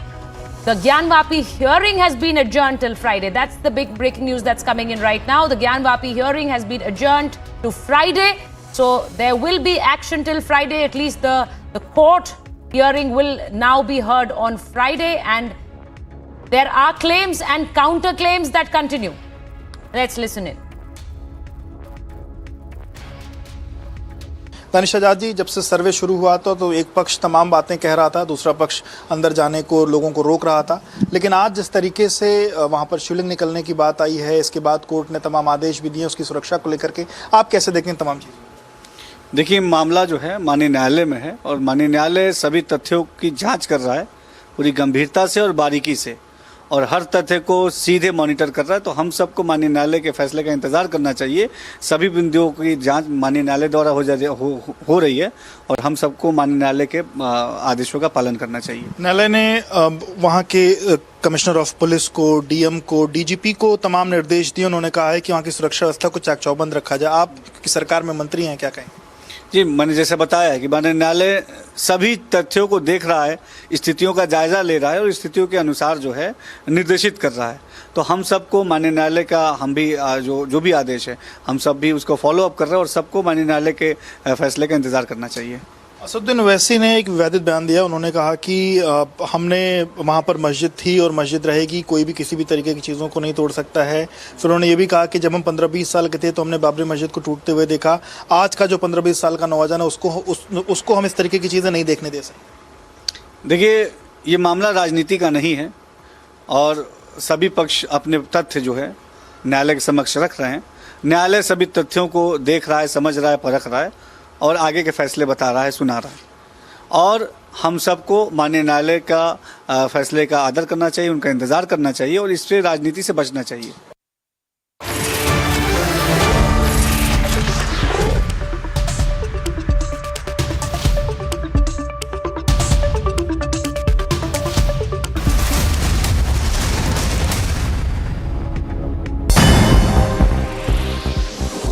Former Pakistan Prime Minister Imran Khan has alleged that a conspiracy is being hatched abroad to kill him, and also said that he even recorded a video where he has called out the name of alleged conspirators. The Pakistan Tehreek-e-Insaf chairman shared his views while addressing a public meeting at the VIP factory ground in Sialkot.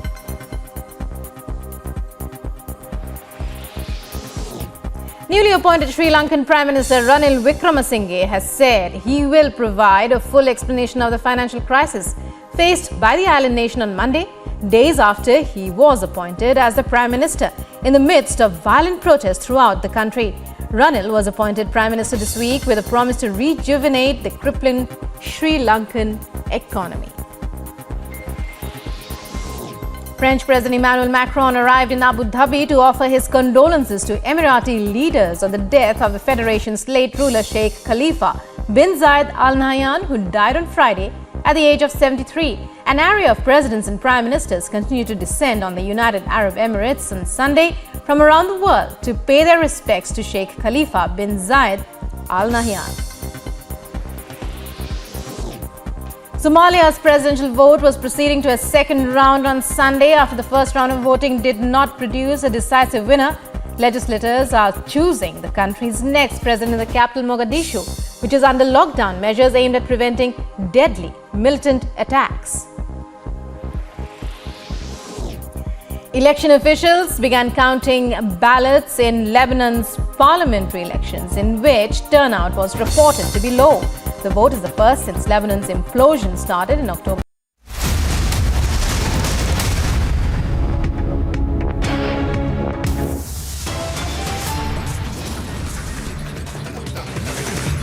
Varanasi court orders protection of shivling, asked for area where shivling was found to be sealed.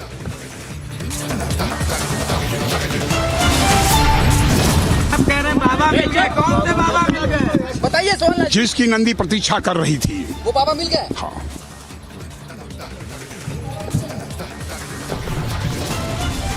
Even as survey finds shivling, OAC finds another Babri Masjid analogy. जब मैं 20, 19, 20, 21 साल का था तो बाबरी मस्जिद को मुझसे छीन लिया गया।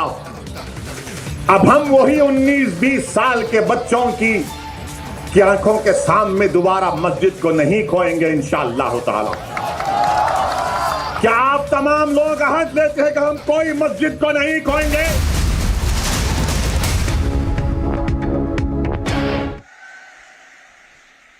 नेपाल के प्रधानमंत्री सम्माननीय श्री शेर बहादुर देउबा जी, आदरणीय श्रीमती आरजू देउबा जी, सभा में उपस्थित नेपाल सरकार के मंत्रीगण, बड़ी संख्या में उपस्थित बौद्ध भिक्षु एवं बौद्ध धर्मावलंबी, विभिन्न देशों से पधारे गणमान्य अतिथिगण, देवी और सज्जनों, बुद्ध जयंती को पावन अवसर में यह सभा में उपस्थित यहाँ हरू सबैलाई संपूर्ण नेपालवासीहरूलाई र विश्वका सबै श्रद्धालु जनलाई लुम्बिनीको पवित्र भूमिबाट बुद्ध पूर्णिमाको धेरै धेरै शुभकामना।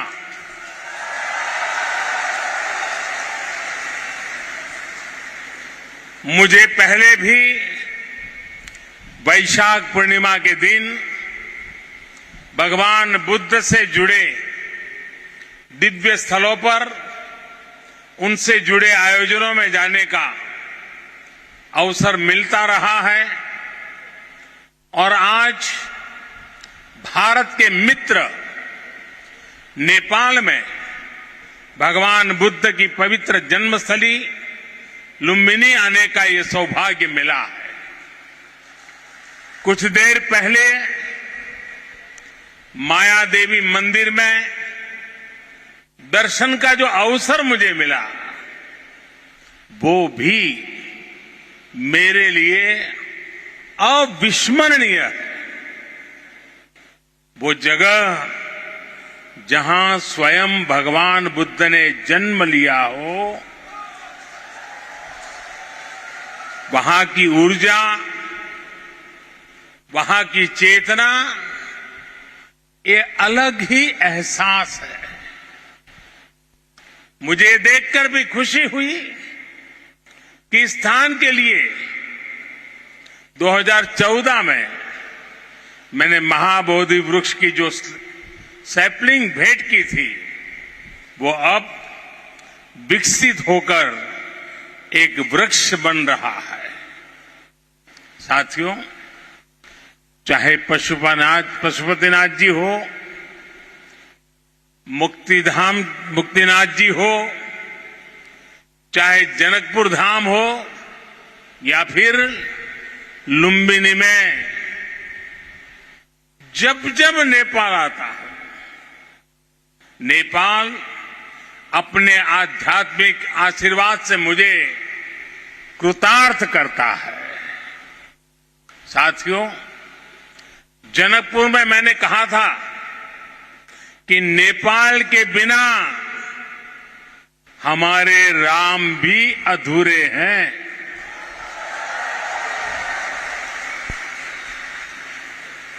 मुझे पता है कि आज जब भारत में भगवान श्री राम का भव्य मंदिर बन रहा है, तो नेपाल के लोग भी उतना ही खुशी महसूस कर रहे हैं। साथियों, नेपाल यानी दुनिया के सबसे ऊंचे पर्वत सागर माथा का देश। नेपाल यानी दुनिया के अनेक पवित्र तीर्थों, मंदिरों और मठों का देश। नेपाल यानी दुनिया की प्राचीन सभ्यता, संस्कृति को सहेज कर रखने वाला देश। नेपाल आउँदा मलाई कुनै राजनीतिक भ्रमण भन्दा अलग औटा छुट्टै आध्यात्मिक अनुभूति हुन्छ। भारत और भारत के लोगों ने हजारों सालों से नेपाल को इसी दृष्टि और आस्था के साथ देखा है। मुझे विश्वास है, अभी कुछ समय पहले जब शेर बहादुर देवबा जी, श्रीमती आरजू देवबा जी भारत गए थे, और जैसा अभी देवबा जी ने वर्णन किया बनारस का, काशी विश्वनाथ धाम की यात्रा की थी, तो उन्हें भी ऐसी ही अनुभूति भारत के लिए भी होना बहुत स्वाभाविक है। साथियों, ये सांझी विरासत, ये सांझी संस्कृति, ये सांझी आस्था और ये साझा प्रेम, यही हमारी सबसे बड़ी पूंजी है। और ये पूंजी जितनी समृद्ध होगी, हम उतने ही प्रभावी ढंग से साथ मिलकर दुनिया तक भगवान बुद्ध का संदेश पहुंचा सकते हैं, दुनिया को दिशा दे सकते हैं। आज जिस तरह की वैश्विक परिस्थितियां बन रही हैं, उसमें भारत और नेपाल की निरंतर मजबूती होती मित्रता, हमारी घनिष्ठता संपूर्ण मानवता के हित का काम करेगी। और इसमें भगवान बुद्ध के प्रति हम दोनों ही देशों की आस्था, उनके प्रति असीम श्रद्धा हमें एक सूत्र में जोड़ती है, एक परिवार का सदस्य बनाती है। भाई और बहनों, बुद्ध मानवता के सामूहिक बोध का अवतरण है। बुद्ध बोध भी है और बुद्ध शोध भी है। बुद्ध विचार भी है और बुद्ध संस्कार भी है। बुद्ध इसलिए विशेष हैं कि उन्होंने केवल उपदेश नहीं दिए, बल्कि उन्होंने मानवता को ज्ञान की अनुभूति करवाई।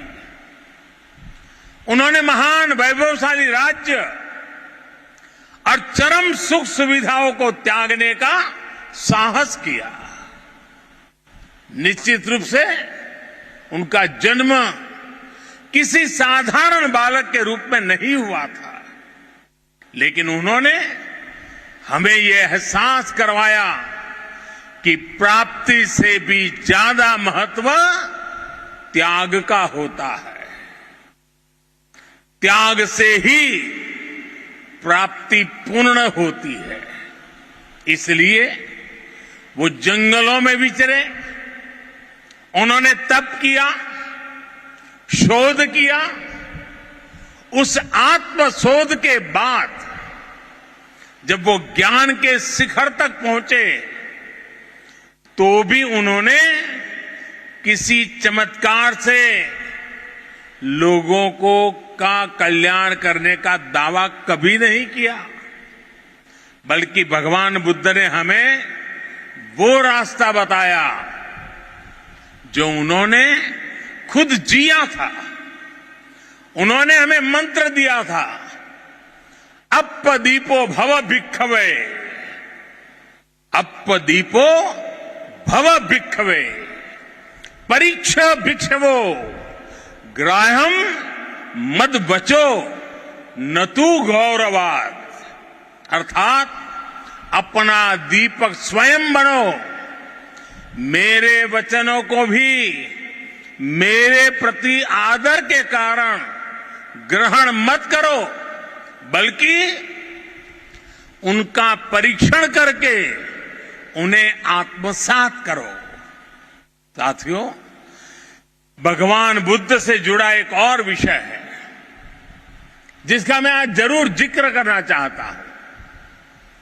वैशाख पूर्णिमा का दिन लुम्बिनी में सिद्धार्थ के रूप में बुद्ध का जन्म हुआ।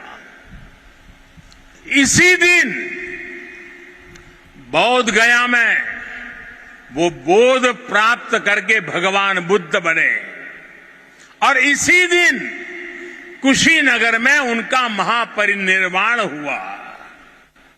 एक ही तिथि, एक ही वैशाख पूर्णिमा पर भगवान बुद्ध की जीवन यात्रा के ये पड़ाव केवल संयोग मात्र नहीं था, इसमें बुद्धत्व का वो दार्शनिक संदेश भी है जिसमें जीवन, ज्ञान और निर्वाण तीनों एक साथ है, तीनों एक साथ जुड़े हैं।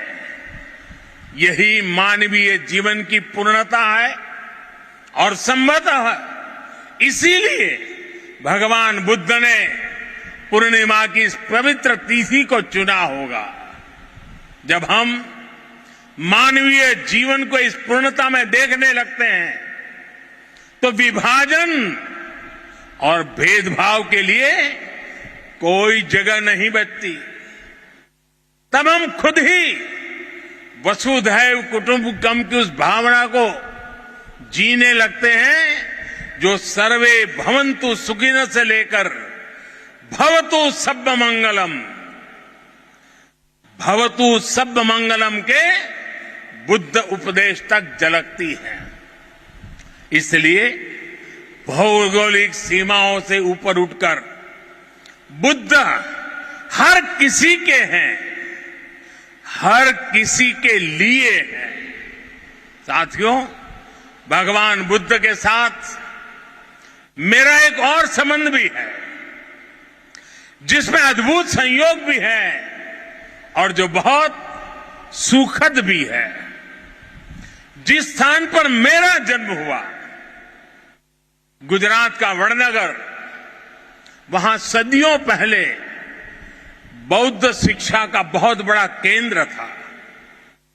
आज भी वहां प्राचीन अवशेष निकल रहे हैं जिनके संरक्षण का काम जारी है। और हम तो जानते हैं हिंदुस्तान में कई नगर ऐसे हैं, कई शहर, कई स्थान ऐसे हैं जिसको लोग बड़े गर्व के साथ उस राज्य के काशी के रूप में जानते हैं। भारत की विशेषता रही है और इसलिए काशी के समीप सारनाथ में मेरी आत्मीयता आप भी जानते हैं। भारत में सारनाथ, बोध गया और कुशीनगर से लेकर नेपाल में लुम्बिनी तक ये पवित्र स्थान हमारी सांझी विरासत और सांझे मूल्यों का प्रतीक है। हमें इस विरासत को साथ मिलकर विकसित करना है और आगे समृद्ध भी करना है। अभी हम दोनों देशों के प्रधानमंत्रियों ने यहां India international centre for Buddhist culture and heritage का शिलान्यास भी किया है। इसका निर्माण international Buddhist confederation of India द्वारा किया जाएगा। हमारे सहयोग के इस दशकों पुराने सपने को साकार करने में प्रधानमंत्री देवबा जी ने उनका अहम योगदान है। लुम्बिनी डेवलपमेंट ट्रस्ट के अध्यक्ष के रूप में उन्होंने इंटरनेशनल बुद्धिस्ट कॉन्फेडरेशन को इसके लिए जमीन देने का निर्णय लिया था और अब इस प्रोजेक्ट को पूरा करने में भी उनकी ओर से पूरा सहयोग किया जा रहा है। इसके लिए हम सभी हृदय से उनके आभारी हैं। मुझे खुशी है कि नेपाल सरकार बुद्ध सर्किट और लुम्बिनी के विकास के सभी प्रयासों को सहयोग दे रही है, विकास की सभी संभावनाओं को भी साकार कर रही है। नेपाल में लुम्बिनी म्यूजियम का निर्माण भी दोनों देशों के साझा सहयोग का उदाहरण है और आज हमने लुम्बिनी बुद्धिस्ट यूनिवर्सिटी में doctor Baba Saheb Ambedkar chair for Buddhist studies स्थापित करने का भी निर्णय लिया। साथियों, भारत और नेपाल के अनेक तीर्थों ने सदियों से सभ्यता, संस्कृति और ज्ञान की विशाल परंपरा को गति दी है। आज भी इन तीर्थों में पूरी दुनिया से लाखों श्रद्धालु हर साल आते हैं। हमें भविष्य में अपने इन प्रयासों को और गति देनी होगी।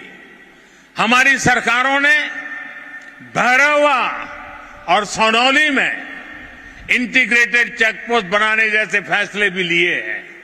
इसका काम भी शुरू हो गया है।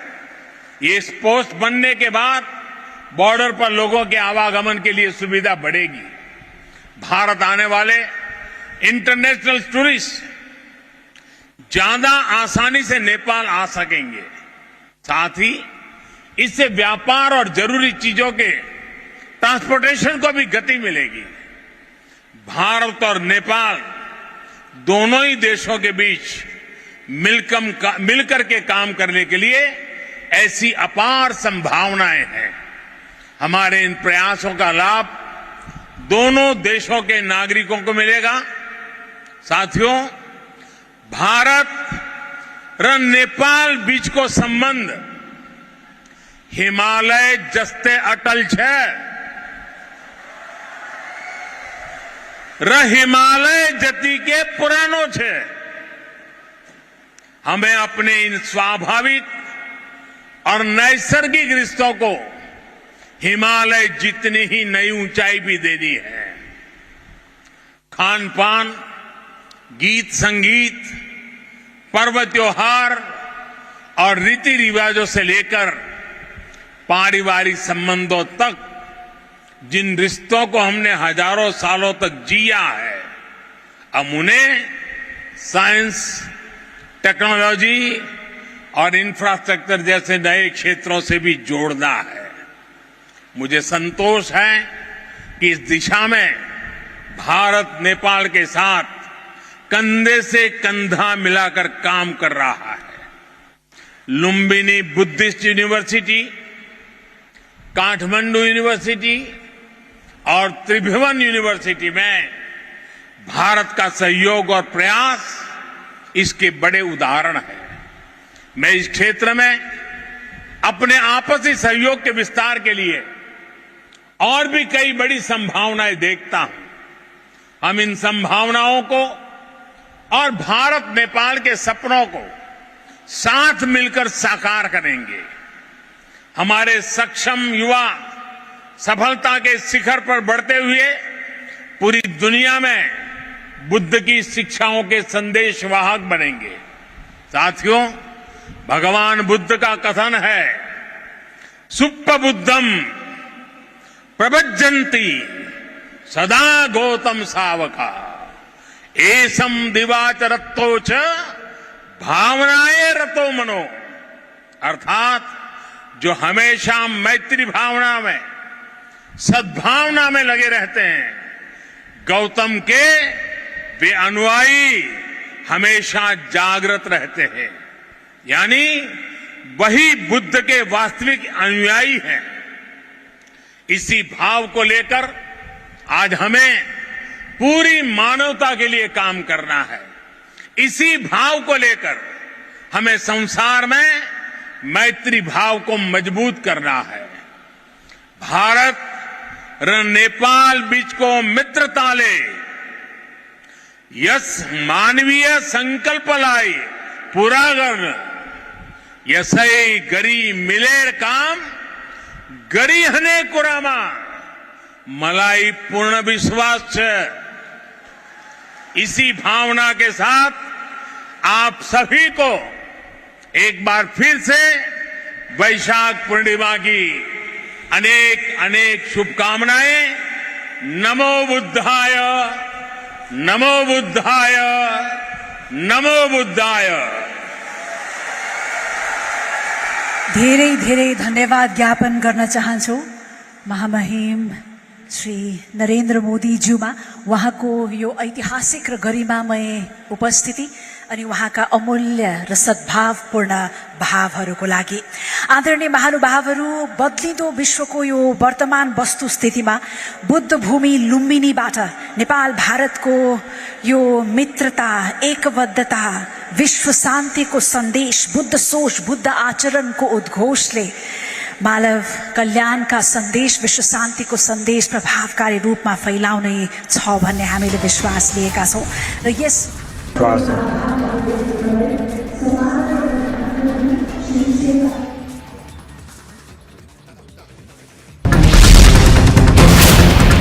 जिस दिन उद्धव ठाकरे मुख्यमंत्री नहीं रहेंगे, पावर चले जाएगा, उस दिन अगर रश्मि ठाकरे को जेल के पीछे डाला और तुम्हारी घर की महिला वहाँ जाएगी, तब मैं आपको पूछूंगी लॉकअप कैसा लगता है, दर्द कैसा रहता है और बिना क्राइम के जेल में जाना कैसा लगता है।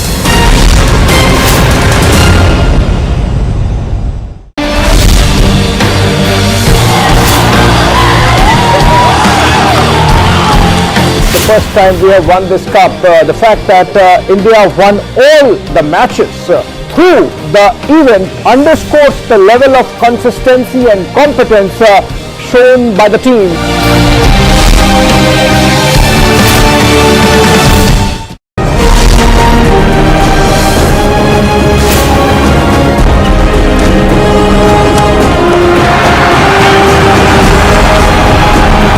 Winning Thomas Cup and being a part of the Thomas Cup members, we are feeling much happy. The whole India will be very happy.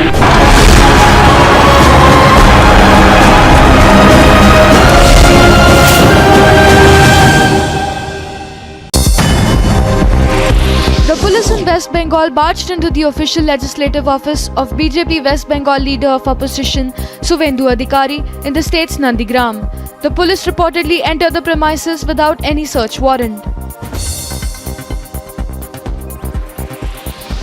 A sand art tribute was created following the death of international Australian cricketer Andrew Symonds. The sculpture was created by an artist named Sudarshan Patnaik in Odisha's Puri. Himachal Pradesh Chief Minister Jairam Thakur was seen presiding over a fair held in the district of Sipur in Himachal Pradesh. The minister also announced the opening of Ayurveda dispensary in Sipur along with a health sub-center at Kanola. Union Minister for Education Dharmendra Pradhan visited the Jawahar Navodaya Vidyalaya in Odisha's Dhenkanal. The minister was seen inspecting the school's infrastructure in the city. Outright sexism tape sparks major debate. ഉസ്താദന്മാരൊക്കെ ഇരിക്കുന്ന സദസ്സിലേക്ക് വരുമ്പോൾ ഒരു ചെറിയൊരു ലജ്ജ ഉണ്ടാവുമല്ലോ. സ്ത്രീകൾക്ക് മൊത്തത്തിൽ ലജ്ജ ഉണ്ടാവുമെന്നാണ് നമ്മൾ മനസ്സിലാക്കുന്നത്. ആ ഒരു ലജ്ജ ഈ കുട്ടിക്കുണ്ടെന്ന് മനസ്സിലാക്കി. Debating tonight at 10 p.m.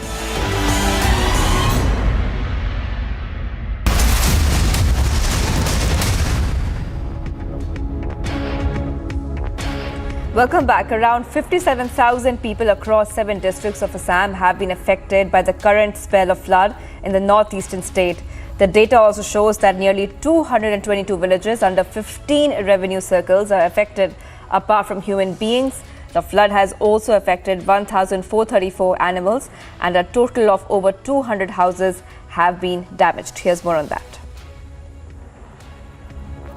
Floods have created a havoc across Assam, particularly in Hosai and Dima Hasao district of the state.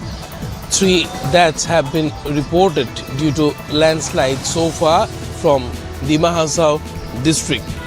Meanwhile, reports of fresh landslides in Haflong, the hill station of Assam, has also been reported. Communications have been snapped to Dima Hasao district as well as to Barak Valley. Train services are yet to resume as due to landslide the railway tracks in Haflong has been blocked. The passengers who were stranded for 2 days in Haflong railway station were rescued by the rescue train of NF Railway yesterday evening. With video journalist Asok, I am Anuruddha Bhakat and this is Republic Media Network. Top international developments now. China reported economic decline in April when its main industrial cities had shut down due to coronavirus outbreaks. The country's National Bureau of Statistics published retail sales and industrial production data for the month, which were worse than the forecast.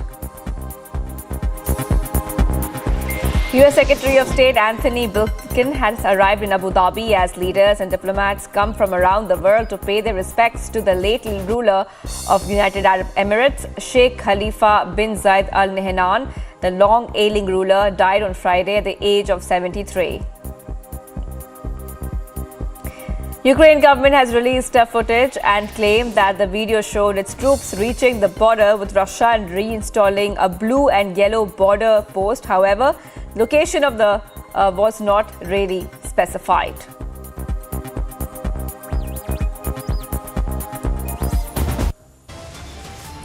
Well, much more coming up on the other side of a short break. Even as survey finds Shivling, OAC fires another Babri Masjid analogy.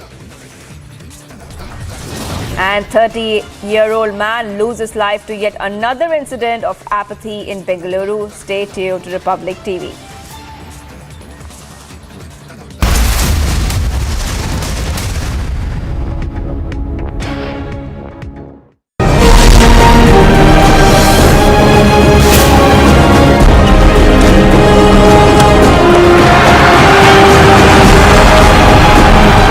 Winning Thomas Cup and being a part of the Thomas Cup members, we are feeling much happy.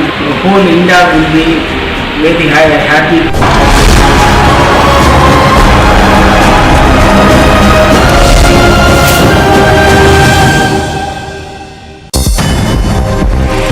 The police in West Bengal barged into the official legislative office of BJP West Bengal leader of opposition Suvendu Adhikari in the state's Nandigram. The police reportedly entered the premises without any search warrant. A sand art tribute was created following the death of international Australian cricketer Andrew Symonds. The sculpture was created by an artist named Sudarshan Patnaik in Odisha's Puri. Himachal Pradesh Chief Minister Jairam Thakur was seen presiding over a fair held in the district of Sipur in Himachal Pradesh.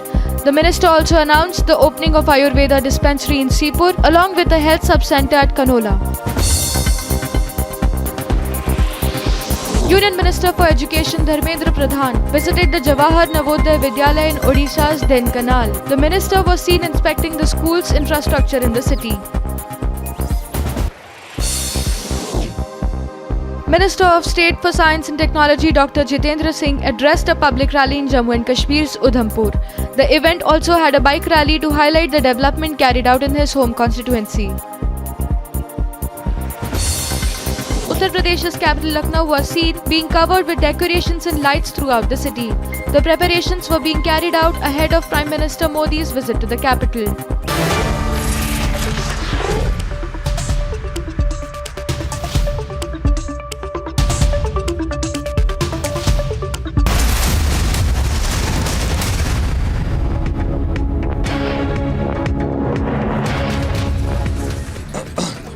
Varanasi court orders protection of Shivling, asks for the area where Shivling was found to be sealed.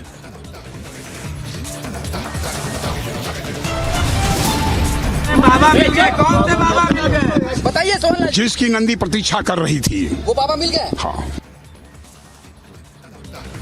As day 3 of the survey concludes, Hindu side makes massive Baba Mil Gaye claim. Muslim side rejects the claim. Even as survey finds Shivling, Owaisi fires another Babri Masjid analogy. Prime Minister Modi in Nepal holds bilateral talks with Nepal counterpart Sher Bahadur Singh Debua next. Tainted top cop of Mumbai Parambir Singh in big trouble as CBI records multiple statements in case against him. More FIRs, more evidence, trouble mounts for tainted cop Parambir Singh as CBI and CID both close in together. The sexism tape is out after sexist snub Islamic group Samasta issues shocking justification, says women must have some lajja. 30-year-old man loses life to yet another incident of apathy in Bengaluru. Massive provocation by terror group Lashkar-e-Islam issues threat to Kashmiri Pandits. Rahul Bhatt is killed, a cop martyred, pilgrims attacked, but Farooq, the former Chief Minister of Jammu and Kashmir, spares terror outfits, blames Kashmir Files, the movie.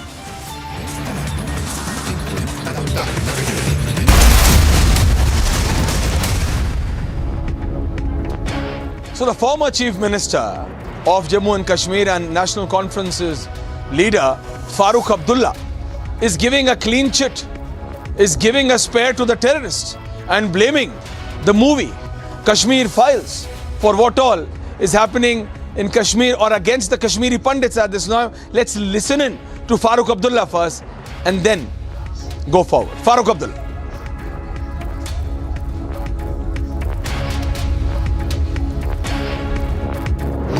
ये जो Kashmir file आपने film बनवाई, क्या सच है कि एक मुसलमान एक हिंदू को मारेगा, उसके बाद उसका खून जो है वो चावल में डाल के कहेगा उसकी बीवी से तुम ये खाओ? क्या हो सकता है? क्या हम इतने गिरे हुए हैं? मैंने कहा ये फिल्म बेबुनियाद फिल्म जिसने न सिर्फ नफरत मुल्क में पैदा की है बल्कि यहाँ हमारे जवानों में भी नफरत हुई है कि हमारे तरफ कैसे सोच रहे हैं। जो मुसलमानों पर जुल्म हो रहा है हिंदुस्तान के कोनों में, वो हमारे बच्चों में भी एक लहर पैदा कर रहा है। ऐसी चीज़ों को बंद करना चाहिए। देखिए, कश्मीर फाइल को लेकर आतंकवादियों को कोई असर हुआ या नहीं हुआ, ये तो आतंकवादी या जिनके उनके साथ अच्छे संबंध हैं वही बता सकते हैं। मैं ये ज़रूर कहूँगा कि कहीं ना कहीं कश्मीर फाइल ने कश्मीर के अंदर पुराने जख्मों को खरीदने का काम किया है। कश्मीर फाइल आने के बाद लगातार एक बार फिर अल्पसंख्यक समुदाय के ऊपर हमले बढ़े हैं। देखिए, हमारे तमाम सुरक्षा से जुड़े हुए जितने भी उच्च अधिकारी हैं लगातार ये पिछले कई सालों से दावा कर रहे हैं कि कश्मीर में 150 से लेकर 200 आतंकवादी सक्रिय हैं और रोजाना रोजाना 2 से 4 आतंकवादियों के मारे जाने का भी दावा किया जाता है। उसके बावजूद भी संख्या आज भी जस की तस बनी हुई है। हमें आतंकवादियों की फैक्ट्री को ख़त्म करना होगा। हमें अपने अल्पसंख्यक समुदाय के अंदर, जम्मू कश्मीर के अंदर जो हो रहा है, जो अत्याचार, जो हत्याएं उनकी हो रही हैं, उस पर लगाम लगानी होगी और केंद्र सरकार को कहीं ना कहीं कश्मीर की तरफ ध्यान देते हुए यहाँ की सुरक्षा व्यवस्था को पुख्ता करने की जरूरत है। फारूक अब्दुल्ला का बयान बिल्कुल बिना लॉजिक के, बिना तर्क के दिया गया बयान है। 1989-90 में जिस प्रकार से विस्थापन हुआ था, मुझे लगता है कि कश्मीर फाइल में जो लोगों के सामने पिक्चर आनी चाहिए थी वो इससे कहीं ज़्यादा थी और इसको पंडित सुरक्षित क्यों नहीं है? बहुत सारे कश्मीरी पंडित युवाओं को वहाँ एक स्पेशल पैकेज के तहत नौकरियों के लिए भेजा गया था। ये लोग वहाँ शांति के साथ रहना चाहते थे। वो उनका घर है, वो वहीं अपना घर बसाना चाहते हैं, अपने बच्चों के साथ रहना चाहते हैं। इस हादसे के बाद वहाँ रहने वाले सभी कश्मीरी पंडित भयभीत हैं, डरे हुए हैं। इस हादसे पे नाराज़गी जताने के लिए जब वो लोग प्रदर्शन कर रहे थे तो उन्हें रोका गया, उन पे लाठियां बरसाई गई, टीयर गैस छोड़े गए और उन्हें उनकी ही कॉलोनी में ताला बंद कर दिया गया। क्यों? ये सही नहीं है। जिन अफसरों ने भी ये किया उन्हें तुरंत बर्खास्त किया जाए।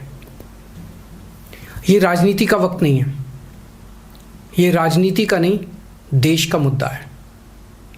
कश्मीरी पंडित सुरक्षा चाहते हैं, उनके परिवार, उनके लोग वहाँ सुरक्षित महसूस नहीं कर रहे। और अगर कश्मीर में रह रहे पंडितों को वहाँ सुरक्षा नहीं मिलेगी तो फिर देश के दूसरे हिस्सों में रह रहे कश्मीरी पंडित वहाँ वापस आकर कैसे रहेंगे? किस भरोसे पे वो वापस अपने घर कश्मीर में आके रहने की सोचेंगे? मेरी सरकार से गुजारिश है कि कश्मीरी पंडितों को वापस कश्मीर में बसाने के लिए जो भी सुरक्षा व्यवस्था करनी पड़े वो करें।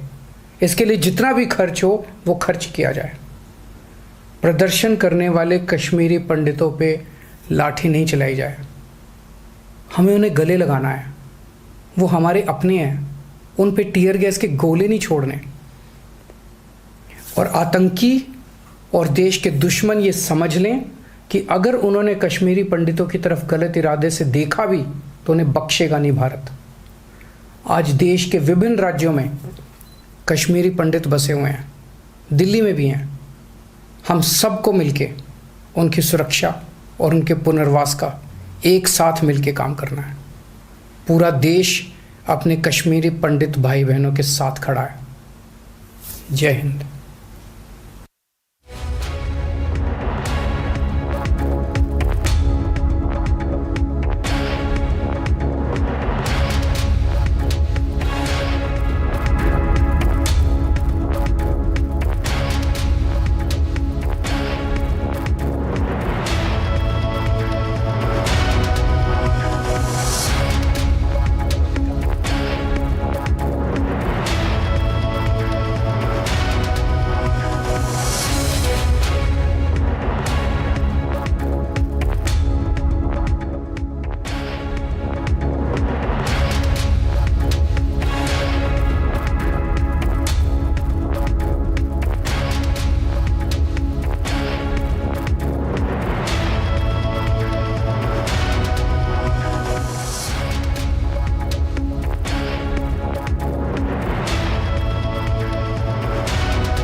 बनवाई। क्या सच है कि एक मुसलमान एक हिंदू को मारेगा, उसके बाद उसका खून जो है वो चावल में डाल के कहेगा उसकी बीवी से तुम ये खाओ? क्या हो सकता है? क्या हम इतने गिरे हुए हैं? मैंने कहा ये फिल्म बेबुनियाद फिल्म जिसने न सिर्फ नफरत मुल्क में पैदा की है बल्कि यहाँ हमारे जवानों में भी नफरत हुई है कि हमारे तरफ कैसे सोच रहे हैं। जो मुसलमानों पर जुल्म हो रहा है इस वक्त, हिंदुस्तान के कोनों में, वो हमारे बच्चों में भी एक लहर पैदा कर रहा है। ऐसी चीजों को बंद करना चाहिए। ये कश्मीर फाइल को लेकर आतंकवादियों पर कोई असर हुआ या नहीं हुआ, ये तो आतंकवादी या जिनके उनके साथ अच्छे संबंध हैं वही बता सकते हैं। मैं ये ज़रूर कहूँगा कि कहीं ना कहीं कश्मीर फाइल ने कश्मीर के अंदर पुराने जख्मों को खरीदने का काम किया है। कश्मीर फाइल आने के बाद लगातार एक बार फिर अल्पसंख्यक समुदाय के ऊपर हमले बढ़े हैं। देखिए, हमारे तमाम सुरक्षा से जुड़े हुए जितने भी उच्च अधिकारी हैं, लगातार ये पिछले कई सालों से दावा कर रहे हैं कि कश्मीर में 150 से लेकर 200 आतंकवादी सक्रिय हैं और रोजाना 2 से 4 आतंकवादियों के मारे जाने का भी दावा किया जाता है। उसके बावजूद भी संख्या आज भी जस की तस बनी हुई है। हमें आतंकवादियों की फैक्ट्री को ख़त्म करना होगा। हमें अपने अल्पसंख्यक समुदाय के अंदर, जम्मू कश्मीर के अंदर जो हो रहा है, जो अत्याचार, जो हत्याएं उनकी हो रही हैं, उस पर लगाम लगानी होगी और केंद्र सरकार को कहीं ना कहीं कश्मीर की तरफ ध्यान देते हुए यहाँ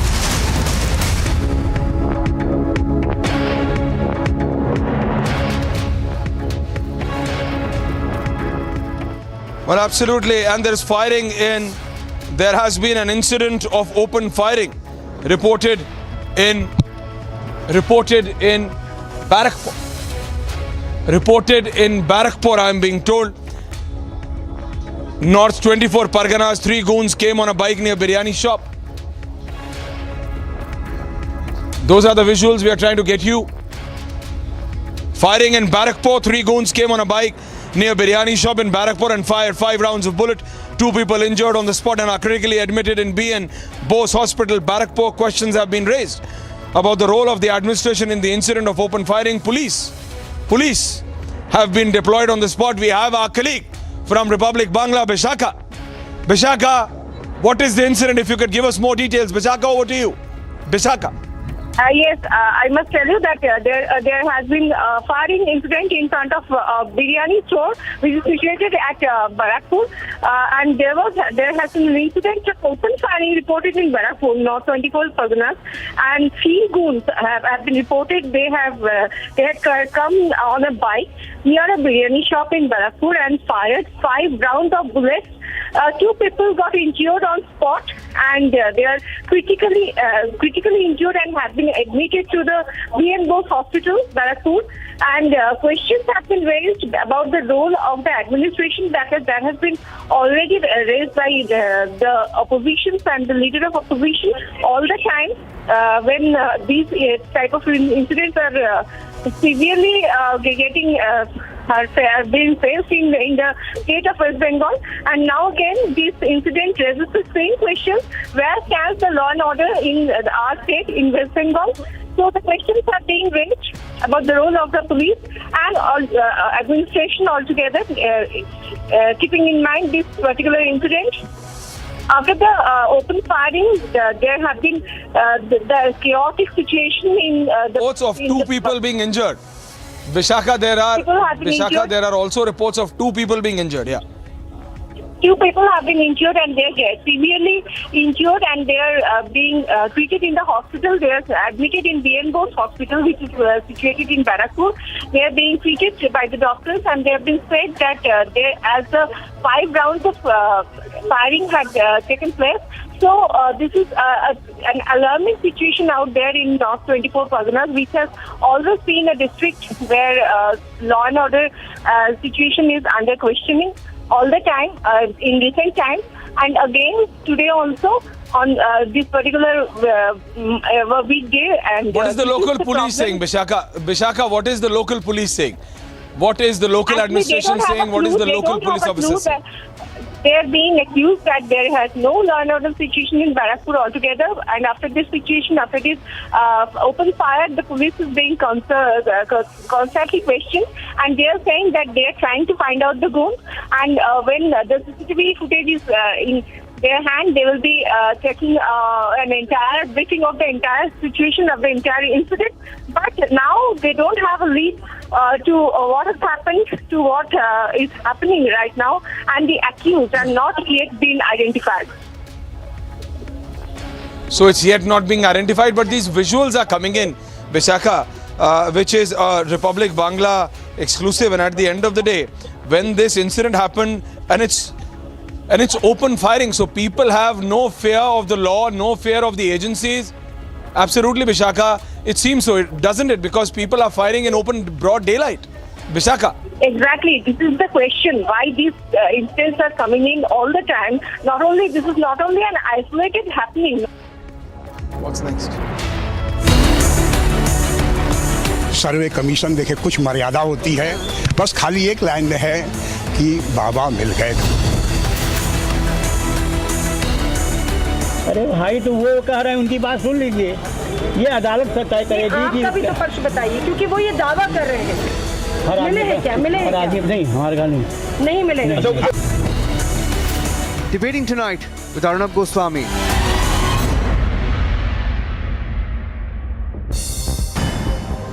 The left parties have called for a nationwide protest against inflation and unemployment starting May 25th to the 31st, while also rolling out a list of demands in front of the centre. The parties have directed their units across the country to carry out a coordinated nationwide struggle during the state period. A total of 11 MLAs in Manik Shah's cabinet took oath at Raj Bhavan in Agartala. Governor SNR administered the oath of office and secrecy to the cabinet ministers and a program in Raj Bhavan in the presence of Chief Minister Manik Shah, former Chief Minister Biplav Deb and other dignitaries as well. Moving on to the other hilly state, Uttarakhand, as many as 39 pilgrims have lost their lives en route since the commencement of the Char Dham Yatra in Uttarakhand, as per an official. The official has presented this official had presented high blood pressure, heart attack and mountain sickness as the reasons for the demise of these pilgrims. Buddhist monks, religious masters and practitioners from across the world called for peace and exhorted the people to reflect upon the universal teachings of Buddha on the occasions of Buddha Purnima. Tibetan spiritual leader Dalai Lama also urged people to pay more attention to the words of Gautam Buddha for peace of mind. Breaking his silence on the ongoing anti-encroachment drive, Delhi Chief Minister and the Aam Aadmi Party Supremo Arvind Kejriwal accused the BJP of misusing power and slammed the unjustified bulldozer politics. As BJP-ruled municipal corporations continue to raise illegally built structures in various parts of the capital, Kejriwal claimed that the Saffron Party was planning to demolish 63 lakh houses in Delhi. Big claim by Arvind Kejriwal.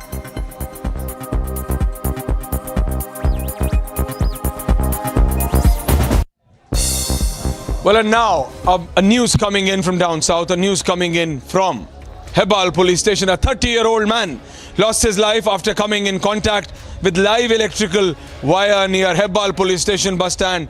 Bescom has said that it was a fatal and non-departmental accident. Non-departmental accident which took place because of an illegally drawn wire to an advertisement hoarding. Let's listen in and see the special report. Yet another case of a passenger who was waiting in Hebbala bus station had come in connection with electricity cable and he had succumbed after he was being electrocuted. And you can see one of the passengers who is sitting there, it is the same metal where the 30-year-old passenger was sitting on Saturday night around 9:30 p.m. when it was raining continuously. When he sat there, he was being electrocuted. When Bescom examined what really went wrong, they realized that according to the official and engineer of Bescom, that few advertising agencies whose electricity connection were disconnected by Bescom had illegally taken electricity in the electric pole next to this particular bus stop. And you can see over here, these kind of wires are damaged wires which can come in connection with any of the metals will get circulated, and definitely it is going to kill people whoever is getting connected with any kind of metal or wire in this particular bus stop. And now another eye-opener coming out of Kerala. Now the Muslim cleric justifies misogyny. It's a mega Republic exclusive. After misogynist comments, Samasta, the Islamic group, comes out with a bigger misogynist defense. Let's listen in to what is exactly happening in Kerala. The special report. It is really a very shocking and very surprise incident which was held in Kerala few days back, in which the class 10th girl child was invited to the stage for the prize distribution for her academic excellence, and the Sunni Muslim Abdul, he is the Samast Education Board member also, he insulted her on the stage in front of everyone publicly, that why the organizers invited her to the stage. I think this is a humiliation, this is the insult which today's women don't want to tolerate. देखिए, ये एक समझने की बात है कि इस देश में एक प्राइम मिनिस्टर है, वो बात करते हैं कि बेटी बचाओ बेटी पढ़ाओ, बेटियों के लिए काम करते हैं, बेटियों के लिए स्कीम्स लाते हैं कि इस देश की बेटी आगे बढ़े। वो किसी समाज को लेकर एक स्कीम नहीं लाते कि ये सिर्फ मुस्लिम समाज के लिए है या हिंदू समाज के लिए है। वो हर एक लड़की के लिए, हर एक बेटी के लिए यहाँ पर स्कीम लाते हैं कि आगे सोच बढ़े, आगे लड़कियां बढ़े और अपने आप को इतना सक्षम कर सके कि वो एक अपनी इंडिपेंडेंट लाइफ जी सके। लेकिन हम अगर दूसरी तरफ देखें तो हमारे यहाँ पर ऐसी कम्युनिटी है, एक मुस्लिम कम्युनिटी, जहाँ पर एक तालिबान सोच चल रही है कि भाई हमने अपनी लड़कियों को हिजाब में रखना है, हमने अपनी बेटियों को बुरखे के अंदर रखना है, हमने अपनी बेटी को पढ़ाना नहीं है, उनको आगे लाना नहीं है। और ये इनकी जो सोच थी, जो उन्होंने जो थे मुस्लियार जी थे, उन्होंने जो भी बोला है कि जो महिलाएं हैं इनको मतलब अगर वो बेटा होता तो वो आगे आ सकता था, ये एक बेटी है इसलिए इसको स्टेज पे नहीं लाना चाहिए था, जो कि एक निंदनीय कार्य है। और इसके लिए मैं बार बार यही कहूँगी कि ये महिलाओं की बहुत बड़ी इंसल्ट की गई है और इनको ये चीज सोचनी चाहिए थी कि जो भी महिला है वो आज के समाज का हिस्सा है। മൂപ്പര് വന്നു, ഈ കുട്ടിക്ക് ഇത് കൊടുത്തു. അപ്പോൾ ഈ കുട്ടീൻ്റെ മുഖത്ത് നോക്കുമ്പോൾ മൂപ്പർക്ക് മനസ്സിലായി ഈ കുട്ടിക്ക് ഉസ്താദന്മാരൊക്കെ ഇരിക്കുന്ന സദസ്സിലേക്ക് വരുമ്പോൾ ഒരു ചെറിയൊരു ലജ്ജ ഉണ്ടാവുമല്ലോ, സ്ത്രീകൾക്ക് മൊത്തത്തിൽ ലജ്ജ ഉണ്ടാവുമെന്നാണ് നമ്മൾ മനസ്സിലാക്കുന്നത്. ആ ഒരു ലജ്ജ ഈ കുട്ടിക്കുണ്ടെന്ന് മനസ്സിലായി.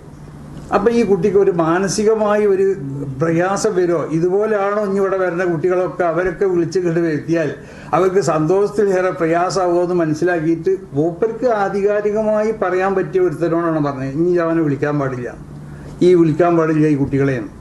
അപ്പം കുട്ടികളെ അപമാനിക്കാൻ വേണ്ടിയല്ല, കുട്ടികൾക്ക് നിങ്ങൾ പറഞ്ഞല്ലോ കുട്ടികളെ പീഡിപ്പിക്കാന്ന്, അവരെ വിഷമിപ്പിക്കാന്ന്, ആ വിഷമം ഇല്ലാതെ ഇരിക്കാൻ വേണ്ടി മൂപ്പര് പറഞ്ഞതാണ്. ഈ കുട്ടികളെ വിളിക്കണ്ട, ഇനി ഞാൻ വിളിച്ചു പോകരുത് എന്ന് അവനോട് പറഞ്ഞു. പിന്നെ ആ ശൈലി, അത് മൂപ്പരുടെ ശൈലിയാണ്, അത് മൂപ്പരെ പറ്റി അറിഞ്ഞവർക്ക് എല്ലാവർക്കും അറിയാം. സമസ്തയുടെ ചരിത്രത്തിൽ ഇങ്ങനെ മുതിർന്ന പ്രായമായ പെൺകുട്ടികളെ പൊതു സ്റ്റേജിൽ കയറ്റിയിട്ടുള്ള പരിപാടികൾ അത് ഒഴിവാക്കിക്കൊണ്ടാണ്. അതിൽ ഒരുപാട് ഗുണങ്ങൾ, പെൺകുട്ടികളെ സംബന്ധിച്ചിടത്തോളം ഒരുപാട് ഗുണങ്ങൾ ഞങ്ങളതിൽ മനസ്സിലാക്കുന്നുണ്ട്. ആ മനസ്സിലാക്കുന്നതിൻ്റെ അടിസ്ഥാനത്തിൽ സമസ്തയുടെ നിലപാട് അതാണ്. ലജ്ജ മാറ്റല്ല വേണ്ടത്, ചില ലജ്ജ ആവശ്യമാണ്, അതാണ്. അപ്പം ആ കുട്ടിക്ക്, ലജ്ജയുള്ള കുട്ടിക്ക് സ്റ്റേജിനെ അഭിമുഖീകരിക്കുമ്പോൾ പ്രയാസങ്ങളുണ്ടാവും, അവിടെയാണ് കുട്ടീനെ പീഡിപ്പിക്കുന്നത്, കുട്ടിക്ക് മാനസിക പ്രയാസം ഉണ്ടാക്കുന്നത്. അത് വേണ്ടെന്നുള്ളതൊക്കെ അത് ഒഴിവാക്കി. Outright sexism tape sparks major debate. ഉസ്താദന്മാരൊക്കെ ഇരിക്കുന്ന സദസ്സിലേക്ക് വരുമ്പോൾ ഒരു ചെറിയൊരു ലജ്ജ ഉണ്ടാവുമല്ലോ, സ്ത്രീകൾക്ക് മൊത്തത്തിൽ ലജ്ജ ഉണ്ടാവുമെന്നാണ് നമ്മൾ മനസ്സിലാക്കുന്നത്. ആ ഒരു ലജ്ജ ഈ കുട്ടിക്കുണ്ടെന്ന് മനസ്സിലായി. Debating tonight at 10 p.m.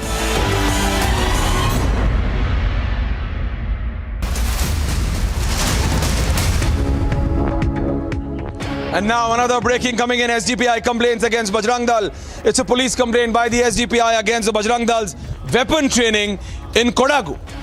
SDPI claims that Bajrang Dal is doing a full-fledged, a full-on weapons training in their Kodagu ashram, in their Kodagu unit. It's a complaint, it's a police complaint filed by SDPI against the Bajrang Dal. There are reactions coming to that story. We will listen to those. But it's an SDPI complaint filed against Bajrang Dal for alleged weapons training, which is happening in Kodagu. SDPI has filed a complaint. Absolutely, and I have Sagai Raj live with me. Sagai Raj, what's the complaint about? Sagai Raj, over to you. Sagai.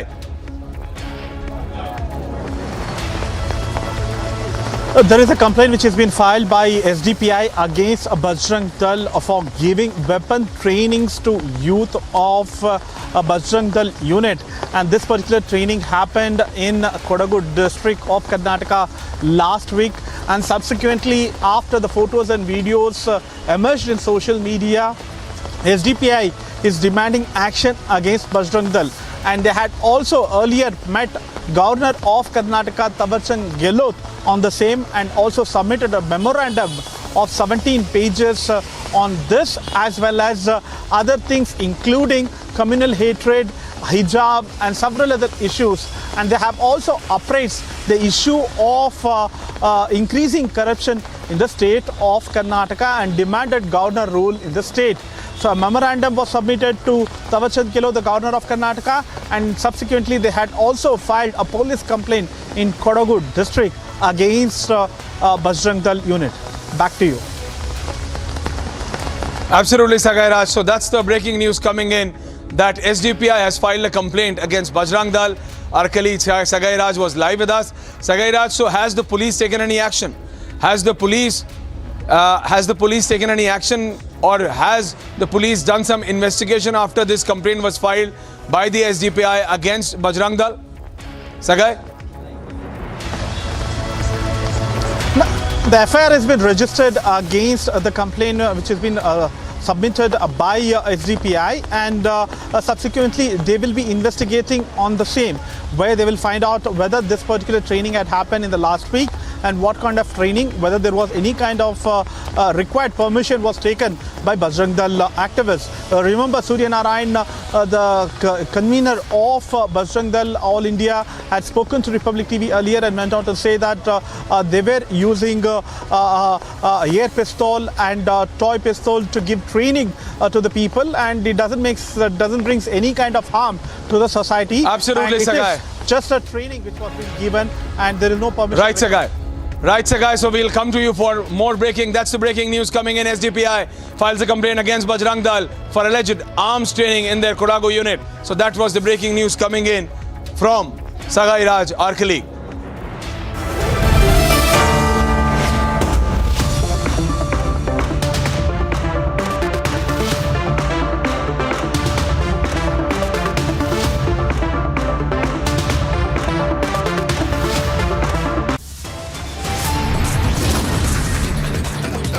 Even as survey finds shriveling Owaisi fires another Babri Masjid analogy. Massive provocation by terror group Lashkar-e-Islam issues threat to Kashmiri Pandits.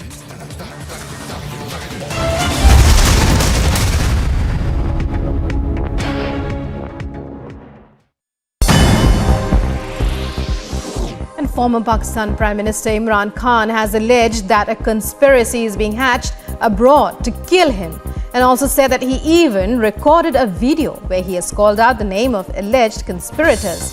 The Pakistan Tehreek-e-Insaf chairman shared his views while addressing a public meeting at the VIP factory ground in Sialkot.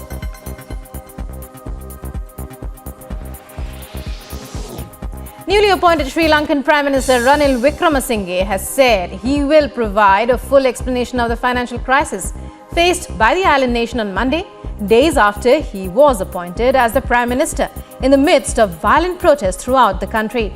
Ranil was appointed Prime Minister this week with a promise to rejuvenate the crippling Sri Lankan economy. French President Emmanuel Macron arrived in Abu Dhabi to offer his condolences to Emirati leaders on the death of the federation's late ruler Sheikh Khalifa bin Zayed Al Nahyan, who died on Friday at the age of 73.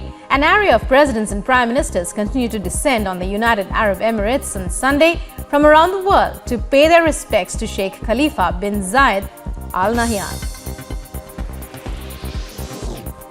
Somalia's presidential vote was proceeding to a second round on Sunday after the first round of voting did not produce a decisive winner. Legislators are choosing the country's next president in the capital Mogadishu, which is under lockdown measures aimed at preventing deadly militant attacks. Election officials began counting ballots in Lebanon's parliamentary elections, in which turnout was reported to be low. The vote is the first since Lebanon's implosion started in October 2019, triggering widespread anti-government protests. The election since 2018 is also being closely watched to see whether the heavily armed Iran-backed Hezbollah and its allies can preserve their parliamentary majority. Okinawa Governor Denny Tamaki on Sunday urged Japan's central government to do more to reduce the US military presence in the southern island group, as it marks the 50th anniversary of its return to Japan after 27 years of American rule, amid frustration and bitterness over a lack of support from the mainland.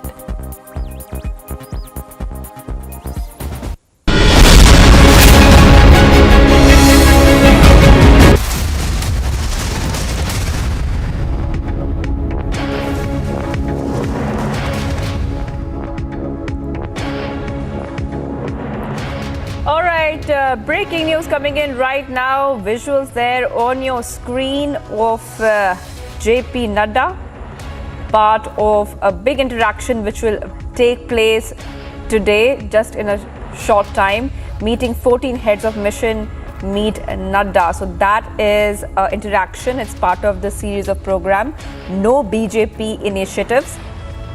And remember that Mr. JP Nadda has launched the new initiative No BJP specifically to address overseas audiences and interacted with heads of mission of 13 countries of the world. And the BJP intends to continue with such interactions with small groups of foreign diplomats in future too.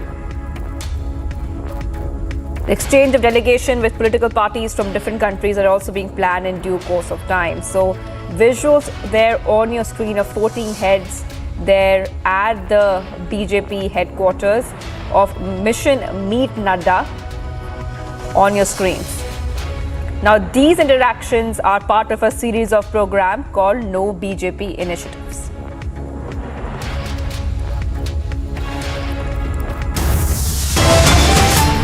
Top headlines at this hour now. Varanasi court orders protection of Shivling, asks for area where Shivling was found to be sealed.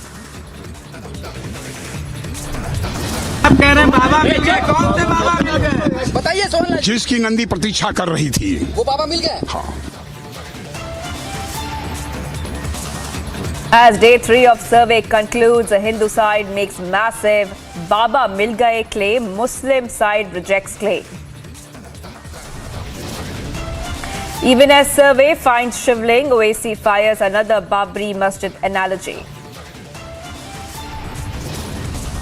PM Modi in Nepal holds bilateral talks with Nepal counterpart Sher Bahadur Deuba next. Tainted cop Parambir Singh is in big trouble as CBI records multiple statements in case against him. More FIRs, more evidence, trouble mounts for tainted cop Parambir Singh as CBI and CID close in.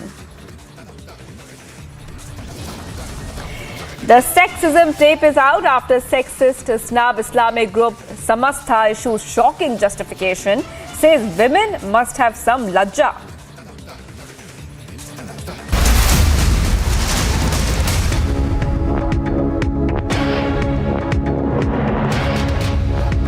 लेकिन सर्वे को रोकने के लिए जाना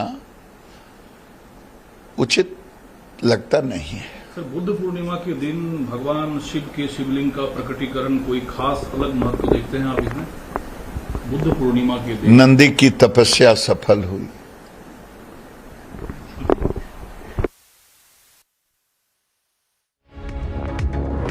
All right, we just heard Giriraj Singh there speaking on the Gyan Vapi survey. A lot of reactions have been coming in since today.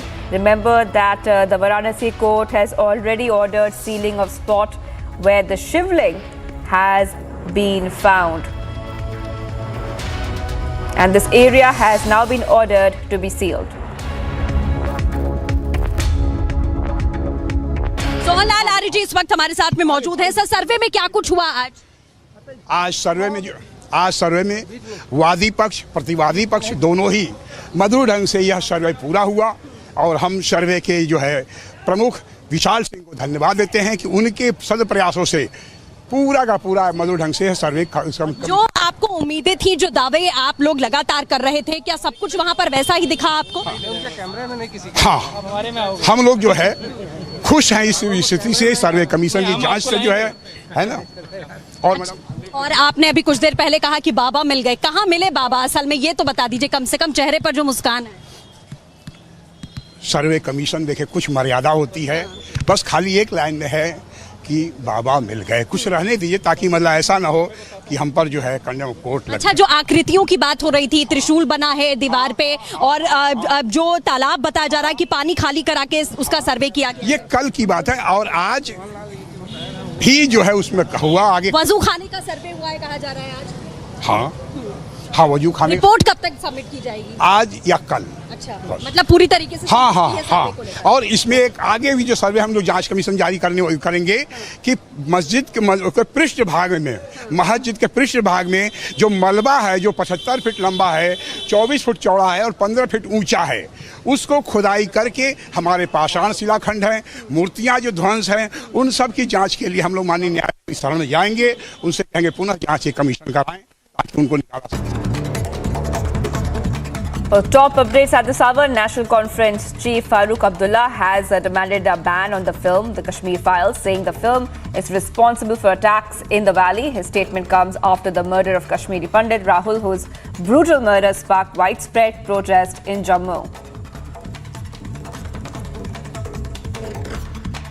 मैंने कहा ये film बेबुनियाद फिल्म, जिसने न सिर्फ नफरत मुल्क में पैदा की है, बल्कि यहाँ हमारे जवानों में भी नफरत हुई है कि हमारे तरफ कैसे सोच रहे हैं। जो मुसलमानों पे जुल्म हो रहा है हिंदुस्तान के कोनों में, वो हमारे बच्चों में भी एक लहर पैदा कर रहा है। ऐसी चीजों को बंद करना चाहिए। CPIM has waded into the Hanuman Chalisa face-off controversy. CPIM leader Subhasini Ali has now targeted Rana couple, says it was a good thing that they were punished as they recited Hanuman Chalisa to disturb peace. कुछ लोगों के ऊपर मुकदमे लगाए गए महाराष्ट्र में, वो हनुमान चालीसा को लेकर के नहीं, बल्कि उन्होंने जो कानून व्यवस्था को तोड़ करके और हनुमान चालीसा का एक तरह से बहाना लेकर के ऐसे स्थलों पर जा कर के उसका पाठ करने का फैसला किया था या ऐलान किया था जहां पर गड़बड़ हो सकती थी, अफरा तफरी का माहौल बन सकता था। Bajrang Dal has responded to weapons training controversy after pictures surfaced of its camp in Kodagu in Karnataka surfaced. Bajrang Dal says it was physical training, not weapons training, while PFI affiliate SDPI has sought action against Bajrang Dal under the Terrorism Act and questioned the training.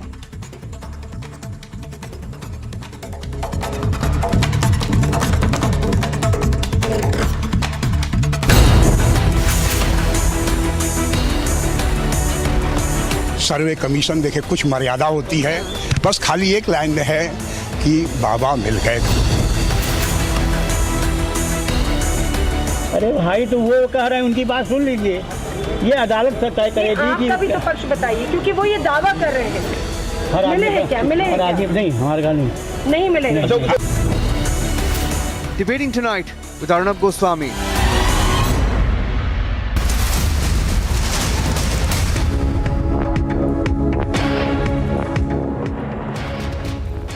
Well, some breaking development coming in at this point of time. Now we have access, Republic TV has accessed footage, CCTV footage of the shooting that took place in Barakpur in West Bengal. One shooter has been arrested. Remember that there was a firing incident reported in Barakpur. We could see that through three goons had come on a bike near a biryani shop in Barakpur and fired 5 rounds of bullets, and one shooter has been arrested. Now, what you see on your screen is the CCTV footage of that shooting that has taken place in West Bengal. One person, one accused has now been arrested. Visuals on your screen there of the CCTV footage of that firing incident in Barakpur in North 24 Parganas. Visuals there on your screen now. In fact, in this case, 2 people had been injured on spot, and they were critically admitted to the B.N. Bose Hospital. But that firing incident there, we have now accessed the CCTV footage. It was an open firing, reported in broad daylight, viewers. Open firing in broad daylight, as you can see there on your screens. And this is a CCTV footage of the Barrackpore shooting, which took place just some time back, which we had broken previously, and now Republic TV has accessed the CCTV footage. This incident had taken place in Barrackpore in North 24 Parganas in West Bengal. 3 goons had come on a bike near a biryani shop, and they fired 5 rounds of bullets, and this entire incident had taken place in broad daylight. And right now the latest update is that number 1, we have accessed the CCTV footage of the shootout, and number 2, one shooter has now been arrested.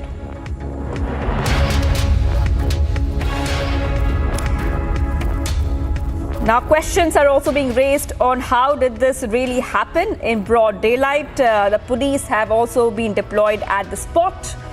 But the visuals there on your screen of the shooting incident which happened in West Bengal. We'll be joined by my colleague very shortly, who will explain to us exactly what we are seeing on that CCTV footage. But for now, viewers, this is the CCTV footage of the Barrackpore shooting which has happened. And what we can tell you is that one person has now been arrested. There were 2 people who were critically injured in this terrible incident which is coming from West Bengal, and they were both taken to the hospital in critical condition.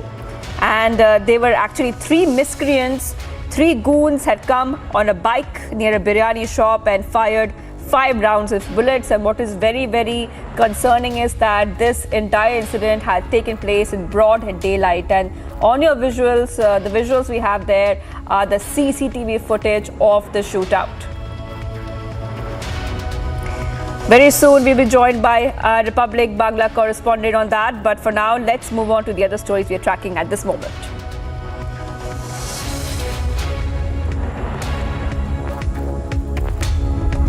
All right, around 57,000 people across 7 districts of Assam have been affected by the current spell of floods in the northeastern state. The data also shows that nearly 222 villages under 15 revenue circles are affected. Apart from human beings, the flood has also affected 1,434 animals, and over 200 homes have been damaged. Here's more on that. Floods have created a havoc across Assam, particularly in Hosai and Dima Hasao district of the state. 3 deaths have been reported due to landslides so far from Dima Hasao district. Meanwhile, reports of fresh landslides in Haflong, the hill station of Assam, has also been reported. Communications have been snapped to Dima Hasao district as well as to Barak Valley. Train services are yet to resume as due to landslide the railway tracks in Haflong has been blocked. The passengers who were stranded for 2 days in Haflong railway station were rescued by the rescue train of NF Railway yesterday evening. With video journalist Asok, I am Anuruddha Bhakat, and this is Republic Media Network.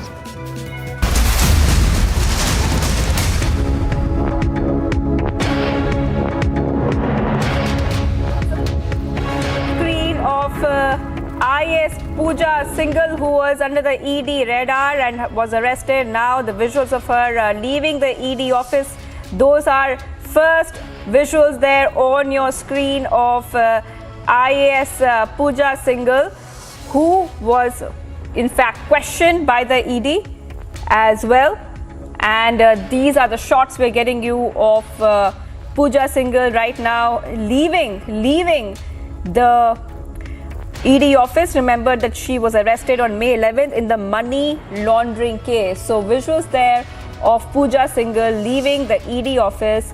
after being arrested in a money laundering case, many corruption cases against her, and now she has been accused of looting public money which is meant for other purposes. I would like to go across to Shaban. Shaban, we are getting visuals there that Pooja Singhal's ED custody is ending today and she's leaving the ED office. Well, in fact, Vangi, Pooja Singhal, IS officer based in Jharkhand, who's been taken into custody by the Enforcement Directorate, will be produced before the court today. This is because her custody of the Enforcement Directorate comes to an end today. As far as the investigation goes, remember, she has been accused of siphoning funds of the Manrega scheme. And not only that, the fund that has kickbacks that were actually received, allegedly received by Pooja Singhal and her husband, were diverted to build a private hospital, and this private 14-floor hospital was built in Ranchi. The Enforcement Directorate also suspects that about over 17 crore rupees, the amount of money that was actually seized from the chartered accountant's residence, that also belongs to Pooja Singhal. In fact, in the last remand copy that was accessed by Republic TV, there was a clear indication of the fact that the chartered accountant who was arrested by the Enforcement Directorate has basically admitted in the custody of the Enforcement Directorate that the money that was seized from his residence actually belongs to Pooja Singhal. That in itself has strengthened the case of the Enforcement Directorate.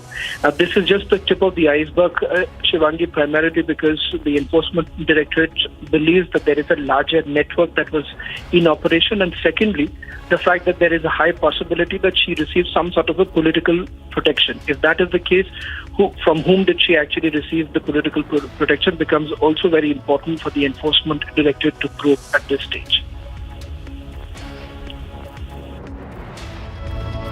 Right. We also know, Shaban, that single CA Suman Kumar is also under scan.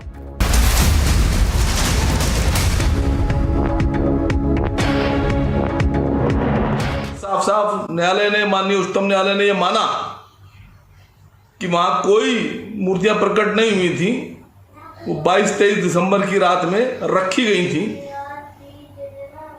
अवैध तरीके से। तो सवाल ये देश के लिए है, ये हर नागरिक का सवाल है, उन तमाम हिंदुओं का भी सवाल है जो भारत के संविधान में विश्वास रखते हैं, और उन तमाम मुसलमानों का भी सवाल है जो भारत संविधान में विश्वास रखते हैं कि जब रिपोर्ट सबमिट नहीं हुई, वीडियोग्राफी सबमिट नहीं हुई।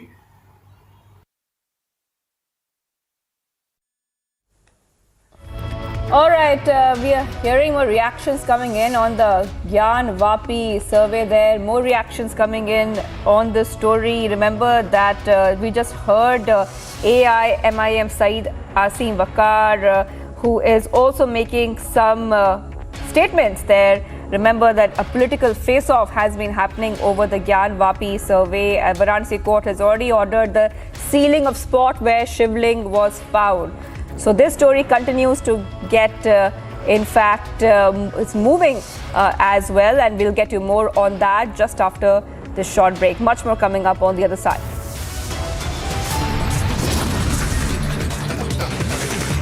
The Thomas Cup champions Kidambi Shrikant, Lakshay Sen and Chirag speak to Republic. Stay tuned, Republic TV.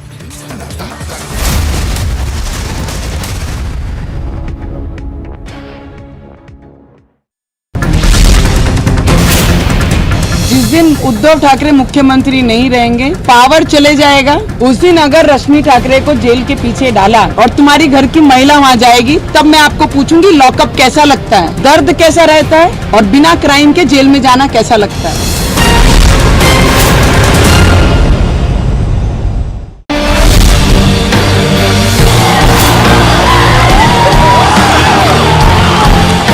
First time we have won this cup. The fact that India won all the matches through the event underscores the level of consistency and competence shown by the team.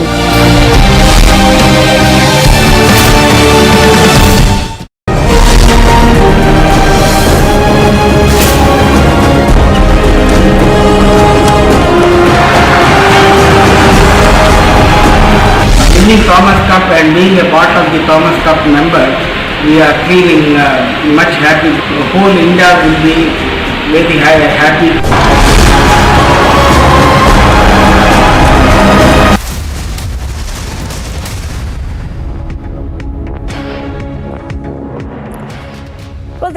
women's badminton team created history as they beat Indonesia to win the Thomas Cup final in Bangkok, Thailand. India's defeated 14-time champions Indonesia 3-0 to register their maiden Thomas Cup win. India's star players Kidambi Srikanth, Lakshay Sen, Sathwik and Chirag spoke to Republic exclusively.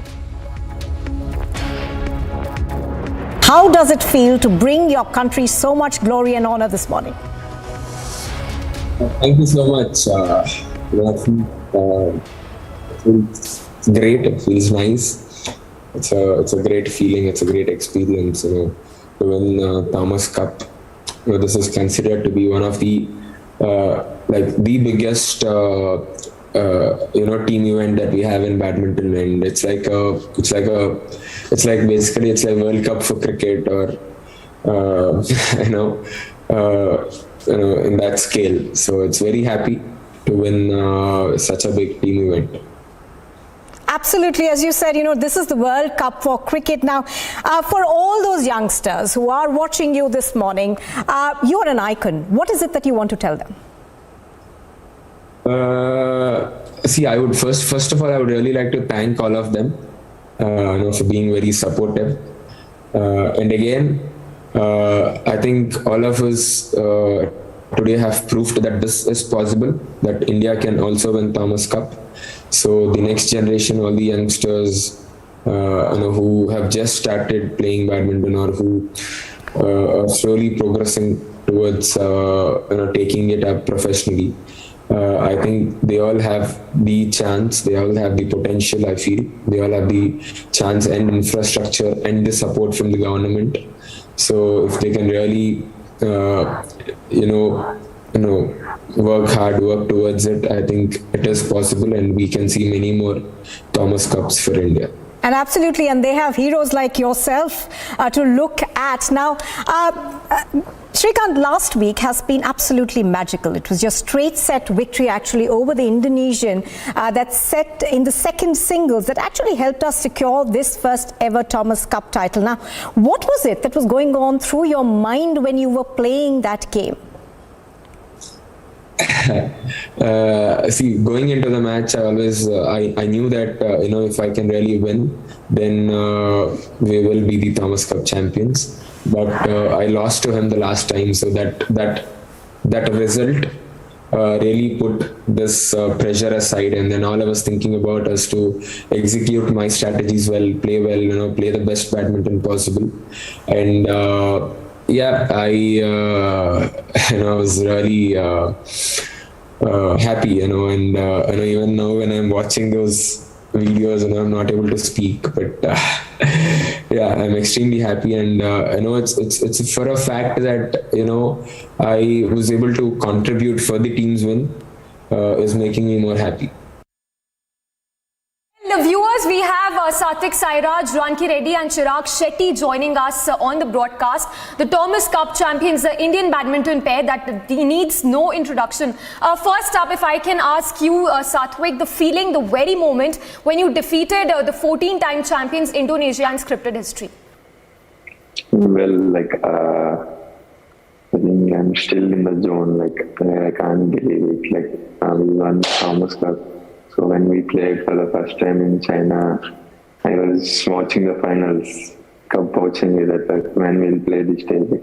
It's a team and it's not an individual thing. So everyone should play, everyone should win. It's not like if you lose also, if your teammates win, it's a win. So it's a different feeling winning a team event, and team events are always a special thing.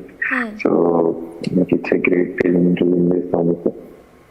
Yes. Well, Chirag, if you can also answer that, the very moment when you scripted history, defeating the 14-time champions Indonesia. Well, the feeling, I think it can't really be put into words. I think, like Sathwik said, it's always been a dream. And we've always had good individual performances in badminton, whether it being winning medals at the Olympics or the World Championships, or the Asian Games, Commonwealth Games. But we've never really done well at the Thomas and Hoover Cup and the Sudirman Cup, the World Team Championships. We've never really done well in those events because it takes a collective team effort to perform well in these events, and I think what we achieved yesterday is something spectacular. I think I would definitely put it on par with the World Cup in any other sport, in any other team sport. Yes. And, also talk to us about the conversation you had with Prime Minister Modi, because the PM there himself personally dialed the players and congratulated all of you. Also talk to us about the conversation you had with the Prime Minister. I think the moment we got down from our podium, he called us, the 10 of us, he spoke to all of us, and he congratulated us. I think I have never heard of a country's prime minister doing that for their team. I think it really motivates you to a whole new level. And it's not the first time we've spoken to Prime Minister Narendra Modi, and we've spoken to him before as well, and it always motivates us a lot. And I think it was a great thing that he could actually speak to us in his tight schedule. Now joining us on the broadcast is Lakshya Sen. Lakshya, congratulations. How does it feel to have led India to this historic victory?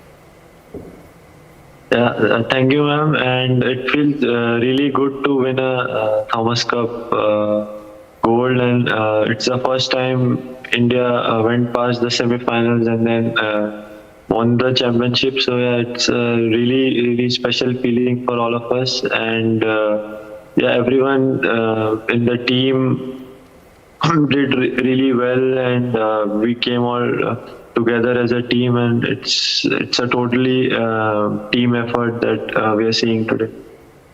Absolutely. And let's talk about your match against Anthony Ginting. Now, it didn't go off really well at the beginning, but then you came from behind to stun your opponent. Now, how did you make that comeback? Mentally, it must have been a tough ask.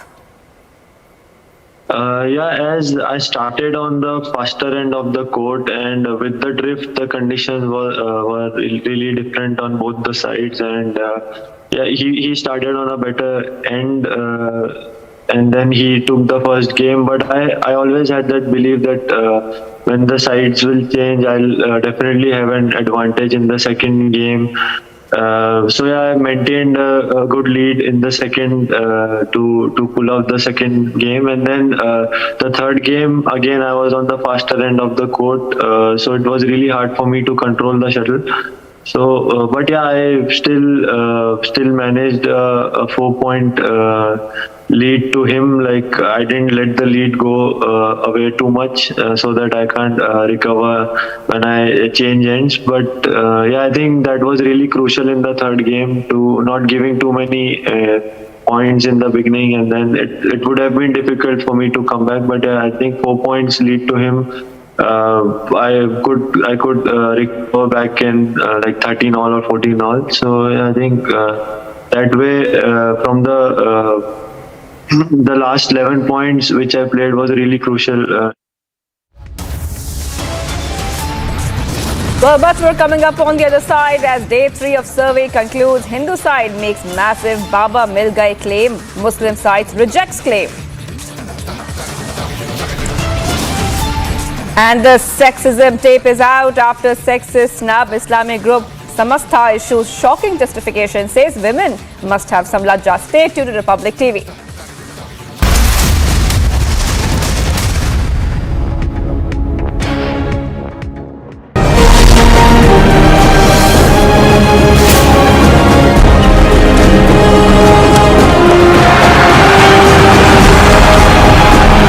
Winning Thomas Cup and being a part of the Thomas Cup member, we are feeling much happy.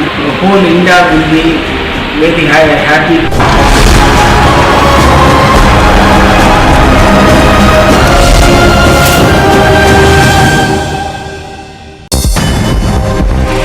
The police in West Bengal barged into the official legislative office of BJP West Bengal leader of opposition Suvendu Adhikari in the state's Nandigram.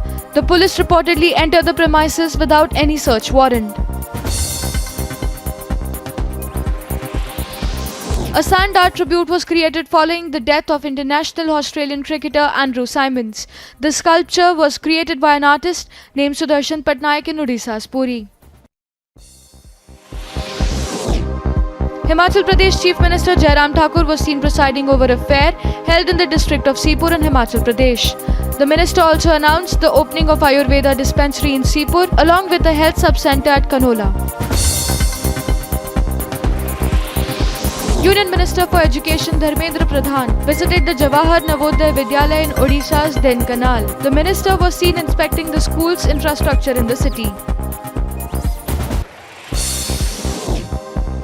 Minister of State for Science and Technology Dr. Jitendra Singh addressed a public rally in Jammu and Kashmir's Udhampur. The event also had a bike rally to highlight the development carried out in his home constituency. Uttar Pradesh's capital Lucknow was seen being covered with decorations and lights throughout the city. The preparations were being carried out ahead of Prime Minister Modi's visit to the capital.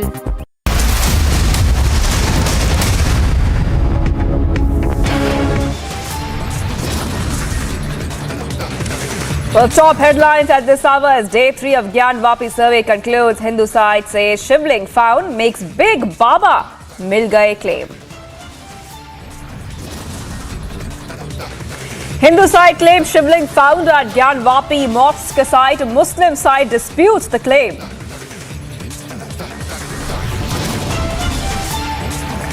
Court says CRPF has asked the CRPF and the admin to secure the Shivling at Gyan Vapi. OAC once again jumps into controversy, says Gyan Vapi was, is and will be a mosque always. Mehbooba and Farooq Abdullah blame Kashmir files for the attacks on pundits in the valley. Kashmiri pundits slam Farooq and Mehbooba for sparing terrorists and blaming a film for the attacks.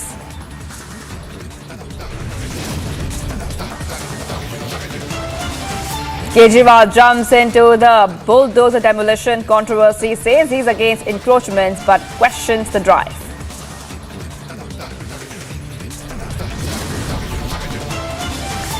Kerala group Samastha openly justifies the cleric chasing the girl away from stage defense misogyny with Lajja defense.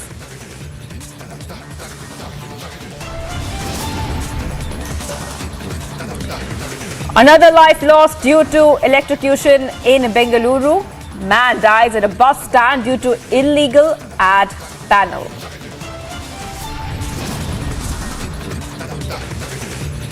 The Thomas Cup champions are on Republic. Kidambi Shrikant, Chirag, Satvik and Lakshay Sen speak to your channel.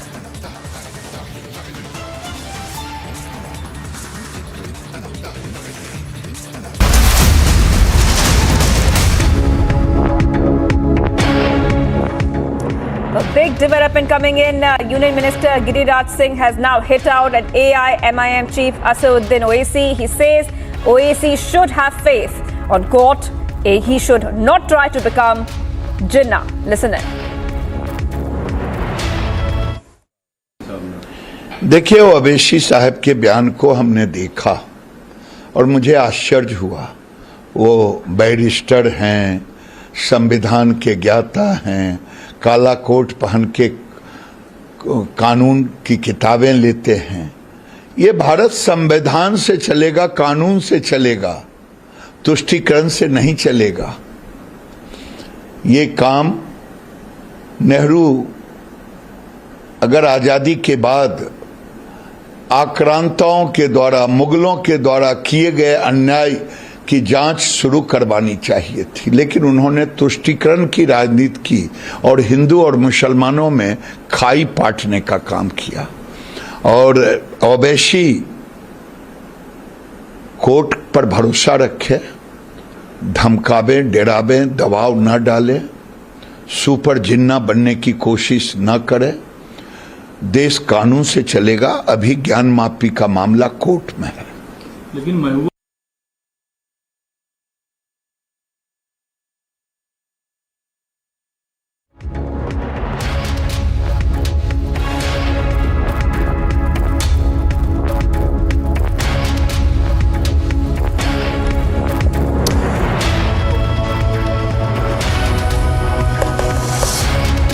We're getting in some more breaking news right now. On the other side, Muslim side has now said that they would be going to the High Court against the order to seal the place of wuzu in Gyanvapi Mosque.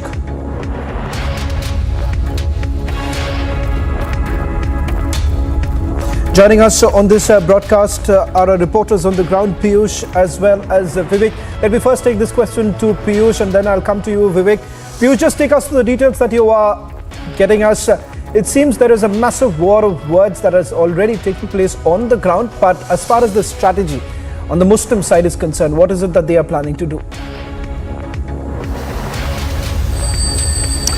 Well, Shaman, if we talk about the strategy of Muslim side, what we are now given to understand is that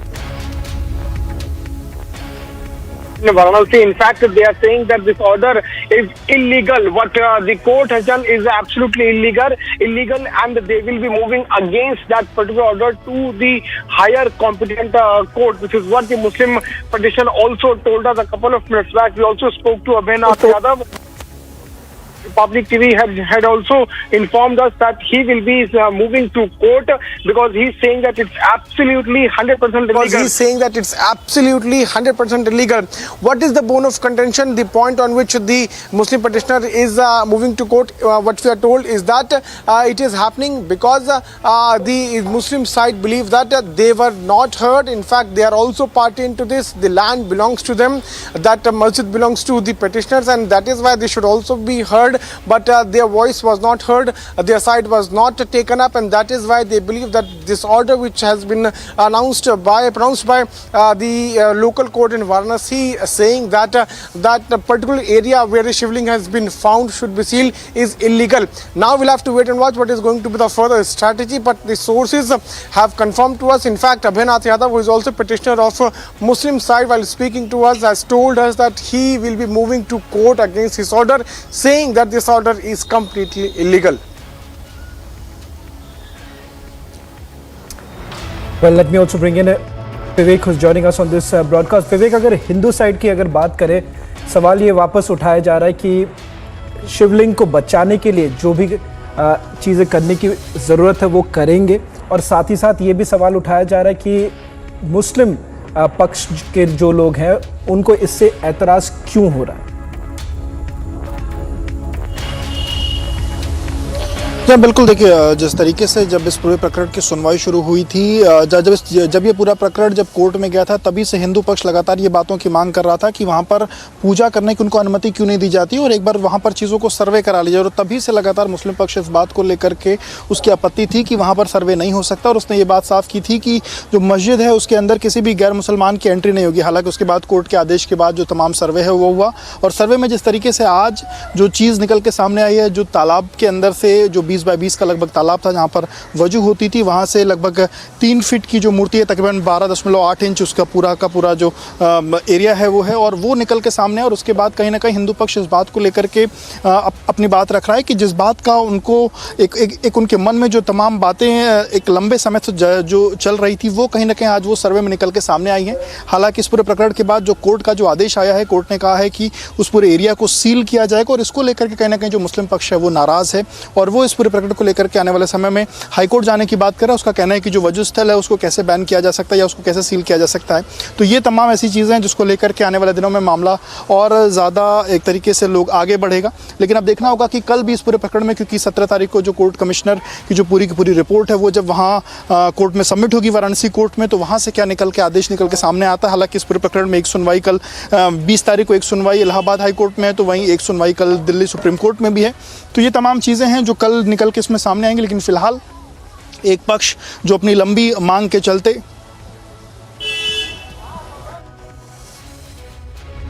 Well, thank you very much, Vivek and Piyush, for getting us the latest. Trust you to keep us ahead on the story. Let's also get in some more reactions on this story. Sohanlal आर्य जी इस वक्त हमारे साथ में मौजूद हैं। Sir, सर्वे में क्या कुछ हुआ आज? आज सर्वे में वादी पक्ष प्रतिवादी पक्ष दोनों ही मधुर ढंग से यह सर्वे पूरा हुआ, और हम सर्वे के जो है प्रमुख विशाल सिंह को धन्यवाद देते हैं कि उनके सद प्रयासों से पूरा का पूरा मधुर ढंग से सर्वे जो आपको उम्मीदें थी, जो दावे आप लोग लगातार कर रहे थे, क्या सब कुछ वहां पर वैसा ही दिखा आपको? हाँ, हम लोग जो है खुश हैं इस स्थिति से, सर्वे कमीशन की जांच से जो है ना। और आपने अभी कुछ देर पहले कहा कि बाबा मिल गए, कहाँ मिले बाबा असल में, ये तो बता दीजिए, कम से कम चेहरे पर जो मुस्कान है। सर्वे कमीशन देखे कुछ मर्यादा होती है, बस खाली एक लाइन में है कि बाबा मिल गए, कुछ रहने दीजिए ताकि मतलब ऐसा ना हो कि हम पर जो है कंडेम कोर्ट लगे। अच्छा, जो आकृतियों की बात हो रही थी, त्रिशूल बना है दीवार पे, और जो तालाब बताया जा रहा है कि पानी खाली करा के उसका सर्वे किया, ये कल की बात है। और आज भी जो है उसमें हुआ आगे वजू खाने का सर्वे हुआ है कहा जा रहा है आज। हाँ, वजू खाने। रिपोर्ट कब तक सबमिट की जाएगी? आज या कल। अच्छा, मतलब पूरी तरीके से। हाँ। और इसमें एक आगे भी जो सर्वे हम लोग जांच कमीशन जारी करेंगे।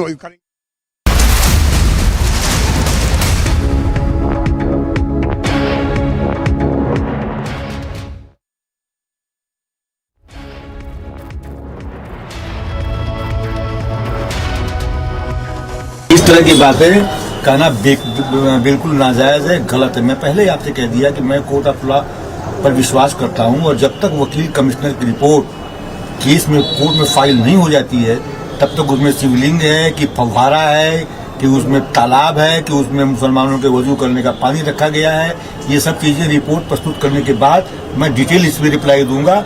और जब तक रिपोर्ट फाइल नहीं हो जाती है, तब तक वो पार्ट ऑफ द रिकॉर्ड नहीं है और वो सीक्रेट है। John Boppy shriveling secured. What next?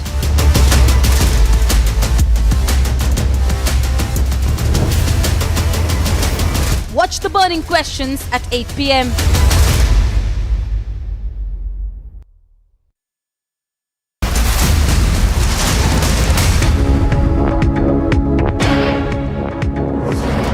Getting in some breaking news right now. This is with regards to the Central Bureau of Investigation sending judicial request to Hong Kong seeking assistance in a probe into the racket that allegedly imported diamonds with inflated invoices worth 156 crore rupees to camouflage its money laundering activities. Let me bring in our senior executive editor Abhishek Kapoor will be joining us on the phone line to get us more details of the latest developments. Remember, the Central Bureau of Investigation has been looking into multiple cases operating out of Hong Kong.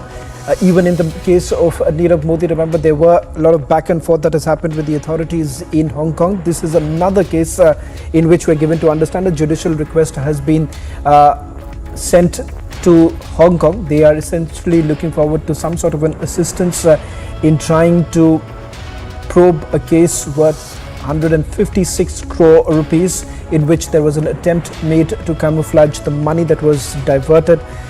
It was through money laundering activities that about 156 crore rupees was sent out.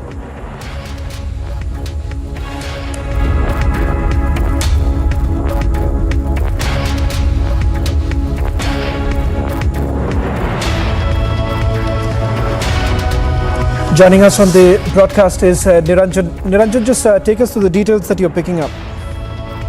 Well, from news agency PTI, we're just picking up details that the CBI has sent a judicial request to Hong Kong seeking assistance in the probe into rackets that allegedly imported diamonds with inflated invoices. So diamonds with inflated invoices worth 156 crore to camouflage money laundering activity. Also hearing the CBI has dispatched letters rogatory or LR and a judicial request to the Secretary for Justice, Hong Kong Special Administrative Region of the People's Republic of China, seeking details about these transactions and accounts flagged during the probe. The CBI had first approached the Home Ministry with its application for the go-ahead for sending the letter rogatory, and after the nod under Section 166A of the CRPC, the application was submitted to a special court in Mumbai, which has ordered the issuance of the letter rogatories. There also are legal letter rogatories are the legal pleas in the court, of course, to ensure that they get some assistance in this case. And we are hearing that the agency in 2020 booked 17 individuals and companies. You've also been a part of this investigation, right, Chavan? You saw what happened in the case of Choksi and the entire diamond business. So that's something that they're looking at closely. Handing it back to you for now. At the moment we have some more updates we'll share with you. Back to you for now, Chavan. Well, thank you very much, Niranjan, for getting us the latest. We'll be tracking this story very closely.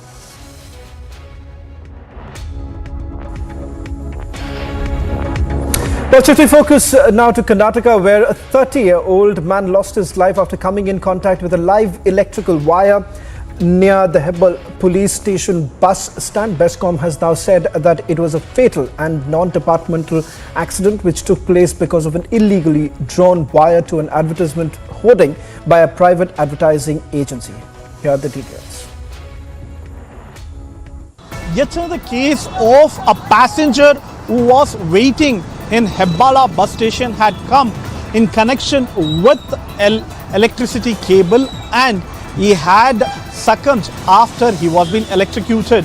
And you can see one of the passengers who is sitting there, it is the same metal where the 30-year-old passenger who was sitting on Saturday night around 9:30 p.m. when it was raining continuously. When he sat there, he was being electrocuted. When Bescom examined what really went wrong, they realized that according to the official and engineer of Bescom, that few advertising agencies whose electricity connection were disconnected by Bescom had illegally taken electricity in the electric pole next to this particular bus stop. And you can see over here, these kind of wires, damaged wires, which can come in connection with any of the metals, will get circulated, and definitely it is going to kill people, whoever is getting connected with any kind of metal or wire in this particular bus stop. This is exclusive as I get you the day's 3 big stories. Who is really immortalizing the 93 blast accused? Not just that, the real Gyan Vapi truth, and also the Kerala man who exposes the teachings of the madrasas.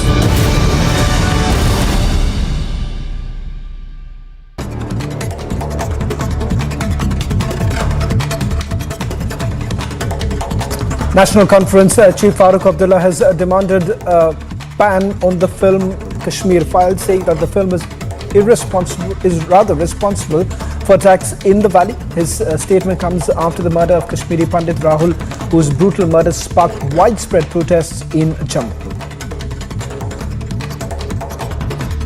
मैंने कहा ये film बेबुनियाद film जिसने न सिर्फ नफरत मुल्क में पैदा की है, बल्कि यहाँ हमारे जवानों में भी नफरत हुई है कि हमारे तरफ कैसे सोच रहे हैं।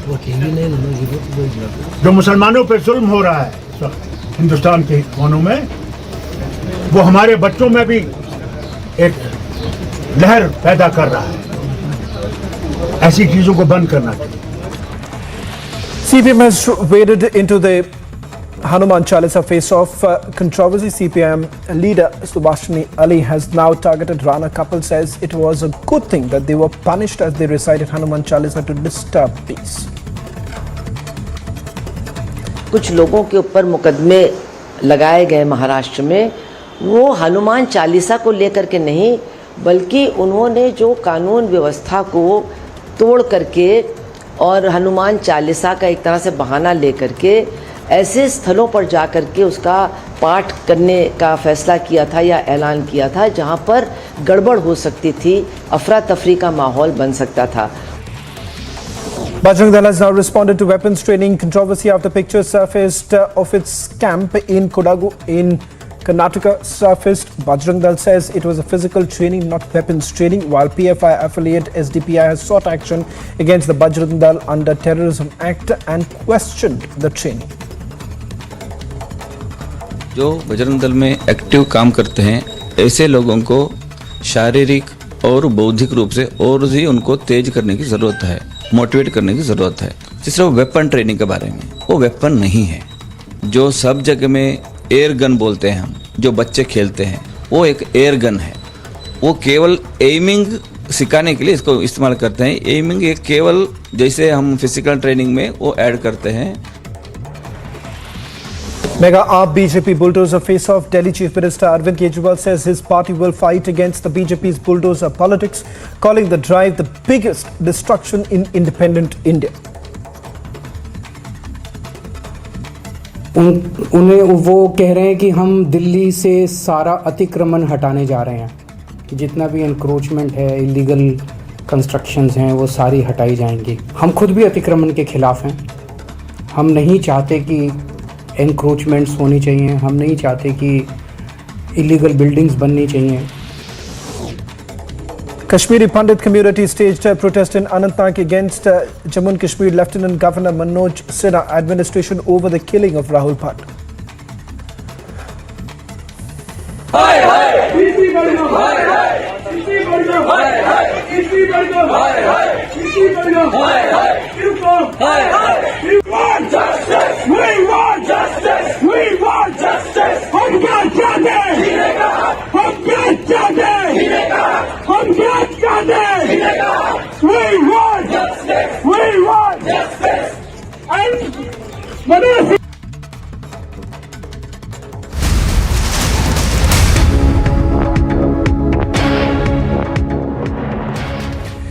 Well, Republic has now accessed the first images of the three suspects who came on a bike near a biryani shop in Barakpur and fired 5 rounds of bullets. Now, this incident has taken place in the North 24 Parganas.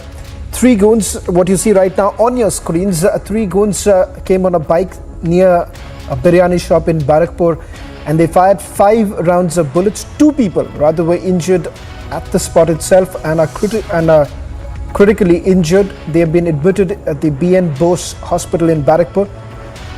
Questions have also essentially been raised about the role of the administration in the incident of the open firing. Police have been deployed at the spot. Right now, there are 2 sets of images that we have accessed.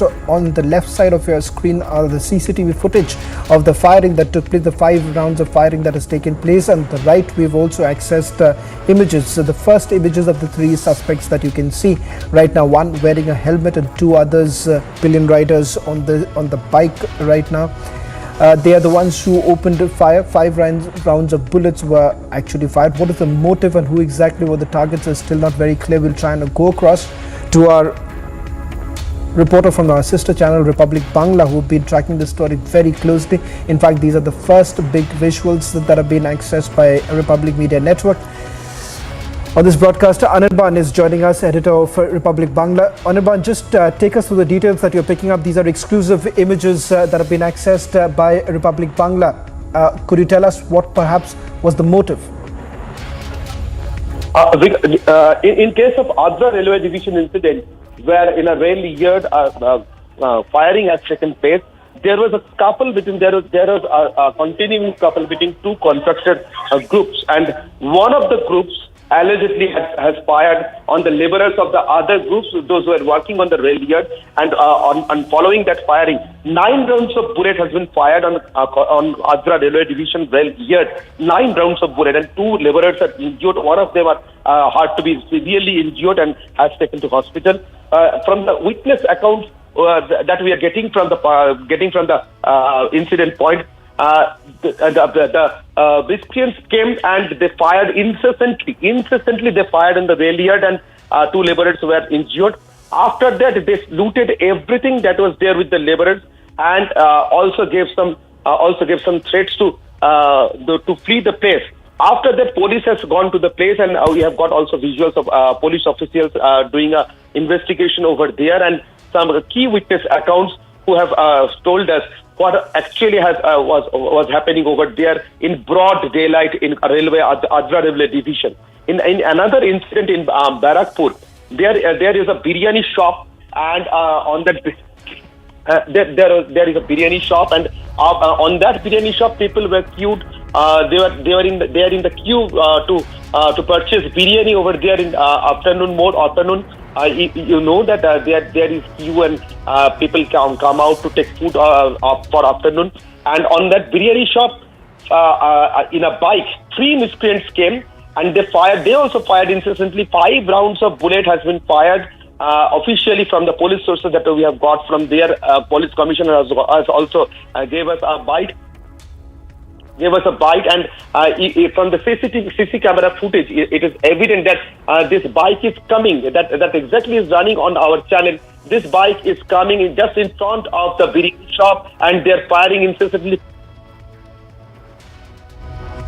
Right. Well, thank you very much, Anirban, for getting us the latest details.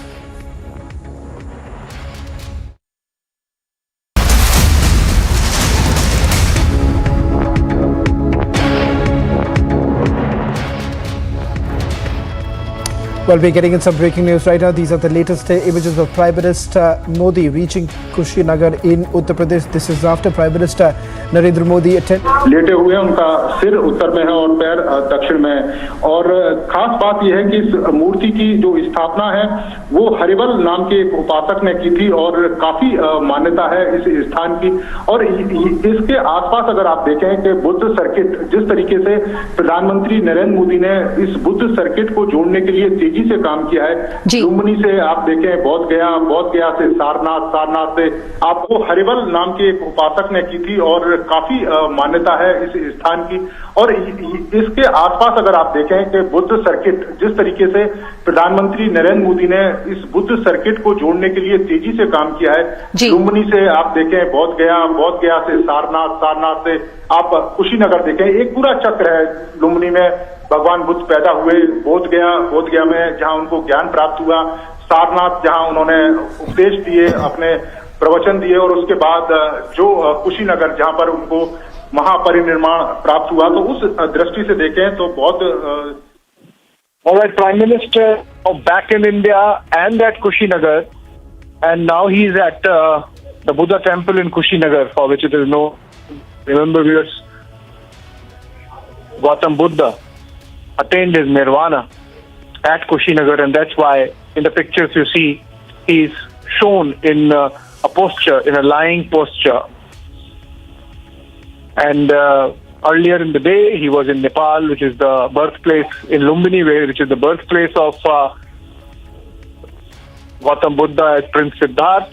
There he was accompanied by Prime Minister Sher Bahadur Deoba of Nepal, and here he's lighting a lamp as is the Buddhist tradition at Kushinagar.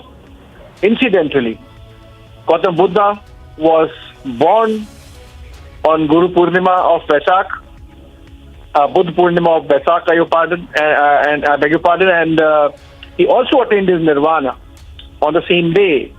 So Prime Minister there, taking the opportunity of being in Kushinagar, as the priests watch lighting the lamp at the Kushinagar temple, at the place where Lord Buddha had attained nirvana. Prime Minister carrying out the prayers, and he'll take a go around. What is important is that he always believes that India's Buddhist legacy should be seen as something of a gift to the world, and should be seen as a leverage when it comes to diplomacy as well. So with about 7 to 8% of the world population following Buddhism in some form or the other, essentially in east of Asia, including China, Japan, Korea, and the fact that almost 90% of Tibet is Buddhist. It's a strong cultural, historical, ancient linkage that India has with these nations. So whenever he travels to the Buddhist nations, he's very proud of mentioning the fact that all the Buddhist sites are in South Asia, most of them in India, some, of course, as in the case of Lumbini, in Nepal, and a couple of them in Sri Lanka as well. So Prime Minister there praying with the priests and paying his respects to Lord Buddha, having completed his visit to Nepal, where he also had bilateral dialogue with Prime Minister Sher Bahadur Deoba of Nepal. Essentially a cultural diplomacy trip that he had, where the two sides announced a memorandum of understanding between Kathmandu University and the IIT Madras, between the Lumbini University and ICCR, and of course Prime Minister laid the foundations of an India India Buddhist Center at Lumbini. The significance is that while India happens to be the place where Lord Buddha lived all his life, many nations around the world have set up their Buddhist centers in Lumbini, but India, for some reasons, was left out.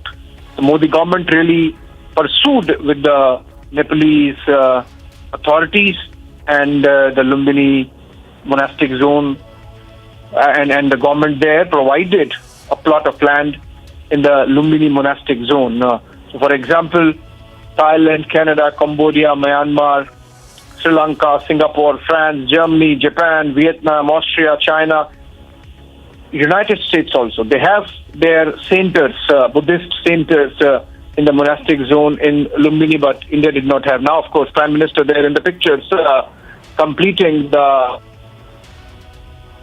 prayers by taking a chadar around Lord Buddha, lying prostrate, because this is the spot, this is the place where he attained the nirvana.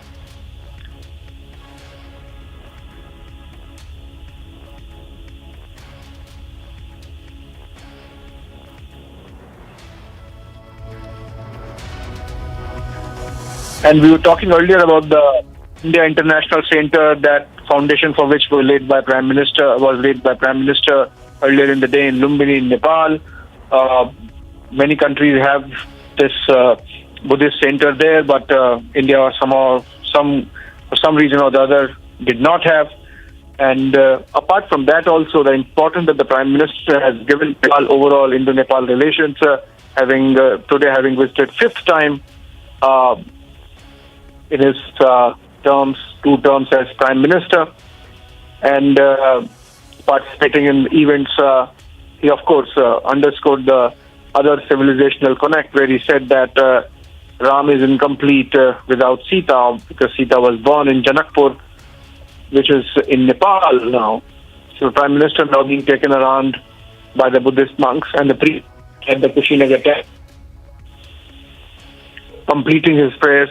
He has had a busy day, started early, came to Kushinagar, flew off to Lumbini, and now the Prime Minister is being gifted a statue of Lord Buddha. And we believe Prime Minister also passed on an envelope. It would be interesting to find out what was there in it. And Prime Minister there being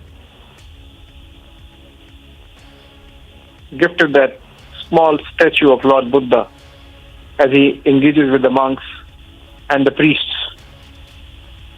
at the Kushinagar temple. Busy day for Prime Minister. From here he flies down to Lucknow before coming to Delhi, where he would be engaging with the Yogi Adityanath cabinet.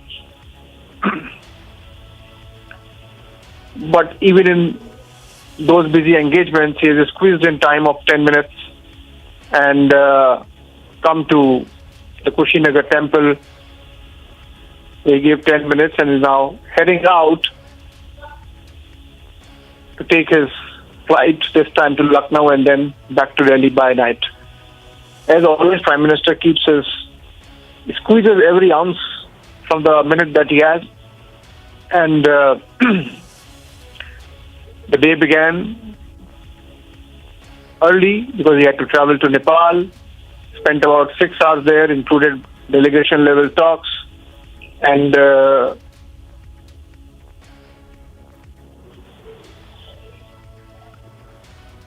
cultural events.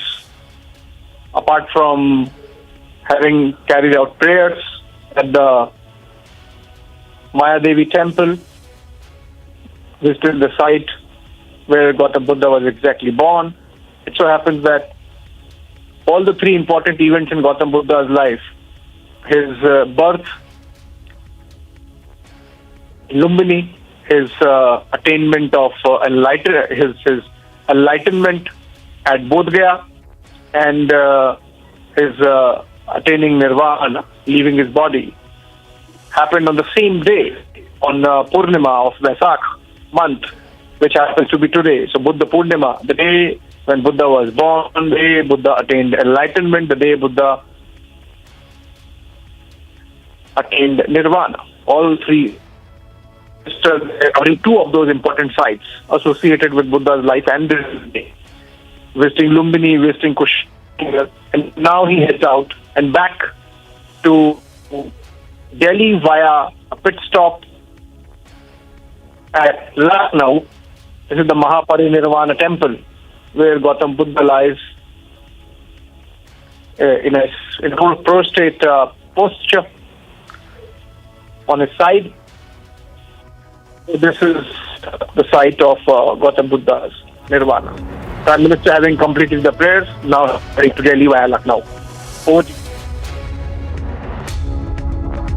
Joining me at 6 p.m. on This Is Exclusive as I get you the day's 3 big stories. Who is really immortalizing the 93 blast accused?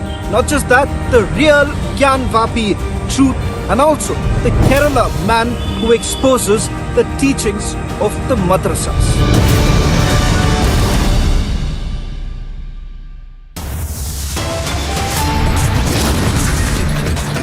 Top headlines at this hour as day 3 of Gyan Vapi survey concludes. Hindu side says shivling found makes big Baba Mil Gaye claim.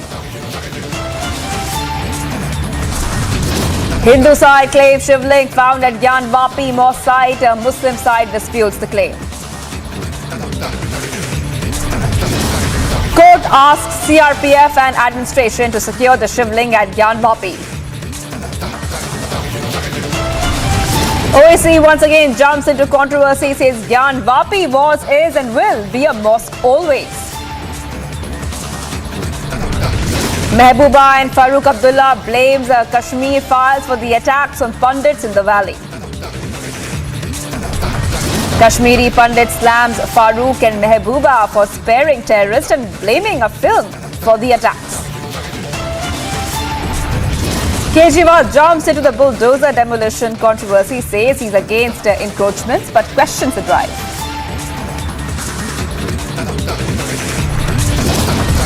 Kerala group Samaspa openly justifies the cleric chasing the girl away from stage defense and misogyny with Lajja defense. Another life lost due to electrocution in Bengaluru. Man dies at a bus stand due to illegal ad panel. And the Thomas Cup champions are on Republic. Kidambi, Shrikant, Chirag, Satvik and Lakshay Sen speak to your channel.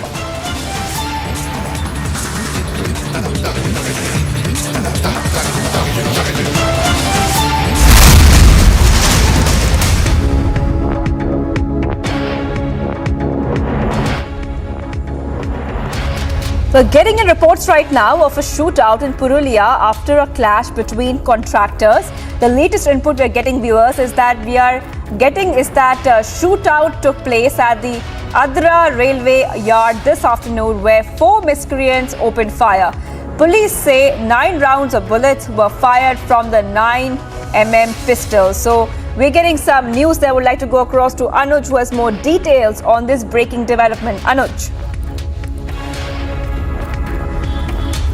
Well, exactly, that is something which has been reported from the Adra railway yard of Purulia, where this shootout happened. This has been told that this was the fight, or rather the happening which has happened over there between the contractors, and these were 4 miscreants, what we have been told, who entered the premises and they shootout. They started the shootout, and after that, what we have been told, 2 laborers has been badly injured, and among which one is very much critical and is hospitalized. On the other hand, the Adra police has registered the case, whereas the Adra RPF, because this property belongs to railway and this was the railway yard only where this shootout has happened in the afternoon today. So RPF has been already involved, and RPF is also looking into the matter and investigation, whereas the case has been already registered. Whereas we have been also told that these 4 miscreants, before leaving the premises, also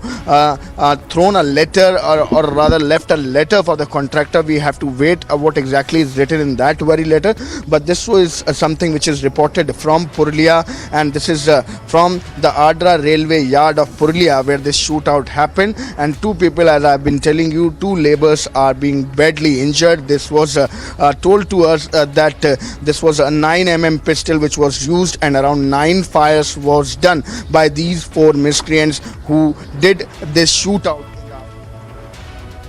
Anuj, hold on. Anuj, hold on. We're getting some more breaking news coming in shortly. More breaking news coming in from the Gyan Vapi survey following claims that a shivling was found inside the Gyan Vapi mosque in Varanasi. The civil court has ordered the district magistrate that the place now be sealed. Sealing process has now begun in Gyan Vapi. It has been said that in the order that the place where the shivling has been received should be sealed immediately. And as we speak right now, the sealing process has now begun. And following claims that a shivling was found inside the Gyan Vapi mosque, the civil court had ordered the district magistrate for the place to be sealed. And we can tell you viewers that the sealing process has now begun.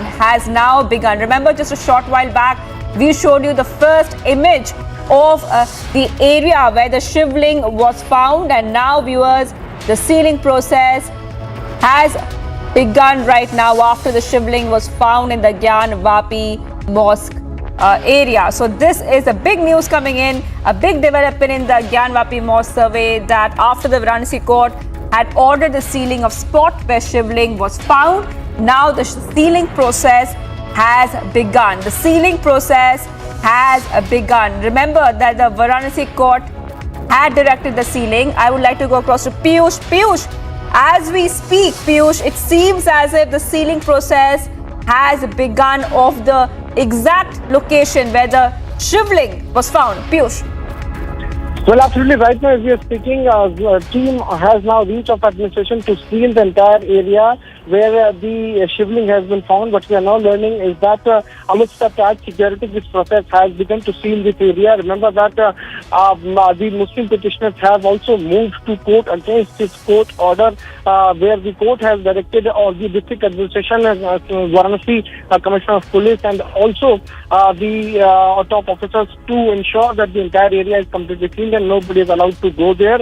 And that is why soon after the court order was issued, we are now given to understand is that the team of the district administration along with security officials have now reached there at Gyan Vapi mosque to seal the entire area, which was found by the team which had gone inside. All right, Piyush.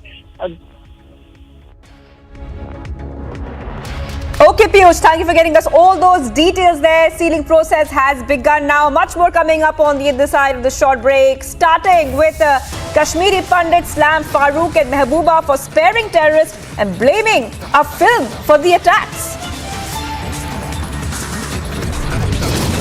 And Kerala group Samastha openly justifies the cleric chasing the girl away from stage. Defense misogyny with Lajja defense. Stay tuned to Republic TV.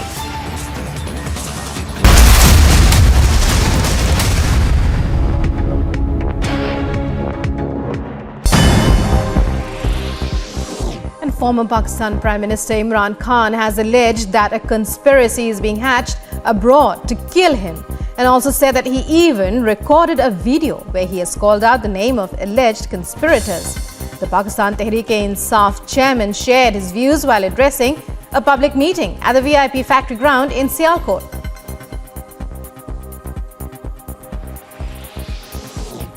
Newly appointed Sri Lankan Prime Minister Ranil Wickremesinghe has said he will provide a full explanation of the financial crisis faced by the island nation on Monday, days after he was appointed as the Prime Minister in the midst of violent protests throughout the country. Ranil was appointed Prime Minister this week with a promise to rejuvenate the crippling Sri Lankan economy. French President Emmanuel Macron arrived in Abu Dhabi to offer his condolences to Emirati leaders on the death of the federation's late ruler Sheikh Khalifa bin Zayed Al Nahyan, who died on Friday at the age of 73. An array of presidents and prime ministers continue to descend on the United Arab Emirates on Sunday from around the world to pay their respects to Sheikh Khalifa bin Zayed Al Nahyan. Somalia's presidential vote was proceeding to a second round on Sunday after the first round of voting did not produce a decisive winner. Legislators are choosing the country's next president in the capital Mogadishu, which is under lockdown measures aimed at preventing deadly militant attacks. Election officials began counting ballots in Lebanon's parliamentary elections, in which turnout was reported to be low. The vote is the first since Lebanon's implosion started in October 2019, triggering widespread anti-government protests. The election since 2018 is also being closely watched to see whether the heavily armed Iran-backed Hezbollah and its allies can preserve their parliamentary majority. Okinawa Governor Denny Tamaki on Sunday urged Japan's central government to do more to reduce the US military presence in the southern island group, as it marks the 50th anniversary of its return to Japan after 27 years of American rule, amid frustration and bitterness over a lack of support from the mainland.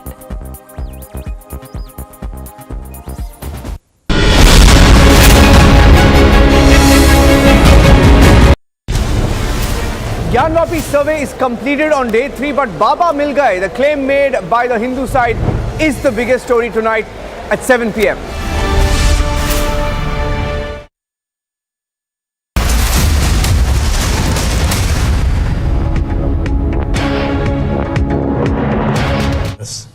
But the governor can surely hold it on and help us, support us, and that is what we ask from the government. So what was the response from the governor? The governor, of course, has taken it. He has not conveyed to me what is his decision, but I take it for granted that governor is convinced of what we have said, and we have put it here. What if governor refuses to move? Will you plan moving the court, sir? We have not yet gone to that extent. We say one day at a time. If the bill is passed, or rather if the ordinance is promulgated, then surely we'll have to see ways and means of finding resort or a little resources, little support for us from different sides, and legal is also one of the things that we may take up. What's the reason behind you passing this ordinance according to you? I can't understand, because government seems to be, I know this is a good government. I must say that Karnataka government is one of the good governments in the whole of India. There are other governments also which are equally, but somehow the same question that you are asking me is almost poking me also. And I can only say that perhaps the government is influenced or forced by certain groups, certain categories of people who are forcing the government in order to sideline the minorities. Sir ಕನ್ನಡದಲ್ಲಿ ಇವತ್ತು ಗವರ್ನರ್ನ ಭೇಟಿ ಮಾಡಿದ್ರಿ, ಯಾವ ರೀತಿಯಾಗಿತ್ತು ಅವರ ಭೇಟಿ, ಹಾಗೆ ಏನನ್ನ ಅವರಿಗೆ ಕನ್ವೆ ಮಾಡಿದ್ದೀರಾ, ಏನು ರೆಸ್ಪಾನ್ಸ್? ಗವರ್ನರ್ ಭೇಟಿ ಒಳ್ಳೆಯದಾಗಿತ್ತು, ಮತ್ತು ಅವರು ನಮಗೆ ಬಹುಶಃ ಒಳ್ಳೆ ಪ್ಲ್ಯಾನ್ ಕೂಡ ಕೊಟ್ಟಿದ್ದರು ಮಧ್ಯಾಹ್ನ ಊಟದ ಹೊತ್ತಿಗೆ. ಆದರೂ ಕೂಡ ತಮ್ಮ ಊಟದ್ದು ಮತ್ತು ಬೇರೆ ಅವರ ಸೌಕರ್ಯದ ಬಗ್ಗೆ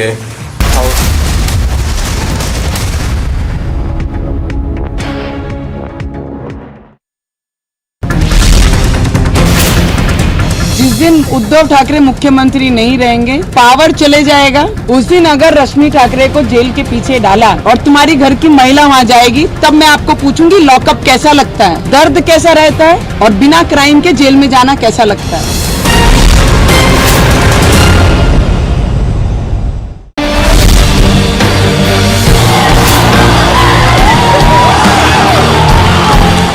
First time we have won this cup. The fact that India won all the matches through the event underscores the level of consistency and competence shown by the team.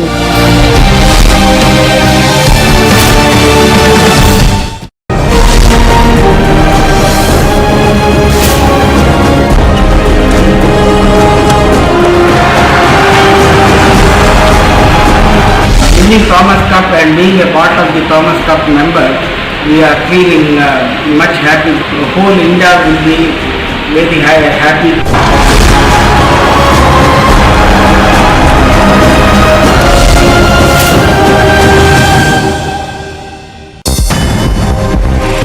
The police in West Bengal barged into the official legislative office of BJP West Bengal leader of opposition Suvendu Adhikari in the state's Nandigram.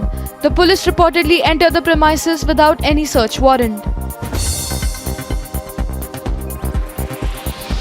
A sand art tribute was created following the death of international Australian cricketer Andrew Symonds. The sculpture was created by an artist named Sudarshan Patnaik in Odisha's Puri. Himachal Pradesh Chief Minister Jairam Thakur was seen presiding over a fair held in the district of Sipur in Himachal Pradesh.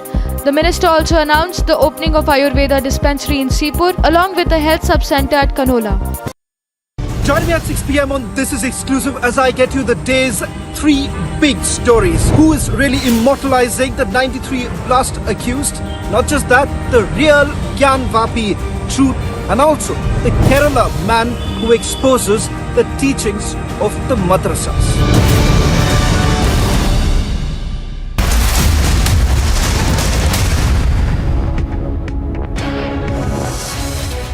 For some big breaking developments coming, activists of right-wing organisation have now filed a memorandum with the Deputy Commissioner of Mandya to allow worship of the Anjaneya idol at the Jamia Masjid in the city. So right now you were seeing that the activists of the right-wing organisation have now filed a memorandum with the Deputy Commissioner of Mandya to allow worship of an idol at the Jamia Masjid in the city. Now this is a news, a Hanuman idol inside Jamia Masjid. That is what the Hindu groups are claiming right now, and they're demanding that we should go in and worship that. In fact, the activists also claim that the structure was originally a temple that was converted into a mosque, and they have demanded permission to perform puja in the mosque.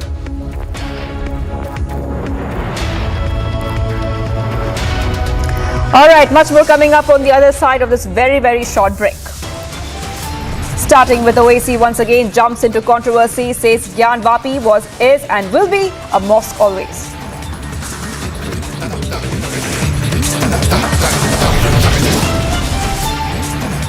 And Kejriwal jumps into the bulldozer demolition controversy, says he's against encroachments but questions the drive. Stay tuned to Republic TV.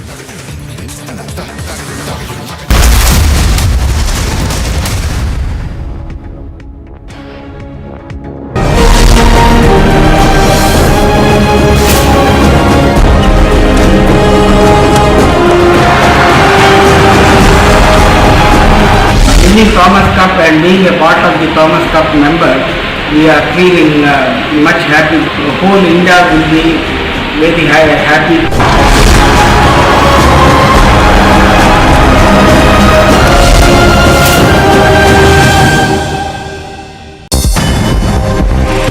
The police in West Bengal barged into the official legislative office of BJP West Bengal leader of opposition Suvendu Adhikari in the state's Nandigram. The police reportedly entered the premises without any search warrant. A sand art tribute was created following the death of international Australian cricketer Andrew Symonds. The sculpture was created by an artist named Sudarshan Patnaik in Odisha's Puri. Himachal Pradesh Chief Minister Jairam Thakur was seen presiding over a fair held in the district of Sipur in Himachal Pradesh. The minister also announced the opening of Ayurveda dispensary in Sipur along with a health sub-centre at Kanola. Union Minister for Education Dharmendra Pradhan visited the Jawahar Navodaya Vidyalaya in Odisha's Dhenkanal. The minister was seen inspecting the school's infrastructure in the city. Minister of State for Science and Technology Dr. Jitendra Singh addressed a public rally in Jammu and Kashmir's Udhampur. The event also had a bike rally to highlight the development carried out in his home constituency. Uttar Pradesh's capital Lucknow was seen being covered with decorations and lights throughout the city. The preparations were being carried out ahead of Prime Minister Modi's visit to the capital. Karnataka Chief Minister Basavaraj Bommai inaugurated the Bhagavad Gita Gyan Lok Museum in Karnataka's Hubli. The museum was built around to highlight the teachings of Bhagavad Gita, with several teachings of the scripture described with the help of illustrations. An encounter took place between the police and miscreants in Noida's Sector 113. While 2 of the individuals were injured in the resulting altercation, 3 others were arrested by the police. Special prayers were held in Kerala's Thiruvananthapuram. The prayers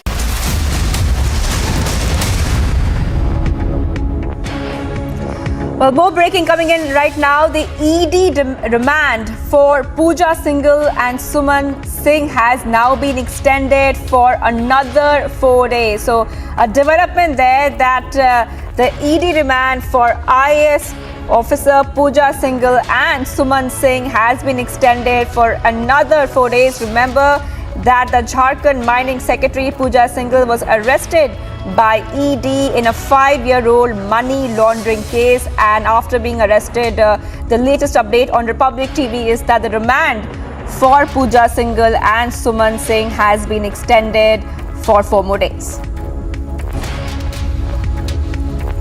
Okay, joining me on the phone line is Prakash. Prakash, we are seeing that ED has extended the remand for another 4 days in the case. Well, yes, the ED had demanded a remand of 5 days, but the special ED court demanded a remand of 4 days, another 4 days for IS officer Pooja Singhal as well as CS Suman Singh, who were arrested by the Enforcement Directorate almost a week back, almost 4 or 5 days back by the ED on charges of money laundering to the tune of 20 crores, and there are various other charges as they were made to sit out face to face, and they could not answer to the probing questions of the ED. And there were irregularities, massive irregularities in the Manrega scheme when Pooja Singhal was the DC of Khoti district in Jharkhand, and around 19 crore rupees were recovered in cash from CS Suman Singh's residence, and that led to the investigation. And after that, Pooja Singhal's husband Abhishek Jha was also arrested, and the probe is still on, and the ED is trying to find out whether there is any political link to this entire investigation or entire scam or not. So that is why they have demanded a remand of another 4 days from the special ED court, and which they've got. All right, Prakash, thank you for joining us with all those details on this latest development. Join me at 6 p.m. on This Is Exclusive as I get you the day's 3 big stories. Who is really immortalizing the 93 blast accused? Not just that, the real Gyan Vapi truth, and also the Kerala man who exposes the teachings of the madrasas.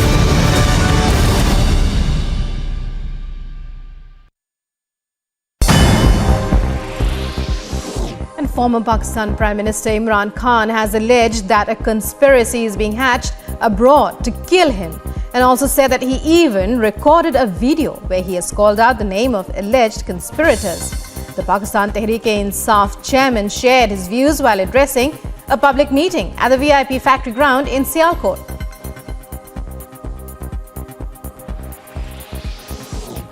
Newly appointed Sri Lankan Prime Minister Ranil Wickremesinghe has said he will provide a full explanation of the financial crisis faced by the island nation on Monday, days after he was appointed as the Prime Minister in the midst of violent protests throughout the country. Ranil was appointed Prime Minister this week with a promise to rejuvenate the crippling Sri Lankan economy.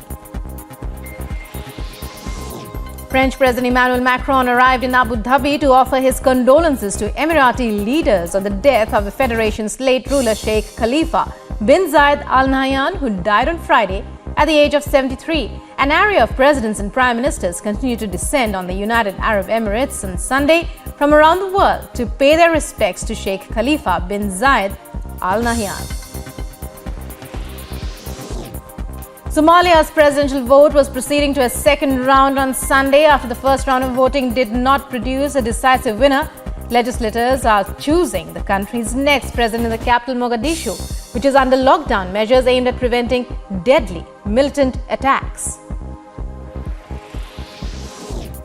Election officials began counting ballots in Lebanon's parliamentary elections, in which turnout was reported to be low. The vote is the first since Lebanon's implosion started in October 2019, triggering widespread anti-government protests.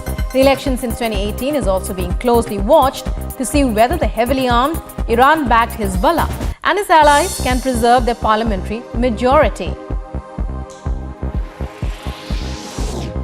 Okinawa Governor Denny Tamaki on Sunday urged Japan's central government to do more to reduce the US military presence in the southern island group, as it marked the 50th anniversary of its return to Japan after 27 years of American rule, amid frustration and bitterness over a lack of support from the mainland. Gyanvapi survey is completed on day 3, but Baba Mil Gaye, the claim made by the Hindu side, is the biggest story tonight at 7 p.m.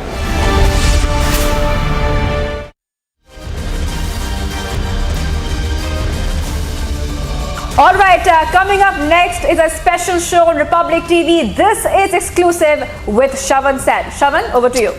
On This Is Exclusive, we get you 3 big stories. One is on the real Gyanvapi truth. The other big story that we are going to track is who's really immortalizing the 93 blast accused. All this and much more in This Is Exclusive.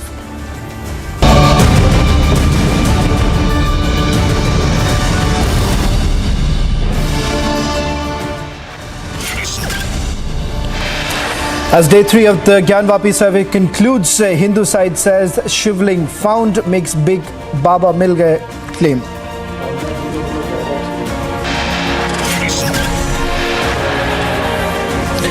Hindu side claims shivling found at Gyanvapi mosque site. Muslim side disputes the claim.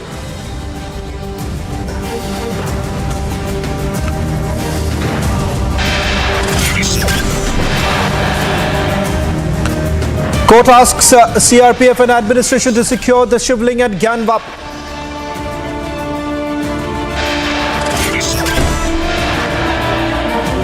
OAC once again jumps into controversy, says Gyanvapi was, is and will be a mosque always.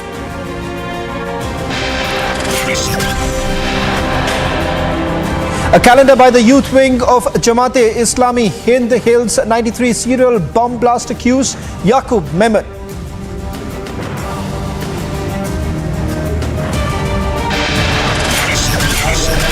Former student of Madrasa reveals shocking teaching of the Islamic institutions.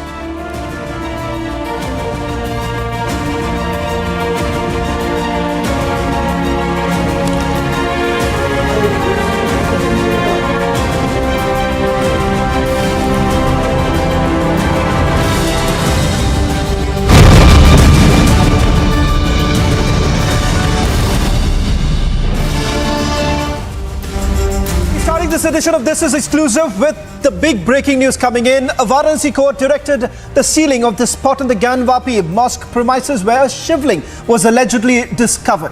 Varanasi civil judge Ravi Kumar Devakar's order came on an application that was filed by the Hindu side's advocate Harishankar Jain, informing the court that a shivling was found during the survey conducted by the team led by the court commissioner. Besides demanding the immediate sealing of the spot, he also sought the court's direction to allow only 20 Muslims to offer namaz and prohibited them from performing the wuzu.